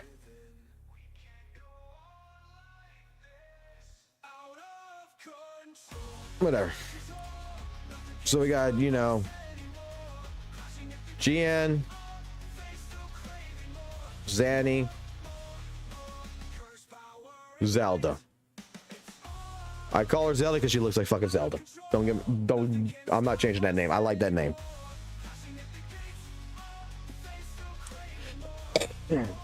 What is in GN's kit? What is GN's goal in the entire fucking thing to do? Well, it's heavy attack damage and everything else like we talked about. But GN's entire rotation revolves around the ability of the little fucking guy pretty much to go ahead, come up here, and fucking throw a spear on the ground, right? Actually, I'm gonna take Zelda bitch off. I don't even want Zelda bitch on this one. This one, we're gonna do someone else. Don't worry about this. We're not doing Zelda bitch on this one. But this one here, that's his entire job. Do this, and then after he does that, he goes in Beyblade form. All right, with his little fucking dragons and everything else. Go wee wee. I'm a Beyblade. I am fucking easy to fucking play. Woo! I got fucking double dragon, animation cancels. Wee! Okay, that's fucking GN, right? That's fucking GN. That's his entire fucking. You want to go straight to his ult. You want to pop Mort. You want to pop everything else, and you want that shit to fucking hit really hard. That is where GN actually is really fucking good, but it's for a short time period. What is it, like 7 seconds? You're gonna be doing that? Cool. I got right here a chick with fucking horns and a fucking tail and a really fucking big shield, okay? Really fucking big motherfucking shield. What's her job? Besides all this other shit that we're gonna have a little priest girl that's gonna be in the background that's gonna help her fucking stack her shit. Okay? Unlike GN, if it's a 1v1 situation, GN wins. He wins the fucking power creep. But in a team composition, he doesn't. So I got this little fucking girl here whose entire fucking job is to basically shove a rod up this one's ass to fucking make it her fucking meter go up and stack up fucking spectral damage. She's basically giving her the holy fucking spirit from God himself to go ahead and make this fucking little devil bitch fucking strong as shit. But that's not what fucking Zanny, that's not only fucking Zanny's toolkit. Okay? Zanny has fucking 2 things that we're gonna go ahead and we're gonna look at. This is first thing. Okay, this is the first thing that we need to recognize. The first thing we're going to talk about is that fucking Zanny with this fucking shield has the ability to fucking parry at any given time, any fucking move.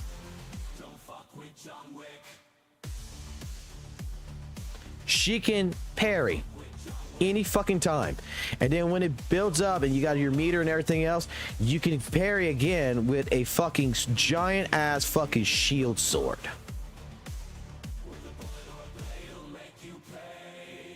That does the same fucking job. It'll freeze the enemy for a second, pop. You know what's so fucking special about this? There's no timing. You don't need no timing for this. You just gotta hold a button. You need absolutely no timing to do this fucking parry. None. So simple. No other fucking character in the fucking game has the ability of pressing a fucking button and parrying every single move, even a fucking laser beam. That right there is a general power creep. Very general power creep. It's a fucking parry that only lasts for 4 seconds. Every 4 seconds, and not even then, every 4 seconds, unless I have full meter built up at the same point, because then I can go from I can go between the 4 seconds from shield to sword and still parry. No big deal. That's how they tried to balance it. But it's still a power creep because no other character has it. If no other character could do something like this, it's not fair. That's why I call it OP. It's like fighting games. It's this character automatically fucking wins because of this. But not just because of this. Okay? Zanny has an alt form too. And with the Spectral Frazzle and everything else, it amplifies all this fucking damage. Right here. And makes the fucking bitch into a fucking Super Saiyan. It's now fucking got a Pikachu fucking tail and everything else. It is now fucking God. She does a lot of fucking damage. And if you're running it as an actual Spectral team with Shorekeeper, with Phoebe, and as long as you keep Phoebe in confession state, you are just a fucking powerhouse with a parry in an alt form that lasts a hell of a lot longer than fucking GN's form and fucking does immense amounts of fucking damage. Now, we need to add 2 more girls into this shit. I hate to fucking do this, but we need to add 2 more girls into this shit. Power creep is, like I said, power creeps existed for a fucking very, very, very, very, very, very fucking long time. Remember how I said we're not gonna worry about this bitch right here? We're not worrying about this bitch. Because we don't know exactly every fucking detail about this bitch, so we're gonna get rid of this bitch. We're gonna put someone else in here. We're gonna do it in pink. We're gonna put Pinky Bitch in here. Okay? What's this Pinky Bitch? Who is Pinky Bitch? She came in 1.4. Cammy. Also known as Camellia. The fucking Yandir. The fucking one that wants to suck Rover's dick, and if anything gets near it, she's gonna kill it. Remember how I told you, like, GN's game plan is basically to go to Beyblade form and fucking just fucking murder? What if I told you that Cammy here is the daughter? Okay, we're gonna just write this out. I can't even spell right now. Let's just say the fucking daughter of both GN and Jinshi.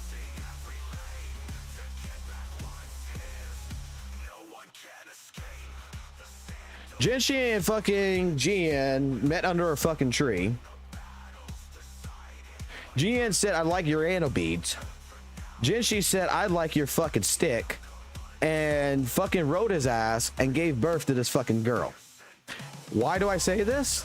It's because little fucking Camellia with the fucking pigtails has an ability that is to take fucking GN's fucking goddamn little spin fucking bullshit in her basic kit. She don't need to go in no alt. She don't need no fucking timing. She don't need to do shit. She just straight up hits her fucking resonant skill, switches forms, goes into the redhead form, like so. She is now strapped by vines up her ass into the fucking air, and she is now spinning to fucking win. She is now fucking the ultimate Beyblade.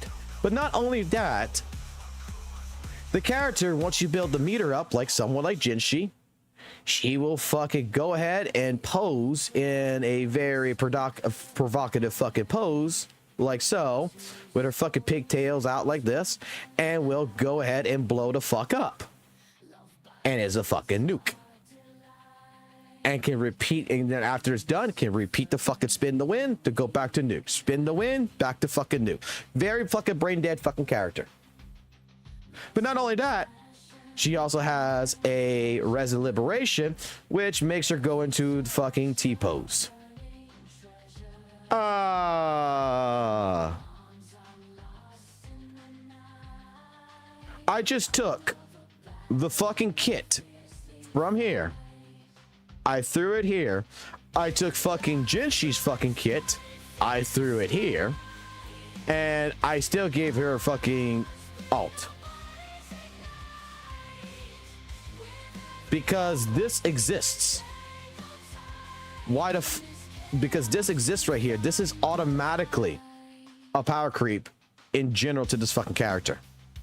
And this applies basic attack damage, and its weapon and everything else is really fucking good. But let's say you still don't fucking believe me.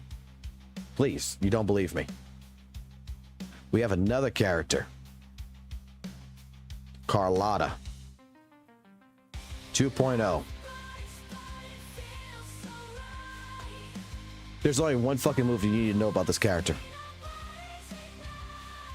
Bitch goes ahead. She's right fucking here. There's a big, mean, old, ugly fucking boss right here going, "Rawr, I'm going to fucking eat you." Bitch goes into fucking air. Does a little fucking somersault fucking thing with her shit. Has a gun. Shoots this son of a bitch right here. Make that red. Shoots this son of a bitch right here. Now he's stun locked. Then she also has, if you really want to go even deeper, she has another fucking move where she fucking builds a fucking wall. And if you get all 4 stacks on it, that she stands in front of, again, stun locks. This is actually the most easiest fucking character to kill every fucking tactical hologram boss that's not a Glacio. Even you can even fucking do it with Glacio, because you're so far range, you're a fucking gun character, and you fucking freeze him for a whole fucking good goddamn fucking couple of seconds. And you can just rinse, repeat, do your ult, rinse, repeat, do your ult, and she is an assassin type. She just murders. What do these 3 characters have in common that GN does not have? That Jinshi does not have? The only one that can have something in this case would be Yao, which he could freeze time for a couple seconds. He's not freeze it, but he can slow down time. But even then, I think what these 3 do is even more powerful than him. Their basic fucking kits are basically jacked. I have parry. I don't have to wait for a counterattack. I could do this at any fucking time. Fucking boss, I don't have to see no fucking yellow circle. Boss is in my face. Boss is about ready to punch me in the face. Fucking anything's about ready to punch me in the face. Shield.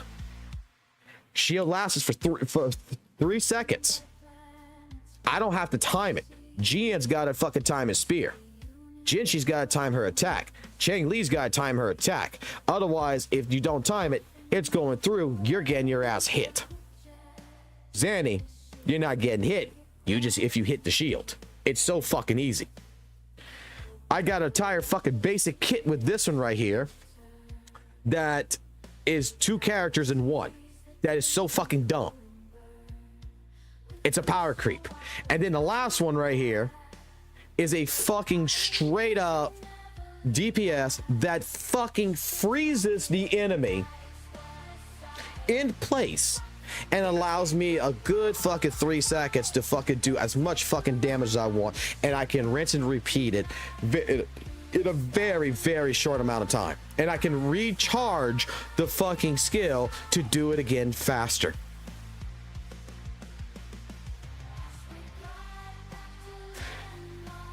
This is why I always ask, how do you want to describe power creeping? How do you want to balance this out? This is my argument that's always been with the WUWA community, because the description changes. Because originally, from my understanding, we have to look at it, all characters, as a summon 0, R1. They can't be in any higher sequence. They can't have a higher rank weapon. It has to be summon 0, R1 to even determine the fucking character. The description I got originally was DPS versus DPS. No teams.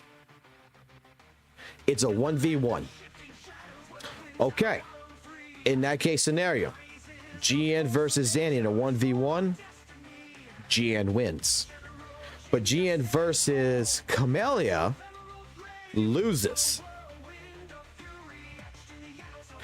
Then, when you bring that situation up, I get told, no, you can't do that. Now we have to involve teams.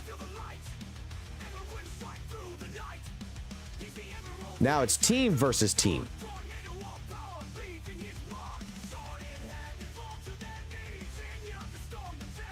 Okay. Well, then Zanny comes back and she applies to this. I get told, no, she cannot come into this. It has to be a 1v1 with Zanny. This is the problem with WutheringWaves. Power creeping has existed. There is characters that's on a fucking tier list. And first and foremost, let me explain something to you. Tier lists don't fucking matter. If you like the fucking character, play the fucking character. If you like GN, play fucking GN. Don't give a fuck what anyone says. You like Camellia, play fucking Camellia. You like fucking goddamn Baiji over fucking Shorekeeper, play fucking Baiji.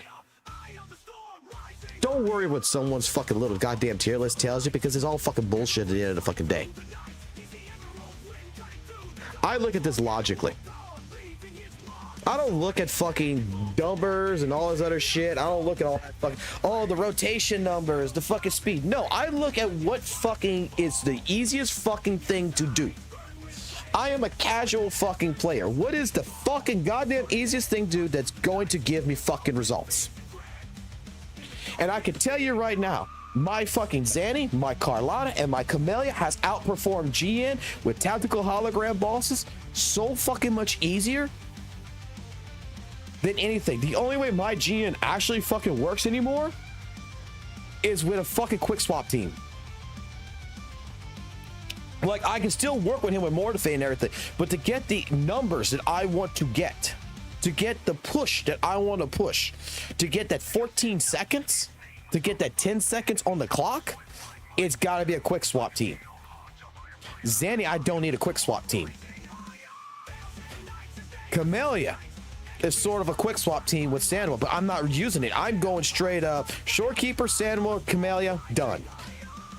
Shorekeeper, Zeyshay, Carlotta, done. GN, I am swapping between Shorekeeper. Oh, I'm sorry, that was my work email. I'm swapping between Shorekeeper, Changli, GN, Changli, GN, Changli, GN, Changli, GN till the fucker's dead. To be able to pull off the same times that I could actually do with Camellia and Carlotta. I'm not even putting Zanny in that one. I'm just gonna say those fucking two. That's how I fucking cheated. But to do an actual full rotation with Mortife, with Shorekeeper and everything else, I'm sorry. From a Summon Zero R1 perspective, Carlotta, Cammy, and Zanny have the better kits. The new character, the Zelda knockoff, from the leaks of the fucking kit that's been nerfed, we're gonna see how far it goes. The only thing I know is aerial erosion is going to fucking stack. I know it's an HP fucking character. I know it's gonna be based on basic attack damage. This fucking character right here is going to be the fucking power creep that is going to prove a fucking power creep. This character's ult goes for fucking 12 fucking miles. Like, if you have echoes that is in the fucking way, you're going to kill them in the process of killing a fucking boss in the last hit. Unless they fucking nerf that too. I'm going to hold my judgment more for Zelda knockoff, but I'm going to base it that all the older characters fail in comparison. The fucking problem though is that we're going to be introducing a whole new element. This Petrofrazzle, this area erosion.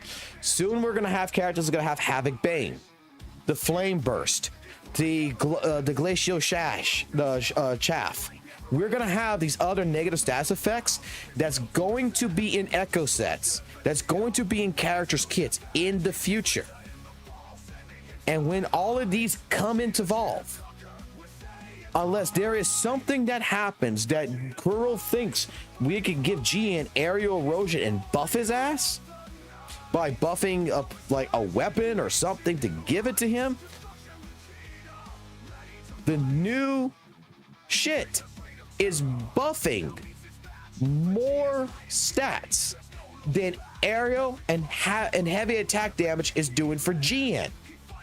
This was my argument to fucking Noisy.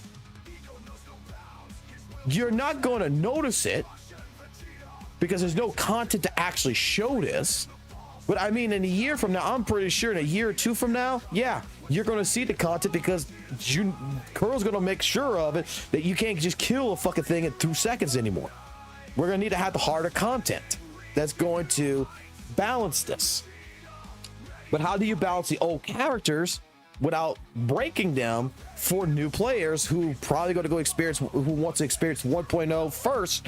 Because I mean, aerial erosion is going to buff. If you buff GM with aerial erosion, and I'm a level 20 fucking player and I can get aerial erosion thing, and we don't upgrade the actual fucking shit in fucking 1.0, and we're only upgrading stuff from 3.0 and higher,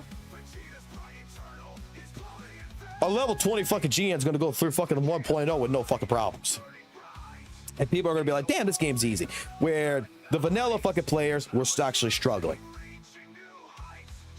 So you can't really do anything to break the character, to break the old content. But we'll see. We'll see how it happens. Kit alone has been designed to be easier, to be much more universal for new players, that a person who picks up Camellia over fucking GN whose brand's fucking new, will probably like playing Camellia better because Camellia just fucking does it. I don't have to build a meter. I don't have to have an alt charge. I don't have to have shit. I just flip form, boom, I got spin to win. Carlotta, I have to build no fucking meter. I have to do nothing. Boom, I can freeze a fucking enemy.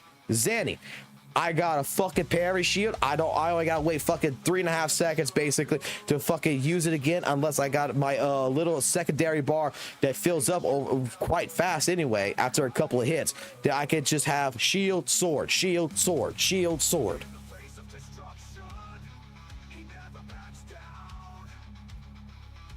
House is not a power creep. It's the same thing. It's the same reason why I bitched about Guilty Gear Strive. It's the same fucking reason why in fighting games, why the fuck do you go to a tournament and play a low tier character? The only reason why is because you like the fucking character.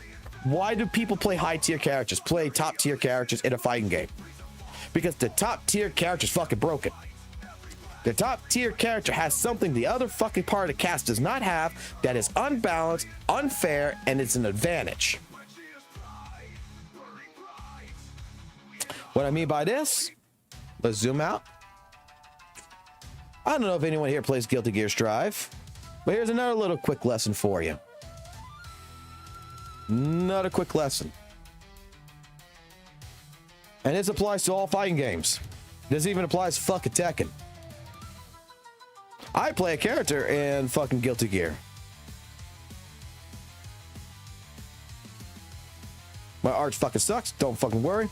I play a fucking character that looks like a badass motherfucker with a fucking sword that he fucking back fists. His name is Soul fucking Bad Guy. Hi, son. I'm drawing. Yes. Daddy's doing a lesson right now. Soul Bad Guy in Strive has a move that takes away 50% of your HP. It's called Mob Cemetery, where he turns into a fucking dragon. He charges at you, and if he grabs you and slams you into the fucking ground, you lose 50% of your health. It's a whiff punish, meaning that what I'm looking for is you hitting a button. The moment you hit a button when you're not supposed to hit a button, that you're not going to hit me, but you hit a button, is the moment I pop it, I fucking whiff punish your ass, I take 50% of your health, and most of the goddamn time, if it's already, you're past 50% health, you're dead. That's pretty fucking goddamn fucking hot. That's pretty goddamn good, right? You know what's fucking hilarious? We got another character. We got actually a couple characters to do this, but I'm gonna use this character as this thing. We got a fucking goddamn vampire that's in this fucking game called fucking Slayer with a fucking beard and a fucking pipe in his fucking mouth. who's got a fucking very nice, who's got a very beautiful hairdo. Here, this is a whiff punish. I gotta wait for you to button. If you don't press a button and I do this fucking move, you could jump out the way. I have to wait for you to fucking lock yourself into a fucking move. Slayer has the same ability. He can take 50% of your meter with one super as well. But you know what this motherfucker could do that my soul can't do? He can press // Alt. By putting you into a // combo, you're locked. You are in my domain. And as soon as I do a fucking goddamn 236 fucking heavy slash, he bites you on the neck and he takes 50% of your health and he throws you against the wall and you bounce around the fucking entire screen like a goddamn fucking ping pong ball. Which one's easier? Me having to punish you with a whiff punish or something that's guaranteed that if I hit you, I'm guaranteed an ult? Most people can't handle fucking pressure. Most people can mash a button. This one, you gotta be patient. The other one, you can be aggressive. Slayer can lock you down by being just a butt fucking idiot and fucking mashing 2 slash buttons, even 3 to be honest, and fucking lock you down into an alt and pop it and fucking hit you for 50% of your health. I gotta be patient. I gotta wait. You can rush me down before I can rush you down. You can be long range. I don't have the fucking ability to fuck with you. We got characters like Happy Chaos that's in fucking Guilty Gear that has a lock on, that can shoot me from afar. I have to get to them. They don't have to come to me. That's a fucking top. That is right there a character that's above my tier. I have to fight an uphill battle. But on paper, all the characters do the same amount of damage. On paper, they're balanced, but their kits aren't. Each character's kit is different to where it's not balanced. Dizzy has a fucking move with a fucking laser beam for a whiff punish that she can fucking freeze you, combo you in, and fucking do the same thing Soul and Slayer can fucking do. Soul can't fucking do with fucking Dizzy. She freezes you in place, long range. This is why in video games, when you introduce an element, and that's what this is, you're introducing a brand new function. Spectral Frazzle and area erosion was not in the beginning of this game. They're adding it. They're going to try to balance it as best they possibly can, but it's not balanced. Over time, this is going to fucking grow. Because when they're going to introduce these status effects more often, they're going to be working with these status effects more. Guilty Gear was balanced when it was vanilla. When they introduced new characters with new fucking mechanics, it became unbalanced. When we introduce new characters that have better kits, it becomes unbalanced. The only reason why you don't notice it is because the content has not upgraded around it. But the content will upgrade around it one day. It's inevitable. It's inevitable. It's going to.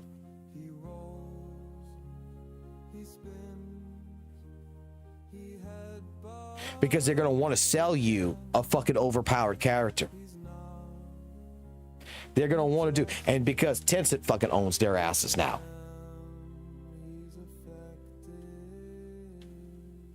Since when did I become Maggie? I'm not fucking Maggie. I'm fucking explaining this as fucking as English as fucking I possibly fucking can. That's what I'm doing.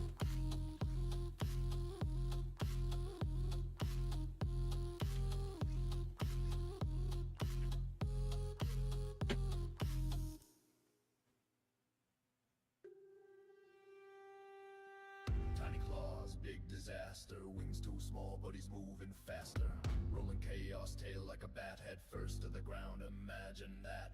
He ain't flying, he ain't wise. No thoughts bouncing in them eyes. Draconic doom with a vacant stare breaks the laws of physics without a care. Hold on, something just happened here.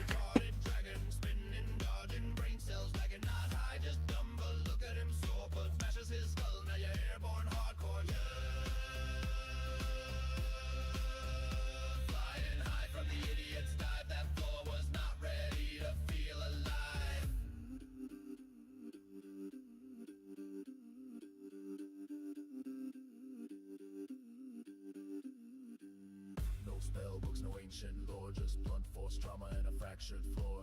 Headbutt, hurricane, breeze, pure fail. Yeeted your team with his noodle tail. He coming in hot, no plan, no breaks, just vibes and concussions, make no mistake.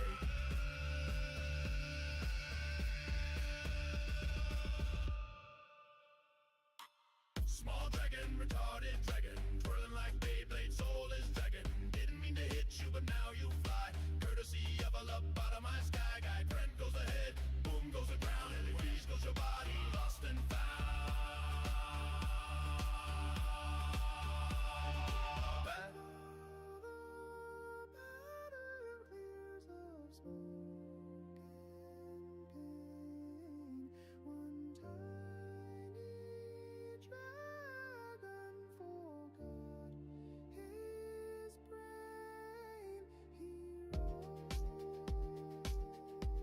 That actually ain't bad. Hold on, this is work related. Hold on.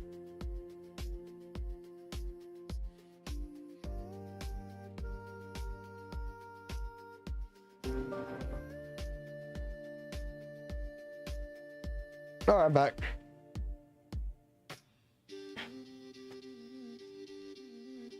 By the way, what's my thoughts on the upcoming WUWA characters? To me, they look okay, more high fourth. The only one I'm more interested in is Lupa. I'm going to be completely honest. Now, I do apologize for going on that tangent right there.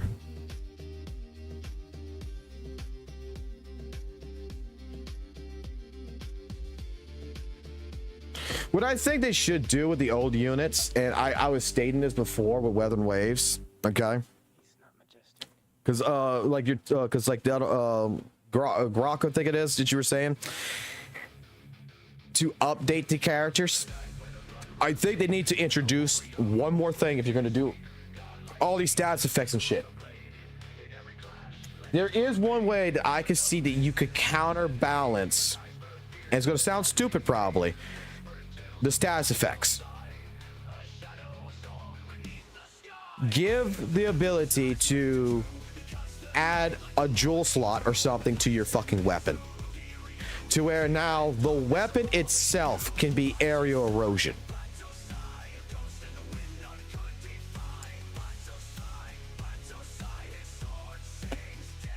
That can add a new property to the older characters, if that makes sense. So that way I have older characters. You make it to where it states area erosion can't stack. So you can't use the fucking jewel on the new character because the new character already has, you know, area erosion built into it.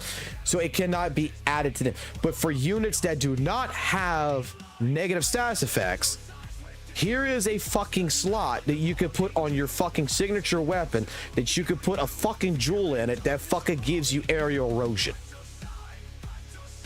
So that way I can give GN an area erosion buff that gives him stacks. Give it another ability that way. Or make a fucking sub DPS that will say, hey, I'm converting all heavy attack damage into area erosion, and I'm giving GN the ability to have area erosion powers. That kind of sounds dumb. I think either you do it with an echo set or you do like a fucking gym that makes it to where now we add a new property to old characters. Because I don't see you buffing the new characters. I think that, like, in terms with area erosion and with spectral frazzle, they should never show up in 1.1. I mean 1.0. Like, if I'm a brand new player and I say, well, you know, I can go to 2.0 or I can start the game at 1.0, I'm going to start the game at 1.0. Everything that happens, all the new echo sets, everything that would happen does not exist in 1.0. we need to make sure it stays that way. We need to make sure that if I pull, it's like, oh, let me pull this GN character, I'm level 20. He does not get buffed to have aerial erosion.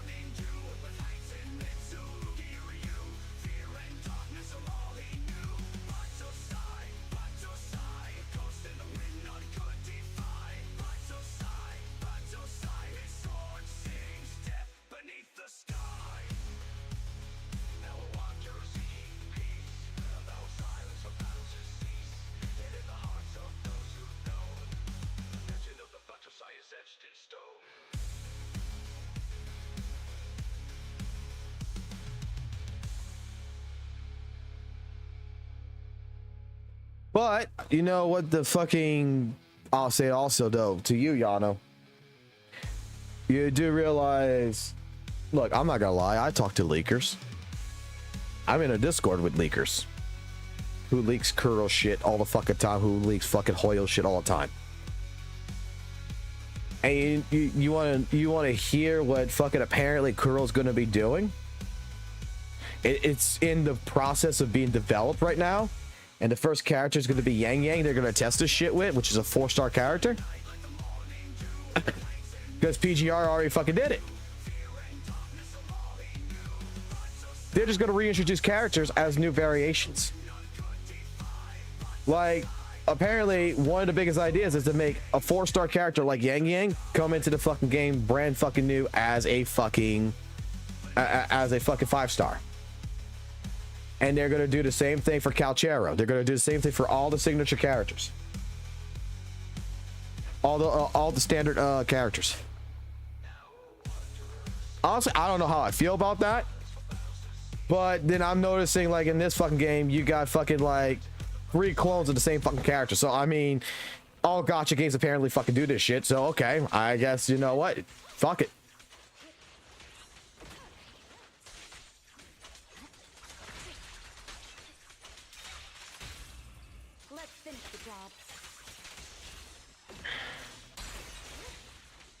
So then there's a possibility if that happens, then you would just get a new variation of Chang Li. You get a new variation of GN.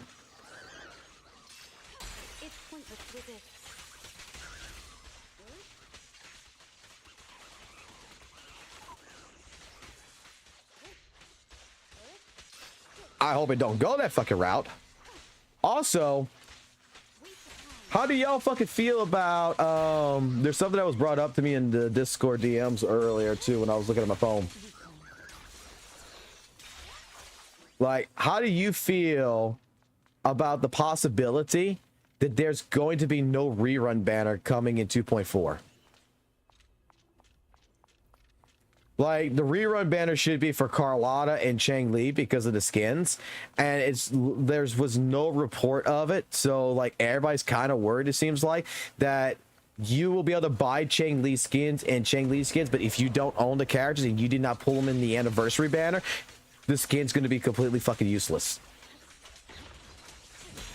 That's going to be a missed opportunity in sales.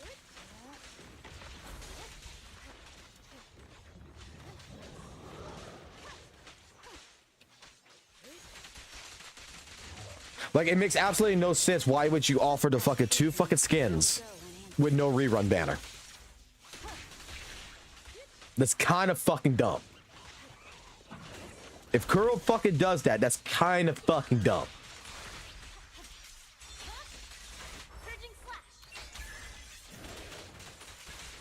And I do apologize for fucking giving y'all a fucking blackboard lesson. I just feel, when I fucking try, like, at work and everything else, I feel like I have to fucking do a visualization because explaining it and showing it is what you're thinking is 2 different things. I can sit here and fucking talk, or I can sit here and I can draw it. So I do apologize if that annoyed anybody.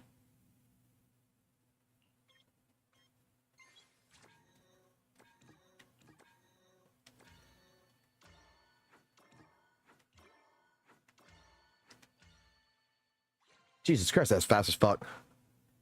If there's nothing to do, we should practice.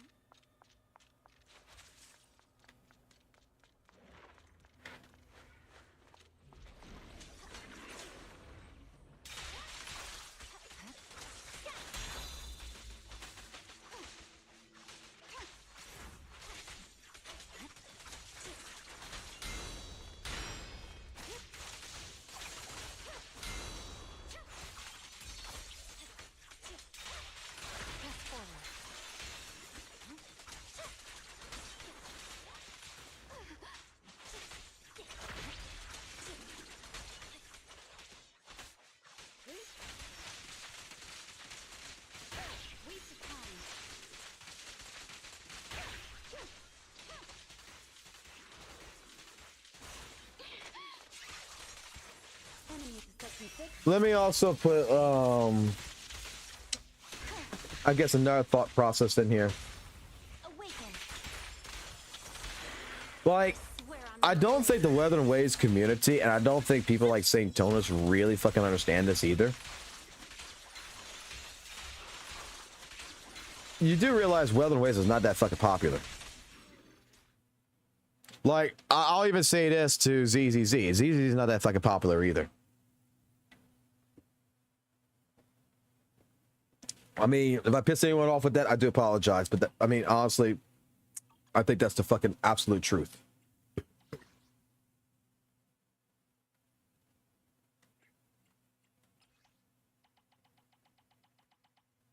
They're niche communities right now. They're not part of the big boys. They're not part of the big boy league. I'm sorry to say this. If it offends you, it upsets you, my bad.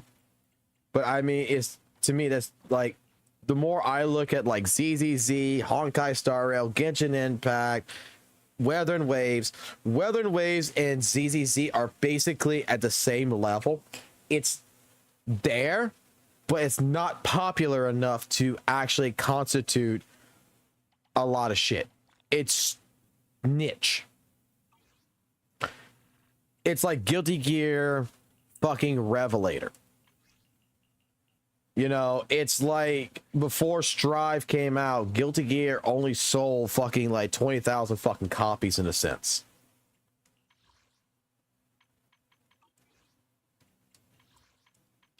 And I don't think the WutheringWaves community understands it's a niche fucking community. Like, I think that's a lot of the reason why it's so fucking toxic, and the reason why a lot of it is, yeah, it is straight up from it's straight up a lot of fucking pretty much hateful fucking Genshin players that play it, that hates Genshin. It's because it's actually, the reason why they talk so much and everything is because they are so fucking small that it's honestly kind of endearing. They're the loudest group because they're the smallest group. ZZZ, I'm not gonna lie, I would have expected ZZZ to be a trash talking community as well. I would have, but it's not.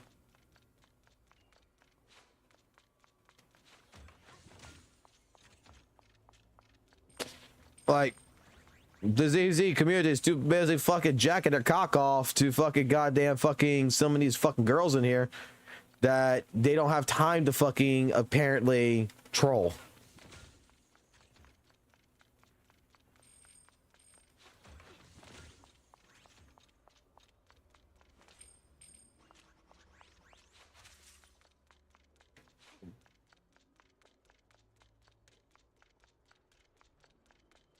Like, it's like, I'm not gonna lie, it's actually kind of confusing why it's so fucking chill.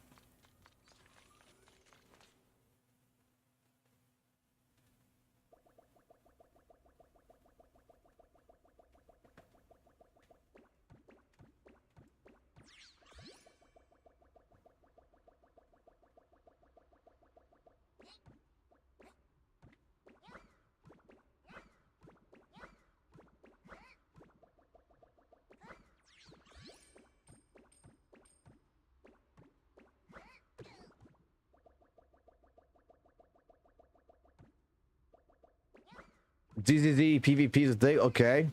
Explain this one.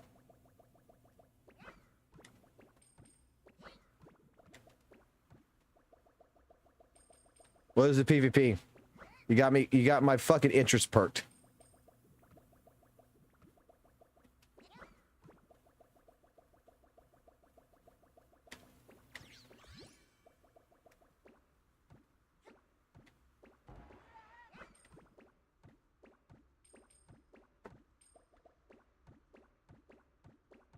Fuck yeah, I'm the best goddamn fucking person ever.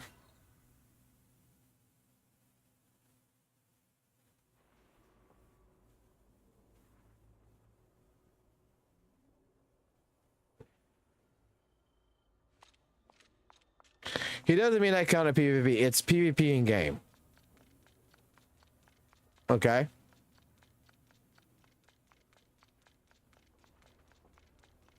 The only PvP I know that's in this game is the fucking arcade games. But then again, y'all were saying that like they had the fucking Fall Guy event or whatever, which I kind of regret that I missed that. Because I wish I would have known that that existed. My ass would have been here probably for that. I am not gonna lie. And Senior Defense.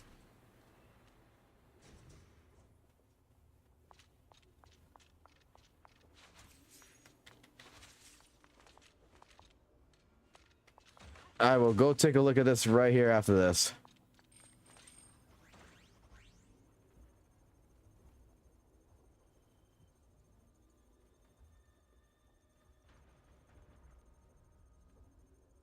All right, how do I line you up? Are you bored? Should I read you something?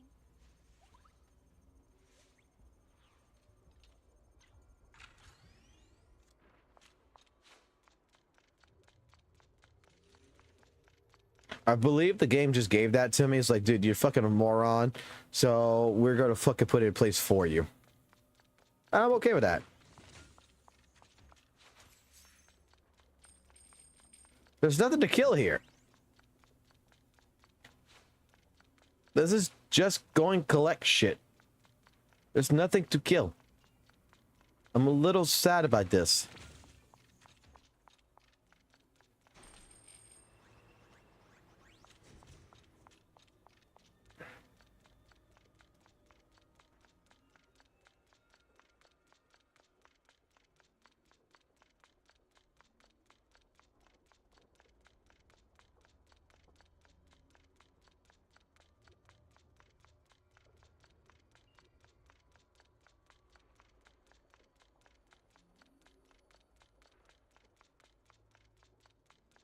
I had a friend that we used to make a joke about Ben. And I'm not gonna lie, the joke was a little, could be very much considered racist. Is that it?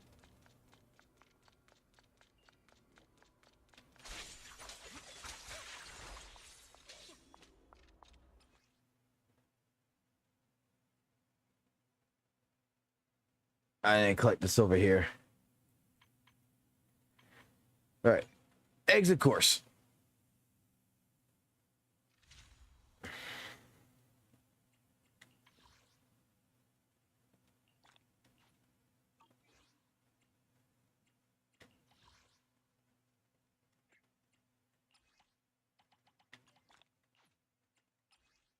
I guess this might be useful for the fucking bamboos. That might be useful. So now I just gotta collect 1,200 and collect this fucking tuning caliber, but I'm not worried about that right now. How many Denny's I got? Almost 2 million. God damn, I'm motherfucking rich.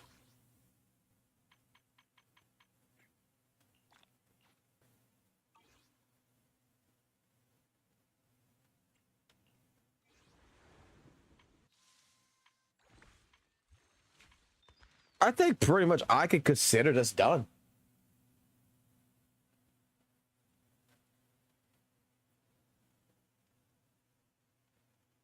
$2 million watches dissolve. Look, my entire goal right now is to fucking get as rich as possible. Because I realize when leveling up both Miyabi and now fucking Hugo, it's like the fucking, that's why like I'm going for Denny's. Like I know you're like, oh, go for materials and shit. I'm sorry, I'm going for Denny's because I don't think material cost is that big of a deal. Like, to collect what I need for this, you know, for fucking Ephra here to go collect that material, I don't think it's that big of a fucking deal. I think the Denny's is more of a fucking big deal. What do I think about the WUWA 2.4 live stream? I give it an 8 out of 10. There's a couple of things I have a problem with it, but overall it was good.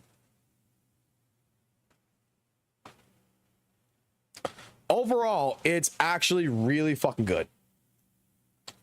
My gripes with it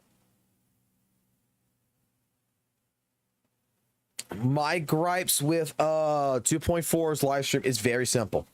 Okay. I think let's go with the pros. Let's go with the pros, then we'll go with the cons, okay? Of 2.0. And probably Jinchi Lover's gonna come in and fucking start their shit with me on this. I'll laugh my ass off.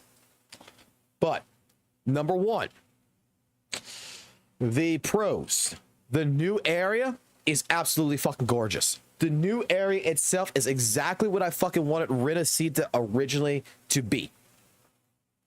Okay, I know it's another little population part of it, but it is absolutely where I feel like 1.0 should have transitioned to. Area's fucking great. There's a fucking coliseum with a fucking boss in it that the fucking sky is on fucking fire. It is fucking gorgeous. I think the new characters are great. Not gonna lie. My interest with the new characters is not really with the Zelda girl, but more with Lupa. I do like how Lupa plays. I like the way it looks. It looks flashy as fuck. Want Lupa. They have the Sun character, which I'm really interested in. I like the design of the Sun character. And the last one is the gun girl, the white hair gun girl that looks like Ceres, in my personal opinion. I think the characters are great. I think the game is going to be offering 2 story modes, 2 parts of the story, which I think is good.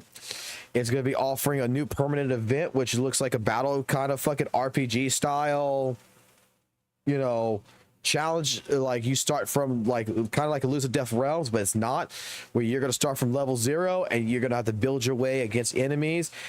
I think that looks great. The new virtual fucking system that's going to be in the Black Shores, they bring it back, looks fucking amazing. The Pokemon trading card game that they're fucking doing in this with the Echoes, I'm going to hold judgment on that because I don't know if I'm going to like it or not to really say if that's going to be good or not. So I'm not going to really discuss that one because I do not have an opinion about it. I'm a little wary about it, to be completely honest. So I'd rather hold my judgment until I actually experience it to say if I like it or not.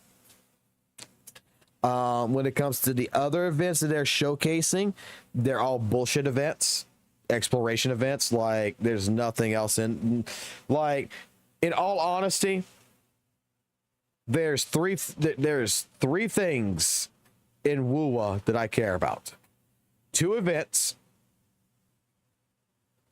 and the story. That's really all that's it.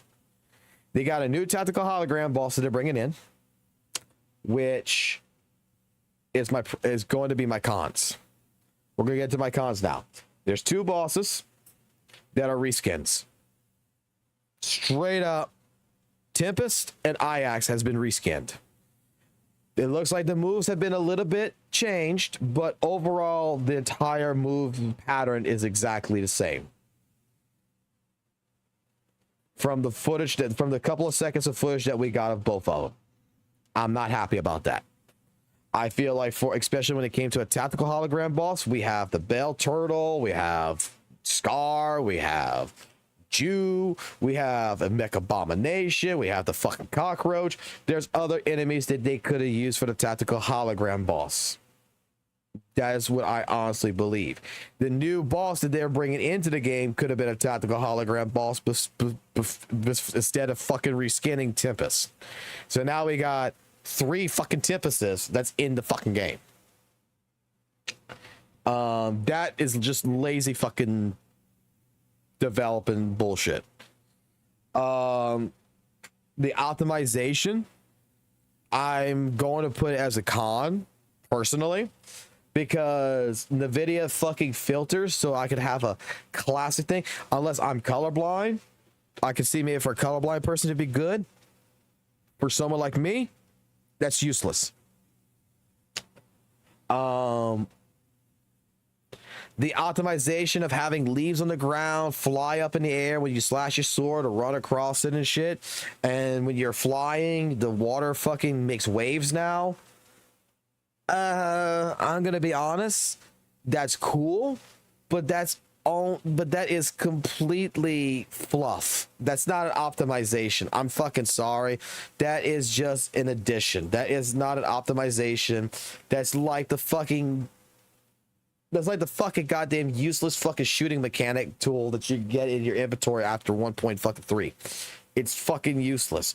In this, it's going to look nice. I'm going to be like, probably for the first couple of days, be like, oh, that's so cool. Look at the leaves fly and shit. I'm going to probably be saying that.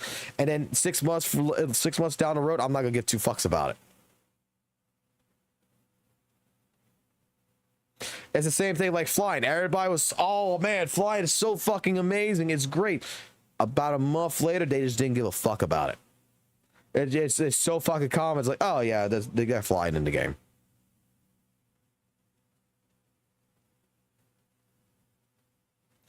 Like, I'm a person who thinks of quality before quantity, if that makes sense. I feel like that time could have been best spent on other things that mattered in the game. Like, I don't believe that you need the best graphics to sell your fucking game. Okay? I think the game needs to be fun to sell your game. I think the game needs more mechanics to sell your game, to really showcase that you're the better game. Because I'm going to tell you, how many times have I seen a very pretty game that was absolute fucking garbage to fucking play? The game was gorgeous to look at, but in general, playing it felt like shit.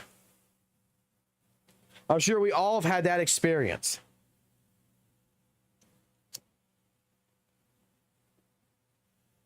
I'm sure each and every one of y'all who's in the chat can remember, like, yeah, I remember playing a game that was absolutely fucking stunning looking. It was beautiful, but the fucking game was absolute fucking garbage.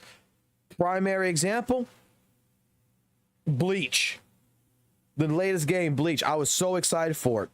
And then when I fucking played it, I fucking turned that fucking shit off. I went to fucking Steam and I got a refund. Because I was expecting a fighting game. What I got was inverted fucking controls. And a combo system that made absolutely no fucking sense on a fucking controller. Like, the game was pretty. The game was gorgeous. The gameplay sucked. Some people like it. I was expecting a traditional fighting game, not some redefining the fighting game genre. Because I want to punch, kick, slash, whatever buttons, and I want my characters, when I press up, they jump. When I press down, they duck. When I press left or right, they move left or right. In that fucking game, when I press up, it went forward. When I pressed down, it went backwards. When I pressed left or fucking right, it fucking did some fucking weird shit. And I'm just like, I'm too old for this shit.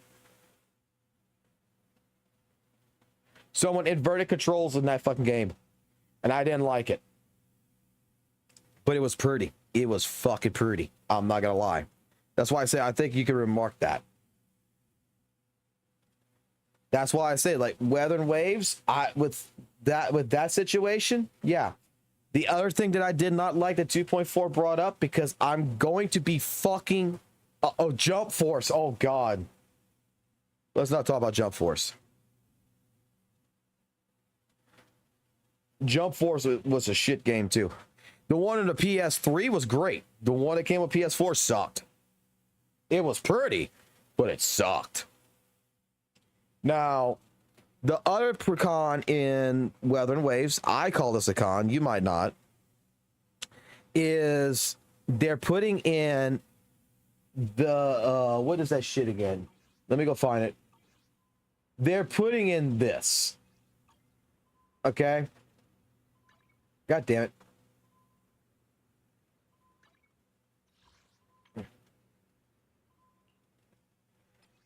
They're putting in an upgrade guide to teach you how to fucking build your fucking team. in the game. Whereas in WutheringWaves, it already tells you how to build your characters. They're putting this in there. And I'm going to be honest. I don't think it's fucking necessary in fucking WutheringWaves. In this game, I could see a necessary need for this, to be completely honest. Mainly for a couple different pieces of information. Because in general, ZZZ is not operating like Genshin, WutheringWaves. Like, there is some information in here that is not hidden, but is not quite user-friendly because of the UI system. So it is kind of necessary with ZZZ. WutheringWaves is so fucking it's so simplistic. They don't need it.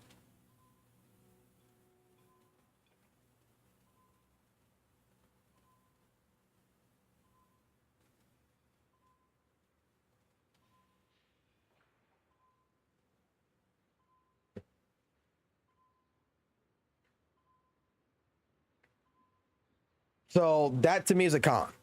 I don't think they need a build guide. That's, again, time wasted that they could have been putting somewhere else. Otherwise than that, with those cons, everything else was pretty much okay. I don't like the fact that we got 4 events that have been around since the fucking beginning, which is the exploration of fucking events. And the stamp fucking event, I think that is stupid as shit. I kind of wish they would have had something more towards the end game. Maybe some updating here or there to something else in general. But otherwise, I give it an 8 out of 10.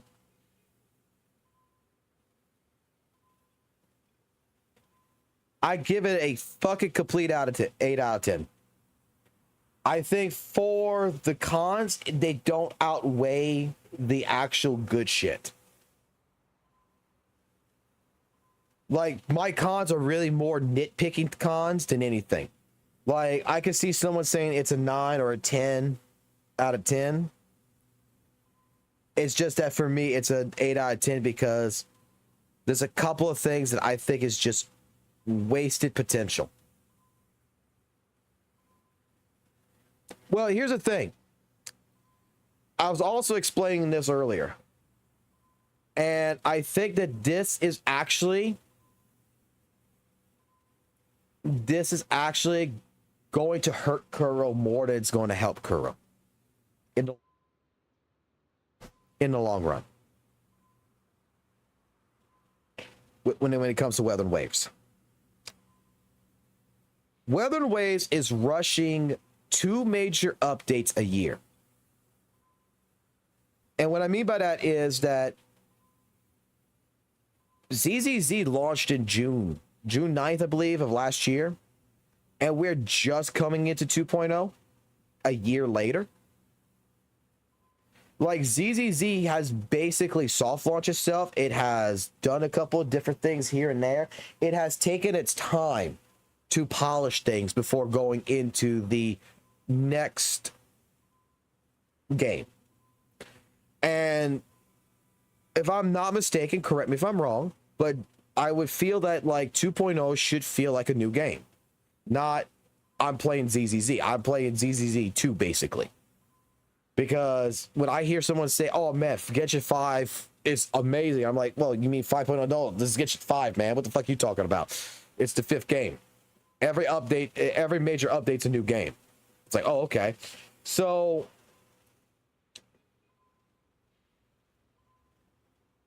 in the sense of pushing out 2 major updates, 2.0 and 3.0 in a year, so where every 6 months they're doing this, I don't think it's a good strategy in the long run. I think that is the reason why, like, problems are going to happen. Because your development time, you're cutting your development time to basically try to catch up to Genshin. You know Genshin is doing an update, the major update once a year. You're trying right now to get up to fucking update 3 by next year. They're only on 5.0. Next year, they're going to be at 6.0. By that time, you'll be at fucking 5.0, and then you'll catch up. That's how I feel that they're doing, and that's why there's cut, like, the fucking tactical Memphis being fucking reskinned. Aox, Morning Aox being reskinned. This in general, this is a problem in general just because of that reason.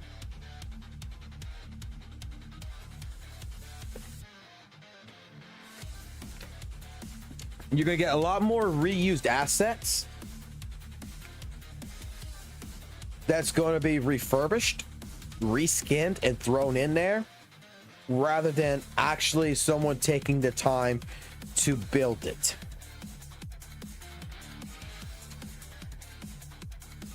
That's how I feel.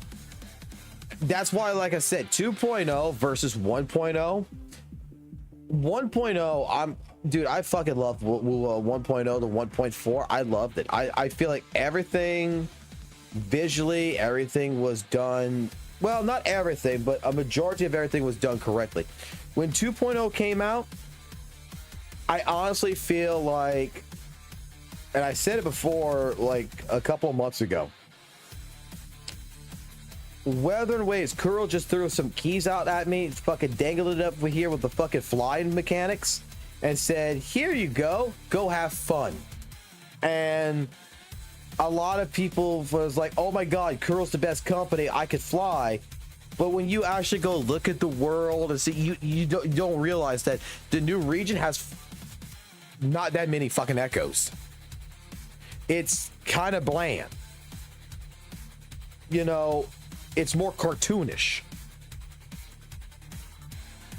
It's very much basic.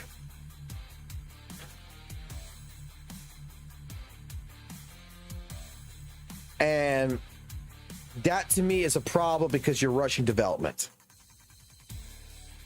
I think 6 months to do 2 major updates is pretty fucking rushing content when I'm seeing something like ZZZ and fucking Weather and Genshin and all these other ones doing in a year.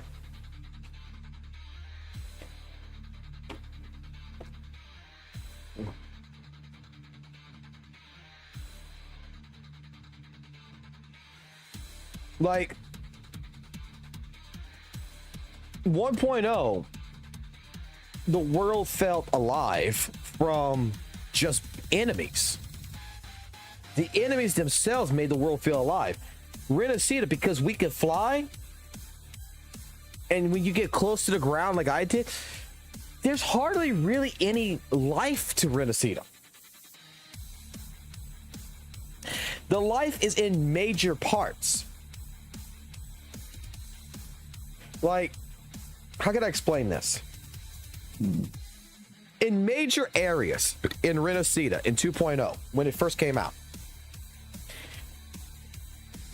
the major areas felt that liveliness. The city, the main city, the different places, they felt like they had something to it. But when you went into the barren lands and you went go look around, it was barren.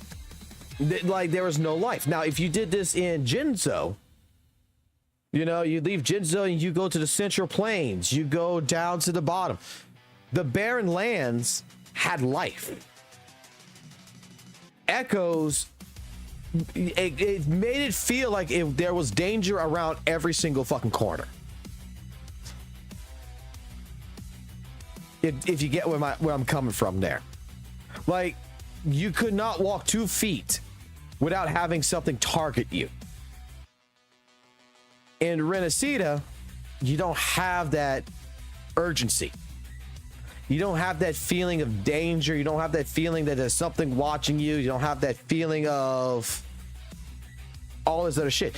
And it's because the flying mechanic was added in there, which majority fucked this shit. It took away the exploration, to be completely honest. It took away the discovery. Like, I think it would have been better instead of flying if they would have given us an amount. Like a horse, a motorbike, something else that we could have traversed the land faster, but we would have been forced to stay on the fucking land.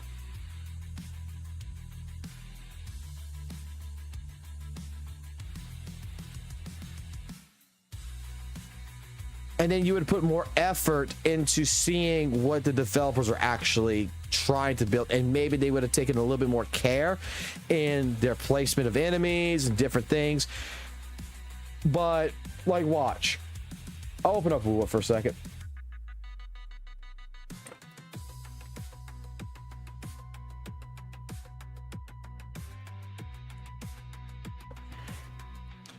Let me open up WUWA. Let me close this out right here because I can't have both games open and using a controller, which is kind of fucking dumb. I should be able to do that.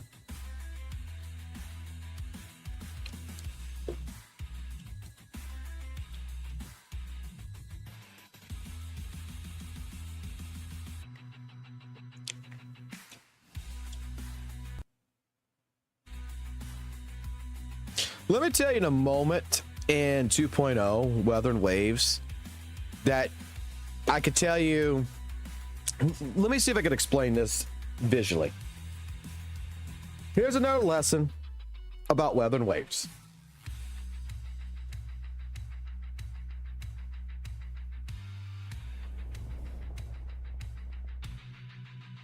Here comes the foxhole lesson of, guys, why was 1.0 to me better than 2.0?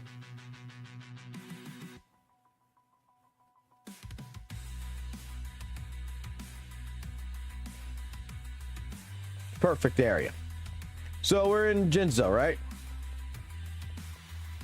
This is the central hub of the fucking entire fucking region. Okay? Beautiful land. Beautiful shit, right? Let me get in the map. Let me come over here.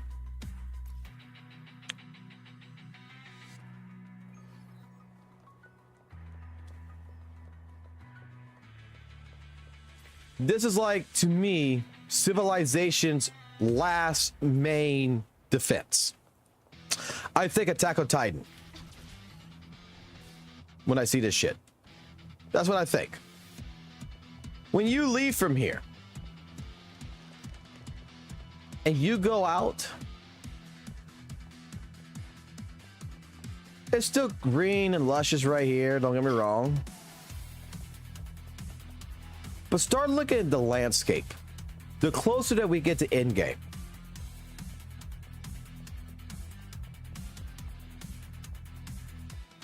What do you start noticing right now in the distance? I got trees stuck in rocks.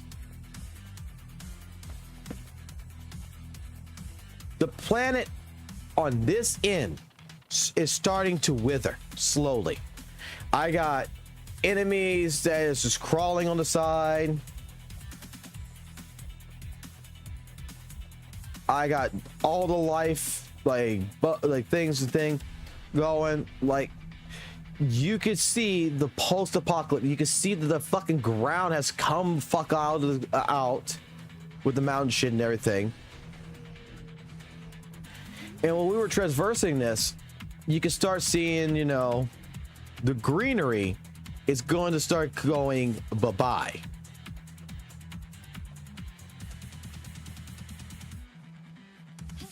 We got more of a military presence that's trying to protect, because Echoes are still fucking dangerous motherfuckers. We have outlaws. We have to worry about humans. We have to worry about enemies. But like, take a look at the grass. The grass is turning yellow right here. The grass is still a little bit dark green here. The grass is starting to turn yellow. It's starting to wither. We don't really notice this transition. And this is what got me with WUWA, man. This is what fucking got me. This is what got me hooked.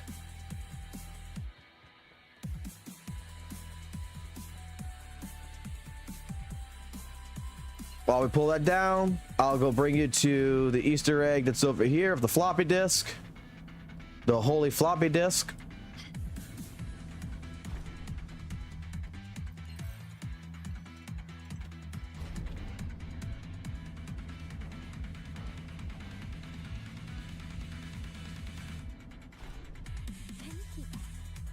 Look at the trees in the background. They're brown. Look at the grass. Look at the stumps. The world's dying now.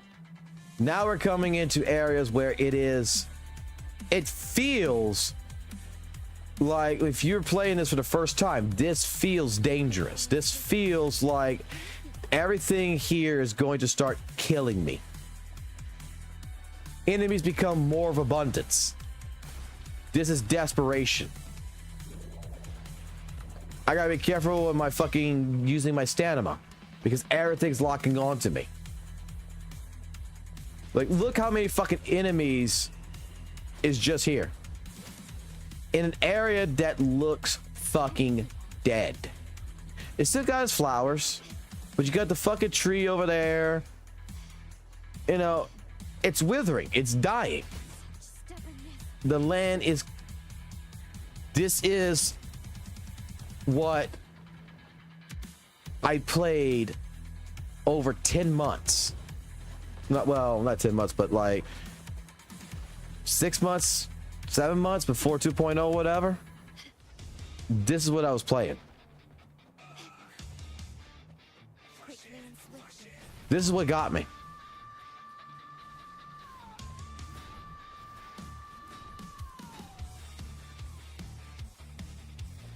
There's no flying here and all that shit. You can glide and all that other stuff. You can use the stuff, but there's no flying. There's no cheating this shit. There's no hiding from this. Then you go around over there. You get to the other base, but we're just gonna bypass that.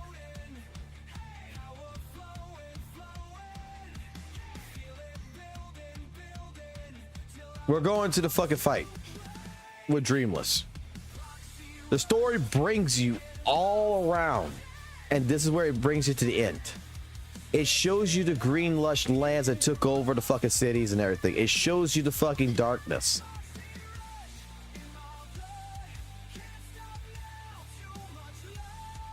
It shows you here. Life is dying. It looks like fall. Right? Let me just go ahead and map it out. I don't feel like doing all this.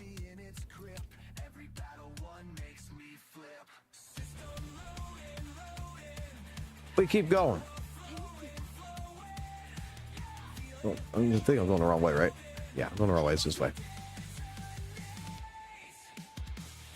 Now, trees are starting to lose their fucking leaves.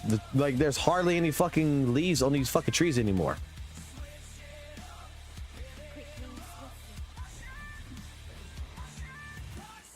This is what the Echoes has done to the fucking area. This is an island that's off of fucking the coast that is ravished by fucking Echoes, by fucking darkness. The tents of discords here have fucking demolished this shit.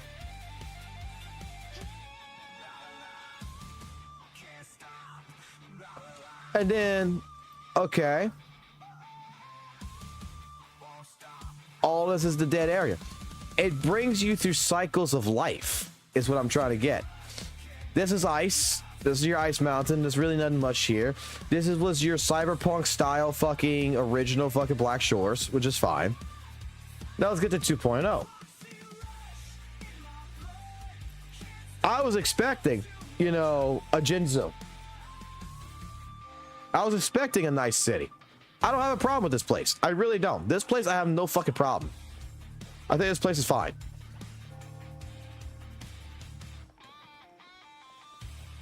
It's small enough. This is Italy. Perfectly fine.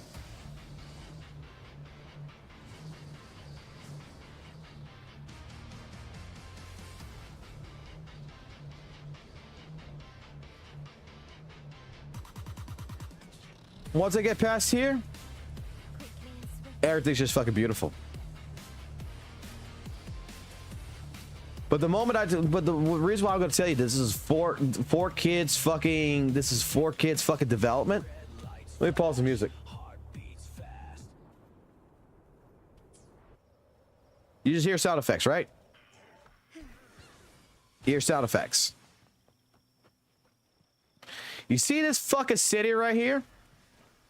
Welcome to Kingdom Hearts, motherfucker.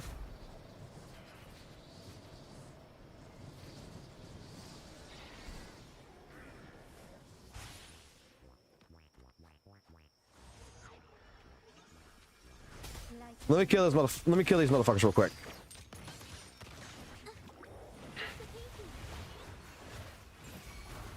My compliments. The stage is set. You've crossed the wrong. Jesus Christ. Stun lock.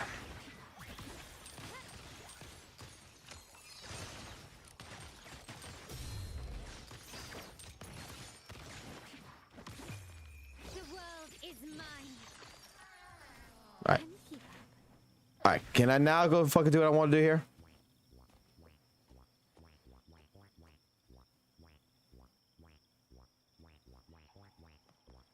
What the fuck is this?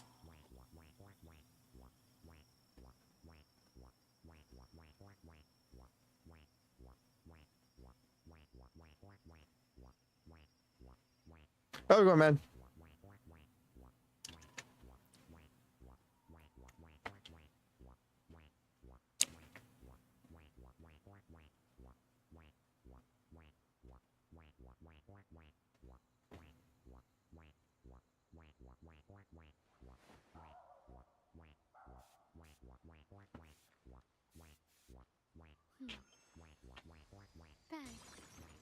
The white has been dyed red. When I saw this, I said this is not my WutheringWaves.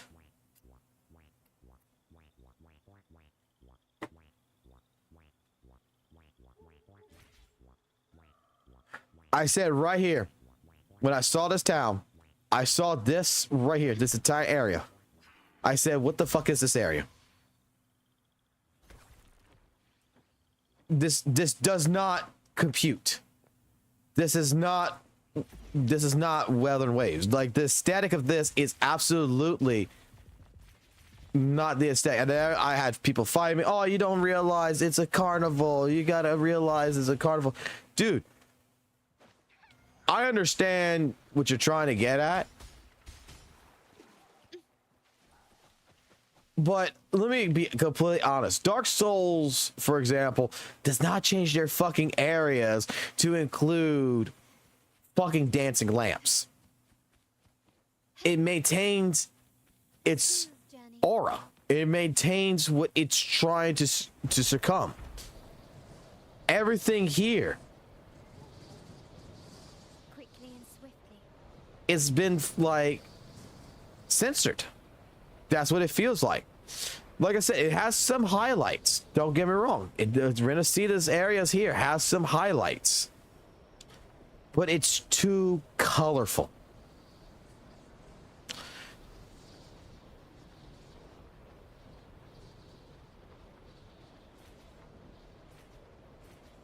Lighter than a dove. And that's why I stopped playing WUWA for a while. Was because of this reason.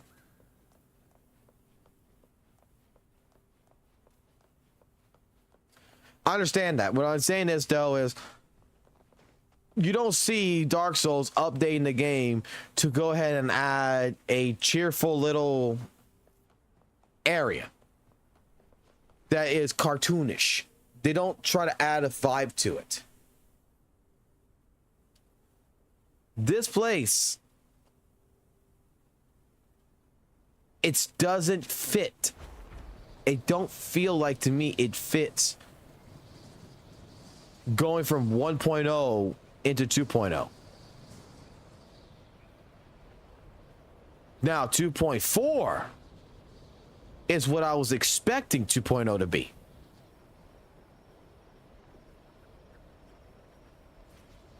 Quickly and swiftly.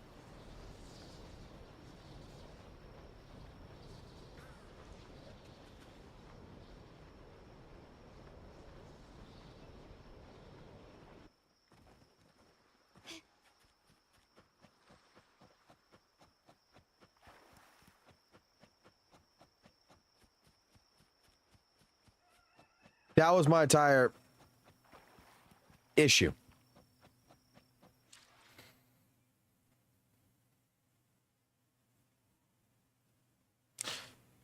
I thought 1.0 did a fucking hell of a fucking great job.